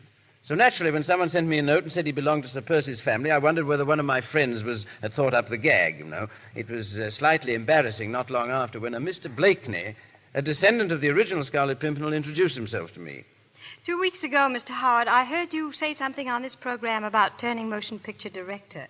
Earlier tonight, Mr. DeMille added the word producer after your name. Apparently, you're really going into the picture business in all its branches. Oh, you scare me, Olivia. As a matter of fact, we expect to produce certain pictures in England, but just to be sure that our efforts will appeal to our American audiences, we're going to write our first story right here in Hollywood. It'll be the first time, I believe, that this has been done by an English unit. Well, there's no reason why the tie that binds the nations can't be made of celluloid. Mr. Haviland, you've been out of Hollywood a long time, filming Dodge Cities. Any adventures on location? Well, I'm the Dodge City Dodger. I've been dodging kidnappers. Not kidnappers? Yes, kidnappers. Really? Let me tell you. We were on location near Modesto in the prairie country, and a very fine place, I thought, for a nice, quiet walk. But it seems that 2 very tough-looking gentlemen also decided to take a nice, quiet walk and follow me.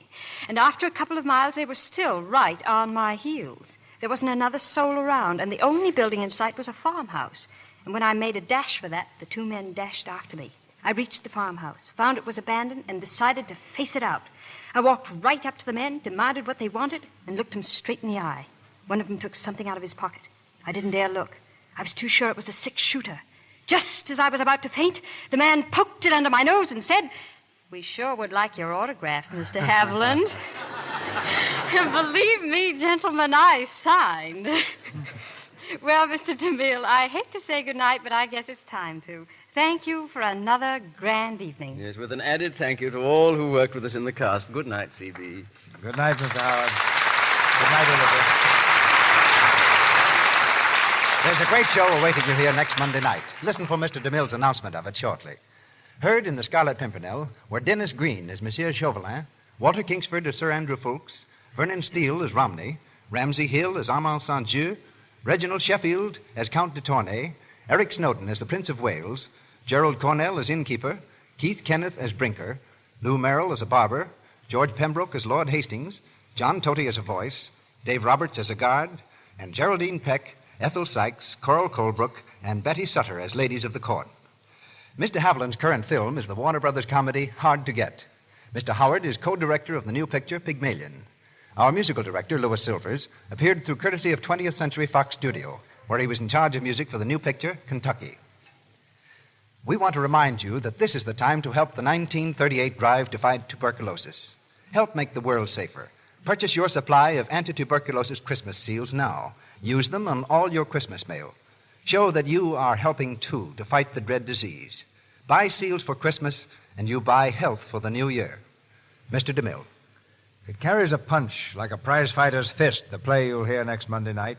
Kid Galahad. An exciting drama of the squared circle. It's the story of a manager, the boy he picks to win the title, and the women who love this naive thunderbolt called Kid Galahad. The same 2 stars you saw in the picture bring the play to our stage. Edward G. Robinson and Wayne Morris, and with them, Miss Joan Bennett and Andrea Leeds.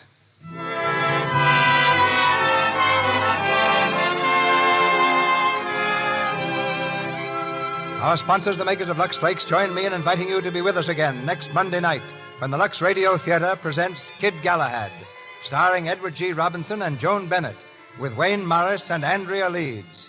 And as the evening's special guest, the former heavyweight champion of the world, Jack Dempsey.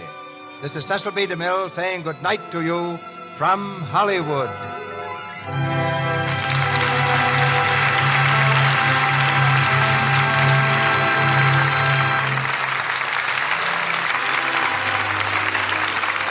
The announcer is the Melville Ruick. This is the Columbia Broadcasting System.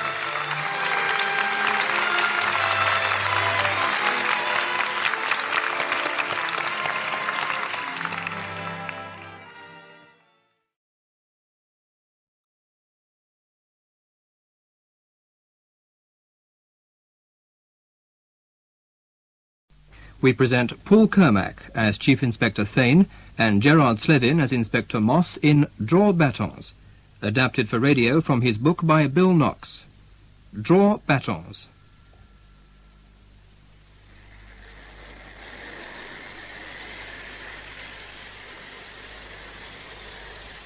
You shouldn't be doing that. Eh? I said you shouldn't be doing that. Wait till I get into the station. All right, what is it? Oh, look, Sergeant Lang, you're maybe running this exhibition. But I'm the caretaker here, and if any of those toy trains get damaged, I'll get it in the neck. Relax, man. I just wanted a wee shot. It's quite a layout, eh? Goods trains, passenger trains, stations, signals. Wish I'd had something like this when I was a kid. Huh? Wish I knew who it was all in aid of. Well, look at the banners, man. Project Community. So what? So it's important enough for the Chief Constable to be coming to this flea pit of a hall tomorrow, plus a load of other VIPs. Oh, I have seen the free booze that's in for them. What's it all about? Well, you should know. I'm just a caretaker. Glasgow Corporation don't pay me to think. Just to make tea and mumble, is that it? You drink the tea, Sergeant Lang, like you just invented thirst. Millside Division has its community problems, right? So? So they take me off the beat, make me a sergeant, and make me community relations officer, grassroots crime prevention, social welfare, and letting folk know cops are people. Oh, if you say so. Very funny. What's the time? Nearly midnight. All locked up? For a long time, since the last of those club folk left, and I've got a kettle boiling. Ah, good. I'll have a cuppa before I go. I'll have another wee shot at these trains first. Now, let's see.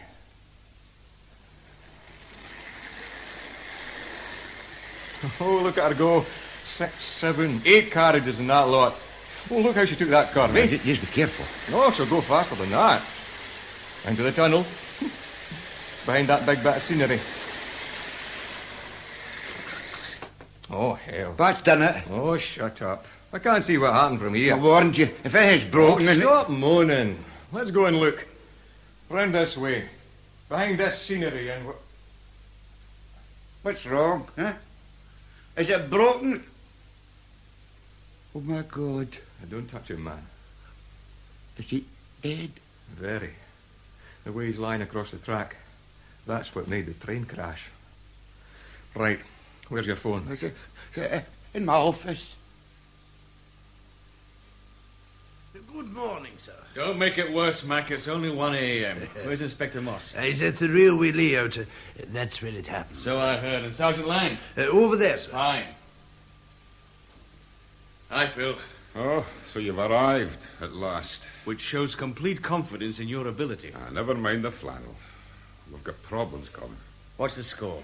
Well, the caretaker saw nothing, heard nothing, and knows even less. And Francie Lang's the same. Watch out, Inspector. Oh, careful with that damn camera. Sorry.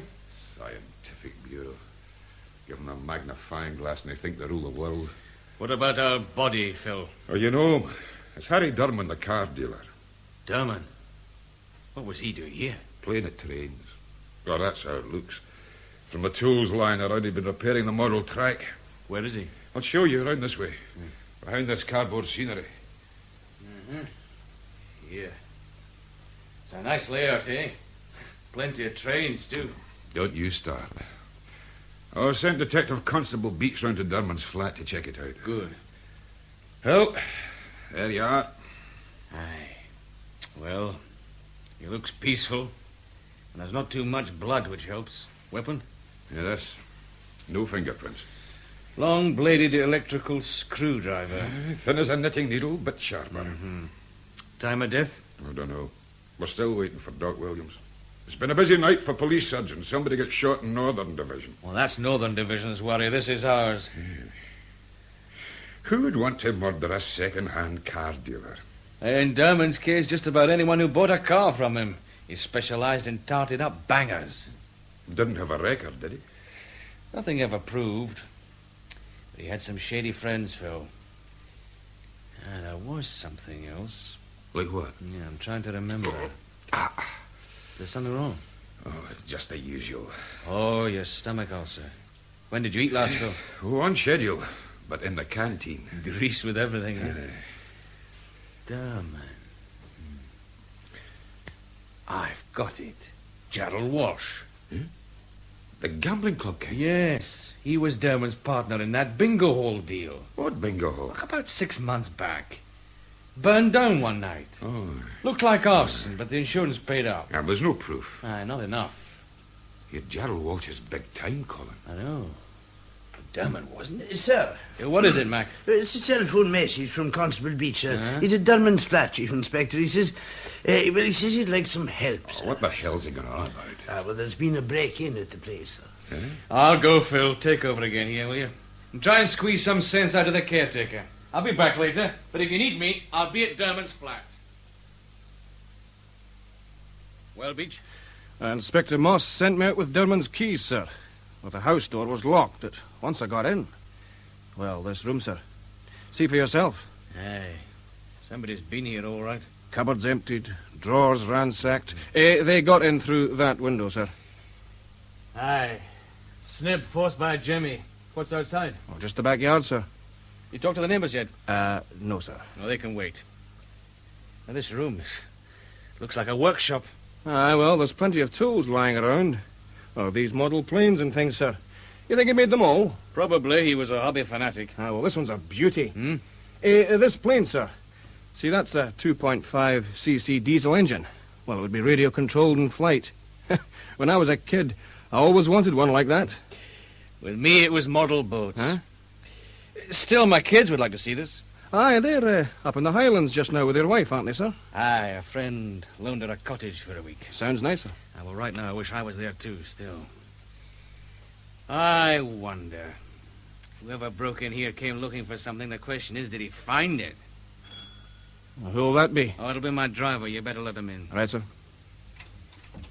Wait a minute. That's a key. Out of sight, Beach. Right, sir. Quick, man. Harry. Harry, it's me, Roy. You in? Good morning. The hell are you? Police? You live here? No. Police. Where's your warrant card? Yep. Detective Chief Inspector. Oh, top brass type fuzz. Middle brass. Who gave you the key to this place? Harry did. Harry Dunman. Look, what's going on? Where is Harry? He's dead. Dead? How? What happened? That'll keep. What's in the package? Something for Harry. Beach, open it. Right, sir. Hey, now, wait a minute. Don't worry, I'll be careful. You can't do this. I said Harry was dead. Mind telling me your name and why you're here? I'm Roy Davidson. A kind of friend. I promised Harry I'd bring that parcel round tonight. He said he might be pretty late back and, well, he gave me a key. It's after 1 o'clock in the morning, Mr. Davidson. You're pretty late yourself. I suppose so. This parcel, sir. It's some kind of control unit. Yes, that's right. It's a radio control unit for handling model planes at a distance. I had it on loan from Harry. So you're a model maker, too? Yes. Now, look, about Harry. He was murdered. Murdered? Tonight. Where? King Street Public Hall. He was working on a model railway display. Yes, I know. I mean about the display and that he'd be there. You see, I'm in the same club.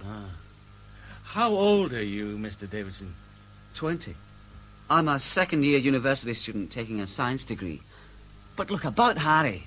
He was stabbed in the back. Oh, poor old Harry. Well, why didn't you just take the parcel to the exhibition hall? Well, Harry had something else to do. He said he wasn't sure when he'd get there. And when did he tell you all this? This afternoon. He contacted me and said he needed the control unit back in a hurry. Did he say why? Well, something had gone wrong with the only other one he had. I see. Mind telling me where you've been tonight, Mr. Davidson? Out with a girl. I really should have been helping with the display. But girls get priority, eh? Each. Sir. What's her name, Davidson? Well, Her name, laddie. Tracy. Tracy Walsh. Gerald Walsh's daughter? Yes, that's right. We were at a disco club in town. I drove her home afterwards and then came out here. Have you known her long? It's Tracy. Oh, for a spell. Harry Dunman introduced me, although he said... Yeah? Well, just that his name wouldn't be a good introduction to Tracy's old man. He was probably right. Mr. Davidson, I'd like you to give Detective Constable Beach a statement. All right, sir. No? Now. Good night, Mr. Davidson. Hey, back again, sir. And that's another damn stupid greeting, Mac. Where's Inspector Moss? He's in the caretaker's office, sir. By the way, the Buddha Ilford has arrived from headquarters. He's in there, too. The boss, thanks for the warning. What kind of a mood is he in? Well, I've seen him happier, sir. With Chief Superintendent Ilford, I can guess what that means. Thanks, Mac. Oh, sir.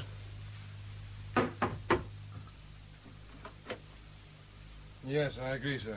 That's the best way to handle them. I feel. But I'm afraid the rest won't be so easy. He's on the line to the Chief Constable. Oh. Yes, of course, sir. And Dane's here now. I'll tell him. Oh, you'll do that, all right. Any luck? And you'll Not tell much. the police committee people. Well, thank you, Chief Constable. Thank you. Good night. Well, Thane. Sir? The Chief Constable is postponing the exhibition. Project Community. Whose idea was it, anyway? Community Relations section, sir. Fostering police and public mutual understanding, the handbook calls it. Damn the handbook. And damn community relations. What's the score at Derman's house? It's a break-in, all right. But that's about all I'm sure of so far. Yeah. Well, at least we've got the medical view of things now. Tell him, Moss. A single stab wound, angle downward, plenty of force, directly into the heart. Death would be instantaneous. Time of death? Well, maybe an hour before he was found. Yeah, well, it helps a little. Well, Thane, what's next? There's a link with Gerald Walsh, sir. I think I'll talk with him in the morning. Walsh? Then watch your step. One wrong word and he'll produce a lawyer from his pocket ready to sue. I'll go easy, sir. Yeah, good. Before I go, do I need to remind you about a certain international against West Germany in 2 days' time? It was just a friendly, sir. Like the last one? Exactly. We'll have around 100,000 fans milling about. Just get this cleared up fast, Thane. I've enough worries as it is. Your wife's away right now, isn't she? Yes, sir. Oh, good. No domestic distractions. That should help, anyway. Yes, sir. Goodbye, sir. Well, that could have been worse. I wonder how Mary would like being called a domestic distraction. I can imagine. Me too. Well, what now? Derman's flat was raided. We'd better check his car showroom. Oh, I'm ahead of you. It's being done. Good. And we've found Derman's car outside here. The scientific boys are checking it. How about the caretaker? Oh, him. I leaned on him a bit. And now he admits there was a side door open right up until Francie Lang found the body. What the hell was that? I thought the place was locked tight. So did I. But it's an arrangement he had to make life easier. You mean always? Well, usually, right up till he went home. Saved him getting up to answer doorbells. Damn. You want to see him? No, not now. I've someone else waiting. Carol Jordan, the secretary of the Model Club. I had him brought in. What's he like? He's helpful enough. About 30, walks with a stick. Oh, well, let's have him in. All right. Mr. Jordan. Yes? In here, please. He works in an estate agency. I asked him to make a list of the club members who should have been here tonight. Well, that should help. Come in, Mr. Jordan. Thank you. Ah, Mr. Jordan, I'm Chief Inspector Thane. Chief Inspector. Sit down, won't you? Thanks. It's good of you to help like this. I'm not sure that I can help yet. Here's the list, Mr. Moss. Oh, thanks. Everybody in the Model Club who should have been here tonight. Let's have it, Phil. Right. Mm-hmm. Harry Derman isn't on this. He didn't turn up. Not while we were here. Well, when we found him, it looked like he'd been working on the track. He must have come in later. And Harry was the type who'd always find something he reckoned wasn't right. A fanatic for detail. Yeah, something like that. Mm-hmm. But he was always willing to help out. What about Roy Davidson? He's not on the list either. Roy called off. He'd a date. He wasn't near the hall? No, not tonight. I'm positive. I see. Cigarette? I don't use them, thanks. Lucky man.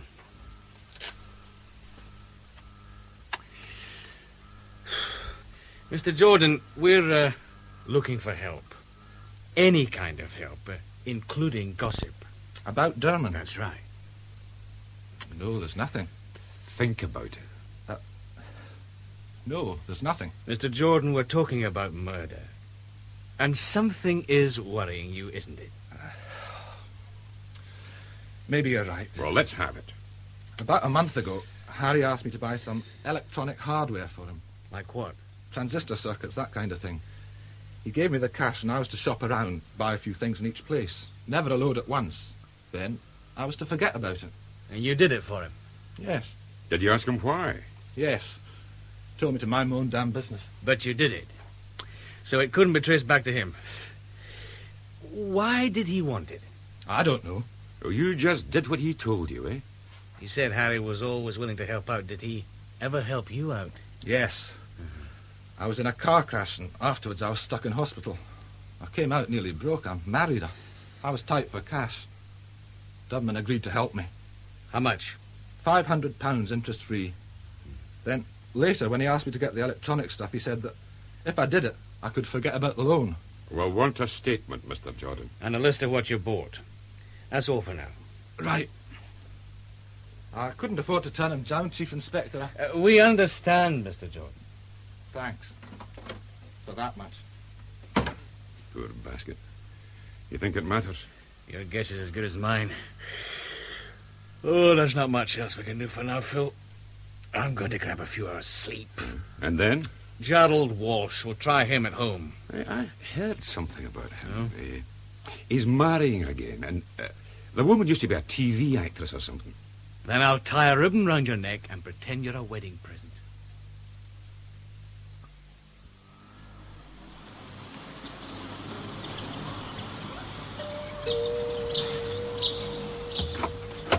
If you're selling, we don't want any. Police. We'd like to see Mr. Walsh. Oh, which one? I'm Frank Walsh. Mr. Gerald Walsh? My father. All right, come in. Thanks. We're having breakfast. Along here. The old man's half expecting you. Oh? Why? We can read. Derman's murder. It's in the papers. Here we are. Dad, visitors. Ah, good morning. Wait a minute. Chief Inspector Thane, right? Yes? Oh, don't look so surprised. We met once years back. You were a sergeant then. I don't forget faces. Who's this with you? Detective Inspector Moss. Oh, sit down, both of you. Thank you. Thank you. Like some coffee? Well, that sounds a good idea. Will you taste it? Low caffeine and mostly milk. Well, I'm on a diet. I have a brand new duodenal ulcer. So we all suffer. Here you are. Thank you. It'll suit me. I'm in the ulcer club, too. Then maybe we can exchange symptoms sometime. And yours, Inspector Moss? Thanks. You're here about Harry Darman, right? Yes. We know you were partners once. I had an interest in something he was doing. There's a difference. Look, Dad, I think... Frank, I'll handle this. Stay quiet. Go on, Thane. Stage one is pure routine, Mr. Walsh. Your daughter, Tracy. Tracy? What about her? A student named Roy Davidson says she can confirm his movements last night. A current, long-haired wonder. Yes, he brought her home last night. What's he got to do with things? We're just checking. I'd like to see your daughter. Tracy's still asleep. Go and get her down, Frank. But Thane, you talk to her in front of me. All right. Is Davidson, is he in any kind of trouble? He was in the same model engineering club as Durman. That's about all. I knew that. Frank, I told you to get Tracy. Move. All right, I'll get her. Thane, I don't mind helping, but this family's not getting involved. If you're worried about publicity... Yes, I am. Wait a minute, there's something I want to get. This photograph. You recognize that? I know the face, all right. From the telly. That's it. Ruth Blantyre, the actress. We get married next month. Congratulations. My first wife died 10 years back. I never thought of marrying again until I met Ruth, but I'm not having anything fouled up because a low-grade crook has got himself murdered. Well, I wasn't exactly planning to march down the aisle with you, Mr. Walsh. I'm just warning you. And I've the family to think about, too. Frank helps me run the clubs. He'll run the whole show someday. But he's still pretty wet behind the ears. Tracy's only 19, at art school. Why stir things up for them? We can try to go along with you, but that depends how you play. New deck, cut, shuffle, and off the top. All right. Tell me about Harry Durman. He wanted to turn an old cinema into a bingo hall, but he hadn't enough cash. I started with a 30% interest. Then he had problems. So we propped him up again. Correct. Where's your sister? Yeah, she's coming, Dad. Maybe we should have a lawyer along. I'll decide that, son. Isn't it time you were leaving for work? Yeah, well, I think I want the overnight figures ready for when I get in. I can handle this end. All right, if that's what you want. Goodbye. Where were we? Propping up Durman. Yeah. So then I had 51% of the bingo operation. Durman ran it, of course. Until the hall burned down. That's when he tried to con me over the insurance money. He didn't get far, and any arrangement we had ended. Oh, here's Tracy now. Hi, Dad. Hello, love. Frank said police.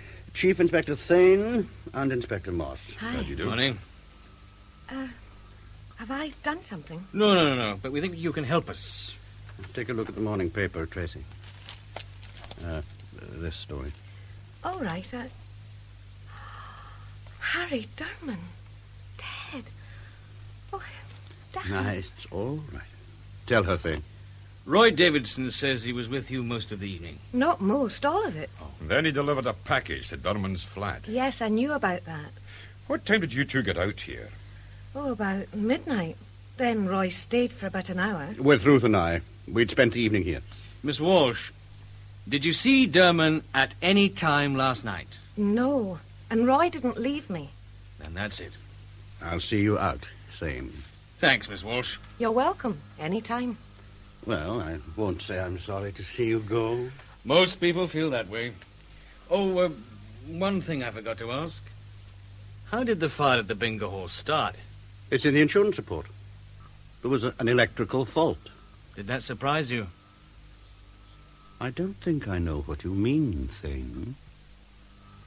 Or like it. It'll keep. Goodbye, Mr. Walsh.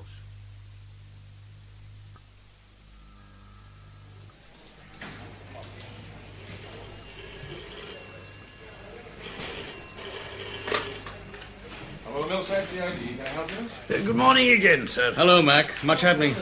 Just a few routine reports in your desk, sir. Great. Chief Inspector, I put Francine Lang in your office. He wants to see you about something. Okay, but I've got to go out again to Durman's car showroom. Right. A cuppa, sir. After I've seen Sergeant Lang. And let me know if anything comes in from the Scientific Bureau. I will that, sir.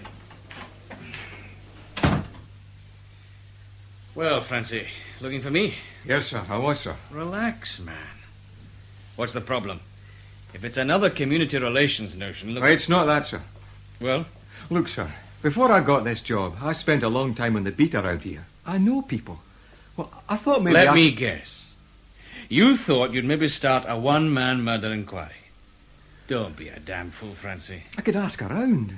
I've contacts. Contacts who owe me favours. Well, all right, ask around, but nothing more, understand? Yes, sir. On your way, then. Thanks, sir. Thanks very much. As long as he keeps his nose out of trouble. Thane? Dan Lawden's Scientific Bureau, Colin. Oh, hello, Dan. Got something for us? Oh, sometimes we've good days, sometimes we've bad. Mm-hmm. Your murder, for instance. Well? The weapon was wiped. No fingerprints. Ah. But like to visit me at headquarters in about an hour? Why? Wait and see. I might be right, I might be wrong. Now, look, Dan... About an hour, all right? All right. Bye-bye. Damn. Had any sense I'd have gone up to the cottage with Mary. Now, what the heck's keeping that tea? Hello, Colin. Welcome to the used car lot. A joker out there tried to flog me a Mini. The sales manager. Well, this is Durman's office, and I'm glad I came. Meaning? The safe. Oh. Those keys we took from Durman's body opened it. Careful now. There's a dummy back plate. It comes off like this. Take a look now. Banknotes. 3,000 quid, I reckon. And the rest? 3 bank books and a passport made out to a John Hawkins. You think he was planning a holiday? The incognito kind. Anything else? Uh-huh. Come through to the workshop. Found an old friend of yours.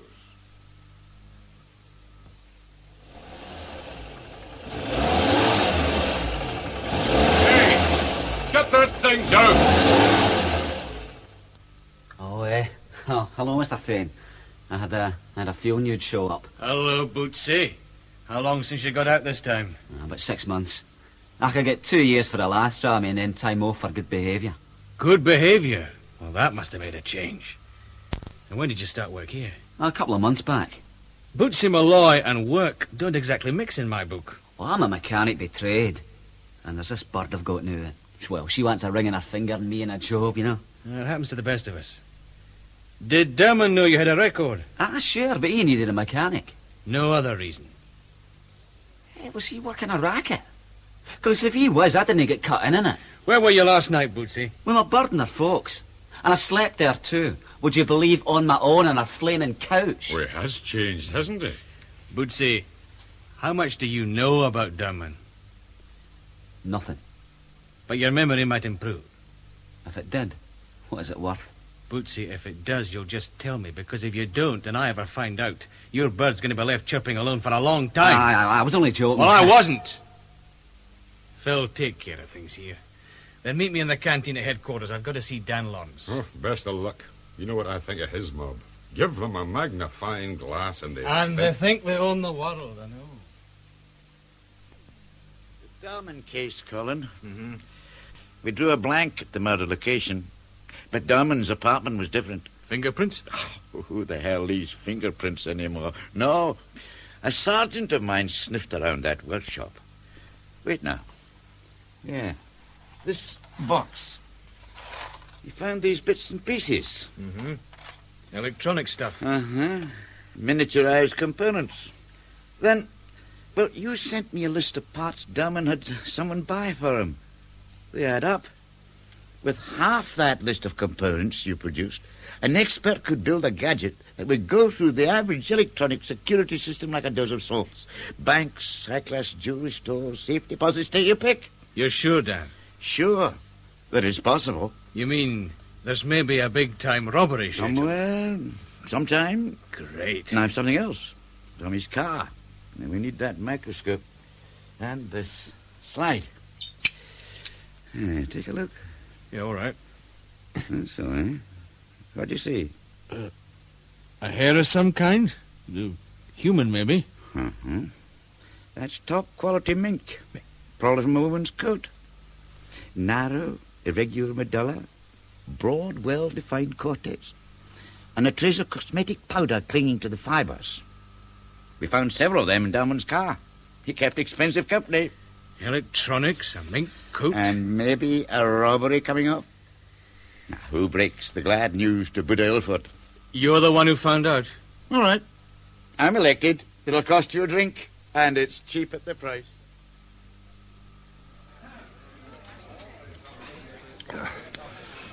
Well, the tea in this damn canteen gets worse every time. You could practically charge it with assault. Well, it's wet. Would you like another sausage roll? Oh, you must be joking. Hey, look, Colin. If this electronics notion of Dan's is right... Then we've got trouble. Well, maybe more than you reckon. I ran a wee check on Durham with records. Mm-hmm. They've had rumours linking him with Ziggy Fraser. The Ziggy Fraser. Fraser? He's as mean as they come. Ah, vicious enough to carry his own granny. But I don't know. See, his kind of operation is usually pretty simple. Hire some muscle and maybe hijack a load of whiskey. Things like that. How strong are the rumours, Phil? Well, reasonable. But I wouldn't expect Ziggy Fraser to confirm them. No. He wouldn't tell you what time it was unless it suited. Phil, suppose Derman was building some box of tricks on a contract for someone like Fraser. Now, being killed might be, well, terminal bonus. Mm-hmm. What about your mink coat? You think you'd a rich bird tucked away somewhere? Derman? Well, it was a notion.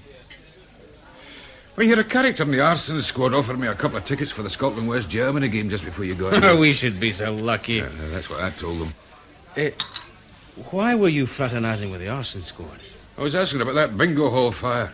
They still say that the fire was rigged, and the insurance paid out 40,000 quid in the claim. 51% of it to Gerald Walsh. Yeah, he probably used it as cigarette money. Hey, finish that tea, Phil. Well, where are we going? Not we, you. That model club secretary, Carol Jordan, find out what he knows about mink. And you? Well, I'm going back to Millside to try to think my way through this. I need some answers before Buddha Ilford starts asking the questions.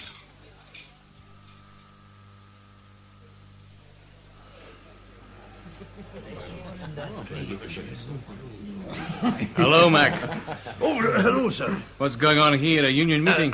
No, nothing, sir, except you've got a visitor, sir. A visitor? It's that actress woman, sir, Ruth Blantyre. Now, she's maybe a shade past it, sir, but then she's about your age. Detective Constable Beach, how would you like to be back on the beat? Oh, sorry, sir, I only meant... I know what you meant. Well, mark you, now, she's still a damn good-looking piece of woman, sir, eh? Oh, by the way, her brother's with her. I put them in your office. All right, Mac. What else has disturbed your peace?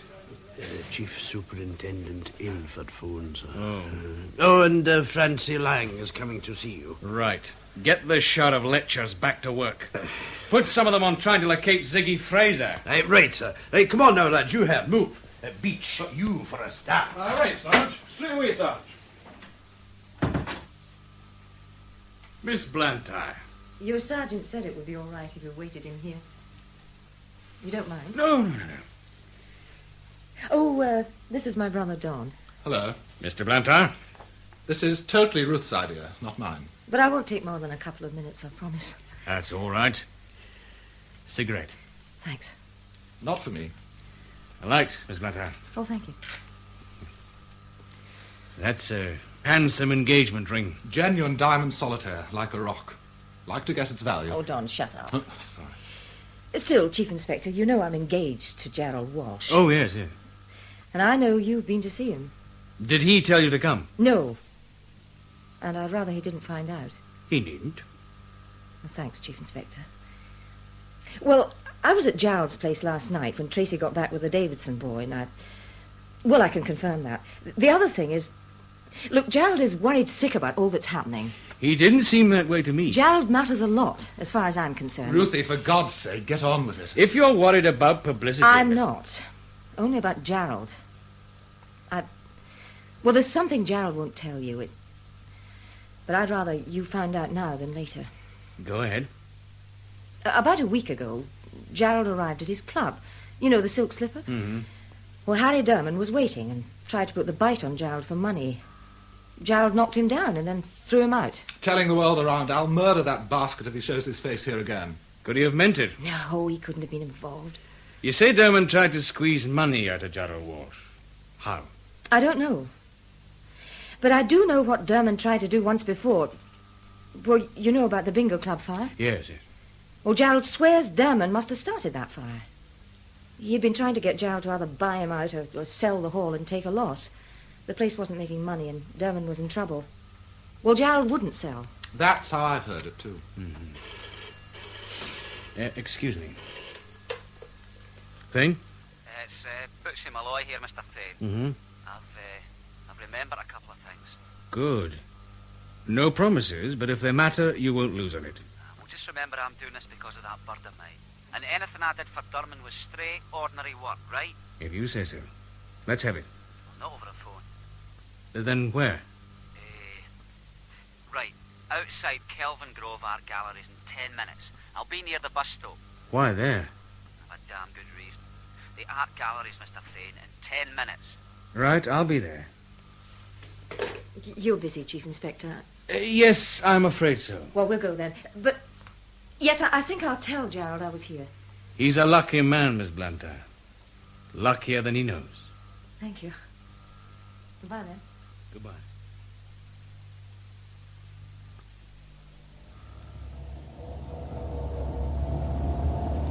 Art gallery's coming up, sir. Right. Take it easy, Erickson. I don't want to scare him off. Sir. Mac, we'll cruise past the bus stop. Keep your eyes open for Malloy and for anyone else you might know. Aye. Are you expecting trouble then? No, just being careful. Aye, that Malloy's the tricky one, and... Hell, what's going on up there? Pull in, Erickson. Well, that's the bus stop, sir. But that crowd just beyond it. Come on, Mac. Oh, it was awful, just awful. Here, now, let us through there, police! Oh, hell. No, I said get back there. Oh, hello, sir. Constable? O'Hara, Marine Division, sir. I've sent for an ambulance, but, well, he's dead. It's Bootsy Malloy's. Aye. Get those people back, Mac. Yes, right. Come on, now. This is not a free entertainment. Now, away you go. Well, Constable, what happened? Well, sir, I saw it, sir. I was on the north pavement heading west. Oh, Harry, you're not in the flaming witness box. Just tell it. Well, he was crossing the road, sir. He was heading for the bus stop, and this van, it just came belting out of nowhere and ran him down. And then it kept on going. Number? Oh, I got it, sir. I passed it to Marine Division on my personal radio. Good. It was probably stolen. What about the driver? Well, there were two of them in the cab, sir, and I'd swear they were wearing stocking masks. You're probably right. The victim, sir, did you know him then? I was coming to meet him. Mr. Thane. Yes, Mac? This lady here says she got to him first. Aye, that's right. He was just gone when I reached him. Did he say anything? Could be important. I doubt that. He just muttered away about a bird. A wee bird. He wouldn't know what he was saying. There wasn't as much as a pigeon around. He meant another kind of bird, Mrs. His girl. Well, and she's the one we should be sorry for now, eh? You're probably right. Yes, you're probably right.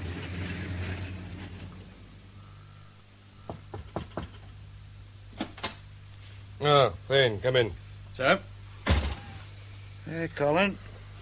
You had some bad luck. Sit down, Thane. Thane, next time you arrange to meet an informer, let me know. I'll send out tickets. Well, what's the score on it now, Colin? A stolen van found abandoned. No trace of who was driving it. But we can take it they were following Malloy, waiting their chance, What are you doing about it? Trying to backtrack on Malloy's movements. And I've switched Phil Moss onto finding Malloy's girl. Every spare man I've got is trying to locate Ziggy Fraser. You saw Gerald Walsh this morning? Yes, sir, my report should I've have seen been... it, yes. Thane, in case you don't know it, anyone trying to get a casino license in this country has to be as pure as an archbishop. For the moment, I'm more interested in the late Harry Derman for damn good reason. We've found out a bit more about what Derman was working on, Colin. Ever heard of a ghost pulse unit? No. Well, how about a vibration desensor? I said tell him never mind the trimmings. That's right. Look, electronic security means that you can have a thing the size of a can of beans lying in the middle of a room. A thing so sensitive, it will react to the way air currents in the room are disturbed if someone as much as raises an arm. It's like my wife, damn sensitive to drafts. Now, the second type are vibrators. They're wired on a circuit to a door or maybe the windows and send out a pulse beat. Now, if anything upsets that beat, alarms start ringing. Follow me? I think so. Thane, we've had 2 reports of break-ins at electronic stores this morning. Both lost remote control units, like the kind this young fellow, Davidson, was returning to Derman. Which means somebody needed them badly. Colin, I'm not sure about the remote control side, but I'm damn certain Derman was building a ghost pulse unit, a gadget that could snuff out an electronic pulse guard alarm system. Yeah, we're warning all organizations using these alarm systems. Wait a moment. Yes? Yes, he's here. Hold on. Thane, it's for you. It's Moss. Oh, thank you, sir. Hello, Phil. Colin, I found that girl. Columbus Street. Do you know it? Yes? Have you talked to her? And told her about Malloy. She took it badly. I'll come over. Thanks, Phil. Well? We found Malloy's girl, sir. Then let's hope she knows something. Keep in touch, Thane. I'll be with Chief Constable sorting out crowd control for this damned football match. West Germany. Why couldn't we have played them out there? This door, Colin. The bell doesn't work. Around here, that's no surprise. When they pull this street down, only the rats will be sorry. Aye. Her name is Rose Hodge. Well, watch out for her mother. She's a tartar. You again? I'm sorry, Mrs. Hodge, but that's how it is. All right. Come in. Thank you. In here. Rose? Yes, Ma? The police. Again. It's all right, Ma. This won't take long, Rose. Bootsy told me about you. Bootsy? If her dad and me had known more about him... Oh, look, Mrs. Hodge, why don't you get lost for 5 minutes? Then you'll get rid of us in half the time. If you think you I could said talk to go me... away, Mrs. Hodge. For your daughter's sake, eh? Oh, all right. But, Rose, you call me if they annoy you too much. Yes, Ma. Well, now. She means well. I know. Rose, Bootsy said he was going straight. That's right. We were saving to get married.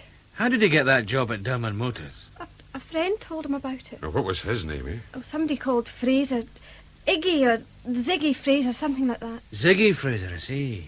Yes, we know about him. Why did they kill Bootsy, mister? Why did they do it? Because Bootsy wanted to tell me something, Rose. Now, if I could find out what that something was, it would help a lot. Had he been worried about anything? Yes. Something he had to do for a friend of Mr. Durman's, a special job. Tell me about it. Well, he had to go somewhere and repaint 2 big vans, paint them blue. Blue? Yes. And he was worried in case they were stolen, yet he said he had to do it in case he lost his job. Did he tell you where the vans were, Rose? No. Anything else, Rose? Anything at all? No. I'm sorry. Oh, never mind. You've done fine.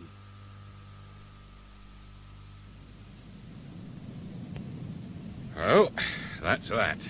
Ziggy Fraser. And 2 large blue vans. Loot carrying for the use of. Mm-hmm. There's our car. Uh-oh, look who's coming. Your friend, Sergeant Lang. Hello, sir. I heard you were here. Hey, have you got a moment? Yes, I suppose so, Francie. I hear you're looking for Ziggy Fraser. You hear a hell of a lot, Sergeant. I think I can lay Ziggy Fraser on a plate for you, sir. I've a contact who owes me a favour. Can you trust him? No, but he knows I'd beat his ears off if he tried anything. He says he'll be able to tell me where Fraser is tonight. Well, go carefully and do nothing on your own. Right, sir. Yeah, there's something else. Well? The word is Harry Durman was shopping around for some warehouse space near the docks. Well, then he stopped asking.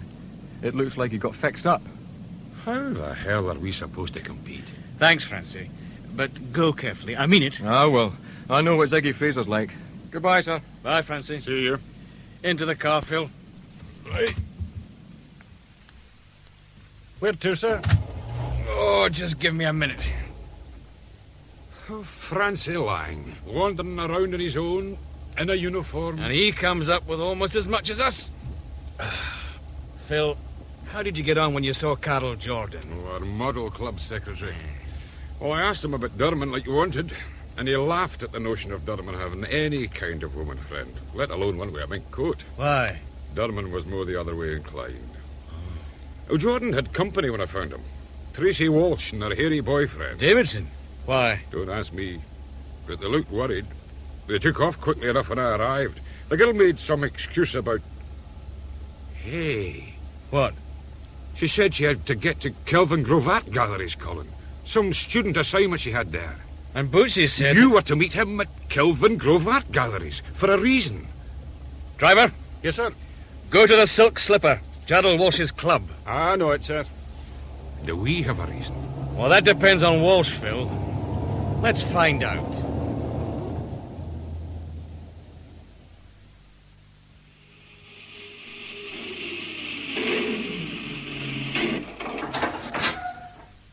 Good afternoon, Chief Inspector. What brings you to the Silk Slipper? Don't tell me you've a gambling instinct. The instinct, but not the means. I'd like to see your father, Frank. In the mood he's in, you're welcome. I'll take you to him. Thanks. Now, the club's quiet just now, of course. The real action doesn't start till around midnight. I see. Were you here last night? Meaning? Just that. I was here.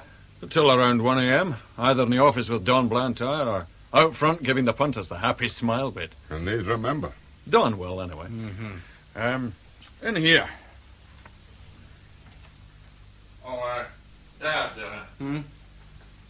No, you two again. Just briefly, Mr. Walsh. Good. You've arrived in the middle of an unplanned family gathering. Let's see. Well, you've already met Ruth and her brother. That's right. Hello. Chief Inspector. Hi. Well, Chief Inspector. I'd like to talk to you alone for a minute, Mr. Walsh. All right. Ruthie. What, Gerald? That mink of yours. Do you have to use it as a foot mat? It worries me. Oh, it's slipped off his chair again. Well, I'll get it. No. Oh, sorry. Sorry, Miss Blantyre. I kind of tripped. No harm done. Here's your mink. Thanks. I bought this myself, so it matters. Phil, stay with them and check out the points I asked about. Oh, yes, sure. Right, Colin. Well, take a walk round the tables, Thane. For me, it's a kind of dawn patrol. Well, Well, now you've had the guided tour. Roulette, baccarat, you name it, we've got it. This painting on the wall, did Tracy do that? Yeah, she's pretty good, eh? Yes, she is. She was at the art galleries earlier, wasn't she? Right. Working on a project for art school. Look, then, let's get to business. Ruthie came to see you. Yes. What she told you was true. Dermond did come to see me, and I threw him out. Why did he come? I don't know for certain. I came into the club, found him, and told him to get out. He made some noises about letting me in on some deal, but after the last time... You weren't interested. He was lucky I heaved him out of the door and not through a window. But I didn't see him after that, or kill him. Mr. Walsh, how long have you held a gaming license? You can look it up. If you're interested, the man who checked me out when I applied was your boss, Chief Superintendent Ilford. That's a fair recommendation. Maybe one worth remembering. Finished? For now. I'll just collect Inspector Moss, and we'll be on our way. That's the first piece of good news I've had today.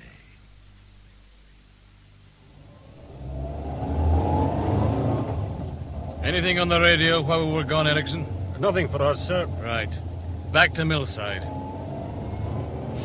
Well, I got it, Colin. Mink? Aye. It was an interesting fall. With a soft landing on Ruth Blantyre. Oh, I enjoyed that. You're easily satisfied. Well, it gave me the chance to get a sample from her coat. A few hairs for the Scientific Bureau's comparison microscope. Good. I suppose they match the ones from Dermond's car. And we're in business, Phil. Except what? I like her. Oh, what the hell's that got to do with it? Nothing, Phil. Nothing at all.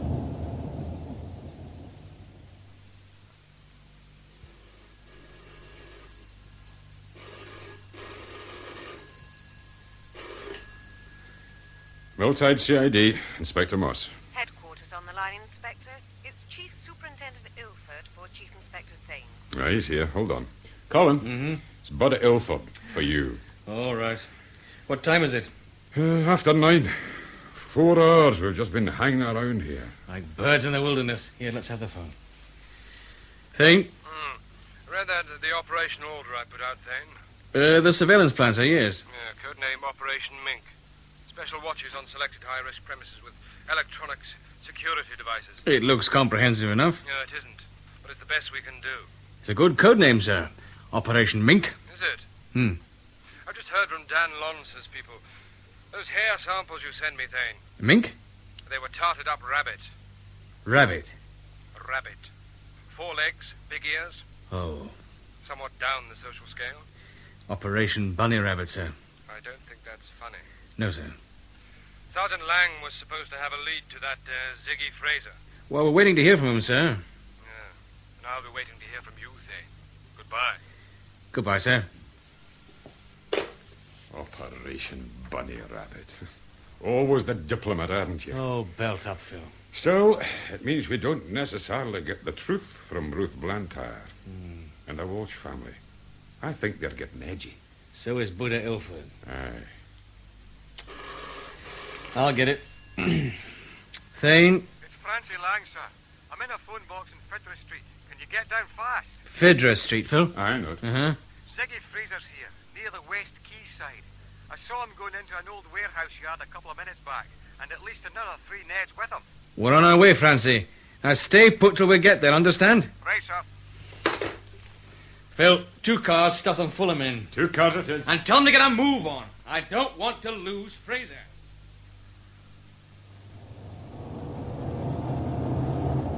Very nearly there, sir. Next turning's Fidra Street. Slow down, then. Right, sir. Second car's right behind us, Colin. West Quayside's at the far end. Oh, there's the phone box. Well, it's empty. Damn, I told him to stay put. Sir, there's something happening further down. In the middle of the street. I see them. Well, somebody's been thumped. Foot down, Erickson, hard. They've seen us. They're running. Now, Erickson.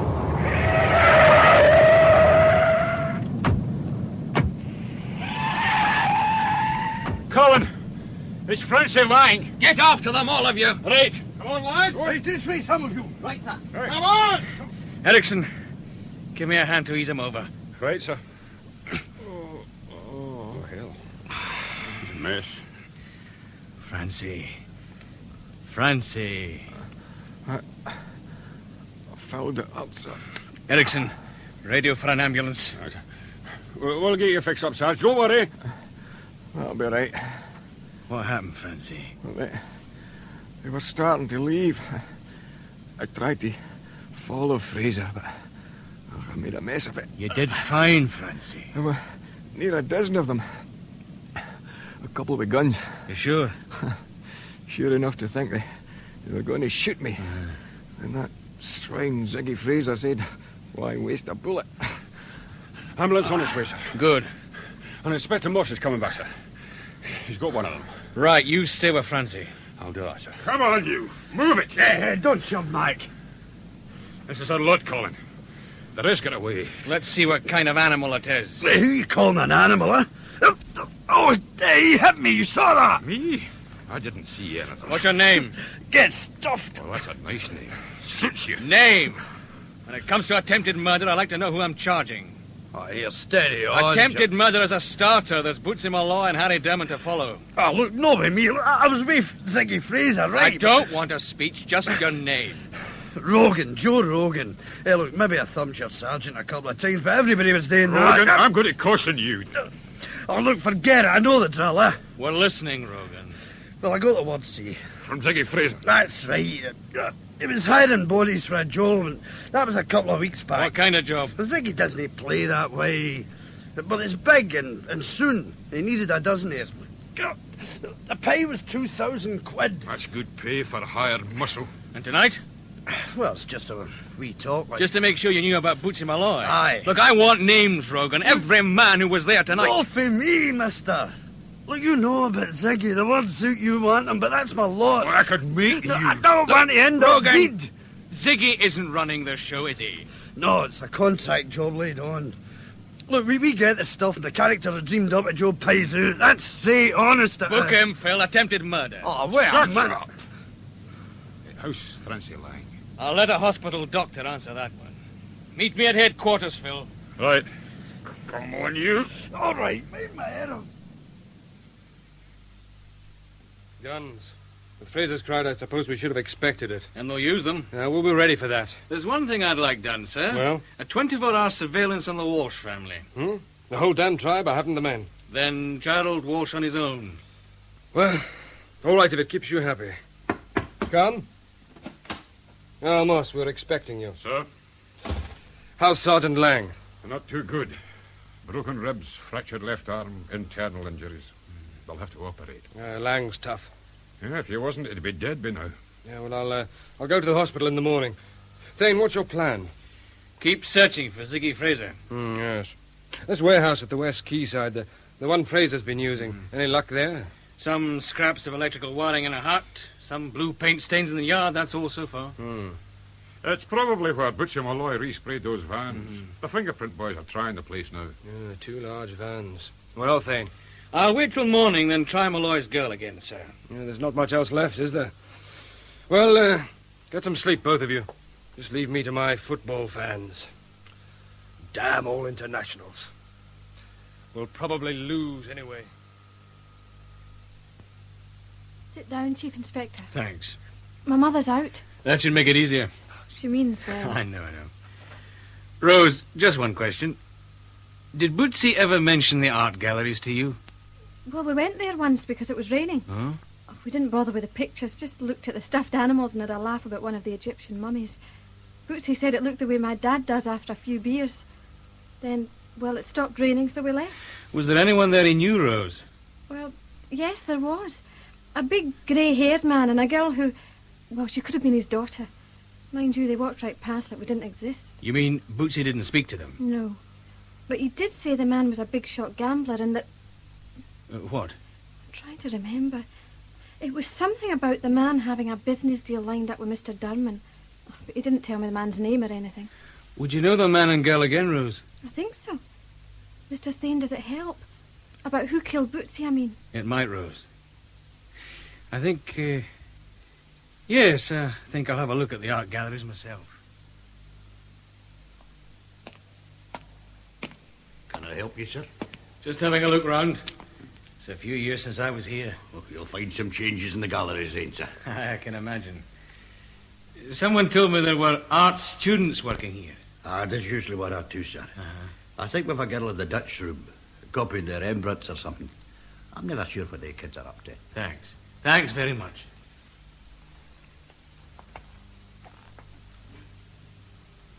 Dutch room. Oh, aye, here we are.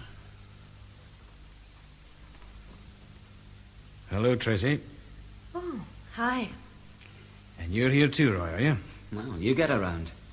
This is hardly your scene, is it, Chief Inspector? No, not really. So it's business. You being here, I mean. Mm-hmm. This your canvas, Tracy? Yeah, a project, a class assignment. It's not bad. You're in good company, of course. Rembrandt. Man in armour, isn't it? That's what it says on the label. It's chocolate box stuff. Ah, well, I'm no judge. How long have you been working on this assignment, Tracy? Oh, a month or so. When I get time between lectures. People looking at her as if she was an animal in a zoo. That's why Roy comes, to cheer me up. Does your father ever call in? He has a couple of times. Duty visits. Poor Daddy. Well, he's pretty proud of you. Suppose he is. Are you trying to say something, Chief Inspector? Maybe. Like what? Well, trouble has a habit of snowballing. Makes sense to get rid of it when you can. Get rid of what? Roy. You both knew Harry Derman. And, of course, Tracy, Harry Derman knew your father. My father's got nothing to do with... With what? Oh, tell him, Roy. Let's get it over with. Tracy. Tell him, Roy, please. All right. Look, I helped Harry Derman with a problem. He offered me 50 quid if I would. What kind of a problem? How to make chemical smoke pellets. Small ones. He said he needed them as a gimmick in a model engineering display. Did you believe that? I am on a student grant, Chief Inspector. I believe 50 quid. I asked one of my professors at university and he turned it into a class project. And you made the smoke pellets? Well, the class did. We tried them out. One pellet will blanket a fair-sized room. And Derman got them? Yes. Then, after he was killed, we heard how Carol Jordan had been buying electronic gear. And you began to sweat? Yes. And you've no idea why he really wanted those pellets? If he had, he'd tell you. All right. You'll both stay quiet about this for now, eh? I'll talk to you again. Anything you say, Chief Inspector. Roy just wants a way out of this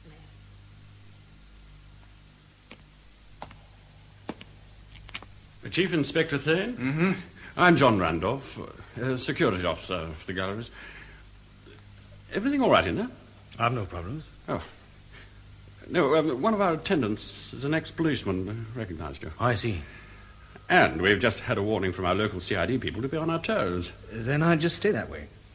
Chief Inspector, if there's any kind of security problem here, I really must be told. You will be, Mr. Randolph, if there is. Chief Inspector... I'm sorry, Mr. Randolph. I've got to go. I have a colleague to meet. He's, researching another form of art.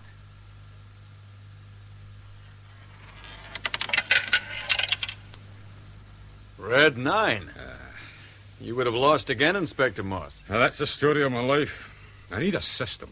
Roulette's a gamble. The wheel has no memory, Inspector. I'm hoping you have, Frank. I thought you came here to see my father. And he's out. Oh, well, keep it short, Inspector. I've got work to do. Tonight's going to be a busy one when those football fans come back into town. Win, lose, or draw, they'll have money to burn. And you're ready to stoke the fire. All right, it's more curiosity. Your old man says he met Chief Inspector Thane a long time ago. But he didn't say how. No. Oh, that's typical. Yeah, it was years back.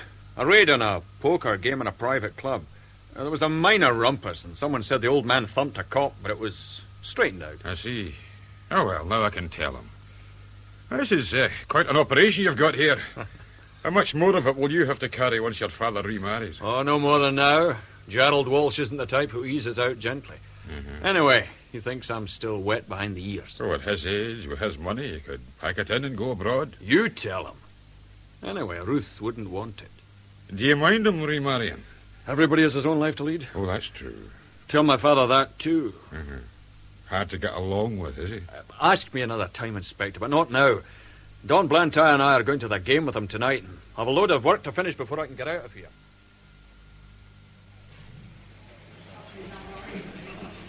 Haven't you finished that report yet, Beach? Oh, look, Sarge, it's complicated. Look, I don't care if it's double-jointed, laddie. Get it finished. Aye. Here, what's going on anyway, Sarge? I mean, the Chief and Inspector Moss, well, have been going in and out of here like yo-yos all day. Aye. Now, what's the time now? 7 o'clock. That's an hour till kick-off at Hampden.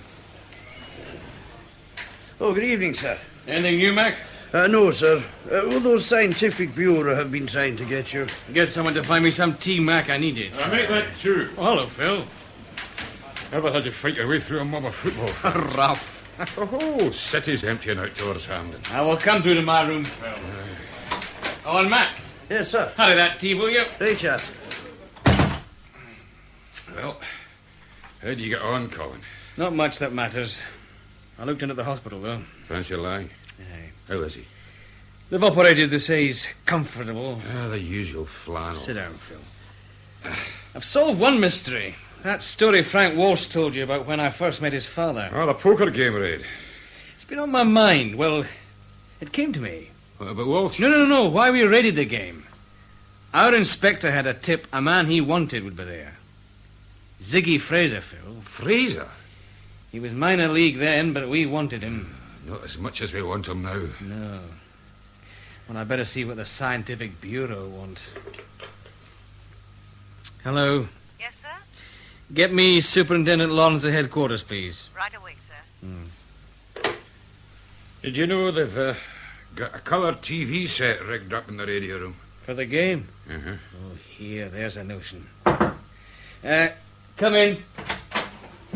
There's your tea, sir. Oh, good. I put them on the desk, Mac. Right, sir. Thanks. Great. All right now.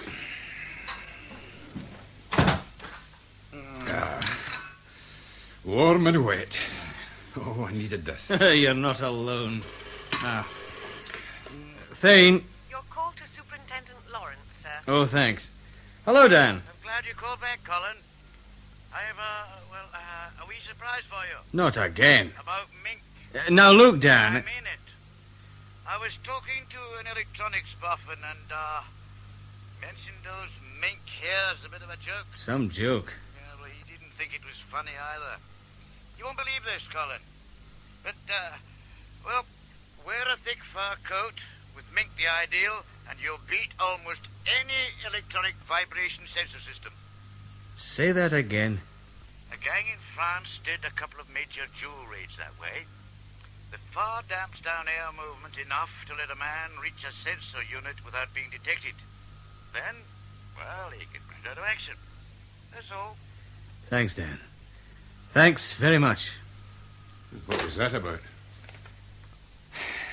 We could be looking for a Ned in a mink coat. You're kidding. That's what Dan reckons. Well, now there's something. Phil, Walsh's first wife, now suppose she had a mink coat, and he kept it after she died. Could be. But how did we find out for sure without a search warrant? And who in his right mind's going to give us one on what we've got? That's what I mean. Mm-hmm. Finish that tea, Phil. Eh? Let's go and watch the TV. Oh, now there's a good idea. Our law was there enough last time. It's Not at all. He should have had the Sit ball down, over Mike. into Your the head's in the centre way. of the plate. And stop your nattering. Roy Morgan lining up to take the corner. Tremendous encouragement from the fans here. Right footed, a high ball away to the far side. A header. Oh, the ball's headed again. And a goal. Well, what is it, Order? Sergeant. Oh, right. Phil, outside. Oh, hell. All right. 5 minutes. Well? Message from headquarters, sir. Red priority Operation Mink. Oh, thanks. Right. Oh, what is it? Read for yourself. Chief Inspector Thane to Shaw Castle, Loch Lomond. Operation Mink. Rendezvous en route with county car and civilian expert John Randolph. Who's Randolph? The security man at the art galleries.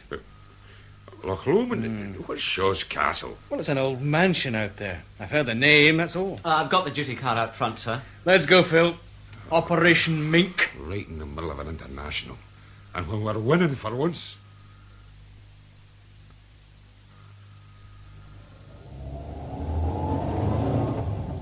Then, can you tell me what's happened? Look, Mr. Randolph, I don't know a damn thing yet. Not me. About anything. You don't? My God, this is like a nightmare. What's special about Shaw Castle? The Burrell Collection, man. Say that again. The Burrell Collection. You've heard of it, I presume. We've heard of it. All right, Mr. Randolph, go on. Thousands of works of art. Chinese porcelain, Etruscan bronze, Renaissance stained glass, Gobelin tapestries. Then the painting. Oh, look, we don't need a catalogue. What the hell was it doing at the Shaw Castle place, and what's happened to it? Well, I don't know. Yet. Except that the castle's been raided and part of the collection's gone. Zane, do you know how much the Burrell Collection's worth? No. A minimum. An absolute minimum of £30 million. 30 million? It could be more. How do you price something that starts off with a job lot of 22 Pegard originals? But what was it doing at Shaw Castle? Sir William Burrell gifted the collection to Glasgow. Well, that was a long time ago. About 30 years ago. With £500,000 to build a gallery for its display. And the experts have been quarreling ever since about where to build it, I know. Well, it wasn't so simple. The deed of gifts said the gallery had to be located where the collection would be safe from air pollution. We had to keep the stuff everywhere, say. 8,000 pieces, from full-size doors from castles to things the size of thimbles. And Shaw Castle? Well, the gallery's building now.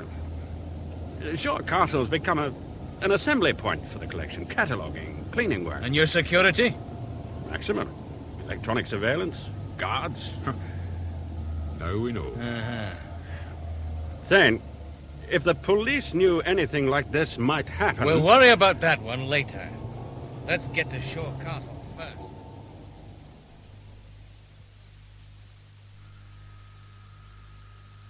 Which of you is Chief Inspector Thane? I am, sir. I'm Superintendent Doherty, County Police. Man, we've a right foul up going. Did you bring this gallery security character? That's him. His name's Randolph. The other one is Inspector Moss. Right. Mr. Randolph. Yes? You and Moss better go straight into the castle and try to tell us what's missing. All right. Mr. Randolph? This way. Well, I'll tell you how it stands. There were 2 night security men on duty, and 2 of our own county cops as a backup, though we were told the place was as safe as a fort. Famous last words. Aye. Tonight, the automatic fire alarm began ringing. There was smoke, thick smoke. Aye. And the telephone lines went dead. While they were still trying to work that out, the guards were surprised and clubbed down. Well, it sounds daft, but the guards say one of the men was wearing a mink coat. Yes. How did they get in, Superintendent? God knows. But they went through the electronic locks, the lot, like they were butter. Afterwards, well, the guards had been tied up. One got free and raised the alarm. Come and see the rest for yourself. Over here, that wee tube on the table. We found a few of them. Chemical smoke bombs. It's like a small transistor radio. Remote control. Now, well, that ties in, too. Somebody wanders in with a bag of tools and says he's been sent to do a job. Nobody bothers to check, and he leaves these behind. Then they raid the place, load up, and get away. My guess is they'd used 2 vans. And they did. A farmer saw the vans leaving. Didn't think anything about it till later, of course. Here's Randolph coming back. Now we'll know the worst. Well, Mr. Randolph? Colin, he thinks about £2 million worth is gone. 2 million? It's difficult to be exact. All I've got is a master list of numbered packing cases. 2 million is exact enough. Even a high-power Ned can't fence old masters like there were crates of whiskey. You're wrong. Major masterpieces couldn't be marketed. But there are hundreds of other pieces, smaller things. They'd be snapped up in the open market abroad. No way of proving they were stolen. What's that you've got? Vase. Early Ming. Must have dropped it. Mr. Randolph, how many people knew the Burrell collection was being gathered here? Department staff, 1 or 2 outside experts, art experts. Any chance one of them might give a lecture to students afterwards on what they'd seen? Art students? Well, we wouldn't encourage it. And they'd know the security layout here, maybe even mention it? But they are eminent men. They're the worst. Well, can't you imagine it? A lecturer letting his students into some little secret. No, I don't know. What's in your mind, Thane? A girl, Superintendent, a girl. And a football match. The Walsh's thing. We tried to keep tabs on Gerald Walsh, but we lost him. One of those pre-match traffic jams. But afterwards? Here's the timetable. See for yourself. Thank you, sir. Gerald Walsh and Ruth Blantyre drive up to the Silk Slipper Club at 11:30 p.m. The first time after the game that we knew where he was. Tracy Walsh and Roy Davidson surface about the same time at Walsh's house. And that's it. I know. You wanted surveillance on the whole Walsh tribe. If I'd done what you wanted... Not that I'm making an apology thing. I understand, sir. I don't think that helps. Come. Hello, Moss. Come in. So? Any luck, Phil? On the nose with the second of those art experts I tried. One of the people who knew about Shaw Castle and the Barrel collection. That's right, sir. And him was Jeremy Garrick. He admits he gave a lecture to art students afterwards. And spelled out most of the security arrangements. Aye. He thought it gave the lecture some colour. Yeah, I'll give him colour. What about the Walsh girl? She was one of the students. Phil. Aye? Go out to Walsh's home, collect his daughter, and take a look through the wardrobes. Am I looking for a mink coat? Well, that's all you tell her, Phil. Then bring her straight back to the Silk Slipper Club. I'll be there with Walsh.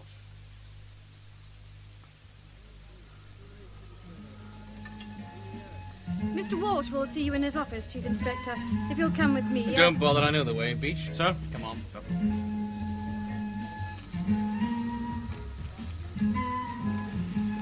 Here we are.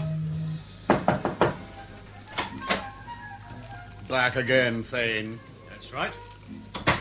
Hello, Chief Inspector. Miss Blantyre. Who's this with you? Detective Constable Beach, sir. About your daughter, sir. Tracy? Has something happened to her? No, but I'm having her brought here. Your what? Having her brought here. Has she been with you any part of tonight? Now, wait a minute. What's he doing? Just taking a shorthand note, sir. Did she tell you where she'd be this evening? Thane, what is going on? Did she tell you? Well, she said something about going to a disco club with Roy.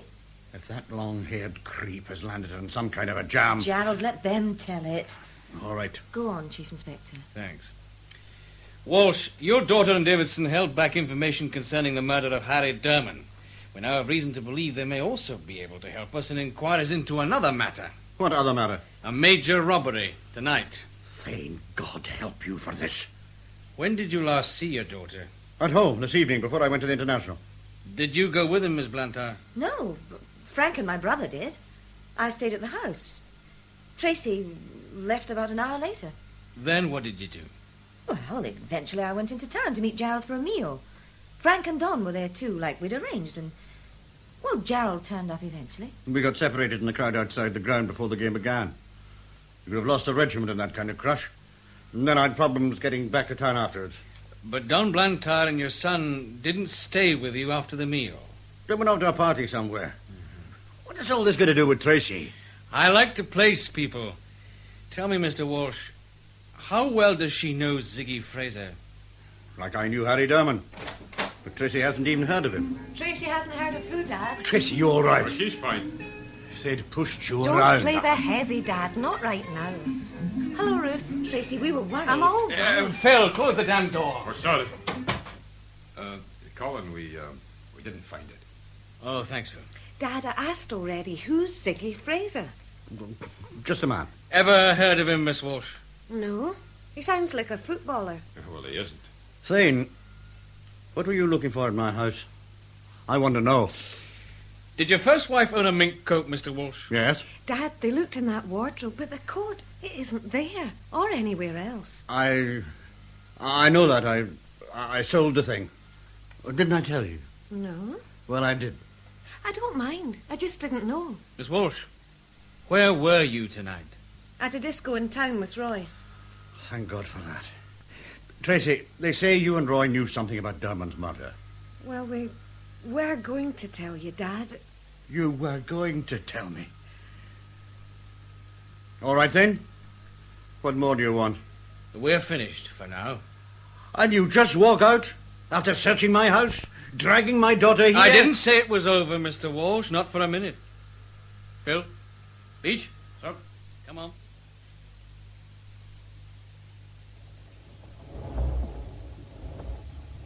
It's dark enough out there. How long have we been waiting now? 20 minutes. Still, give them time. No, but for what, sir? At Beach. Just watch Walsh's car like you were told. Sorry, sir. Erickson. Yes, sir. When he leaves, we follow. But not too close, understand? I've done it before, sir. You know, I'd like a nice steak and chips. Well, that wouldn't do your ulcer much good. That'd be worth it. Sir, coming out the club, that girl. That's Tracy Walsh. And the soft hat and raincoat, that's her father. They're getting in the car, sir. All right, Erickson. Don't lose them. I won't, sir.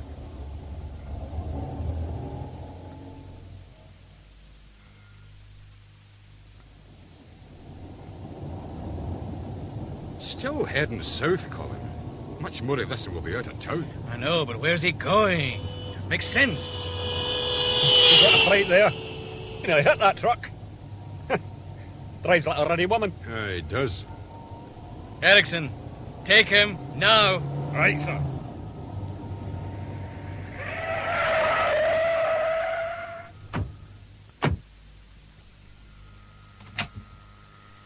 Come out of there, Miss Blantyre. You too, Tracy. Well, we tried, I suppose. Yes, you had me fooled for a bit. Where's Gerald? I don't know. And no use asking me either. We were just going out for a drive together. No harm in that, is there? Tracy, did your father tell you there had been a robbery? He said something about it. The Burrell collection, Tracy, at Shoal Castle. You had a lecture about it, hadn't you? Yes, but And about the security system? But I didn't talk about it, except... At home. Now, look, girl, your pal's old friend Ziggy Fraser had the contract for the raid, and Harry Durman was working on it when he was killed. Gerald hasn't done anything. Then why this little charade? Because he was worried sick over your thinking Tracy was involved. He seemed to think there was a way he could stop that. It's true. That's why he said... Said what? Nothing. Tracy, he's dealing with a bunch who've murdered. Your father's in danger, even if Don and Frank are there. You can't mean that. Not Don and Frank. They couldn't... We don't know. Do you? They were all at that football match. Can you prove it? Gerald was. He met some people he knew. A couple of them came back to eat with us. Then why the hell didn't he tell me that earlier? What did you ask? Chief Inspector, do you really think he's in danger? Yes. He wanted the keys for the old bingo hall. Why? Frank has been there lately. I see. Beach? Sir?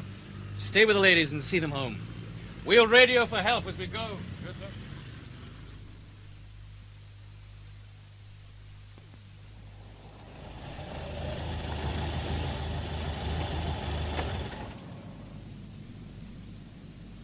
Over here, Thane.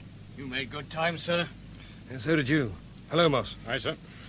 Well, I've got the old bingo hole cordoned off, like you wanted. Mm-hmm. There are lights moving inside. I have a full squad waiting. We can move straight in. Maybe we should know what we're going into first, sir. Yes, take Moss with you. Yes, sir. Right, well, I've armed a few men just in case. Better take this revolver with you. Yes, sir. And go carefully. Go carefully, he says. I can't see a damn thing, it's so dark. Well, this lane should take us round the side of the hall. What the hell? It's a cart, relax. This is the side of the hole, all right. Now, what's left of it? Yeah, it must have been quite a fire. There's not much more than a shell there. Hey, wait a minute, that door. It's an emergency exit or something. Now, well, let's try it. Oh, it's jammed with debris. No, wait a minute. Just a bit more of a heave. That's done it. Well, if they didn't hear that, they're all stone deaf. Well, it's still quite enough. All right. We can squeeze in. Oh, what a shambles. Looks like half the roof fell in. Hey, wait. On ahead there. Well, yes, that's it then. Two big vans. And look at the size of the container truck. They're loading it. Now, we can get a bit nearer. How did they get these trucks in here? Well, there was a car park at the back of the hall, then that hole in the rear wall. Tarpaulin screen. That's clever. So they'll load the stuff onto the container truck. Our next stop anywhere. 7 men loading. The hired help. What about the ones we really want? Up there, Phil, behind the balcony. There's a light there. The manager's office, maybe? Oh, well, let's find out. Stairs should be around here. Ah, here we are. Quietly now, Phil. Oh, you don't need to tell me. I don't want to end up like Francie Lang. Damn fool. You're the fool for coming here, sticking your nose in, right, Sticky? You'll be invited, you, Gerald. Now, you're just a problem. Here, Phil. I see them. It's nice of him to leave the office door open. Try to get closer. The police think Tracy was involved. We even think I was in this. I'd say that was your worry. Don, Yes, Frank. how much longer should that loading take? Finished any minute, but you can't eat antiques around like coal bags. You get better money for them, too. Ziggy, you'll never fence this stuff. Not my worry, Gerald, old pal. Your bright boy's son has that organized. Don's got a few contacts. That's right, we can cope, so relax, Gerald. Relax. Damn you. Yeah, that shuts his mouth for a spell. Maybe you shouldn't have hit him so hard. Well, Phil, get back out to Ilford. He can get his squad in the same way we came. all right. Hey, what about you? I'll keep them occupied here. Play for time. You had Blantyre, they're almost ready to go. Right. Look, Phil, take this with you. Oh, your gun? But you'll need it. It wouldn't help me, not now. All right. Good luck. Hello, Ziggy. Thane, we've been looking for you. My God! Steady, you fool. Keep clear of him. A little man with a big gun. That's your scene, all right, Ziggy. We'll need to get out. Well, shut his mouth or I'll shut it for him. Oh, you're good at that, Ziggy. I saw how you fixed Gerald. All right, where's the rest of your squad? Waiting. Your father, Frank, you'd better help him up. Don, you do it. All right, but... Get him up. Saying, how did you get here? Aye, that's what I'd like to know. Ziggy, finish him and we'll get out now. The rest of the stuff doesn't matter. Now, look, if there's more of his kind outside, we need him and your old man. They're our tickets out of here. Oh, you're right. Don, get down there, warn the men. Tell them to get that container closed up fast. Come straight back the moment they're ready. Yes, Frank. All right, Thane, stay like that while I check you over. It's a waste of time. He's clean, and you're fouled up. £2 million fouled up. You should know better, Ziggy. Never go thieving with amateurs. Amateurs? It's all worked out, Thane, or it did, till this old idiot arrived. Frank. You swore that you weren't followed, damn you. Frank, if you don't do anything else, tell him Tracy wasn't in this. Tracy? She just gave me an idea and a way of getting out from under you, dear father. Ah, come on, never mind the family stuff. Now, look, Frank. Once we're clear, Thane and your old man are your worry, not mine. Know what I mean? Like it was with Harry Derman, eh? What kind of an operator kills his top technician before a job? Derman got greedy. But he also brought Ziggy to you, right? Well, we did a deal. But if you're trying to talk anybody into another one, Thane, forget it. I'm curious. What's Don Blantyre's angle, Frank? Money. He plays the tables and keeps losing. So he covered up for you while you killed Harry Derman. Derman wanted an extra payoff. He got it. Because you were scared, Frank. Scared because when you wouldn't pay, Derman said he'd tell your father. Shut up. And you're scared of your father, aren't you, Shut Frank? up! There's your partner, Ziggy. A scared pea-green amateur. Frank, Luke, son. Shut up! Frank, I'll tell you how we work it getting out of here. We take the container van and a truck. Thane in one and your old man in the other. And if we see as much as a beat cop ready to sneeze...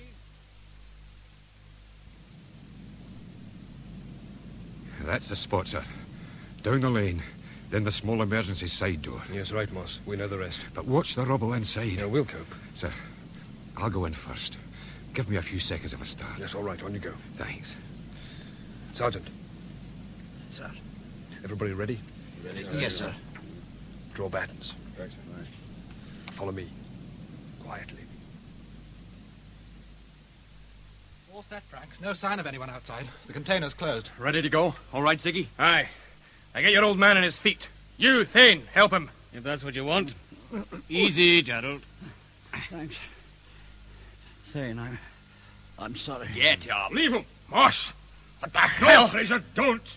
I don't like guns, but I can use them. Take him, Ziggy. Take him. Damn you, yes!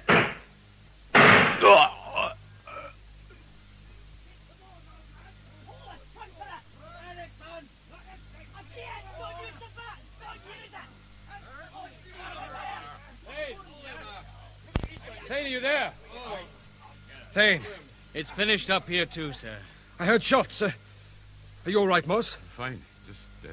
I'm fine. Well, who's this on the floor? Ziggy Fraser. Oh, the late Ziggy Fraser. You'll want this back, sir. The gun, oh, yeah, yes. Well, what happened? Ziggy always did have cowboy notions. He fired first. I see. Right. Sergeant McLeod. Yes, sir. Get these people down to the car. Right, sir. You too, Mr. Walsh. Yes. Right, come on now, move. I'm sorry, Gerald. Come on you go, laddie. Don't push, and don't push. I can do more than push now if you do not get on with you. Well, that seems to be the lot, Thane. I think so, sir. Good. Can't help feeling a bit sorry for Walsh Senior. Still, he's got his daughter and the Blantyre woman. Yes, sir. Yeah. Moss. Sir. I wouldn't let having to shoot Fraser worry you. He did fire first, sir. I hadn't much choice. Yes, quite. Oh, by the way, there was a message on the radio just before all this started. Francie Lang's off the danger list. Oh, good. Well, I feel better already. Hospital says he should be back to work in about a month or so. Community involvement. He liked that job. Yeah, that's right. I'm off to telephone his wife and give her the good news. Good night. Good night, Good night, sir. Hey, Colin. Who won? The game, I mean. I'm damned if I know, Phil. Let's find out. That was Draw Batons, adapted for radio from his book by Bill Knox, with Paul Kermack as Chief Inspector Thane and Gerard Slevin as Inspector Moss. The part of Superintendent Ilford was played by Martin Cochrane. Dan Lawrence, Willie Joss, Sergeant Lang, Robert Doherty, Sergeant MacLeod, Charles Kearney, P.C. Beach, Michael Bruce. Davidson, Alex Norton, Frank Walsh, John Shedden, Gerald Walsh, Bryden Murdoch, Tracy Walsh, Virginia Stark. Ruth Blantyre, Mary Riggins, Don Blantyre, Ian Dewar, Rose, Jennifer Angus, and John Randolph, Arthur Boland. The play was produced by Gordon Emsley.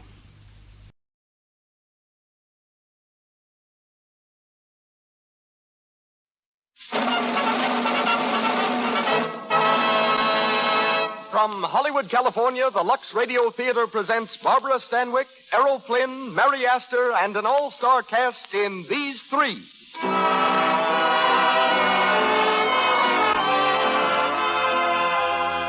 Lux presents Hollywood. This program tonight is your program, made possible, ladies and gentlemen, by your purchases of Lux toilet soap. You will hear Errol Flynn, Barbara Stanwyck, Mary Astor, Constance Collier, Alma Kruger, Marcia May Jones, and Helen Parrish, enacting Samuel Goldwyn's great screenplay, These Three, while our special guests are those young writers, the three Abbey children, and their mother. The Lux Radio Theater Orchestra is conducted by Louis Silvers, and your host and producer is Hollywood's pioneer director. Ladies and gentlemen, Mr. Cecil B. DeMille.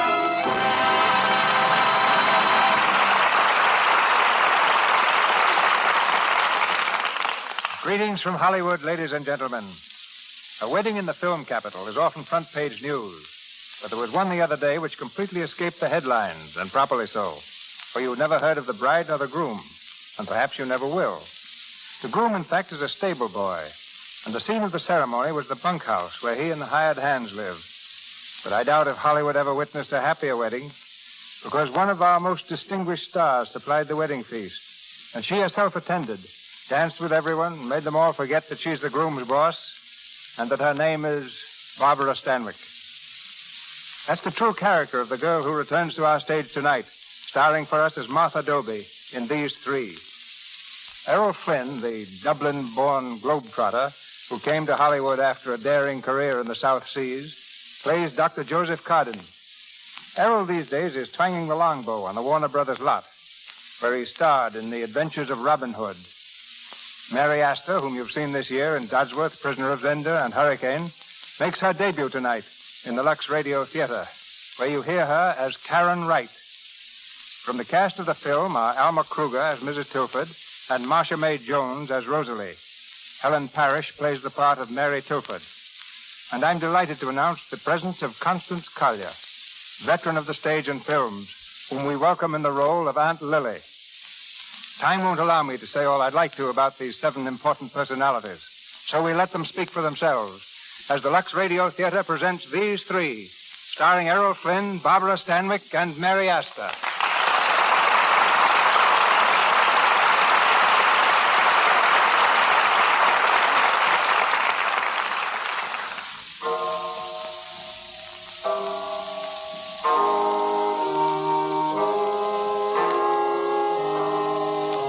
Graduation day at a women's college in New England. In the fading light of a May afternoon, students stroll aimlessly about the campus, many of them for the last time.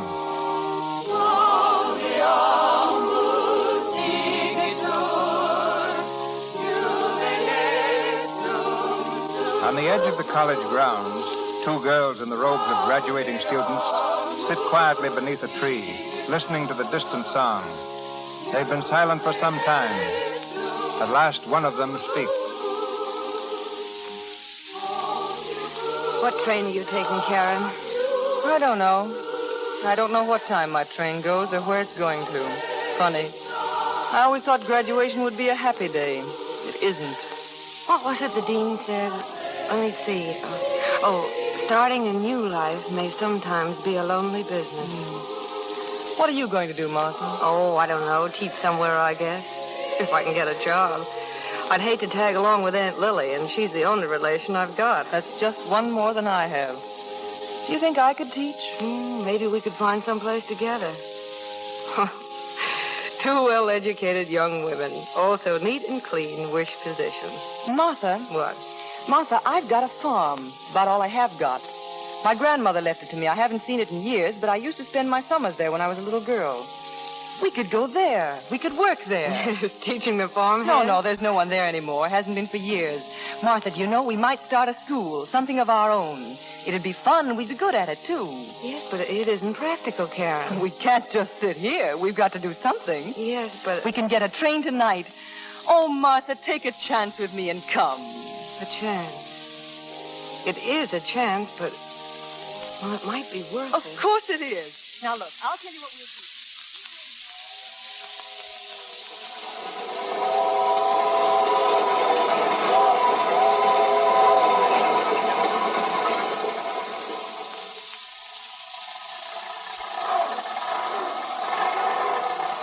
Well, here you are, girls. Oh, but is this the old right place? Are you sure? This is it. $2, please. I have it, Karen. Here, driver. Thanks, lady. Oh, Martha.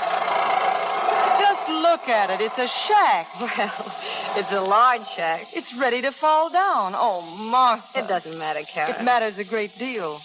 I remember it as it was when I was a kid. Very dangerous, Martha, remembering things that way. You know, maybe it wouldn't cost too much to fix it up. No, not much. I should guess about $2 million would do it. What's that? Somebody hammering. It's over this way. Come on. There, up on the roof. Up on the... Martha, do you see what I see? Well, I don't know what you see, but it looks to me like a man. Well, what's he doing up there anyway? Say, you! Hey, you up there on the roof! Hello. Would you mind coming down here, please? Not at all. Look out below. How are you? We're all right, thank you. We were a little worried about you. Oh, I'm all right.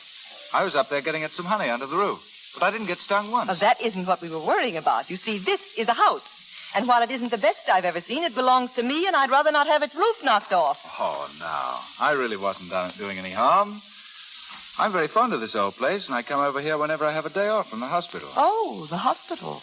I see. You been there a while? Oh, in a way. I'm a doctor. Will you have some honey? No, thank you. It's yours, you know. Very good, too. Better take it. We won't be needing it. We're not staying here. Oh, I'm sorry. Why aren't you staying here? This is a lovely old house. It's old, all right. Are you afraid of work? No, we're not afraid of work. Then there you are. You know, my place wasn't nearly as nice as this, and it needed much more fixing, too. It doesn't cost much less than you think, and it's fun doing it. So much fun, I'd like to start all over again. Well, anything you could do, we could undoubtedly do. Well, sure, that's just what I said. We wouldn't starve, Karen. We'd have free honey. And free help. I'm a good carpenter, a good house painter, a good plumber. Why are we talking to this man this way, as if we'd known him all our lives? Well, that sometimes happens. Now, the first thing I'd do is to knock down this old fence. Here, stop that! You're knocking the whole thing down. Oh, think nothing of that. Then when the ground's all cleared, we can start working on the inside, you see, and...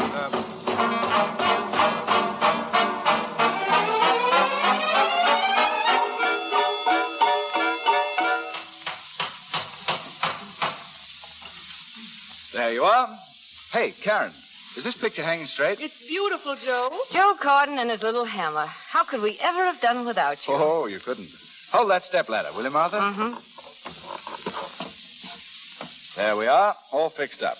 Now all you need's a couple of students. Oh, we have one, you know. What? Mary Tilford. She's old Mrs. Tilford's granddaughter. Say, that's all right. Mrs. Tilford's the works around these parts. How'd you come to get the kid? Well, I think she's been thrown out of the last 3 schools. She's a little bratty, but she ought to bring in business. Martha! Uh-oh. Martha, darling, how are you? Aunt Lily. Martha, I'm so glad to see you. Where do you want these grips, lady? Oh, just put them down any place. Any place. No, wait. Take them upstairs, please. All right. Martha, how well you look. Almost pretty. Thank you, Aunt Lily. And Karen, prettier than ever. How are you, Mrs. Morton? Aunt Lily, I thought you were still in the play. I was. But the theater isn't what it used to be. Now, who's this young gentleman? Your assistant. Oh, yes, ma'am. This is Dr. Carden, a friend of ours. Oh, I'm so sorry. Glad to meet you. Aunt Lily, is this a visit? You see, we're not very well equipped here now. We've been having a hard time. Oh, I know, dear. And I know all about the school, too. That's why I'm here. I've come to put my shoulder to the wheel with you. I knew you need an elocution teacher and a general supervisor.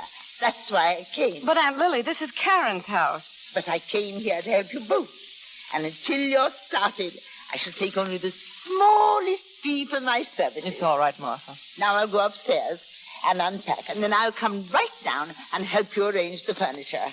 I shall have to rest for an hour or two. Martha, will you come and show me to my room? In a moment. Hurry, dear. Well.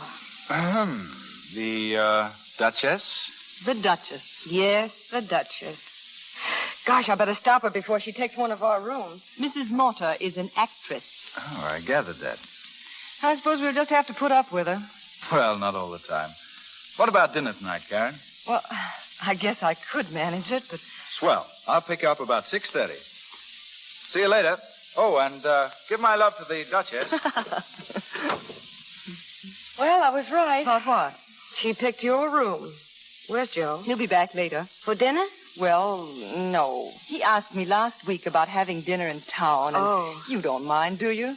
I've been feeling a little guilty about leaving you alone at night. Oh, don't be silly, Karen. You have all the fun you can. It won't be so easy when the term begins, and Joe, well, he's a grand fella. He is, isn't he? Yes. And, of course, I won't be alone. What? Don't tell me you've forgotten Aunt Lily. Oh.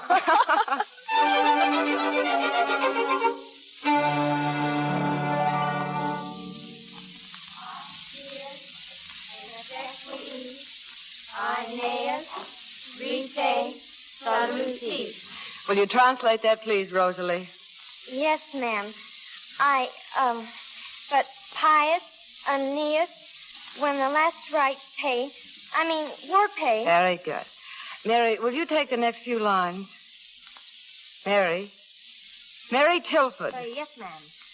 Closely they skirt the shores of Circe's land, where the rich daughter of the sun held sway. That's a lovely translation, Mary. It was just as lovely when Professor Hobson of Harvard published it about 10 years ago. I did it myself. That will do, Mary. All right, girls, it's a fine day for your hockey game. Run along now. Gee, Miss Dobie certainly caught you that time. You shut up, Rosalie. I didn't. Never say. mind. Maybe someday other people will be caught doing other things. What? Maybe someday Miss Dobie will find out who stole Helen Burton's bracelet. I don't know what you mean. Oh, yes, you do. I think I'll borrow your sweater this afternoon, Rosalie. Well, all right. Come on. Well, Martha, everything going all right? Oh, the Tilford kid's been cutting up again. Nothing very serious. She's a vixen, that child. If she were mine... But she isn't, Aunt Lily. Where's Karen? She went out. Where? Oh, Aunt Lily, please. She went out with Joe. She went to the fair with him. What difference does it make? Oh, very well, very well.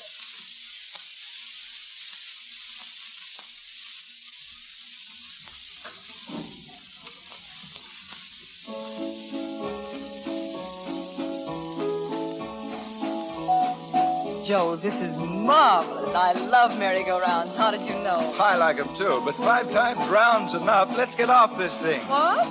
I want to tell you something. Can't hear you. Listen, Karen. Listen, darling. What? I want to tell you something. Get off this thing. The brass string? I'll get it the next time around. Listen, will you? This is important. that was grand. I'm glad you think so. What was it you were saying before? I couldn't hear you. Oh, never mind. What's the matter with you? You're an awful grouch. Well, this is what's the matter with me. I'm in love with you. I've been trying to tell you for an hour, and now I'm tired out, see, and I can't tell you. Oh, Joe. I can't ever tell you. I won't be able to. There aren't words enough to tell you with. But I love you. I love you with all my heart, Karen. And I love you, Joe, with all my heart.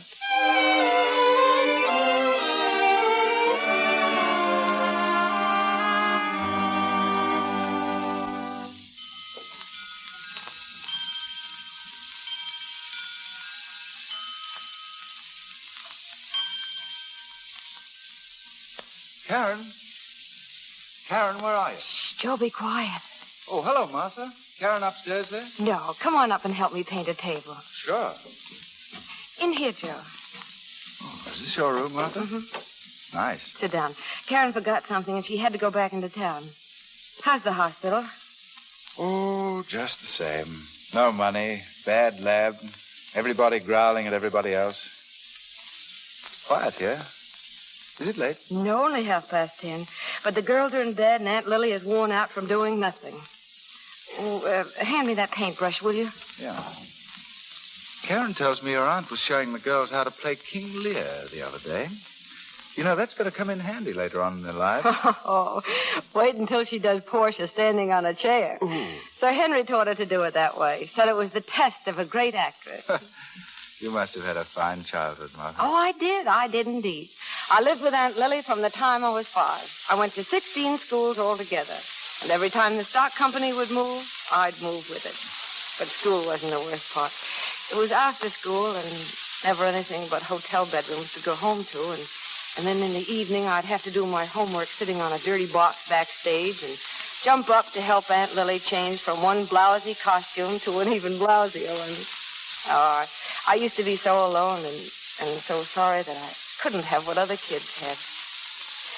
You know, I think that's really why I wanted to teach. Being young is awfully hard, and when I grew up, I sort of wanted to make it easier for other kids. Say, I'm running out of paint. Do you want a glass of milk? Joe, I said, are you asleep, Joe? Joe? Oh, darling Joe.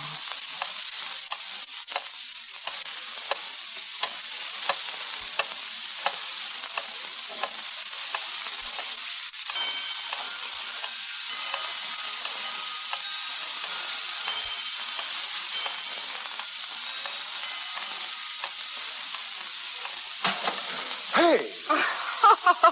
Do you always wake up so violently? Oh, I'm sorry. What was that I knocked out? Oh, just the milk. I thought you'd like a glass before you left. Oh, well, thanks, Martha. Oh, how long have I been asleep? An hour or so, maybe a little more. Martha, what was that crash I heard? Oh, It was me, Mrs. Martha. I was wrestling with myself. aren't you rather a late visitor, Dr. Carter? Oh, no. As a matter of fact, I've been here for 4 days. I was hiding in your trunk. Good night, Martha. Oh, don't go. Karen will be home any minute. Oh, no, ma'am. I gotta get home now. And warn Karen that when we're married, she'll have to stay at home and watch me knock over milk glasses. Good night. Good night. I hope I'm not hurrying you away. No, not any more than usual. Joe's so in love with Karen, isn't he? I do hope they'll have the wedding in the spring. We could stage it so well in the garden. Of course, when they're married, it'll be rather hard on you. But Karen says she intends to go right on with the school. There's never been any question of that. And it really won't be so lonely for you because you'll be seeing her all the time. And you'll be seeing Joe, too. Perhaps you'll be seeing more of him than usual. You'll like that, won't you? Oh, that's enough, Aunt Lily. Good night, darling. Oh, God.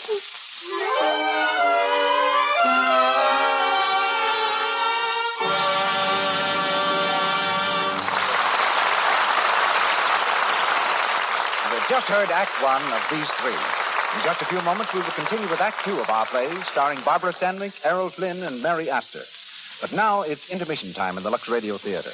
While we are waiting for Act 2, we want you to go with us to Beverly Hills. There we meet a lovely young Deb and her co-ed sister. Mary, darling, may I borrow one of your dresses?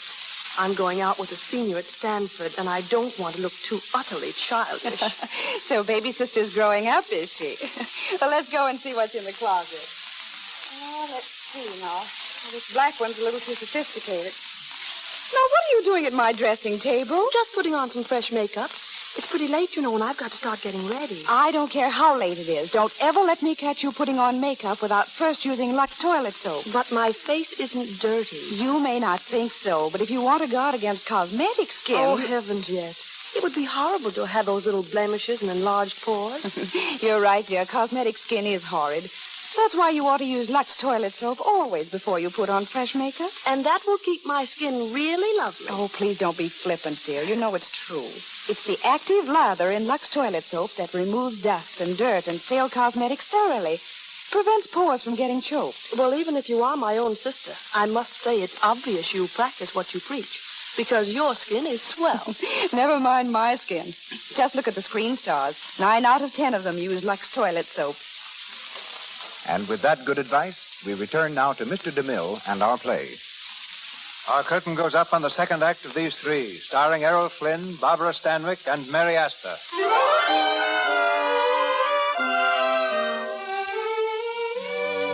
Several weeks have passed. For Karen and Joe, happy in the thought of their approaching marriage, time has slipped by almost unnoticed. For Martha, watching their happiness with hopeless yearning, the weeks have seemed like years. In the library of the farmhouse, Mrs. Mortar is conducting her class in elocution. A girl in pigtails recites in sing-song rhythm. The quality of mercy is not strange. It falleth as the gentle rain from heaven. Upon the place beneath it is twice blessed. Good morning, girls. Good morning, Miss Wright. Everything all right, Mrs. Mortar? Yes. Aren't these flowers beautiful? Mary Tilford just gave them to me. Aren't they lovely? Yes. Where did you get the flowers, Mary? She picked them just for me. The first wild flowers of the season. But not the very first. Where did you get them, Mary? Near Conway's cornfield. Are you sure? Yes, ma'am. It wasn't necessary to go so far, Mary. There was a bunch exactly like that in the garbage can this morning. Oh, what a nasty thing to do, Mary. All right, children. Mary, will you come outside with me, please? Mary doing anything like that. Mary. What? Mary, why do you do these things? Why do you lie to us so often? I'm not lying. If you have to do things, come and tell us about it. We'll try to understand. We'll try to help you. But this kind of lying is so bad for everybody. I got the flowers near Conway's cornfield. All right, Mary. You'll have to be punished. No horseback riding, no hockey. Don't leave the school grounds for any reason. But you said I could go to the boat races Saturday. I'm sorry, you can't go. I'll tell my grandmother. I'll tell her how I get treated here and how you punish me for everything. I'll tell her. Mary, go upstairs. I don't feel well. I've got a pain. I've had it all morning. It hurts here. It's a bad pain. I've never had it before. My heart, it's my heart. It's stopping or something. I can't breathe. I can't. Oh! Mary. Mary, get up off the floor. Mary. Mary!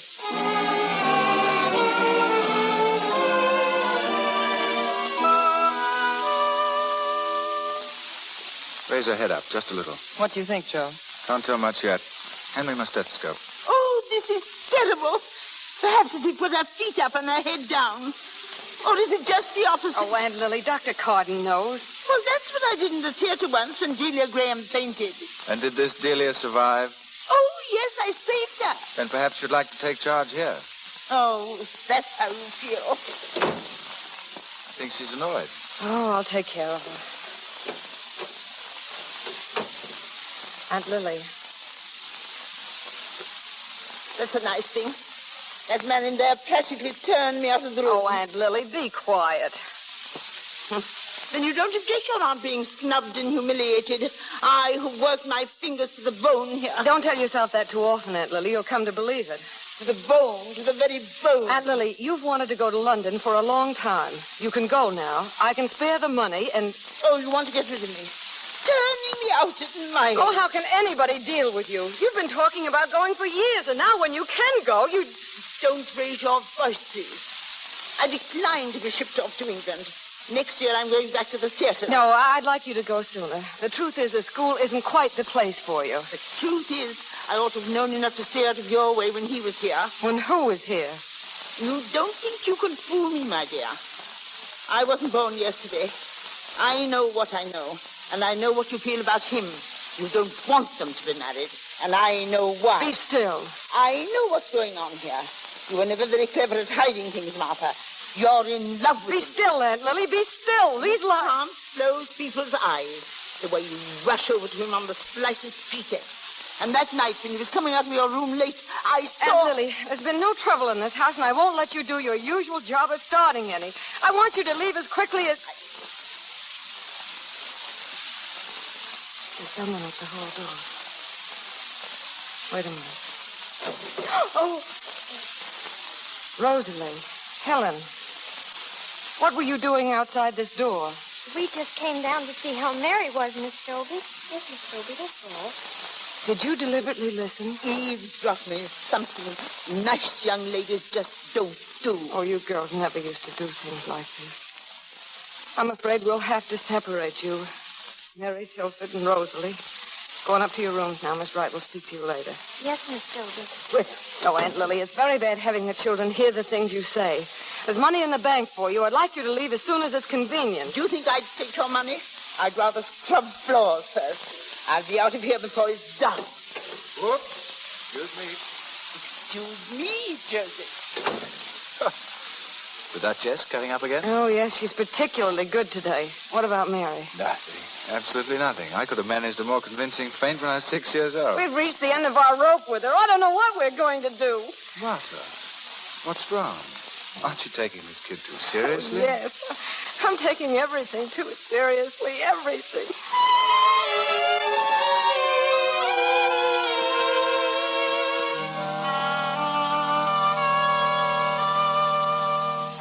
Are your things ready to move, Rosalie? Yes, Miss Wright, almost. Mary? I'm getting them as fast as I can. I'm awfully sorry, Miss Wright. I am too, Rosalie. But I think it would be better if you and Mary are separated. And it's all because I had a pain. You're always mean to me. I get blamed and punished and picked on for everything that happens around here. Go on with your moving, Rosalie. Rosalie, what were you and Helen doing outside the door down there? We heard Miss Dobie and Mrs. Mortar having an awful fight. A fight? What were they fighting about? Well, Miss Dobie wants Mortar to go to England, and Mortar got sore at that and said she knew why they wanted to get rid of her. Go on. Why did Miss Dobie want to get rid of Mortar? Because Miss Dobie is in love with Dr. Carden. Oh, so that's it. And Mortar knows about it. And then she said an awful lot of funny things about them, and all about how one night Dr. Carden was up in Miss Dobie's room, late or something. Did she say that? Yes, why? I'm going home. Home? You can't do that. Can't I? You just wait and see, and you're coming with me. You got any money? No. Don't lie. You've got $2.45 in your drawer. Get it. Why, no, I won't. Then I'll get it myself. Get away from me! Well, where did you get this bracelet? It's mine. It is not. It's Helen Burton's. Now, will you give me the money? I can give you part of it if you won't. Get it and get your hat and coat. We're going to my grandmother's.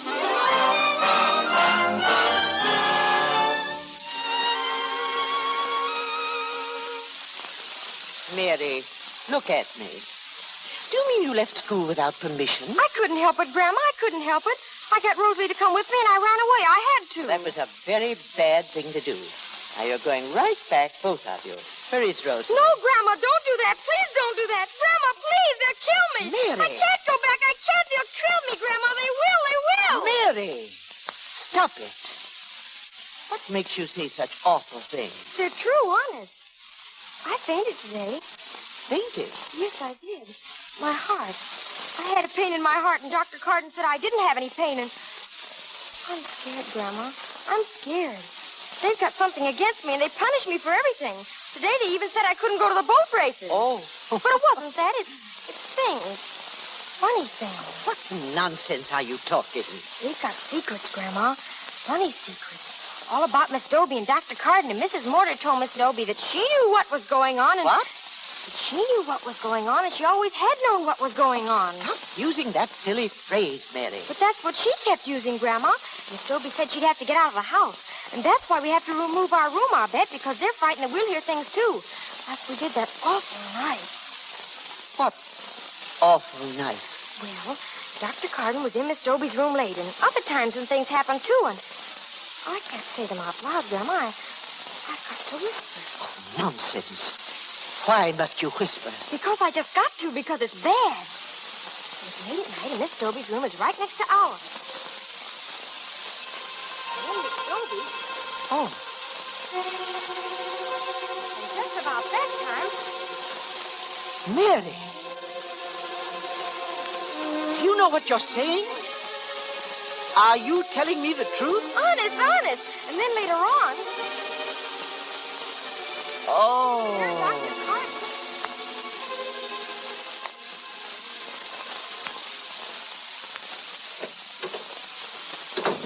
Mary, where were you so long? Keep quiet. I was talking to my grandmother.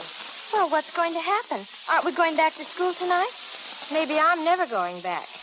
Maybe none of us will. Well, I want to go back. Why shouldn't we go back? Oh, you'll find out. Ah, you're always pretending you know everything. Anyway, I don't want anything to do with your silly secret. No? Suppose I told you that maybe you're in on the silly secret. Suppose I told you that I may have said you told me about it. Why, Mary Tilford, I didn't tell you anything. I'm going right into your grandmother and tell her I didn't tell you anything, whatever it is. You're just trying to get me into trouble. Wait a minute. I'll go in with you. I've got something to tell her, too. About Helen Burton's bracelet. What about it? Just that you stole it from her, that's all. Shut up. I didn't do any such thing. I borrowed it and I was going to put it back and I forgot it. I never meant to keep it. Oh, nobody'll ever believe that. I guess I ought to go and tell Grandma anyway. And she can call the police. No. And you'll spend the rest of your life in one of those solitary prisons, and you'll get older and older, and when you're very old, they'll let you out. Maybe with a sign on your back saying you're a thief. And you won't have any place to go, and you'll beg on the street. No, please. Stop bawling. You won't tell. Say you won't tell, please. Maybe, if you'll take the oath. Say, from now on, I, Rosalie Wells, am the vassal of Mary Tilford, and will do and say whatever she tells me under the solemn oath of a knight. I won't say that. I won't. That's the worst oath there is. All right, then. No, Mary, please don't tell Will you her. swear it? But then you can tell me to do it. You'll have to do it. Say it quick. I'll say it. From now on, I, Rosalie Wells, am the vassal of Mary Tilford, and will do and say whatever she tells me under the solemn oath of a knight.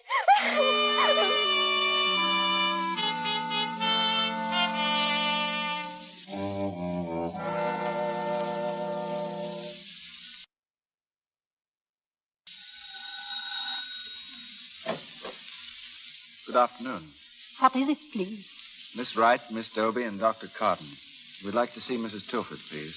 I'm sorry, but Mrs. Tilford... We want to see her. Who is it, Agatha? If it's anything... Oh, Good afternoon, Mrs. Tilford. good afternoon. You may go, Agatha. Yes, madam. We want to see you, please. You know what it's about. We've lost 10 students since yesterday evening. The rest are leaving today. You know why, I assume? We heard why. From Mrs. Burton's chauffeur when he came to take Helen home. I don't think you should have come here. I was coming to see you tomorrow to explain my position in all this and to ask you to explain yours.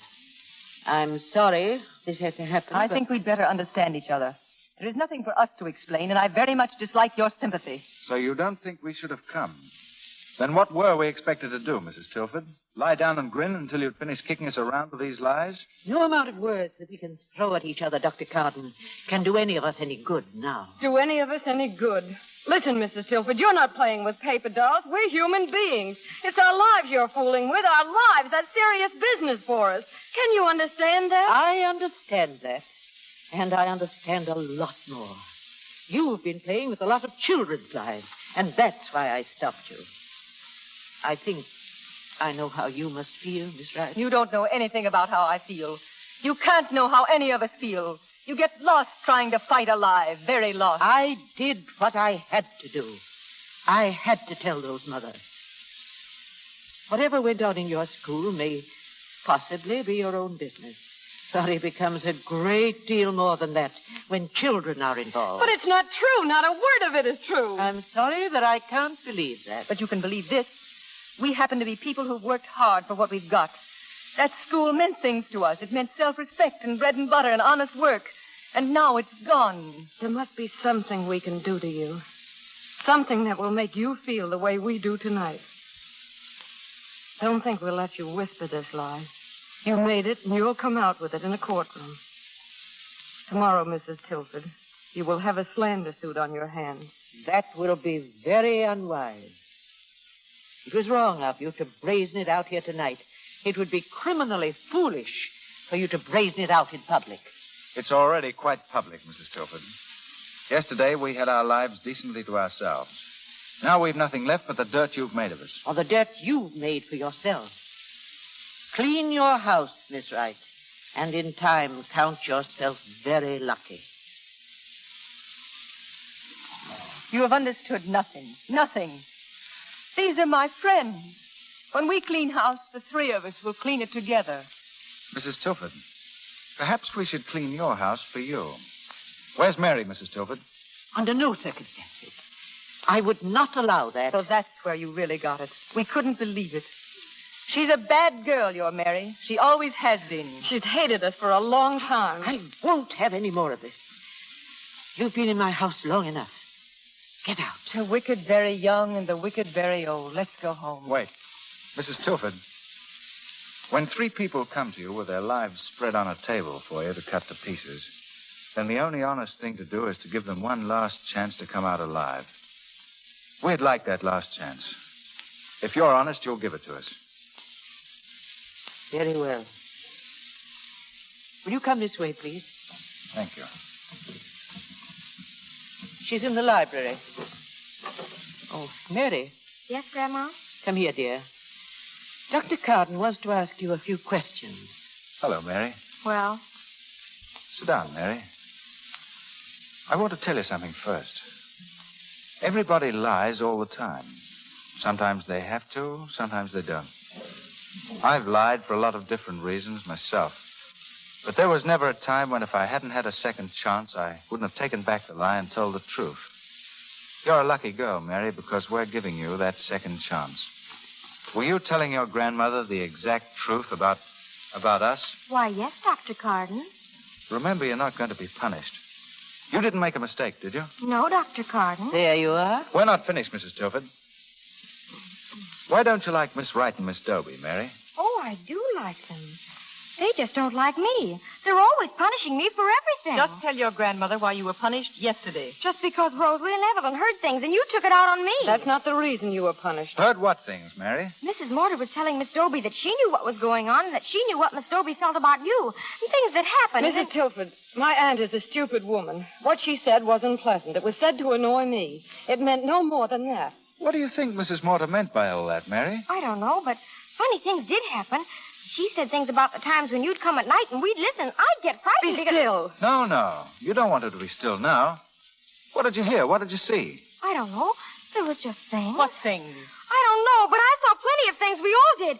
And one night, Dr. Carden was up in Miss Doby's room late, and I was listening. Why did you think it was wrong for me to be in Miss Doby's room? Because it was at night, and I was leaning down by the keyhole, and I saw things, and I got scared. And then you left him. Ask her again how she could see us.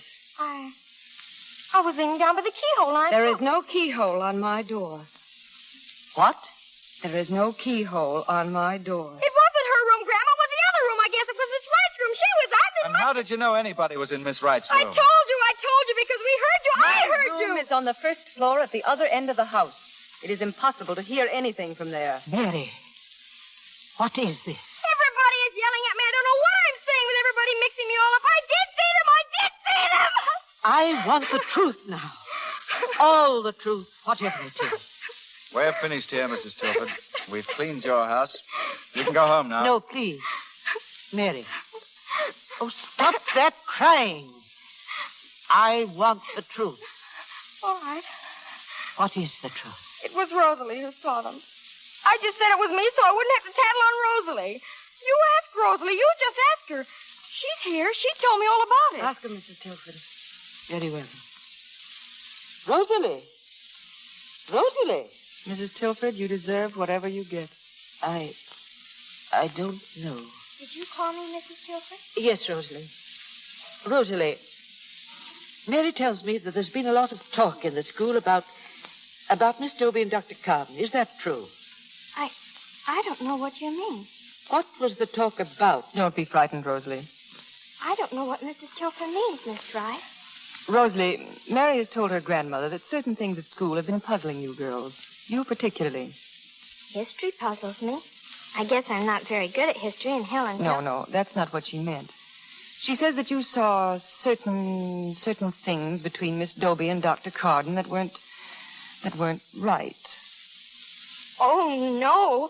I didn't. I never said such a thing. I never thought any such thing. Oh, yes, you did, too. You told me what you saw. You're just trying to get out of it. I remember when you said it.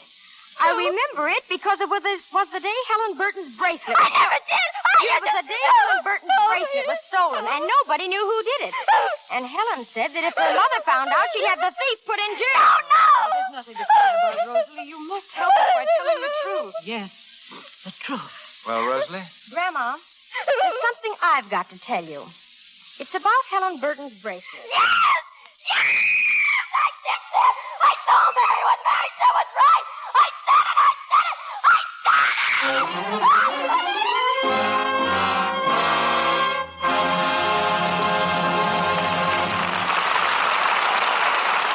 We pause for station identification. This is the Columbia Broadcasting System.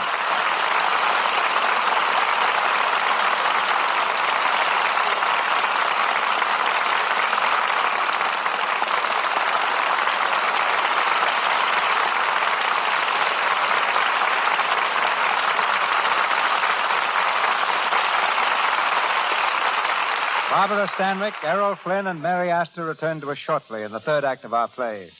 Since a child figures so conspicuously in these three, I thought it appropriate to invite here three youngsters who last year startled the literary world by writing the bestseller Around the World in 11 Years. They are Patience, Richard, and Johnny Abbey. And knowing them, I can assure you they're nothing like the Mary Tilford of these three. Their mother is here with them on our stage. Their father, James Abbey, is the noted newspaper photographer who liked to have his children near him during his assignments in Europe. A few months ago, the Abbey children came to Hollywood to gather material for another book. They called this one Of All Places. Published in October, it already has reached a sale of 20,000 copies and contains some of the shrewdest observations on Hollywood I've ever encountered. Patience is 13, Richard is 11, and Johnny, I'd say you're about 10, aren't you? I, Johnny, am 10 years old, and Mom here is 38. And I, Cecil, don't believe Mama wants you broadcasting her age. I, Johnny, like Mr. DeMille because he has a nice bald head like Papa's. I, Richard, think Papa's head is balder and bumpier. And I think we should change the subject. Richard, the phrases I, Patience, I, Johnny, and I, Richard have become so well known that it might be a good idea for you to explain how you happen to refer to yourselves in that manner. Well, when we were children, living in Paris, Mama would be downstairs a lot of the time, and we would be upstairs playing. Mama would say, "Which one of you is making all that noise up there?" And I would say, "It is I, Patience, if it was I." So we got in the habit of saying, "I, Patience, I, Richard, or I, Johnny." Very sensible.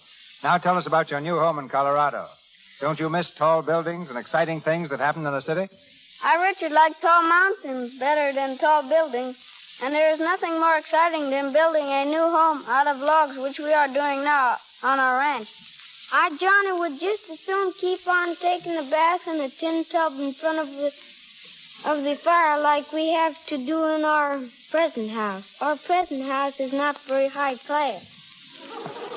I, Patience, think one of the nicest things about taking a bath is the Lux toilet soap we use. I, Richard, think you are trying to make an impression with Mr. DeMille. But it's so, Mr. DeMille, as Mama can tell you. That's quite true, Mr. DeMille. The children have liked Lux soap for a long time. Even while we were living abroad, we could get Lux toilet soap almost any time and any place. When we were in Hollywood this summer, we visited the homes of any number of stars. And it was really quite amazing to see how popular Lux toilet soap is with picture stars. Johnny liked Hollywood very much. The stars let us swim in their swimming pools and didn't mind if we stayed till 10 o'clock. Who are some of the stars who entertained you? Patience remember Bing Crosby especially. He's like a nice farmer. His eyes are blue and very beautiful. They may call him a crooner, but as far as we're concerned, Bing Crosby is a fine man. Cary Grant is a wonderful man with black eyes and fine teeth that are not false. Patience think Hollywood is one of the most beautiful places in the world. At night it is like the Arabian Nights, full of jewels. And as you can forgive anything, if there is anything to forgive, when you see a city that is such a sight as that at night, and figure that it would not look that way if there was anything wrong with it. And Richard, think we have talked long enough and would rather sit down and hear the play, so let's beat it. If you had any manners, you say thank you first to Mr. DeMille. Thank you, Mr. DeMille. Thanks, Mr. DeMille. You're very welcome. Barbara Stanwyck, Errol Flynn, Mary Astor, and an all-star cast resume our play, These Three.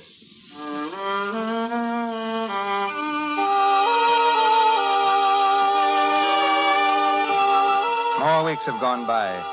Weeks which have dragged interminably through a trial for slander, ending in a judgment against the two girls.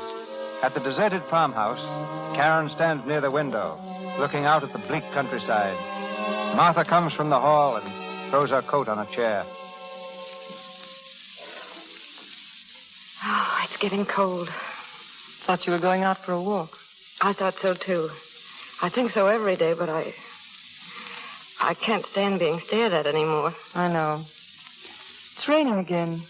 I used to like it here when it rained. When this house and this room were full of girls and our life was full. All kinds of weather seemed good then. Oh, you'll be getting married soon. Things will be all right then. Yes. Karen, there mustn't be anything wrong between you and Joe. Never. Nothing's wrong. Nothing. Woo, girl. What? Oh, Aunt Lily, she's come back. That's nice. Here I am. Hello, Martha. Karen, darling, how are you? What about these bags, lady? Upstairs, please. All right. Thank you. Oh, the Duchess. Returned at long last. We're delighted to see you. And I'm so glad to see you both. I'm so glad to see the dear old place again. Dreadful weather. How's everything? Everything's fine. We're splendid, thank you. That's good. Where have you been? Around and around. I've had a most interesting time. Why didn't you answer our telegrams? Things have changed in the theater drastically, I may say. Why didn't you answer our telegrams? Oh, Martha, there's your temper again. Don't bother about my temper. Answer me. Well, I was moving around a great deal. Was that why you refused to come back and testify for us? Oh, that's not the way to look at it. I didn't refuse. Listen, Aunt Lily. We've been trying for months to defend ourselves in a courtroom against the lies of a child called Mary Tilford. Oh, what a dreadful girl that is. A great part of the Tilford case was based on remarks made by Lily Morter, actress, against her niece. That's me. And a greater part of the case rested on the telling fact that Mrs. Morter would not appear in court to deny or explain those remarks.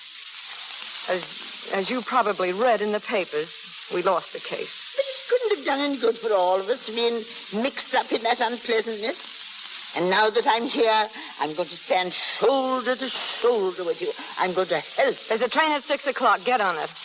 Martha! You've come back to pick the bones dry. Well, there aren't even bones anymore. When you wish to apologize, I shall be temporarily in my room. Please see that it is only temporary.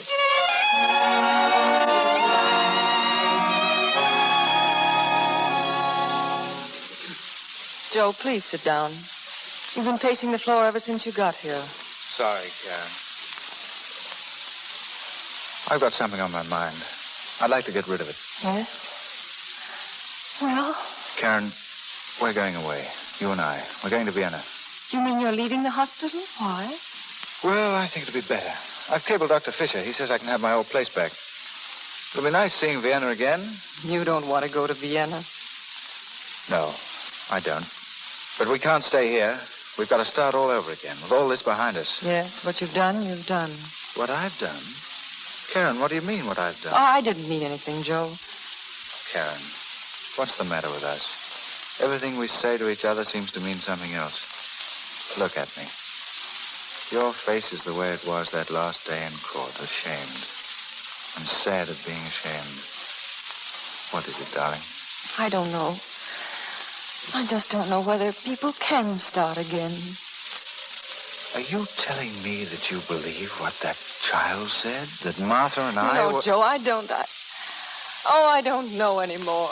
Karen, Martha and I have never even thought of each other. Do you believe that? People don't believe just because other people ask them to believe. Oh. It's that I'd never know, really know. Well, that child certainly did a fine job on the three of us, didn't she? If we could only take back these months, take them back and forget them, but we can't. Joe, go to Vienna. Go alone. I can't go with you now. Karen, No. darling. Words aren't any good. They won't help us anymore. Karen, I'll always love you. If ever you can believe in me again, I'll be there for you. Goodbye, Karen. Goodbye. I love. Well, dinner's almost ready. Oh, where's Joe? Gone. Gone where? Out, away. To Vienna. Vienna? Oh, Karen, what's the matter? What's happened? I told him that I believed you and Oh, he- no. No, you couldn't have. You couldn't have thought that. Didn't he tell you it wasn't true? Yes, he told me. You don't believe me? I don't know what I believe anymore. Oh, things can't be like this, Karen. It isn't true. You can't think Oh, that... no, it's beyond that now. Don't talk about it anymore. You've thought that all these months, and yet you stood by it. Oh, Karen, you've been a good friend. Karen, that woman said, clean our house. Well, then, let's finish cleaning it. It makes no difference now. We might as well pull all the pieces down. I do love Joe. I have loved him. He never knew about it, and he never even thought about me. I think I've loved him since the first day we came here. There it is, Karen. That's all of it. I'm sorry. I'm sorry for the three of us. And can't you believe me now? Strange. He asked me the same thing. I see. Martha? Martha, I'm ready to leave now. You hear, Martha? Yes. Wait a few minutes. I'll be leaving with you.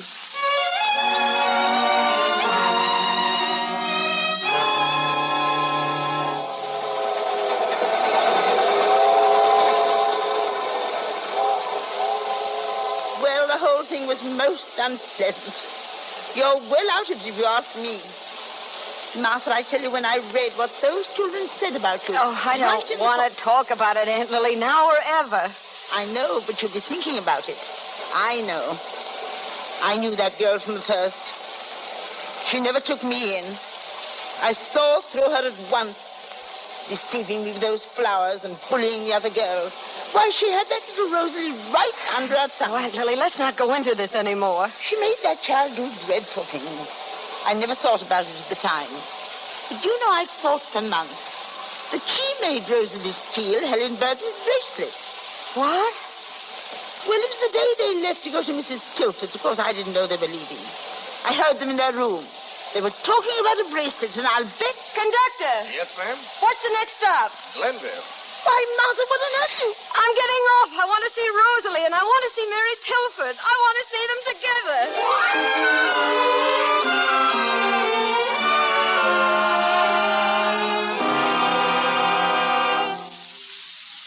This is a rather unusual request, Miss Toby. Yes, but the girls are here, Mrs. Tilford.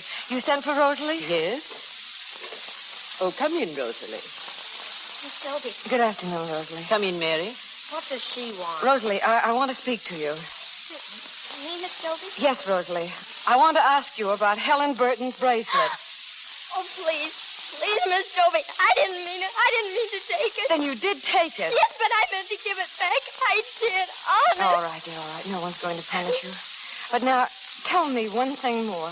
Those stories about me and Dr. Carden, they weren't true, were they? No, ma'am. Then why did you say they were?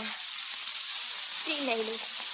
Mary made me. She knew I had the bracelet. She was going to tell. She said I'd go to prison. Oh. She made me do it. I didn't want to. She made me. Grandma, don't believe her. Don't believe a word she says. She's just trying to get out of it. She's making it all up. She lies all the time. Everybody knows she does. Grandma, don't believe her. You heard what she said that day. You heard her say about it. Quiet. All my life, the mistakes I've made have been honorable ones. You made me make the first that was dishonorable. Go upstairs to your room, Mary. And Rosalie, you wait inside, please. Well, Miss Dobie, there's no use pretending that I know any way to take back what I've done. But whatever little there is to do, a public apology, the damage suit paid in full. A public apology and money. You think that fixes everything? That's very neat, Mrs. Tilford. If we were puppets on a string whose hearts could be put together again, but... well, that's not the way things ever happen. Oh, but let me try to help you. Let me do what little I can. Help me? No. But I'd like you to take the message to Karen. Tell her everything that's happened today, and then tell her to go to Joe, wherever he is. Tell her I said that. Tell her I want her to go.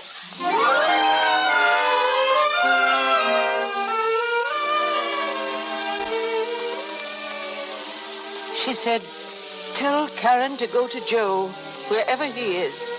Tell her when that happens, I'll be all right.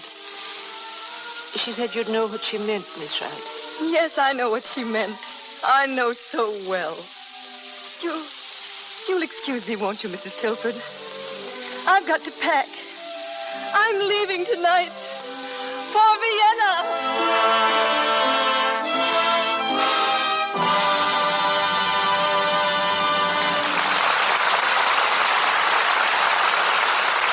The music swells, the audience applauds. The curtain slowly falls, bringing our play to its happy conclusion.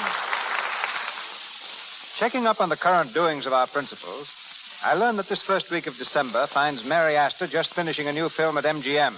Barbara Stanwyck is casting a proud eye on the racehorses at her San Fernando Valley Ranch, preparing for the Santa Anita track opening. While Errol Flynn, as I mentioned before, is swinging the quarterstaff and wearing Lincoln green as Robin Hood. I hope, Errol, that your picture is as big a hit as when Douglas Fairbanks played the role just 15 years ago. Well, thanks, Mr. DeMille. I hope so, too. I remember the old version distinctly. I was at school in Ireland at the time and sneaked out of classes and spent my lunch money for a ticket. By the way, what else were you people in Hollywood turning out those days? Well, many of our listeners will recall Orphans of the Storm with the Gish sisters, produced by D.W. Griffith. I tried to rival it with Fool's Paradise and Manslaughter. My big stars were Dorothy Dalton, Conrad Nagel, Thomas Meehan, and Leatrice Joy. Sound pictures were 4 years away, and Rudolph Valentino was silently elevating the blood pressure of the feminine world. Barbara Stanwyck, in her very early teens, was already dancing in a New York chorus. And Mary Astor... Well, Mary, what does 1922 mean to you? Well, for one thing, it brings back the hours I spent in my father's room playing with a contraption he'd just built. It consisted of a wire coil, a pair of earphones, a piece of crystal, and a couple of inches of wire known as a cat's whisker. I think Dad called it a radio. It was the year that The Sheik was no kind of a book for any respectable girl to read. And did we eat it up? And the whole country was humming a tune called April Showers, written by the musical director of this program, Lou Silvers. Yes, and girls began bobbing their hair, and some of them got fired from their jobs for doing it. Not long afterwards, Lux Toilet Soap came along, and I hear it made the same fine impression on the Hollywood stars of the 20s as it does today. To me, it's the finest complexion care in the world, and I think Barbara will back me up. Of course I will, Mary, because I use Lux Toilet Soap every day in the year, and I think that's the best recommendation I could give. Thank you, Mr. DeMille, for another grand evening, and to all our listeners, good night. And may I add just one word of gratitude to the members of our cast, Alma Kruger, Constance Collier, Marcia May Jones, Helen Parrish, and all the others who helped us so splendidly. Let me thank you for them, Errol. We look forward to having you, Mary, and Barbara with us again during the new year. Good night. Good night. Good night. Good night. Another gala program awaits you next Monday night in the Lux Radio Theater, and Mr. DeMille returns shortly to tell you about it. This is your announcer, ladies and gentlemen, Melville Ruick. Tonight's cast included Dorothy Gray as Helen, Helena Grant as Agatha, Lou Merrill as taxi driver, and Frank Nelson as conductor. Barbara Stanwyck is currently seen in the RKO film Breakfast for Two. Marcia May Jones and Helen Parrish are making Mad About Music at the new Universal Studios. And now, here's your producer, Mr. DeMille. It's a play of melodrama, romance, and strange, dark happenings that awaits you in the Lux Radio Theater next Monday night. A play that carries you from the fog-bound streets of London to the bleak and misty moors of Scotland. Its title, The 39 Steps. Filmed by Gaumont British, it's one of the most successful modern mystery stories ever brought to the screen.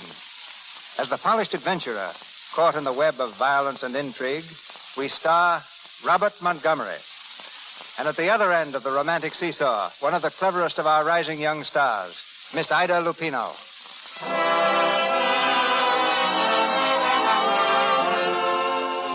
Our sponsors, the makers of Lux Toilet Soap, join me in inviting you to be with us again next Monday night when the Lux Radio Theater presents Robert Montgomery and Ida Lupino in The 39 Steps.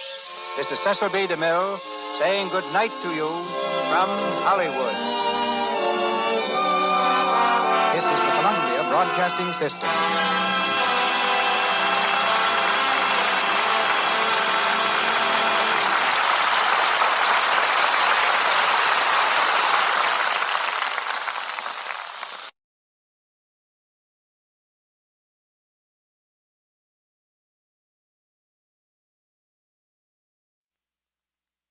Lux presents Hollywood.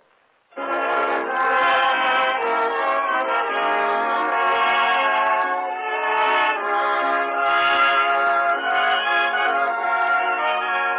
Lux Radio Theater brings you William Powell and Teresa Wright in Shadow of a Doubt, and as our special guest, Miss America of 1943.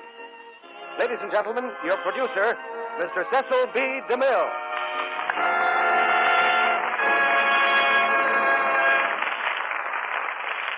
Greetings from Hollywood, ladies and gentlemen. There are connoisseurs of paintings, of wines, of furniture, and of all the other fine arts, but none quite so violent in their opinions as the connoisseurs of mystery stories.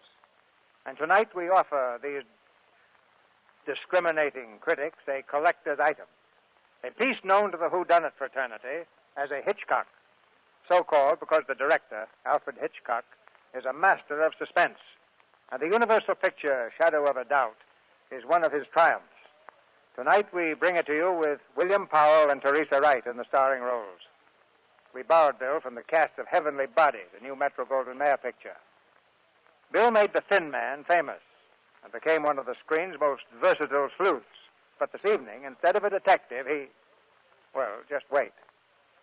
Those who saw Teresa Wright on the screen as Mrs. Lou Gehrig and in tonight's play know how fine a performance they may expect from her. Just the fact that she plays a girl named Charlie is a hint of the surprises to come. And speaking of surprises, I imagine it would be a very unpleasant one if you dropped into a store to buy a few cakes of Lux toilet soap and were charged $300 or $400. I have a newspaper clipping here sent in by a listener. The paper quotes a missionary in China who says that over there, one cake of Lux may cost as much as $120 in Chinese money. Here we take the little comforts of life for granted. But this newspaper should make all of us appreciate buying Lux toilet soap for just a few cents. Now the footlights brighten and the curtain rises on Shadow of a Doubt, starring William Powell as Uncle Charlie and Teresa Wright as Charlotte.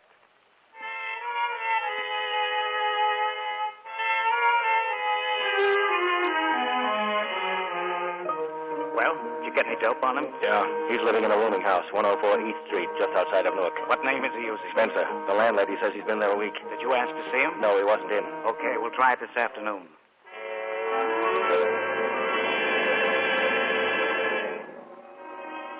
"104 East Street, just outside of Newark, is a mean-looking wooden frame building on a mean-looking street.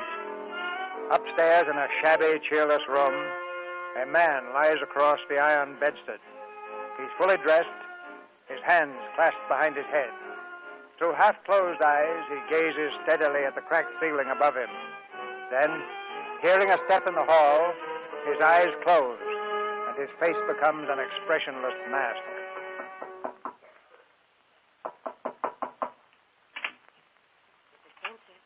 Mr. Spencer. Yeah? Mr. Spencer, I hate to bother you, but I thought you'd like to know there were 2 men here asking for you. They were sorry you wasn't in. I said you wasn't. Did they, say they'd be back? They didn't say exactly. Maybe I should have let them in.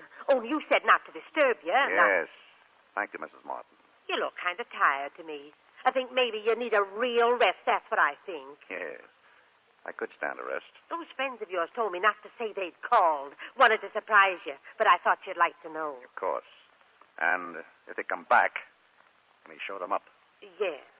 You know, it's a funny thing. Very funny thing. Up to now, those 2 friends of mine have never seen me. Every time they've called, I've been out, even at other places. Isn't that odd, Mrs. Martin? Well, yes, it is odd. Well, now I'll have to meet them, I suppose. I might even go to meet them. And then again, I may not. Not yet. Well, you just go ahead with your nap. Yes, thank you. If you want anything, you just call. What do they know? They can't know anything. They're just bluffing.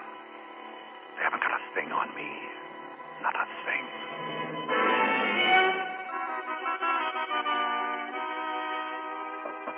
Mrs. Spencer? Mrs. Spencer? Mrs. Spencer, they're here again. Why, he's gone. Well, for land's sakes, he's gone.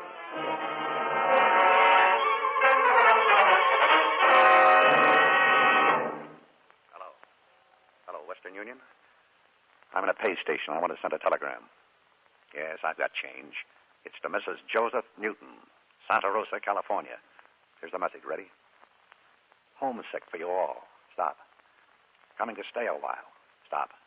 Arrive Thursday. Love to everybody. And a kiss for little Charlie. From her Uncle Charlie. Yeah, that's the signature. Uncle Charlie.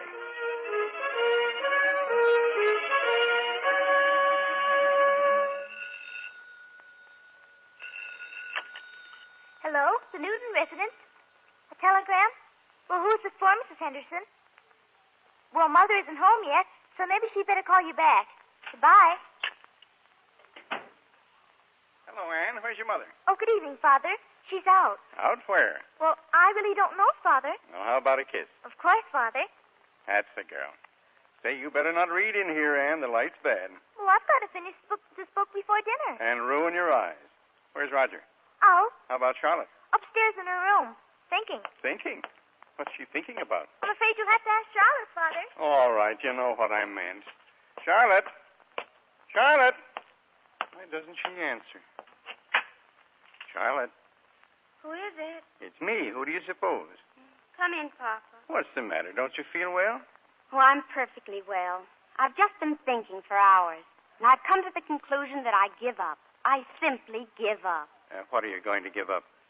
Have you ever stopped to think that a family should be the most wonderful thing in the world, and that this family's just gone to pieces? We have. Of course we have. We just sort of go along and nothing happens. We eat and sleep, and that's about all. We don't even have any real conversations. We just talk. And work. Yes, poor Mother. She works like a dog, just like a dog. That's what I came up to ask. Where is she? She's out. But when she comes back, it'll be the same thing. Dinner, then dishes, then bed. I don't see how she stands it. What were you thinking we can do about it? Oh, nothing, I suppose. I guess we'll just have to wait for a miracle or something. Oh, here she is. I'm in Charlotte's room, Mammy. For heaven's sake, you lying down, Charlotte? What's the matter? Joe, what's the matter? Well, it Oh, seems I've like... just become a nagging old maid. And you went downtown in that awful old hat you promised me you'd throw away. Oh, goodness, what on earth does it matter what hat I put on? Yes, Roger, I know. I I don't see why you let that child yell at you like that, Mother. If he has something to say... I'll take care of him. Roger, stop yelling like that. Charlotte, dear, what is it? Mama, I'm going downtown and send a telegram. Why, Charlie, who do you know to send a telegram to? I know just the person to come and save us.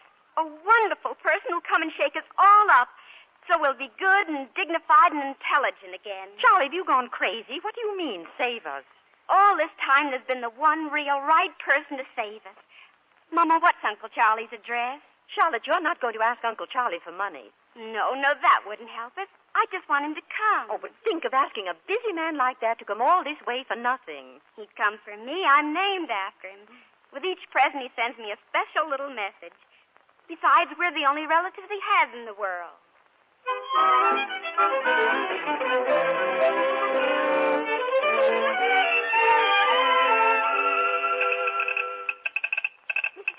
I'd like to send a telegram. Why, hello, Charlotte. I just called up your house. Telegram for your mother from your uncle, I think. My uncle? My Uncle Charlie? That's him. He's coming to visit you. Arrives Thursday. Oh, Mrs. Henderson, do you believe in telepathy? I ought to. It's my business. Oh, not telegraphy. Mental telepathy. Like, well, suppose you have a thought, and suppose the thought's about someone who's in tune with you. And then over thousands of miles, that someone knows what you're thinking, and he answers you. And it's all mental. I don't know what you're talking about. I send telegrams the normal way.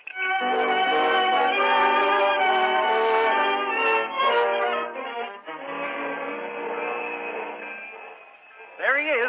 Isn't that Uncle Charlie down there? Hey, Charles. Papa, look, he's sick. Huh? Uncle Charlie must be sick. The porter's helping him off the train. Oh, Uncle Charlie, Uncle Charlie.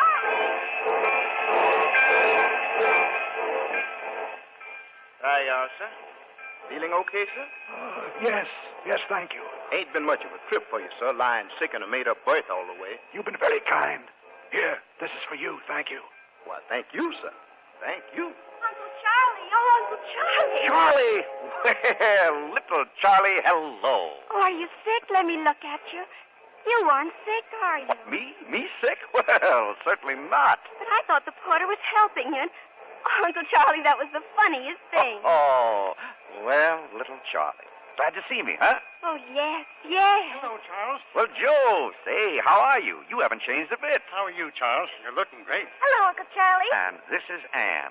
I'll bet you don't remember me, Anne. Oh, I remember you, sort of. But you look different, sort of. Where's Roger? Roger, come here. Hello there, Roger. Hello. Well, we better get started. Emma's got dinner almost ready. I've got your suitcase, Uncle Charlie. Oh, say now, wait.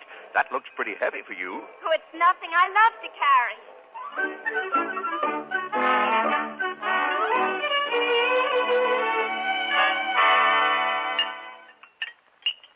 You'll have some more lamb, Charles, won't you? Well, Emmy, it's pretty good. What were you saying about your boat, Charles? Well, that's about the finish of it, Joe. She was a beauty, that boat. Had some fine times on it. But all that's over and done with. It's a different world these days. We might as well face it. That's the truth, Charles. Say, I've been forgetting something all this time. I brought a few things back with me. There you are, Joe. This is yours. For me? I didn't know you had one, Joe. Well, you didn't have to think of me, Charles. Presents are all right for the children. Say, a wristwatch. Why, I've never had a wristwatch. The fellows at the bank will think I'm quite a sport. One for you, Emmy. Now, you just try this on. Charles, is it? Oh, no. Silver fox. Charles, I've wanted one all my life. It's what you should have. Oh, it's beautiful. And now, your little present, Charlie. Well, I don't want anything. Right now, I have enough. Before you came, I didn't think I had anything, but now I don't want another thing. I'll go get the coffee. Charlotte. She's crazy. Yes, me. I think she's putting on. She's not crazy. Smartest girl in her class at school. She's got brains. Well, she'll like this when she sees it. Now, you folks just sit here, and I'll take it to her. Tell her the sugar and cream are on the kitchen table, Charles. All right. Charlie, what's the matter? Here, now, you just put those dishes down a minute. I meant it. Please don't give me anything. Nothing? Why? I can't explain. You came here, and Mother's happy, and I'm glad that she named me after you and that she thinks we're both alike. I think we are, too. I know it. It would spoil things if you should give me anything. Well, You're a strange girl, Charlie. Why would it spoil things? Because we're not just an uncle and a niece. I know you. I know that you don't tell people a lot of things. I don't either. I have a feeling that inside you somewhere there's something nobody knows. Something wonderful, and I'll find it out. It's not good to find out too much, Charlie. But we're kind of like twins, don't you see? We have to know. Here, give me your hand. Now, you wear this ring. You wear it for me. You hear? Thank you. But you haven't even looked at it. I don't have to look at it. Let me show it to you. It's a good emerald, a really good one. And good emeralds are the most beautiful things in the world. Oh, you've had something engraved on it. No, I haven't, but I will, if you'd like me to. But you have, Uncle Charlie, you have. It's very faint. I can just read it. It says, T.S. from D.M. What? They must be someone else's initials. The jeweler rooked me. He rooked me. Oh, it doesn't matter. Really, it doesn't. Second hand, he rooked me. The whole rotten world's crooked. Give it back to me. Well, but I like it this way. Someone else was probably happy with this ring. The world's rotten. Give it back to me. I'll have that taken off. No, it's perfect the way it is. I'm going to keep it, Uncle Charlie.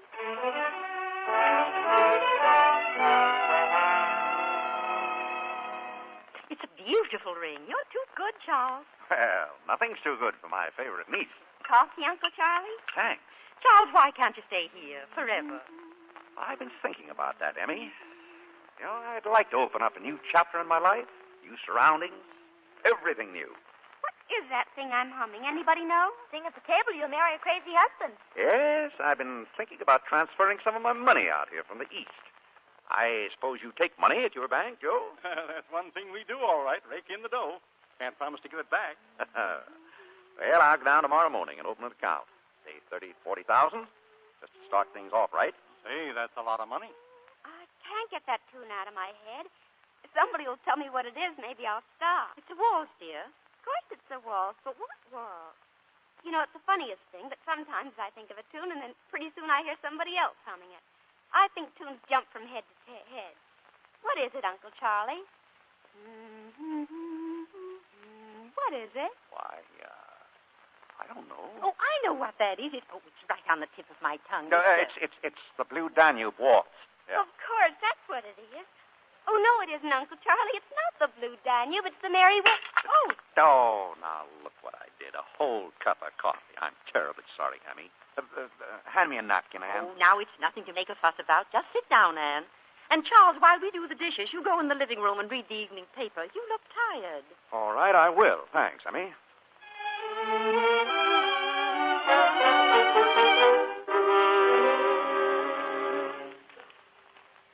Uncle Charlie, when you get finished with the paper, will you give me the funnies? Oh, you can have them now if you want. I can wait. Anytime you say. Oh, well, nothing much to read these days, Rogers. Nothing but trouble. You know, sometimes I think that... What's the matter? What's the matter, Uncle Charlie? What are you looking at? Say, you better not do that to Papa's paper. He gets mad. Oh, Roger. Roger, come here. Huh? Look, did you ever make a house out of newspapers? You see what I mean? Now, first you stretch them all out on the floor, see? And then you, look, you cut out a door. See, now, this is the doorway. Hey! Roger, Papa wants the paper. Here you are, Anne. And look what we've got, a real Eskimo's igloo. You've got Papa's paper.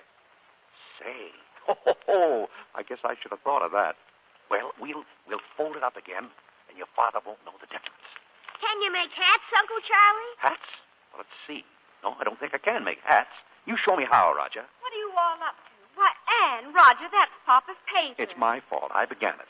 I was showing them a game, and I never thought about the paper. Well, it's all right. Let's see. Page 1, 2, page 5. Where's page 3? Where is it? Anne, did you go out on the porch with it somewhere? I just came in here. Yeah, that's funny. Page 3 and 4, where are they? Well, we never touched it. Uncle Charlie's the only one who touched it. Well, Papa may not notice it. We fold it very neatly, see, and very even. Oh, that's fine, Charlie. You're a lifesaver.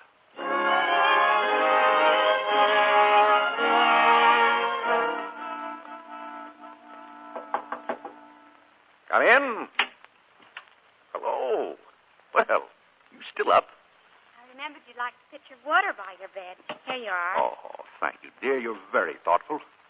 And I guess I ought to thank you for giving up your room to me, too. Well, I'll be comfortable in with Anne. Well, good night. Sweet dreams. Oh, Uncle Charlie, I know something. I know a secret that you don't think I know. What secret? Well, remember I said you couldn't hide anything from me? Well, now I know there was something in the evening paper about you. About me? In the evening paper? About you. Please show it to me. I won't tell a soul. Well, now, how do you know there was something? Well, that's why you played that game with Roger and Ann. You didn't want us to know, and you wanted to tear it out of the paper. So now that I know, you've got to tell me. Well, I guess you have me. But it wasn't about me. Is that the page there on the dresser? Doyle, look now. Just don't bother your head about it. I want to see it. No. But I want to. Now, it's none of your business. Give it to me. Oh. Let go, you hear? Oh, Uncle Charlie, you're hurting me. Your hand. Oh, I'm sorry. But give me the paper, Charlie. You hurt my wrist. Oh, Charlie, I didn't mean to. I guess I must have grabbed you harder than I thought. I was just fooling about it. You know, it was some gossip. Not too pretty. Not someone I met up with once. It's nothing for you to read. Forget it. Charlie, don't look at me like that. It's nothing, really. Nothing? Of course not. Now, good night. Good night, Uncle Charlie. Pleasant dreams.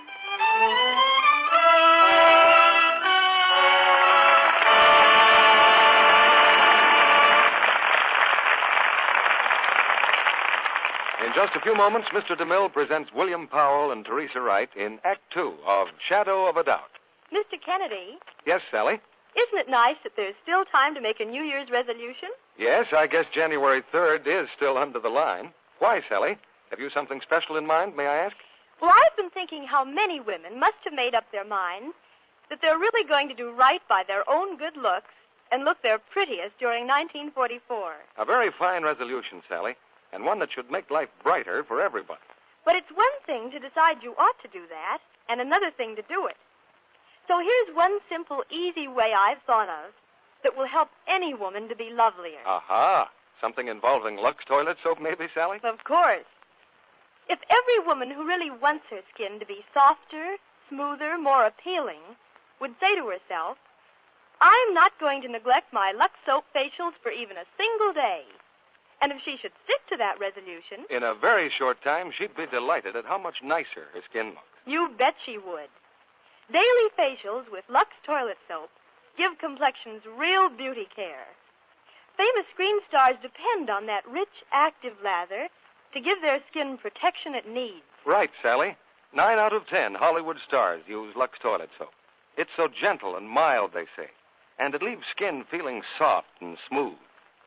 And now, I'm going to ask the ladies in our audience to take your tips, Sally. They'll find they never made a wiser beauty resolution than to use this fine white soap regularly. Day by day, it helps skin to be lovelier. Recent tests show actually 3 out of 4 complexions improved with regular Lux toilet soap care. Why not ask for Lux toilet soap tomorrow? And if your dealer is out of stock due to wartime conditions, he's sure to have more soon. Remember, Lux toilet soap, the beauty soap of the stars, is worth waiting for. And now, Mr. DeMille returns to the microphone. Act Two of Shadow of a Doubt, starring William Powell as Uncle Charlie and Teresa Wright as Charlotte.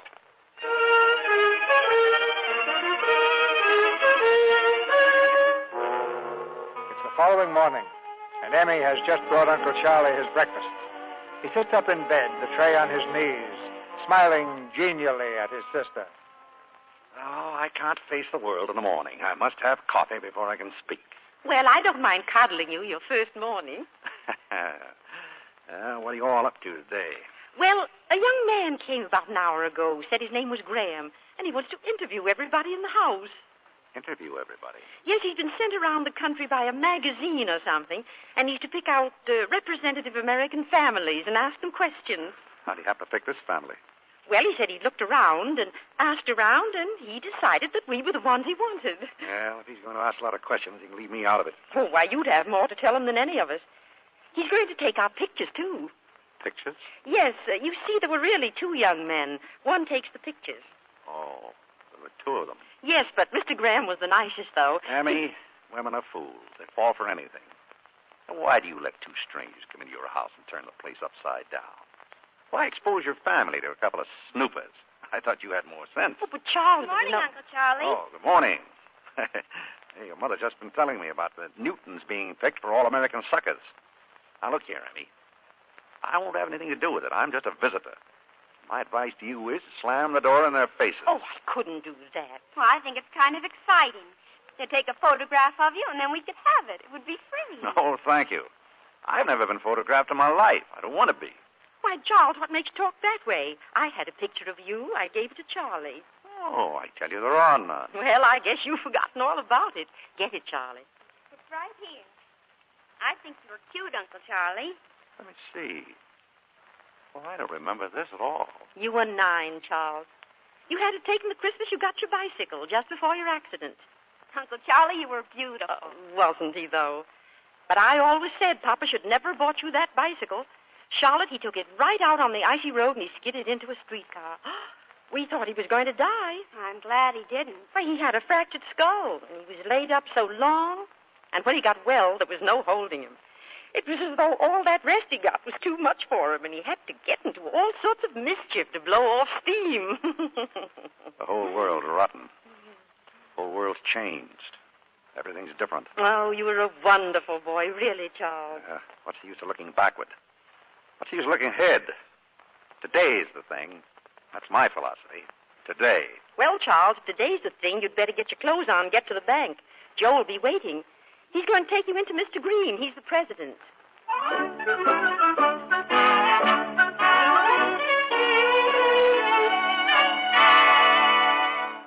Did you say $30,000, Mr. Spencer? Yeah, 30, maybe 40, Mr. Green. Well, yes, I thought I might settle down here for a while. Great country, great country. We think so. What have you been doing, Mr. Spencer? Well, I suppose you'd call me a promoter. Real estate, shipping, South America. It's not hard to make money, Mr. Green. The only trouble I find is that once I make it, I'm not interested in it. Not interested in money? Well, Harry, I wonder... Oh, dear, I didn't know you were busy. I could come back. Come in, Ella. Now that you're here, come in. Mr. Spencer, this is Mrs. Potter. Oh, Emma's brother. Oh, we've heard so much about you, Mr. Spencer. how do you do, Miss Potter? Oh, no, Mrs. Potter. I'm a widow. Oh, I'm sorry. There was something about you that made me think... Yes? What did you want, Ella? Oh, well, I was going shopping and I only had $5, and I thought... There you are. I'll make out the withdrawal slip later. There is something to being a widow, isn't there, Mr. Spencer? One doesn't have to ask a man for money anyway. Goodbye. Goodbye, Mrs. Potter. Now, Mr. Spencer, where were we? Very attractive woman, that Mrs. Potter. A widow, huh? Yes, Potter left her quite a bit of money. You don't say.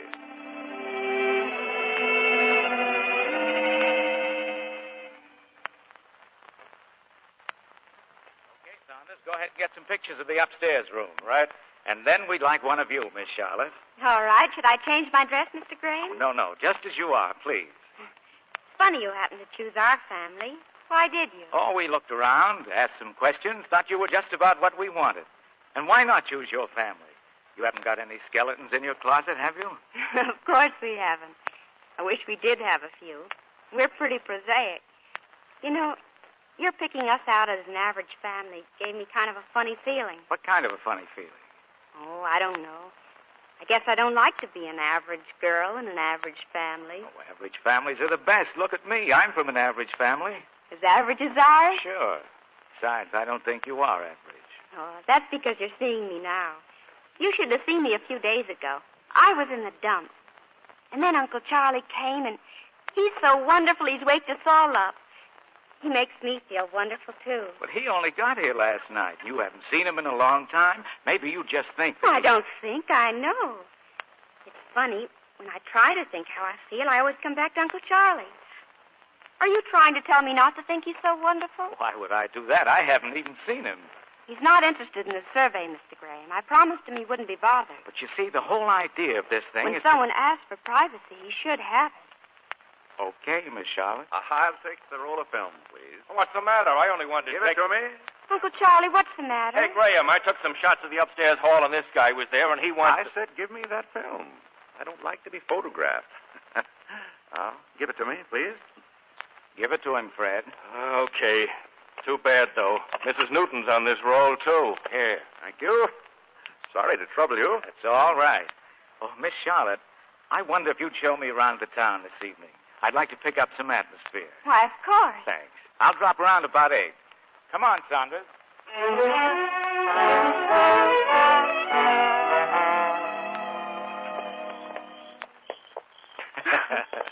I can't get over your breaking your arm when you were 10 and my breaking my arm when I was 10 in exactly the same place. Am I wanting to run away from home and you wanting to run away from home?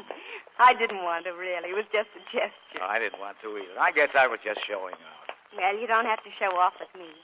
Shall we sit down? Sure. You know, Mr. Graham, I think you must have an awfully interesting job. Going into people's houses, asking a lot of questions. Just like an international spy. That tune you're whistling. Yeah? Why did you whistle that? No particular reason. Why do you ask? There's something strange about you. All those questions, the things you want to know. Charlotte, listen. I know what you are. You're a detective. There's something the matter, and you're a detective. Listen to me. I don't want to listen. I came here to this town to find a man. I hadn't counted on you. Find a man? What man? The man loose in this country. We're after him. We don't know much about him. We don't even know what he looks like. Charlotte, think. How much do you know about your uncle? Why, he's my uncle. He's my mother's brother. What has he done? I can't tell you what he's done, but this man we want may be your uncle. I don't believe you. We're after one man. Your uncle may be the man. We think he is. But in the east, there's another man who's being hunted, too. Hunted through Massachusetts and into Maine. He may be the man. Uncle Charlie hasn't done anything. He knows it would kill my mother if he'd done anything. Why, he's her brother just like Roger is mine. Why don't they arrest the man in Maine? Why don't you go away and leave us alone? Charlotte, I'm going to try and make it easy for you. If your Uncle Charlie's the man we want, we'll get him out of town quietly. We won't arrest him here. Arrest him here? In this town? I'm trying to tell you we won't. And he may not be the one. It may be the other guy, the one in the east. Well, of course. It's probably all a mistake. I hope I'm wrong. I never wanted to be wrong so much in my life.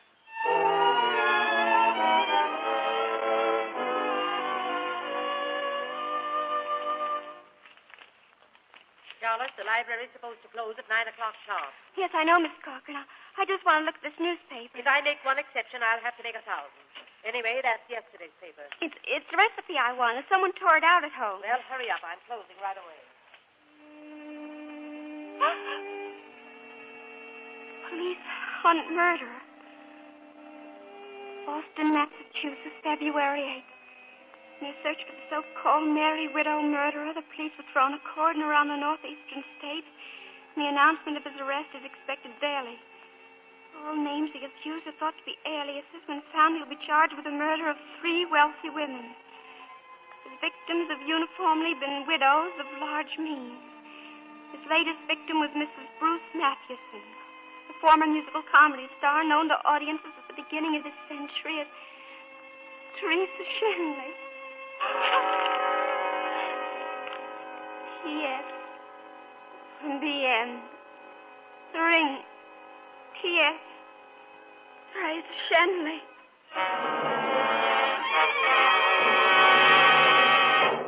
Come on now, everybody sit down. Dinner's ready. Where's Charlie?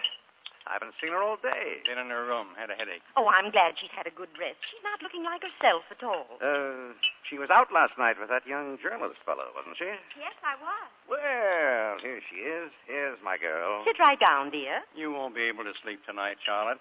Nobody who sleeps all day can sleep all night, too. Oh, I slept all right. And I kept dreaming. Perfect nightmares. About you, Uncle Charlie. Nightmares? About me? About you. I'll tell them to you if you like. You were on a train, and I had a feeling you were running away from something. And when I saw you on the train, I felt happy. Terribly happy. But, Charlotte, how could you be happy seeing Uncle Charlie on a train?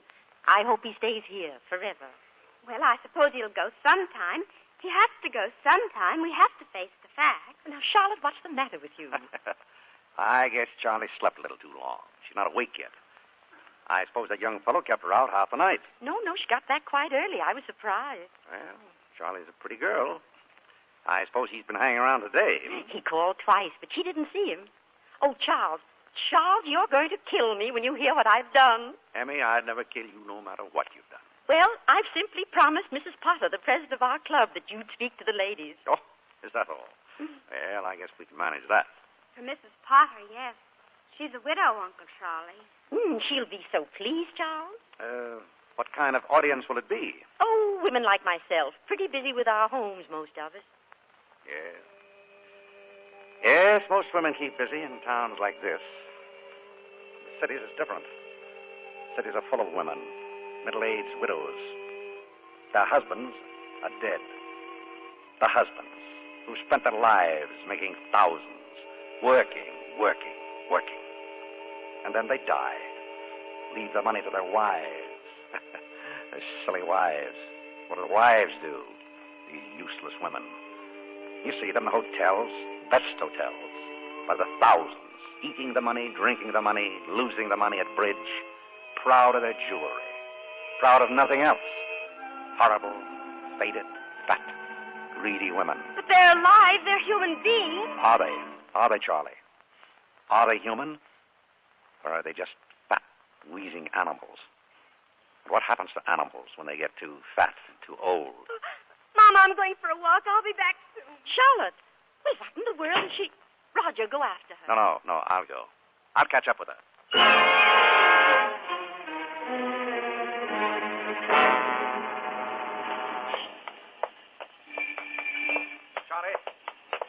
Charlie, wait.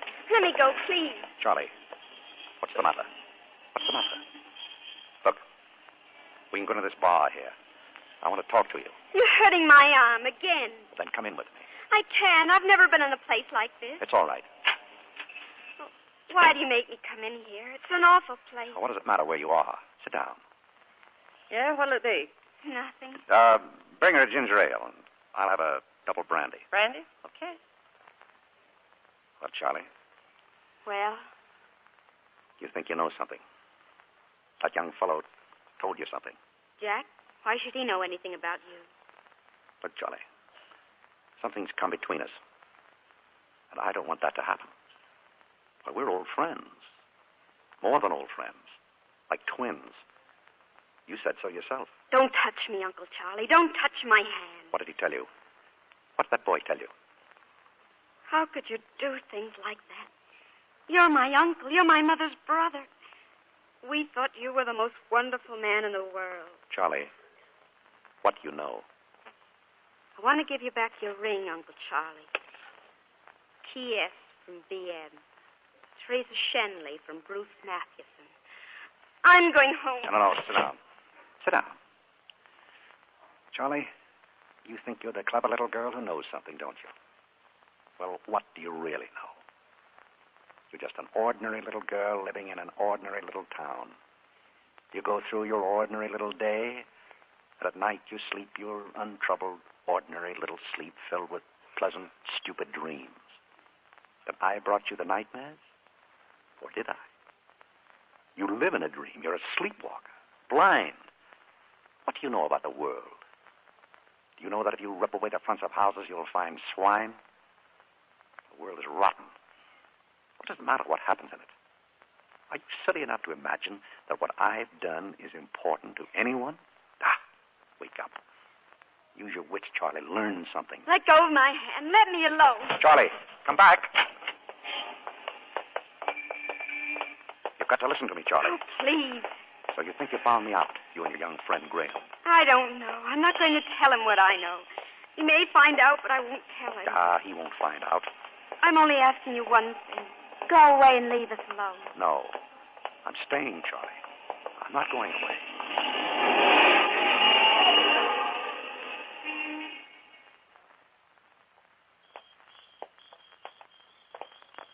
Charlie? I'm going in the house. Look, you got to listen to me, Charlie, now. What do you want? Charlie, help me. Will you help me? Help you? Charlie, the same blood flows through our veins. A week ago, I was at the end of my rope. Oh, I'm so tired, Charlie. There's an end to the amount of running a man can do. And then I got the idea of coming out here. It's my last chance. Give it to me. These men, Graham, the others, they don't know. There's another man in the East. They suspect him, too. They're trying to catch him. If they catch him, no. Give me this one chance, Charlie. Well, take your chances. Go. I'll go, Charlie. If you give me a few days. Help me, Charlie. Think of your mother. It would kill your mother. Yes, it would kill my mother. It would kill you, too, wouldn't it, Uncle Charlie? Well, you can have your few days, then get away from here. Do you realize what it means if they get me? The electric chair. Huh? I count on you, Charlie. Don't forget, you said it yourself. We're not any ordinary uncle and niece. No matter what I've done, we're twins.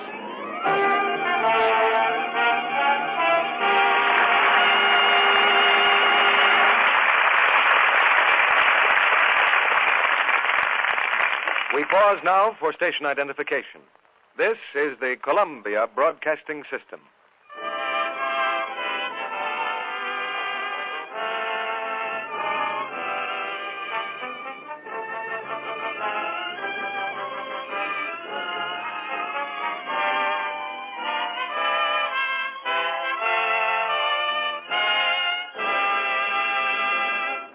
Now, before William Powell and Teresa Wright return for Act 3 of Shadow of a Doubt, Mr. DeMille presents our special guest of the evening. America is many things. A little white house on an elm-shaded street, 50,000 people yelling at an umpire, sodas at the corner drugstore, and pretty girls who'd like to be Miss America. And we have Miss America here with us now. Ladies and gentlemen, the glamour girl of the year, Miss Jean Bartell, who is Miss America of 1943.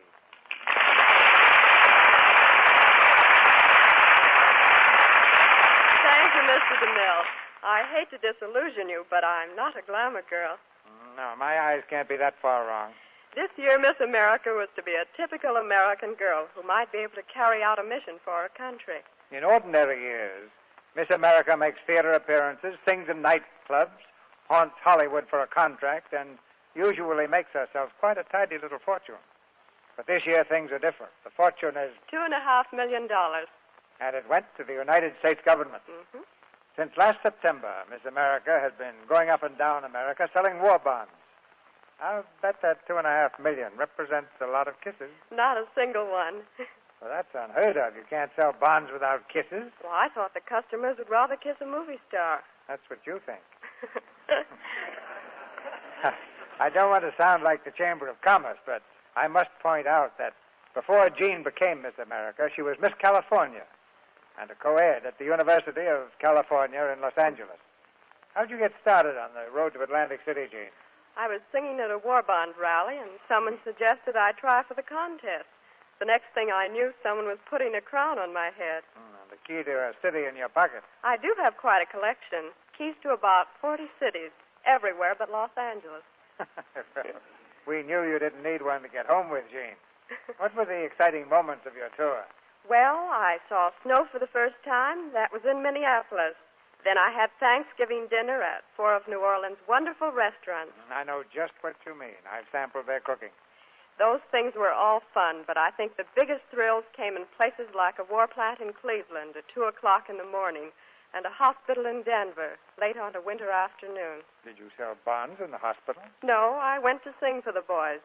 But as I was walking around the wards, one of them called me over and said, listen, baby, I'm not very well healed with dough at the moment, but I could manage a few war stamps. Here's the money. He was just back from North Africa. To that boy, you were really Miss America. I suppose now that you're home in Los Angeles, you'll settle down for a good long rest. I'm leaving tomorrow for New York to help open the 4th War Loan Drive on January the 18th. After that, I'm going to continue with my career, which is singing. Well, I think you're singing a very sweet tune for the Treasury Department right now. It's not a solo, Mr. DeMille. It's a chorus of 130 million people. They know there's a war on, and they and their sons and daughters will finish it. Thank you for asking me to come here. Now I'd like to join the audience for the third act. Good night. Good night, Miss America. Your hometown is proud of you.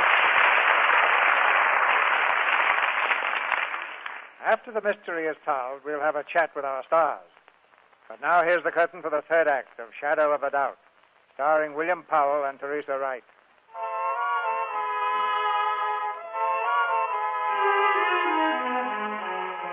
There's no longer any doubt in Charlotte's mind. She knows now that her Uncle Charlie is a criminal, a murderer. The few days' grace she gave him are almost gone, and still he hasn't left the house. Now, on a Sunday afternoon, the family is gathered in the living room, waiting for dinner. How was church, Charlie? Did you count the house? Turn anybody away? No, seats enough for everyone. Yeah, glad to hear it. Joe's had such a long run, I thought maybe attendance might be falling off. We prayed for you, Uncle Charlie. At least I did. Thanks. Say, here's an interesting thing. What's that, Joe? The paper here says they got that married widow murderer. We got him? Where? Up in Maine, Portland. Didn't catch him exactly. He was running from police to the airport. He ran plunk into the propeller of an airplane. Cut him to pieces. Well, what do you know? Yeah, I guess that solves that case. I guess that solves it, Charlie. Yes, Uncle Charlie. Well, think I'll wash up for dinner. I'm hungry. I don't know when I've been so hungry. Charlotte, that young reporter fellow's here. He wants to see you. Well, tell him to wait out in front. I'll be right there. See you at dinner, Charlie? Yes, of course. Fine.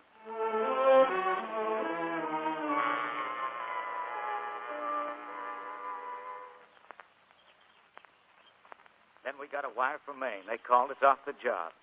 I'm just coming out for air. Well, me too. Now that it's over, Jack, I don't want to talk about it anymore. I want to pretend that nothing ever happened. Well, you won't have to pretend much. Nothing did happen. I'm glad you never did know what we suspected your uncle of. Yes. Well, I guess that's all. Well, look, Charlotte, Saunders and I know. You have to go away. Yes. I knew you'd have to go away, but I hadn't thought about it. I'll be alone again. Alone? In that beehive you live in? Besides, I'm coming back. Well, when? When are you coming back? As soon as I can make it. I don't want you to go. I feel... How do you feel? You're not frightened now, are you, Charlotte? Frightened? Oh, I know what I did to you. And don't think I haven't tossed around every night for a week worrying about you. Why? Why, Jack? I don't know. I guess it's probably because I'm in love with you. Are you? That's why I'm coming back. Oh? I thought if we got engaged now, today I mean, why, and maybe we could get married when I get back.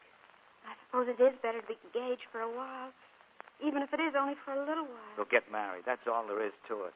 Oh, Charlotte. Oh, there. Oh, hello, Mr. Spencer. I was just saying goodbye to Charlotte. Oh, all finished here? All finished. I'll be back. You'll be seeing me around. Oh, yeah? Not on business, though. Well, sometimes I'm pretty obtuse, but I think I understand about your coming back. Charlie's a fine girl. I think so, too. Goodbye, Mr. Spencer. Goodbye. Bye, Charlotte. Goodbye. Come back soon, Jack. You bet. Take good care of her, Mr. Spencer. Oh, I will. I certainly will. Fine boy, Charlie. Fine boy. When are you leaving, Uncle Charlie? Oh, no need to hurry now. We're all happy here. When are you leaving, Uncle Charlie? Look, I just told your mother. I'm going to build a new house for you folks. Give it to you. When are you leaving? Well, I'm not going. I want to settle down here. Have money in the bank, have some sort of business. Be a part of this family. I see. And the most sensible thing for you to do is to be friends with me. I can do a lot for you, Charlie. Make life easier for your mother. Make you all happy. No, not you. We don't want anything from you. I wish I'd told my mother about you. I wish I had. And how do you think your mother would have felt? What do you think it would do to her now? I know. Don't be afraid. I can't tell her. Oh, but I'm not afraid, Charlie. And what have you to tell? Who'd believe you? A waltz runs through your head. You don't like the initials in a ring. You connect it all up with a newspaper clipping. And now you haven't the ring. I don't know what became of it. You have it. Have I? Oh, no, I gave it to you. I don't want you here, Uncle Charlie. I don't want you to touch my mother. So go away. I'm warning you, go away. She's the only one who knows. The only one.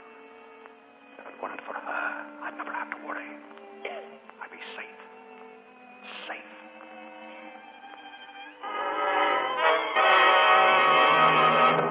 Hurry up, Joe. We'd be late for the lecture. Is Uncle Charlie going to speak, Mama? Yes, dear. Now, you get your coat. It's almost 8 o'clock.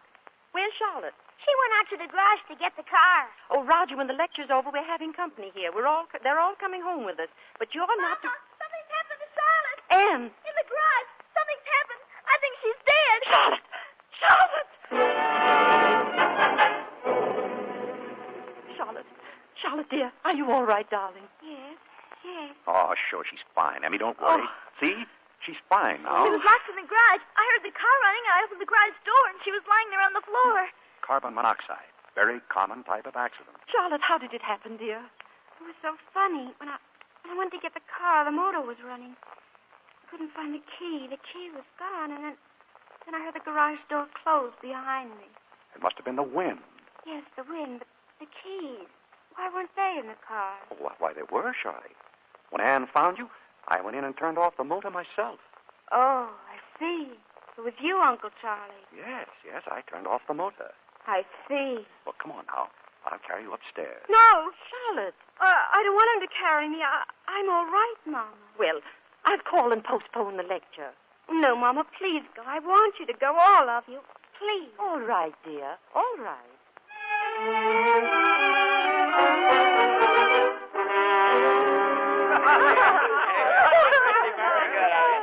Fine speech there, Mr. Spencer. Congratulations. Thank you. I thought it was wonderful. Thank you, Mrs. Have another Potter. drop of wine, Mrs. Potter? Why, I believe I will. Ladies and gentlemen, I want to propose a toast to... Oh, is that Charlie? Charlie, how are you feeling? Oh, I'm all right now, thank you. I feel fine. My favorite little niece. Well, now, you don't think you ought to be in bed, Charlie? Oh, no, I wanted to come down. I wanted to show everybody my new ring. Your ring? The one you gave me, Uncle Charlie. I found it. You know where? In your room. I must have gone in and left it there. Force of habit. Oh, yes, probably. It's a beautiful ring, dear. Just beautiful. Yes, it has an inscription, too. Shall I show it, Uncle Charlie, or shall we keep our little secret? Charlie. Oh, do show it. Well, Uncle Charlie? We'll talk it over later. Charlie, you're just in time for a farewell toast. I hate to break the news like this, but tomorrow I must leave Santa Rosa. Oh, you can't leave us that way.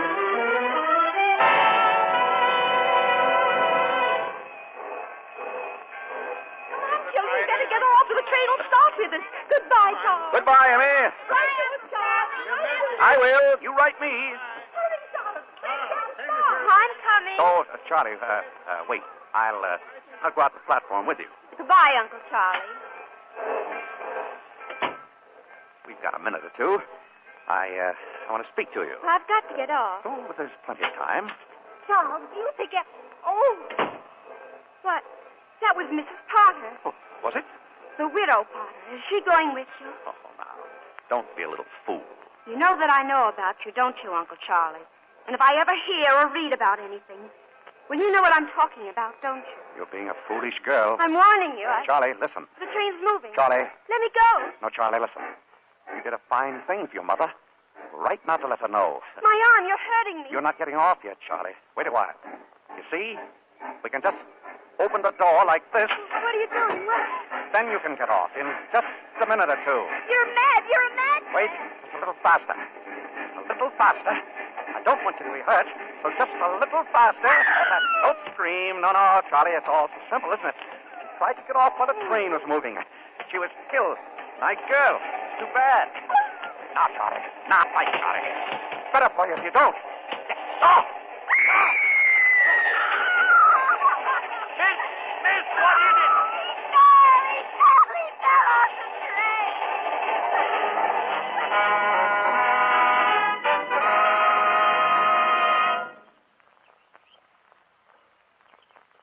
They held a funeral yesterday. The minister said that Santa Rosa had gained and lost a son that we could all be proud of. They didn't know.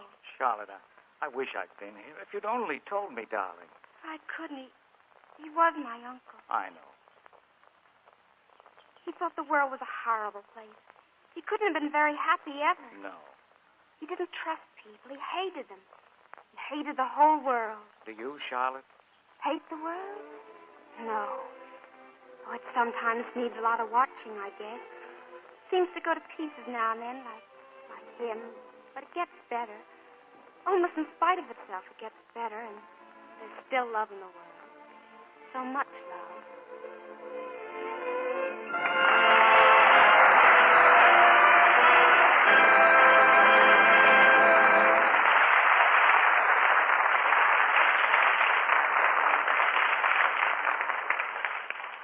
There isn't a shadow of a doubt about the kind of acting we heard tonight. And here are William Powell and Teresa Wright for a well-deserved curtain call. Thank you, Cecil. You know, this was really the first time I've been connected with a drama where I played opposite a beautiful girl named Charlie. The first play I ever heard of where Bill Powell turned out to be the murderer. What would the thin man say? Now, we'll try and get you on the right side of the law next time, Bill. Did you know, by the way, that your co-star holds one of the most unusual records in Hollywood? Well, she became a star just about overnight. Now, in addition to that, and this can only be whispered, Teresa has never been seen in a nightclub.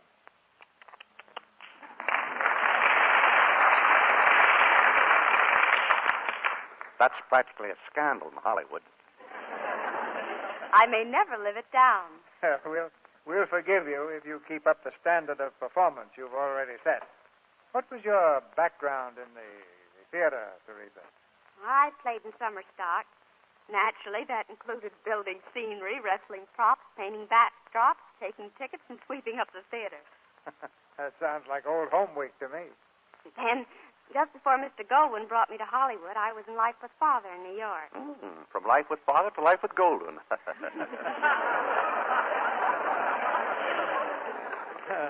Sam and I started in the picture business together more than 30 years ago. He's a good showman, and I'll bet he's got something special in mind for you now. I believe the picture will be called Those Endearing Young Charms. Well, that's a perfect title for you, Teresa. You know, we're kind of in the endearing young charms business ourselves. If you mean Lux soap, Mr. DeMille, you're absolutely right. It endeared itself to me when I was quite young, and everyone knows it's very helpful in keeping a charming complexion. Now, for proof of that, Teresa, I refer the Lux audience to any photograph that does you justice. And that comes from an experienced judge of beauty. Now, what's on the docket next week, Cecil? It's the current Warner Brothers success, The Constant Nymph. And our stars will be Charles Boyer and Maureen O'Sullivan. The Constant Nymph is the story of a composer and a girl whose deep affection and sacrifice inspires his work. It was a great favorite on Broadway and has just become a hit motion picture. I think you'll repeat that success on the air, Cecil. Good night. Good night. Good night. Good night. The next time we have a murder case, Bill, we'll send for you. Ladies and gentlemen, a very fine New Year's gift has just come to the Lux Radio Theater. This program has been named radio's #1 dramatic production of 1943 in 2 different polls.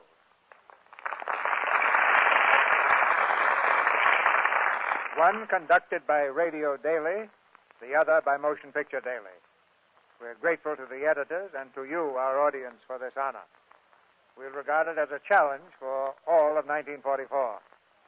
And now, I'd like to tell you about a new radio program that starts this week. On Wednesday night, over these same stations, Frank Sinatra, he of the famous voice, will begin a show of his own with Bert Wheeler. Ginger Rogers will be Frank's first guest. And I understand Mrs. Nussbaum is coming over from the Jack Benny Show. The Vims Chorus and Orchestra rounds out a program that I think will be an important radio event of the week.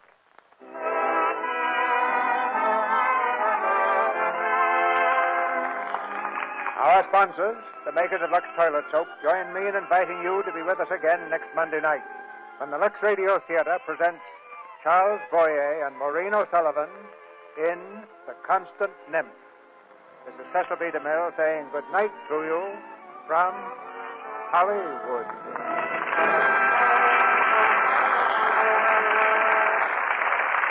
Shadow of a Doubt was produced by Universal Pictures, whose current release is the Walter Wanger production, Gung Ho, starring Randolph Scott. Teresa Wright will co-star with Gary Cooper in the International Pictures production, Casanova Q. Brown. Heard in tonight's play were Ed Emerson as Jack, Regina Wallace as Mrs. Newton, Norman Field as Mr. Newton, and Verna Felton, Mary Lou Harrington, Tommy Cook, Leo Cleary, Charlotte Treadway, Myra Marsh, Buck Woods, and Charles Field. This program is broadcast to our fighting forces overseas by shortwave through cooperation with the Armed Forces Radio Service. Our music was directed by Louis Silvers. And this is your announcer, John M. Kennedy, reminding you to tune in again next Monday night to hear Charles Boyer and Maureen O'Sullivan in The Constant Nymph.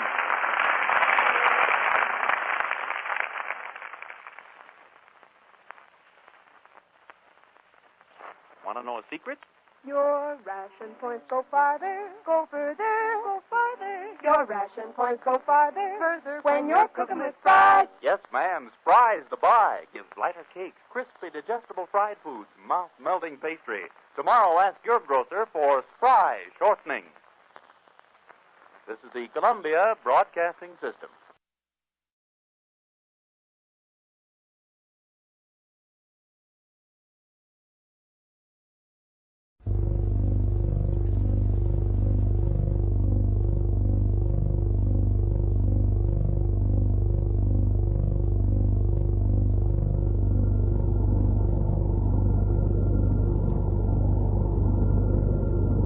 New robot workers have been added to the labor force of the Trenton area mats. However, in the short term, further cuts in the standard City Hall regret to announce that the 5th Avenue Expressway has been zoned off between 39th and 7th, level 272. This is due to a massive man jam. Repeat, a massive man jam on the 5th Avenue Expressway, level 272. That they are fully protected by the 3 laws of robotics. The 3 laws of robotics. First law. A robot may not harm a human being, or through inaction allow a human being to come to harm. Are you alone? Second Are you uncertain? A robot must obey the instructions given to it by a human being, except where they would conflict with the first law. The Lord can be whatever Third you law. want him to be. A robot must protect its own existence, except where this would cause conflict with the first and second laws. Remember, the 3 laws of robotics. Her safeguard and your shield.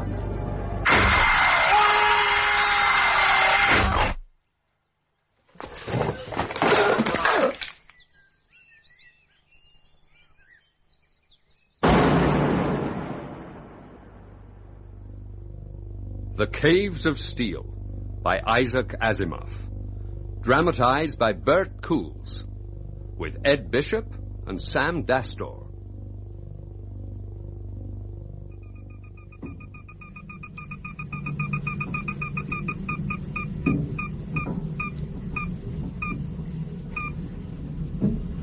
Level 352. Nice day.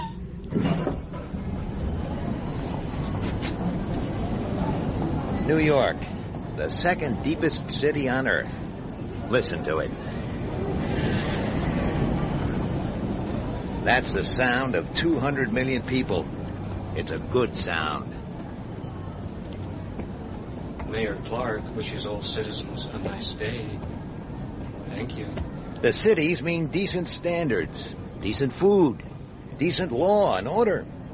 You can take a pride in things. Your own bed on the residential levels, your own seat in the section kitchen, your own locker in the personal.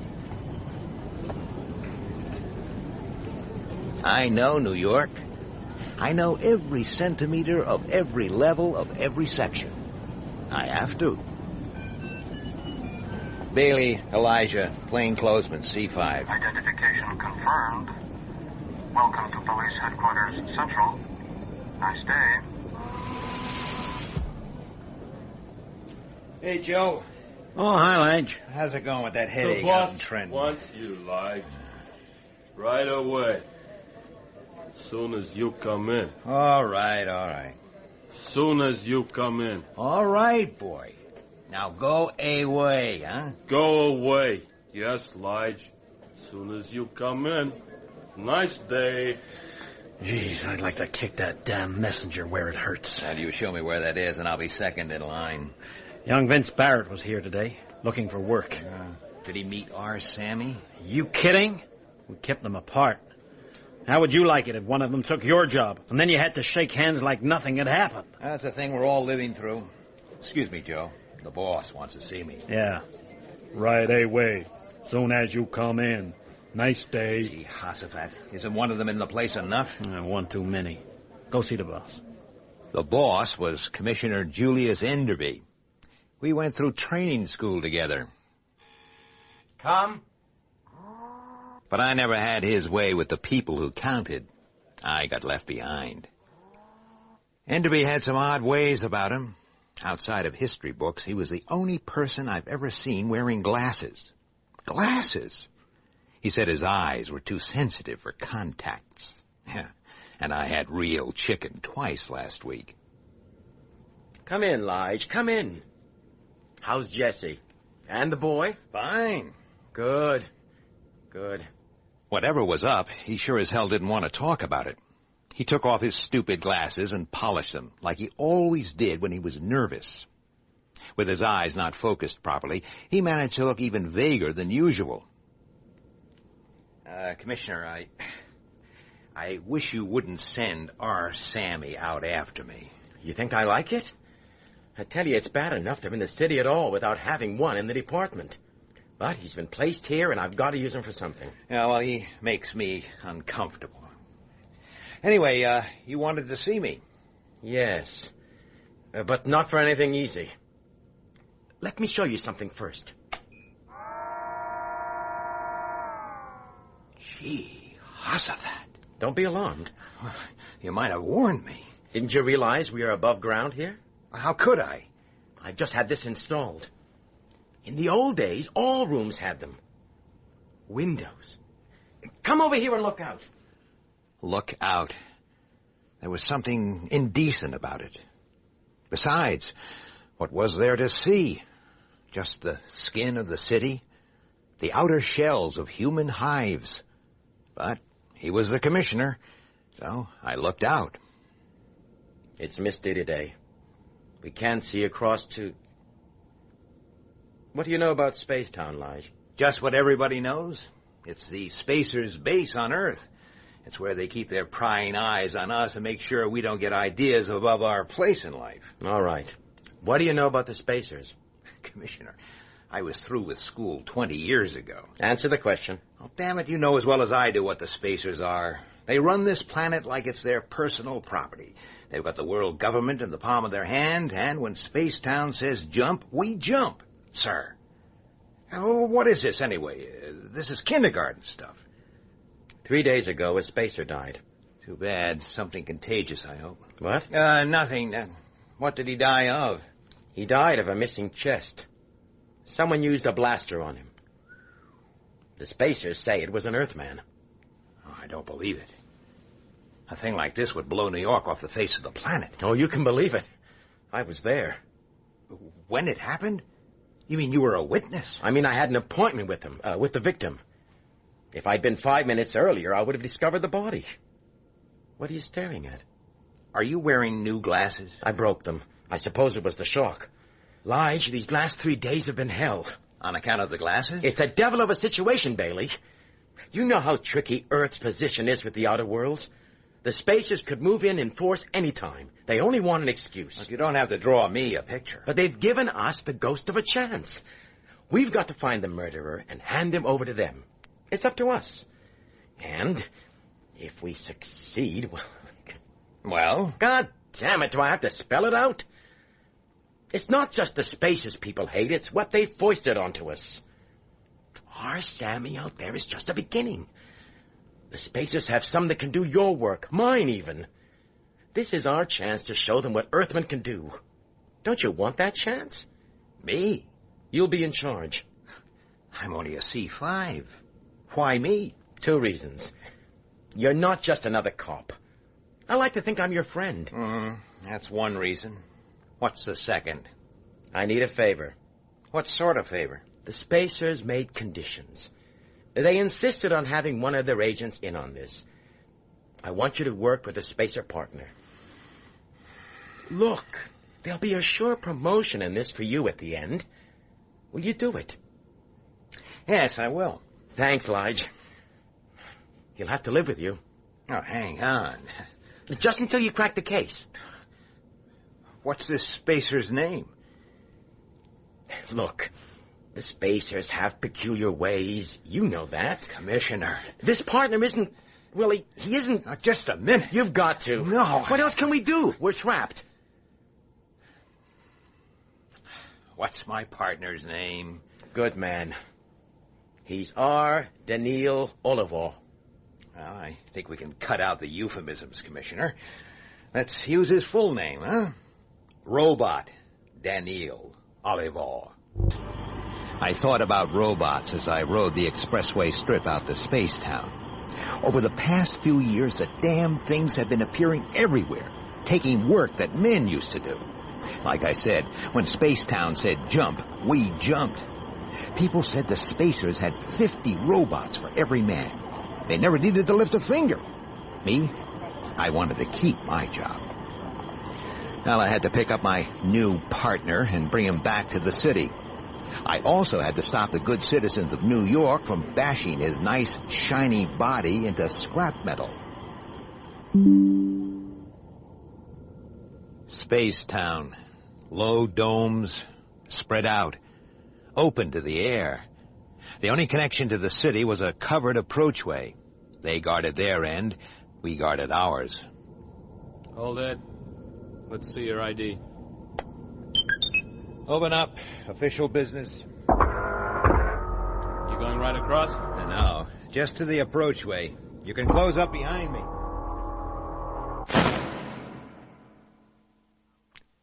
I was out of the city.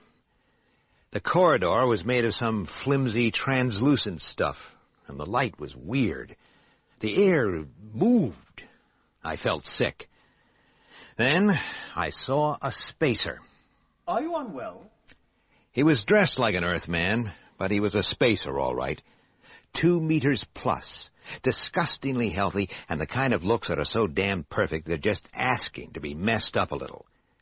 His eyes took me in and told me I was lower than dirt. Do you require medical assistance? I'm all right. You seem to be under stress. I am plainclothesman Elijah Bailey, City of New York Police Department, rating C5. I have been instructed to meet R. Daniil Oliver. Please tell him that I have arrived. That will not be necessary. I'm here. You? I am R. Daniil Oliver. Have I made some mistake? I thought the first initial... Quite so. I am a robot.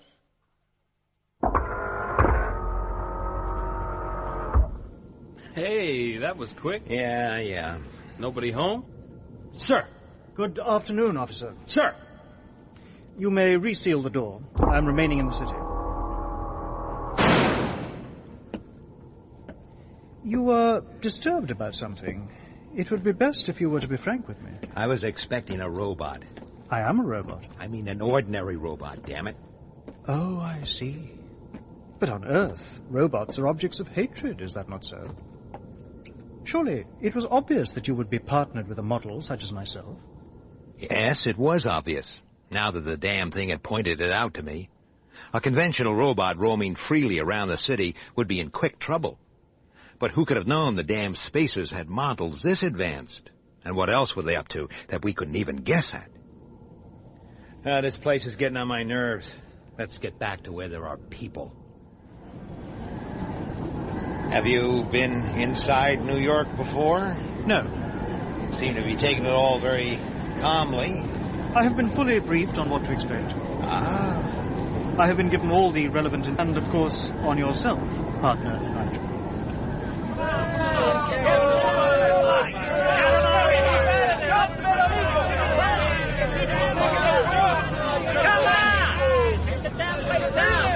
Is such behavior usual? Of course it isn't usual. Hey, let us through here. What's happening here? You, what is all this? Damned if I know. They got sort of those lousy robots. Smash them! Jobs are for people! Quiet. Quiet, police. Please let us through there. Get back from that door. Now my partner and I are going inside.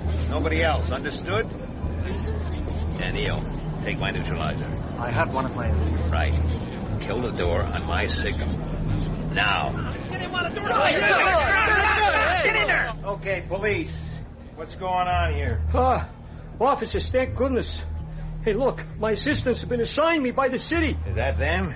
Yes. They are distressingly primitive models. Well, we like our robots that look like robots, okay? What the hell's that? Okay. What sparked all this off, huh?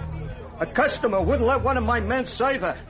She ran out into the street screaming about dirty, greasy robots and how they were taking away jobs. I get the picture. I'm calling the riot squad. Open the door, please. What? I order you to open the door. Hey, they'll pull us apart. I'll let your buddy send for some help here. It is not necessary. Please do as I say. I'm holding the city responsible for any damage. Open the door. You're the boss. Right, let's get in there! Stop! Come on, let's get in there! The next person who moves will be shot. You are thinking this man is holding a neuronic whip or a tickler. We can rush him and only one or two of us will be hurt, and that very mildly. Get in! You are mistaken. This is a blaster, and it is very deadly. I will use it, and I will kill many of you before you can seize me. I will now walk to the door. I will shoot anyone who touches me. When I reach the door, I will shoot any man or woman who is not moving about their business.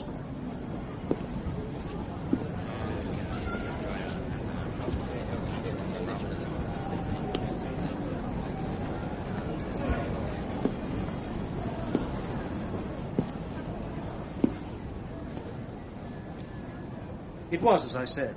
Assistance was unnecessary. Next time you keep better control of your customers, okay? Yes, officer, sure. Thanks. You too, pal. You are welcome, sir. No more trouble, right? You, outside. Don't you ever do that again. Never again insist on the observance of the law. Threatening people with a blaster, I mean. I am not capable of injuring a human being, Elijah. Surely you know that. That's what I've been told. A robot may not harm a human being or, through inaction, allow one to come to harm. No robot can be constructed without the first law. I know the propaganda, and so do they. But if they'd recognized you as a robot... I was sure they would not. Let's get home. Now listen, all my wife's been told is that I'm working with a new partner and he's going to be staying with us for a few days. That's all she knows and that's all she needs to know, okay? Lige, are you hurt? Hurt? Well, it was on the news. 2 plainclothesmen stopped a riot in our subsection. I knew you two were coming home together, so I guess... Relax. We're fine. You can see. Yeah, of course. I'm sorry, but... Jesse, this is my new partner, Daniel Oliver. Mr. Oliver. How do you do, Mrs. Bailey? Hey, Jesse, please. Jesse. That's better. Hi, Dad. Stop staring, Ben. Don't they teach you any manners at that ritzy school? Sorry. Daniel, this is my son, Bentley. Mr. Oliver, Ben. How'd you do, Mr. Oliver? Well, I'm starved. What are we eating? Zymoville again. I hate Zymoville. It's pink and it's crumbly and it tastes like nothing under steel. But that day I hardly noticed it. All I could think of was that a spacer machine had done my job for me while I stood by and watched. Okay, maybe no robot can harm a human being, but there's harm and there's harm.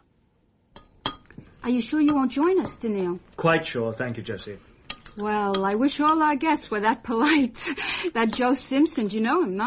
Well, anyway, he sat right there last time he was here and ate his way through 2 days' quota. 2 days! Jesse. Mr. Oliver, Yes, Bentley. are you interested in robots? Chew it slow, Elijah. You'll lose the flavor. Ben, stop bothering Mr. Oliver. He's not bothering me, Elijah. Yes, Bentley, I am quite interested in that subject. Are you in favor of them? Dad says... Ben, please. I'd like to talk to you at length about the problem, Bentley, but it will have to be some other time. Your father and I are going to be very busy for the rest of the evening. Gee, Hossafat. I'd been so wrapped up in my own damn troubles that I'd completely forgotten the corpse with the missing chest. I'd forgotten the murder. Are you certain that we will not be disturbed? I've told you. Ben's staying with some friends, and it's Jessie's regular night out. She never gets home much before midnight. Now, let's get on with it. All I've been told is that the murdered man was a Dr. Raj Numanu Sartan, a robotics expert from the planet Aurora. That is correct. This is a picture of Dr. Sartan. But that's you. No, Elijah. That is Dr. Sartan, my designer. Your designer? And you're an exact duplicate. Reasonably close. You were made in your maker's image. I have just said so. Okay, switch it off and give me some more details. What about suspects? Did he have any enemies in Spacetown? The crime was not committed by a resident of Spacetown. Surely you can't... The killer was an Earthman. Okay. But how? There are guards at both ends of that approachway, 24 hours a day. Spacetown is freely open to the countryside. The countryside? Are you saying that someone from the city crossed over to Sartan's dome through the open air? It is the only explanation. Impossible. There isn't a man alive who could do it. That is exactly what your commissioner said. He was even more disturbed at the idea than you. The cities have been enclosed for centuries. I don't know a single individual who could even think of going out into the open. We do not believe that this crime was committed by an individual. What? Our theory is that it was the work of a well-organized terrorist group. Terrorists? We think that anti-spacer feeling is being deliberately fostered by a secret underground movement, possibly planet-wide in its influence. Oh, that's ridiculous. Commissioner Enderby does not think so. Well, I do. Look, most Earth people like to live in the past to a certain extent. Maybe some take it to extremes. They call themselves medievalists and harp on about the good old days. They don't go around organizing riots and killing spacers. My orders are to locate the leaders of this movement. And a robot always obeys orders, right? Of course. Except where they would conflict with the first law. Okay. Just for the moment, let's assume that you're right, and the medievalists are not just harmless cranks, but a fully armed, unregistered militant organization. We still don't have a motive. Why was Sartan killed? Because he was one of the leaders of the pro-Earth movement. And he had... Wait a minute. What do you mean, the pro-Earth movement? Not all the spacers share the views of my people, partner Elijah. But I thought... All right, go on. The residents of Spacetown and their supporters on the outer worlds believed that a healthy and modernized Earth would be of great benefit to the whole galaxy. The galaxy. But there are powerful elements opposed to this view. They hold that a modernized Earth would be warmongering and destructive. Well, I can tell you both sides are wasting their time. Earth doesn't want your galaxy any more than Earth wants your robots. Dr. Sartan had conceived an entirely new approach to the problem of your planet. Well, good for him. He had been working for years towards the day when his plan could be put into operation. And virtually on the eve of that day, Dr. Sartan was brutally killed. Well, what was it? What exactly was Sartan's master plan? He said that we were failing because of a lack of knowledge of ordinary Earth people and their attitudes. To rectify that, he proposed the secret infiltration into your cities of completely undetectable humanoid robots such as myself. Good God. Be quiet. What? There is someone approaching the door. What are you doing back?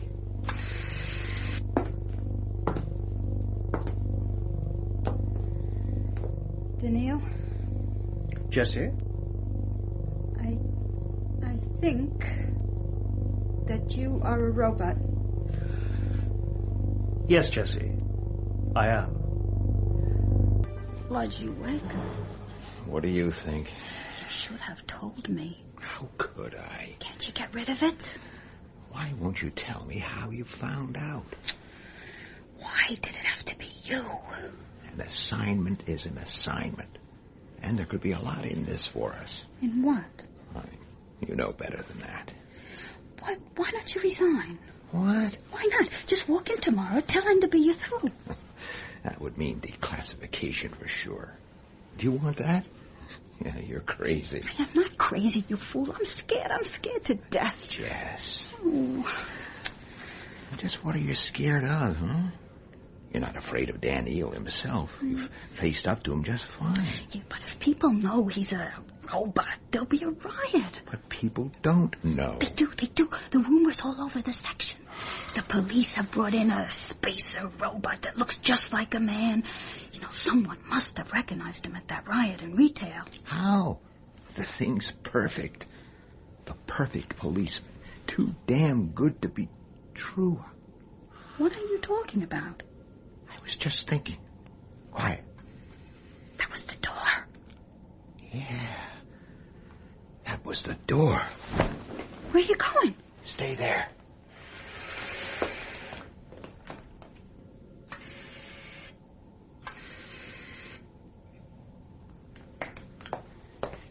It was Daniil. Daniil? But what?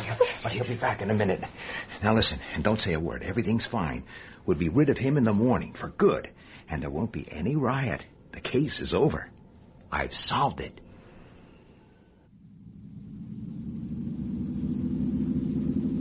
Why are we not using the expressway strip system, Partner Elijah? This is a big case. We raid a squad car. There is no other traffic. Now, these old tunnel roads are off limits to civilians. It seems to be an extensive network. Do you wish to discuss the investigation? Not till we get to Spacetown.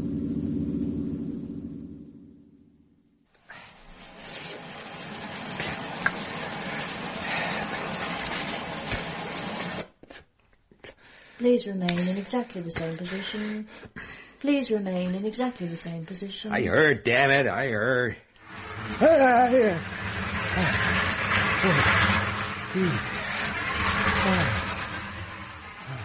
Drying complete. Please collect your clothing. Drying complete. Please collect your clothing. Well, what do you know? Laundry service, too. When you are dressed, please proceed to the waiting area. When you are dressed... All right already. I hope you did not find the reception processing unpleasant. Reception processing, eh? It is necessary. The risk of infection is considerable. This way, Partner Elijah. Okay. What the devil? Please stay exactly where you are. Please stay exactly where The sensors have detected a power source. Please stay Are you still carrying your blaster? No weapons are allowed inside. A police officer has his blaster on him or in easy reach at all times. Your regulations do not apply here. Even your commissioner leaves his blaster behind. Please, give it to me. Take it. Thank you. You will be permitted to collect it when we leave. Now. Staff, and I'm in charge of the murder investigation at this end. If I can help you in any way, I stand ready to do so. You can help me by allowing Commissioner Enderby to join us by trimensional. By all means. Daniil, please make the connection. I was having trouble taking in this fast stuff. Damn it, he was all wrong. His hair was thinning, his face was flabby, and his ears were ridiculous. The link is complete. What's this about, Lige? Oh, good day, Dr. Fastolf. You're looking well. Thank you, Commissioner. Mr. Bailey. Gentlemen, I believe I have solved the case. What? You mean you know who the murderer is? No. I mean there's been no murder committed. Bailey. Commissioner, please. Plainclothesman, are you telling us that Dr. Sarton is still alive? Yes, I am. And I can tell you where he is. Fascinating. Where? Right there. My dear Mr. Bailey, that is a robot. Is it? A robot that looks exactly like a man? Like the murdered man? A robot that can threaten to kill people if they so much as touch him? A robot that had to leave my apartment last night to go to the men's personal? He did that? I saw him. The door to the personal's in a direct line from mine. I was not aware that you were awake, Partner Elijah. I bet you weren't. See, Commissioner, he doesn't deny it. I tell you, he's no more a robot than I am. What do you say, Dr. Sarton? I am not Dr. Sarton. I went to the personal because I was looking for a focused beam projector. What? A listening device. I know what it is. Elijah's wife left the apartment last night, convinced that I was a man. Damn it, you are... She returned, knowing that I was a robot. It is logical to assume that my conversation with Elijah on the subject was overheard. The personal is the only accessible area within range. Did you find anything? No. There you are, Mr. Bailey. There I am. Nothing. He's a man. Look at him, for God's sake. But why, Mr. Bailey? Why should we go to these lengths if there's been no crime committed? Because you wanted a murder. You want to provoke riots, perhaps even an assault on Spacetown. The perfect excuse to descend on us in force and occupy the cities of Earth. Bailey, you're insane. One moment, Commissioner. Daniil. Yes, Dr. Fastolf? Please be good enough to remove your shirt. Thank you. Now, Mr. Bailey. Realistic, I agree. Obviously, for our purposes, the resemblance had to be extremely good. But if I do this and this... As you see, the skin is quite artificial. The rib cage is of stainless steel, and if I open it... Perhaps you would care to examine Daniil's workings more closely.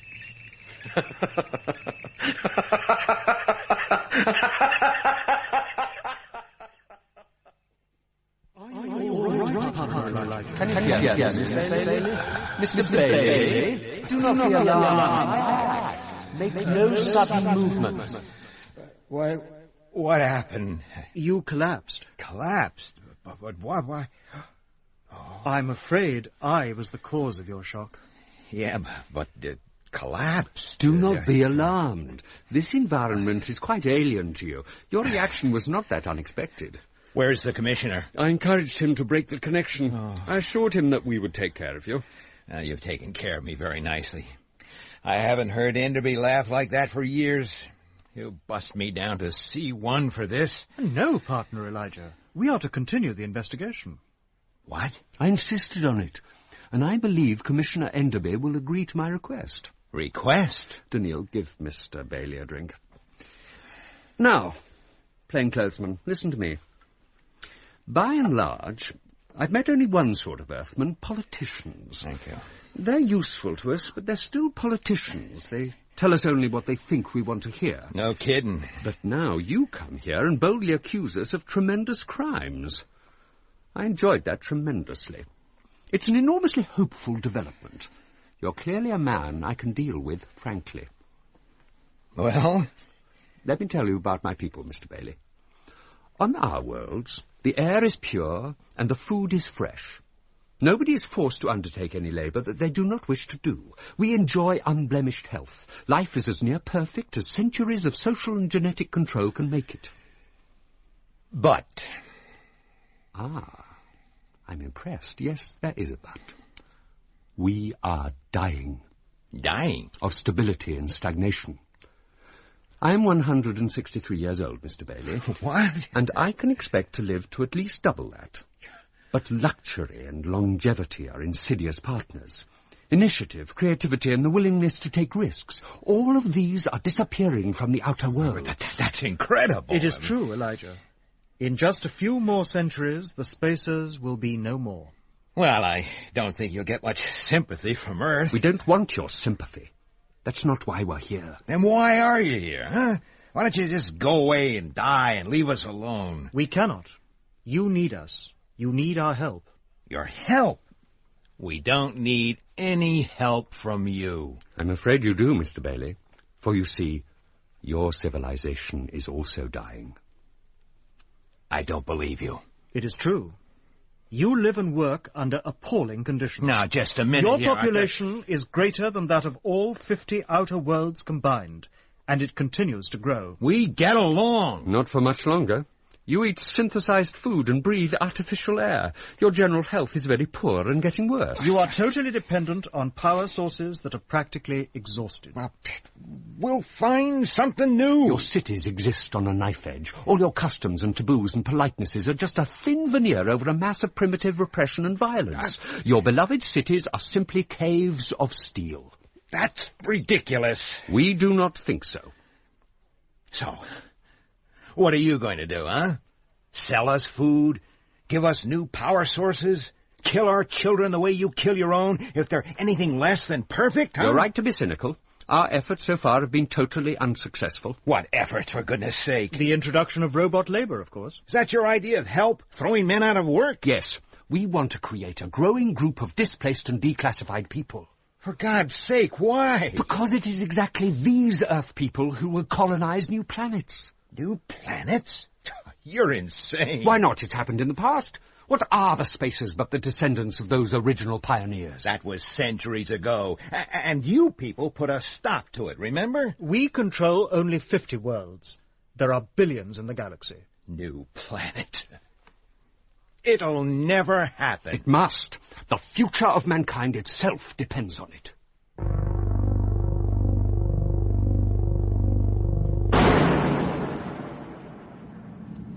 I'm in this over my head.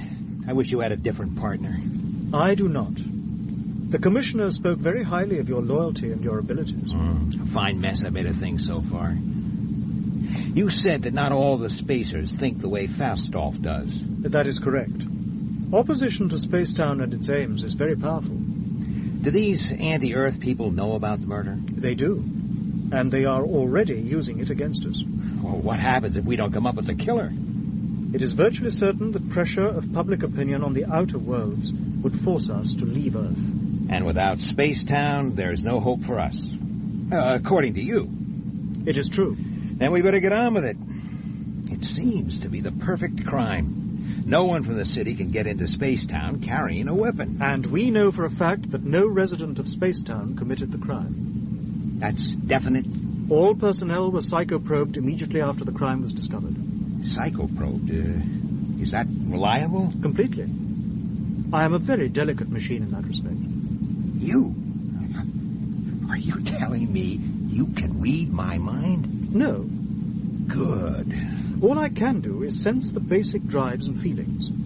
For example, I was able to say with absolute surety that Commissioner Enderby was not responsible for the murder. You suspected the Commissioner? He was there close to the time the crime was committed. Logically, he was a suspect. But he is not capable of such violence. So, what have we got left? Suicide? Seems unlikely. And anyway, what happened to the blaster? Could it have been a visiting spacer, one of the opposition, stirring things up? There have been no ships for several weeks. Well then? There is only one approach open to us. We must pursue the theory that Earth's opposition to Spacetown and its aims is being fostered by an organized underground movement. We must find the medievalists. I don't know. The whole thing sounds pretty... The Commissioner wants to see you, Lige. Oh, thanks, Sammy. The Commissioner wants to see you, Lige. Damn it, Joe. Will you shut up with that? Bailey, come in. Commissioner? Well, that was a fairly giant-sized blooper you pulled with Fastolf. It was. I admit it. I'm sorry. Forget it. Forget it? Sure. He didn't seem to mind. They're so damned unpredictable. How's it going? Bad. I want a two-man apartment for Daniel and me. Problems at home? The rumor's out that he's a robot, remember? If there's going to be trouble, I don't want my family to be in the middle of it. There isn't going to be any trouble. You weren't outside that store. There isn't going to be any trouble. Lige, I've had people checking all morning. There isn't going to be any trouble because there isn't any rumor. How are you getting on, Daniel? I have been searching the records for information on known anti-robot agitators. How many have you come up with? Over 1 million. I hope you're not planning on checking them all personally with your mind-reading act. No, that would be impractical. Daniel, can you eat? I am nuclear-powered. I thought you were aware of that. Of course I'm aware of it. What I want to know is, can you pretend to eat? You know, go through the motions. I'm hungry and I don't like eating alone. Please vacate your table as soon as you have finished eating. Exits 101 through 217 are operational. Exits 218 and 219 are temporarily out of use. Do you always eat here? Sure. Section kitchens are the same all over the world. I had to go to Calcutta once on a case. I had lunch in a place exactly like this one. Don't you like it? Do you? Sure. How do we obtain our food? Hold your ID up to the table screen. No free choice. What does that mean? Just what it says. Oh, watch your hand. The plate comes up just there. Whole yeast bread, mashed potatoes. And Zymoville. Great. The staff and administration of Section Kitchen 0586F hope that you are enjoying your food.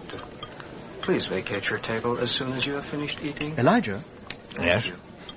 I know how much importance you place on social customs and taboos.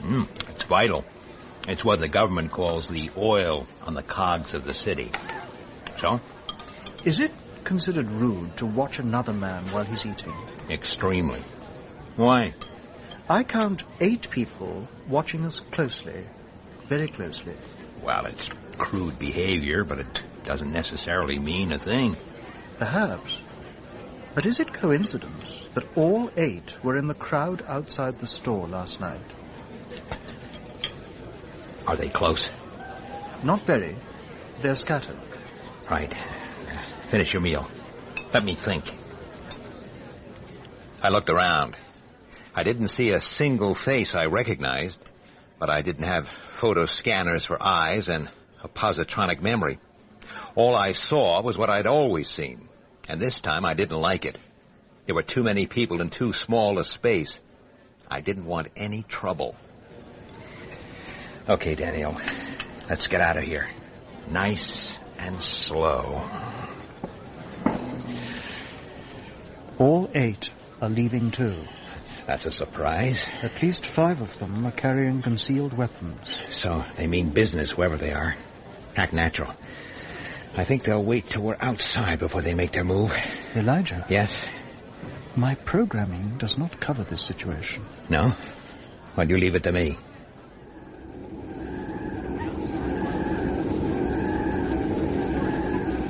Riding the strips is like breathing. So natural, you don't even know you're doing it. You don't think about it as you move across the different speeds, lean against the acceleration, drop your head as the wind builds up. Just as well. I had other things on my mind. As long as we stay among crowds, we're safe.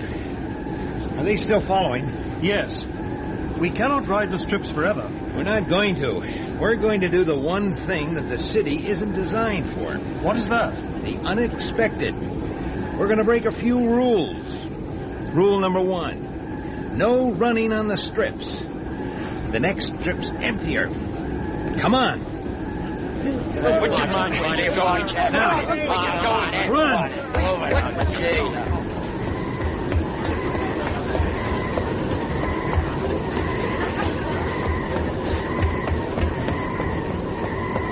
They are still following.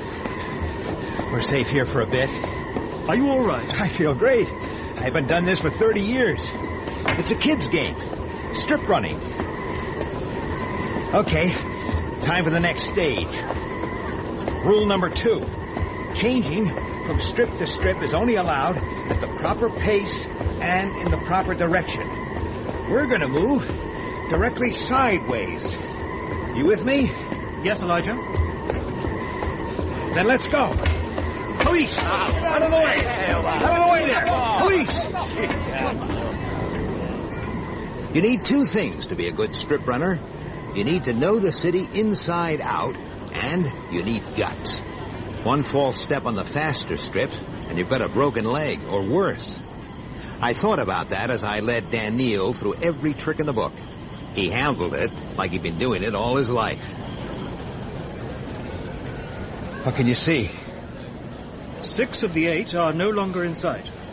Good. In a few minutes, the westbound expressway crosses underneath the system. We're going to jump down onto one of its approach strips, okay? Surely that is a very dangerous maneuver. Yeah. I may not allow you to come to any harm. What? Listen, Daniel, if we don't try it, one of those jokers is liable to blast my head off my shoulders. How's that for harm? Jumping is the less dangerous alternative. You are right. Well, let's hope so. Come on. We worked our way sideways over the approach strips till we were right at the side. Our 2 shadows did exactly the same.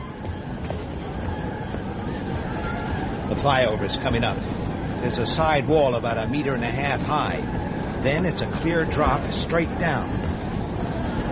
Ready? Ready. Now! Daniel! Daniel! Elijah, are you hurt? Just winded. Help me up. No. What? He has drawn his blaster. Down!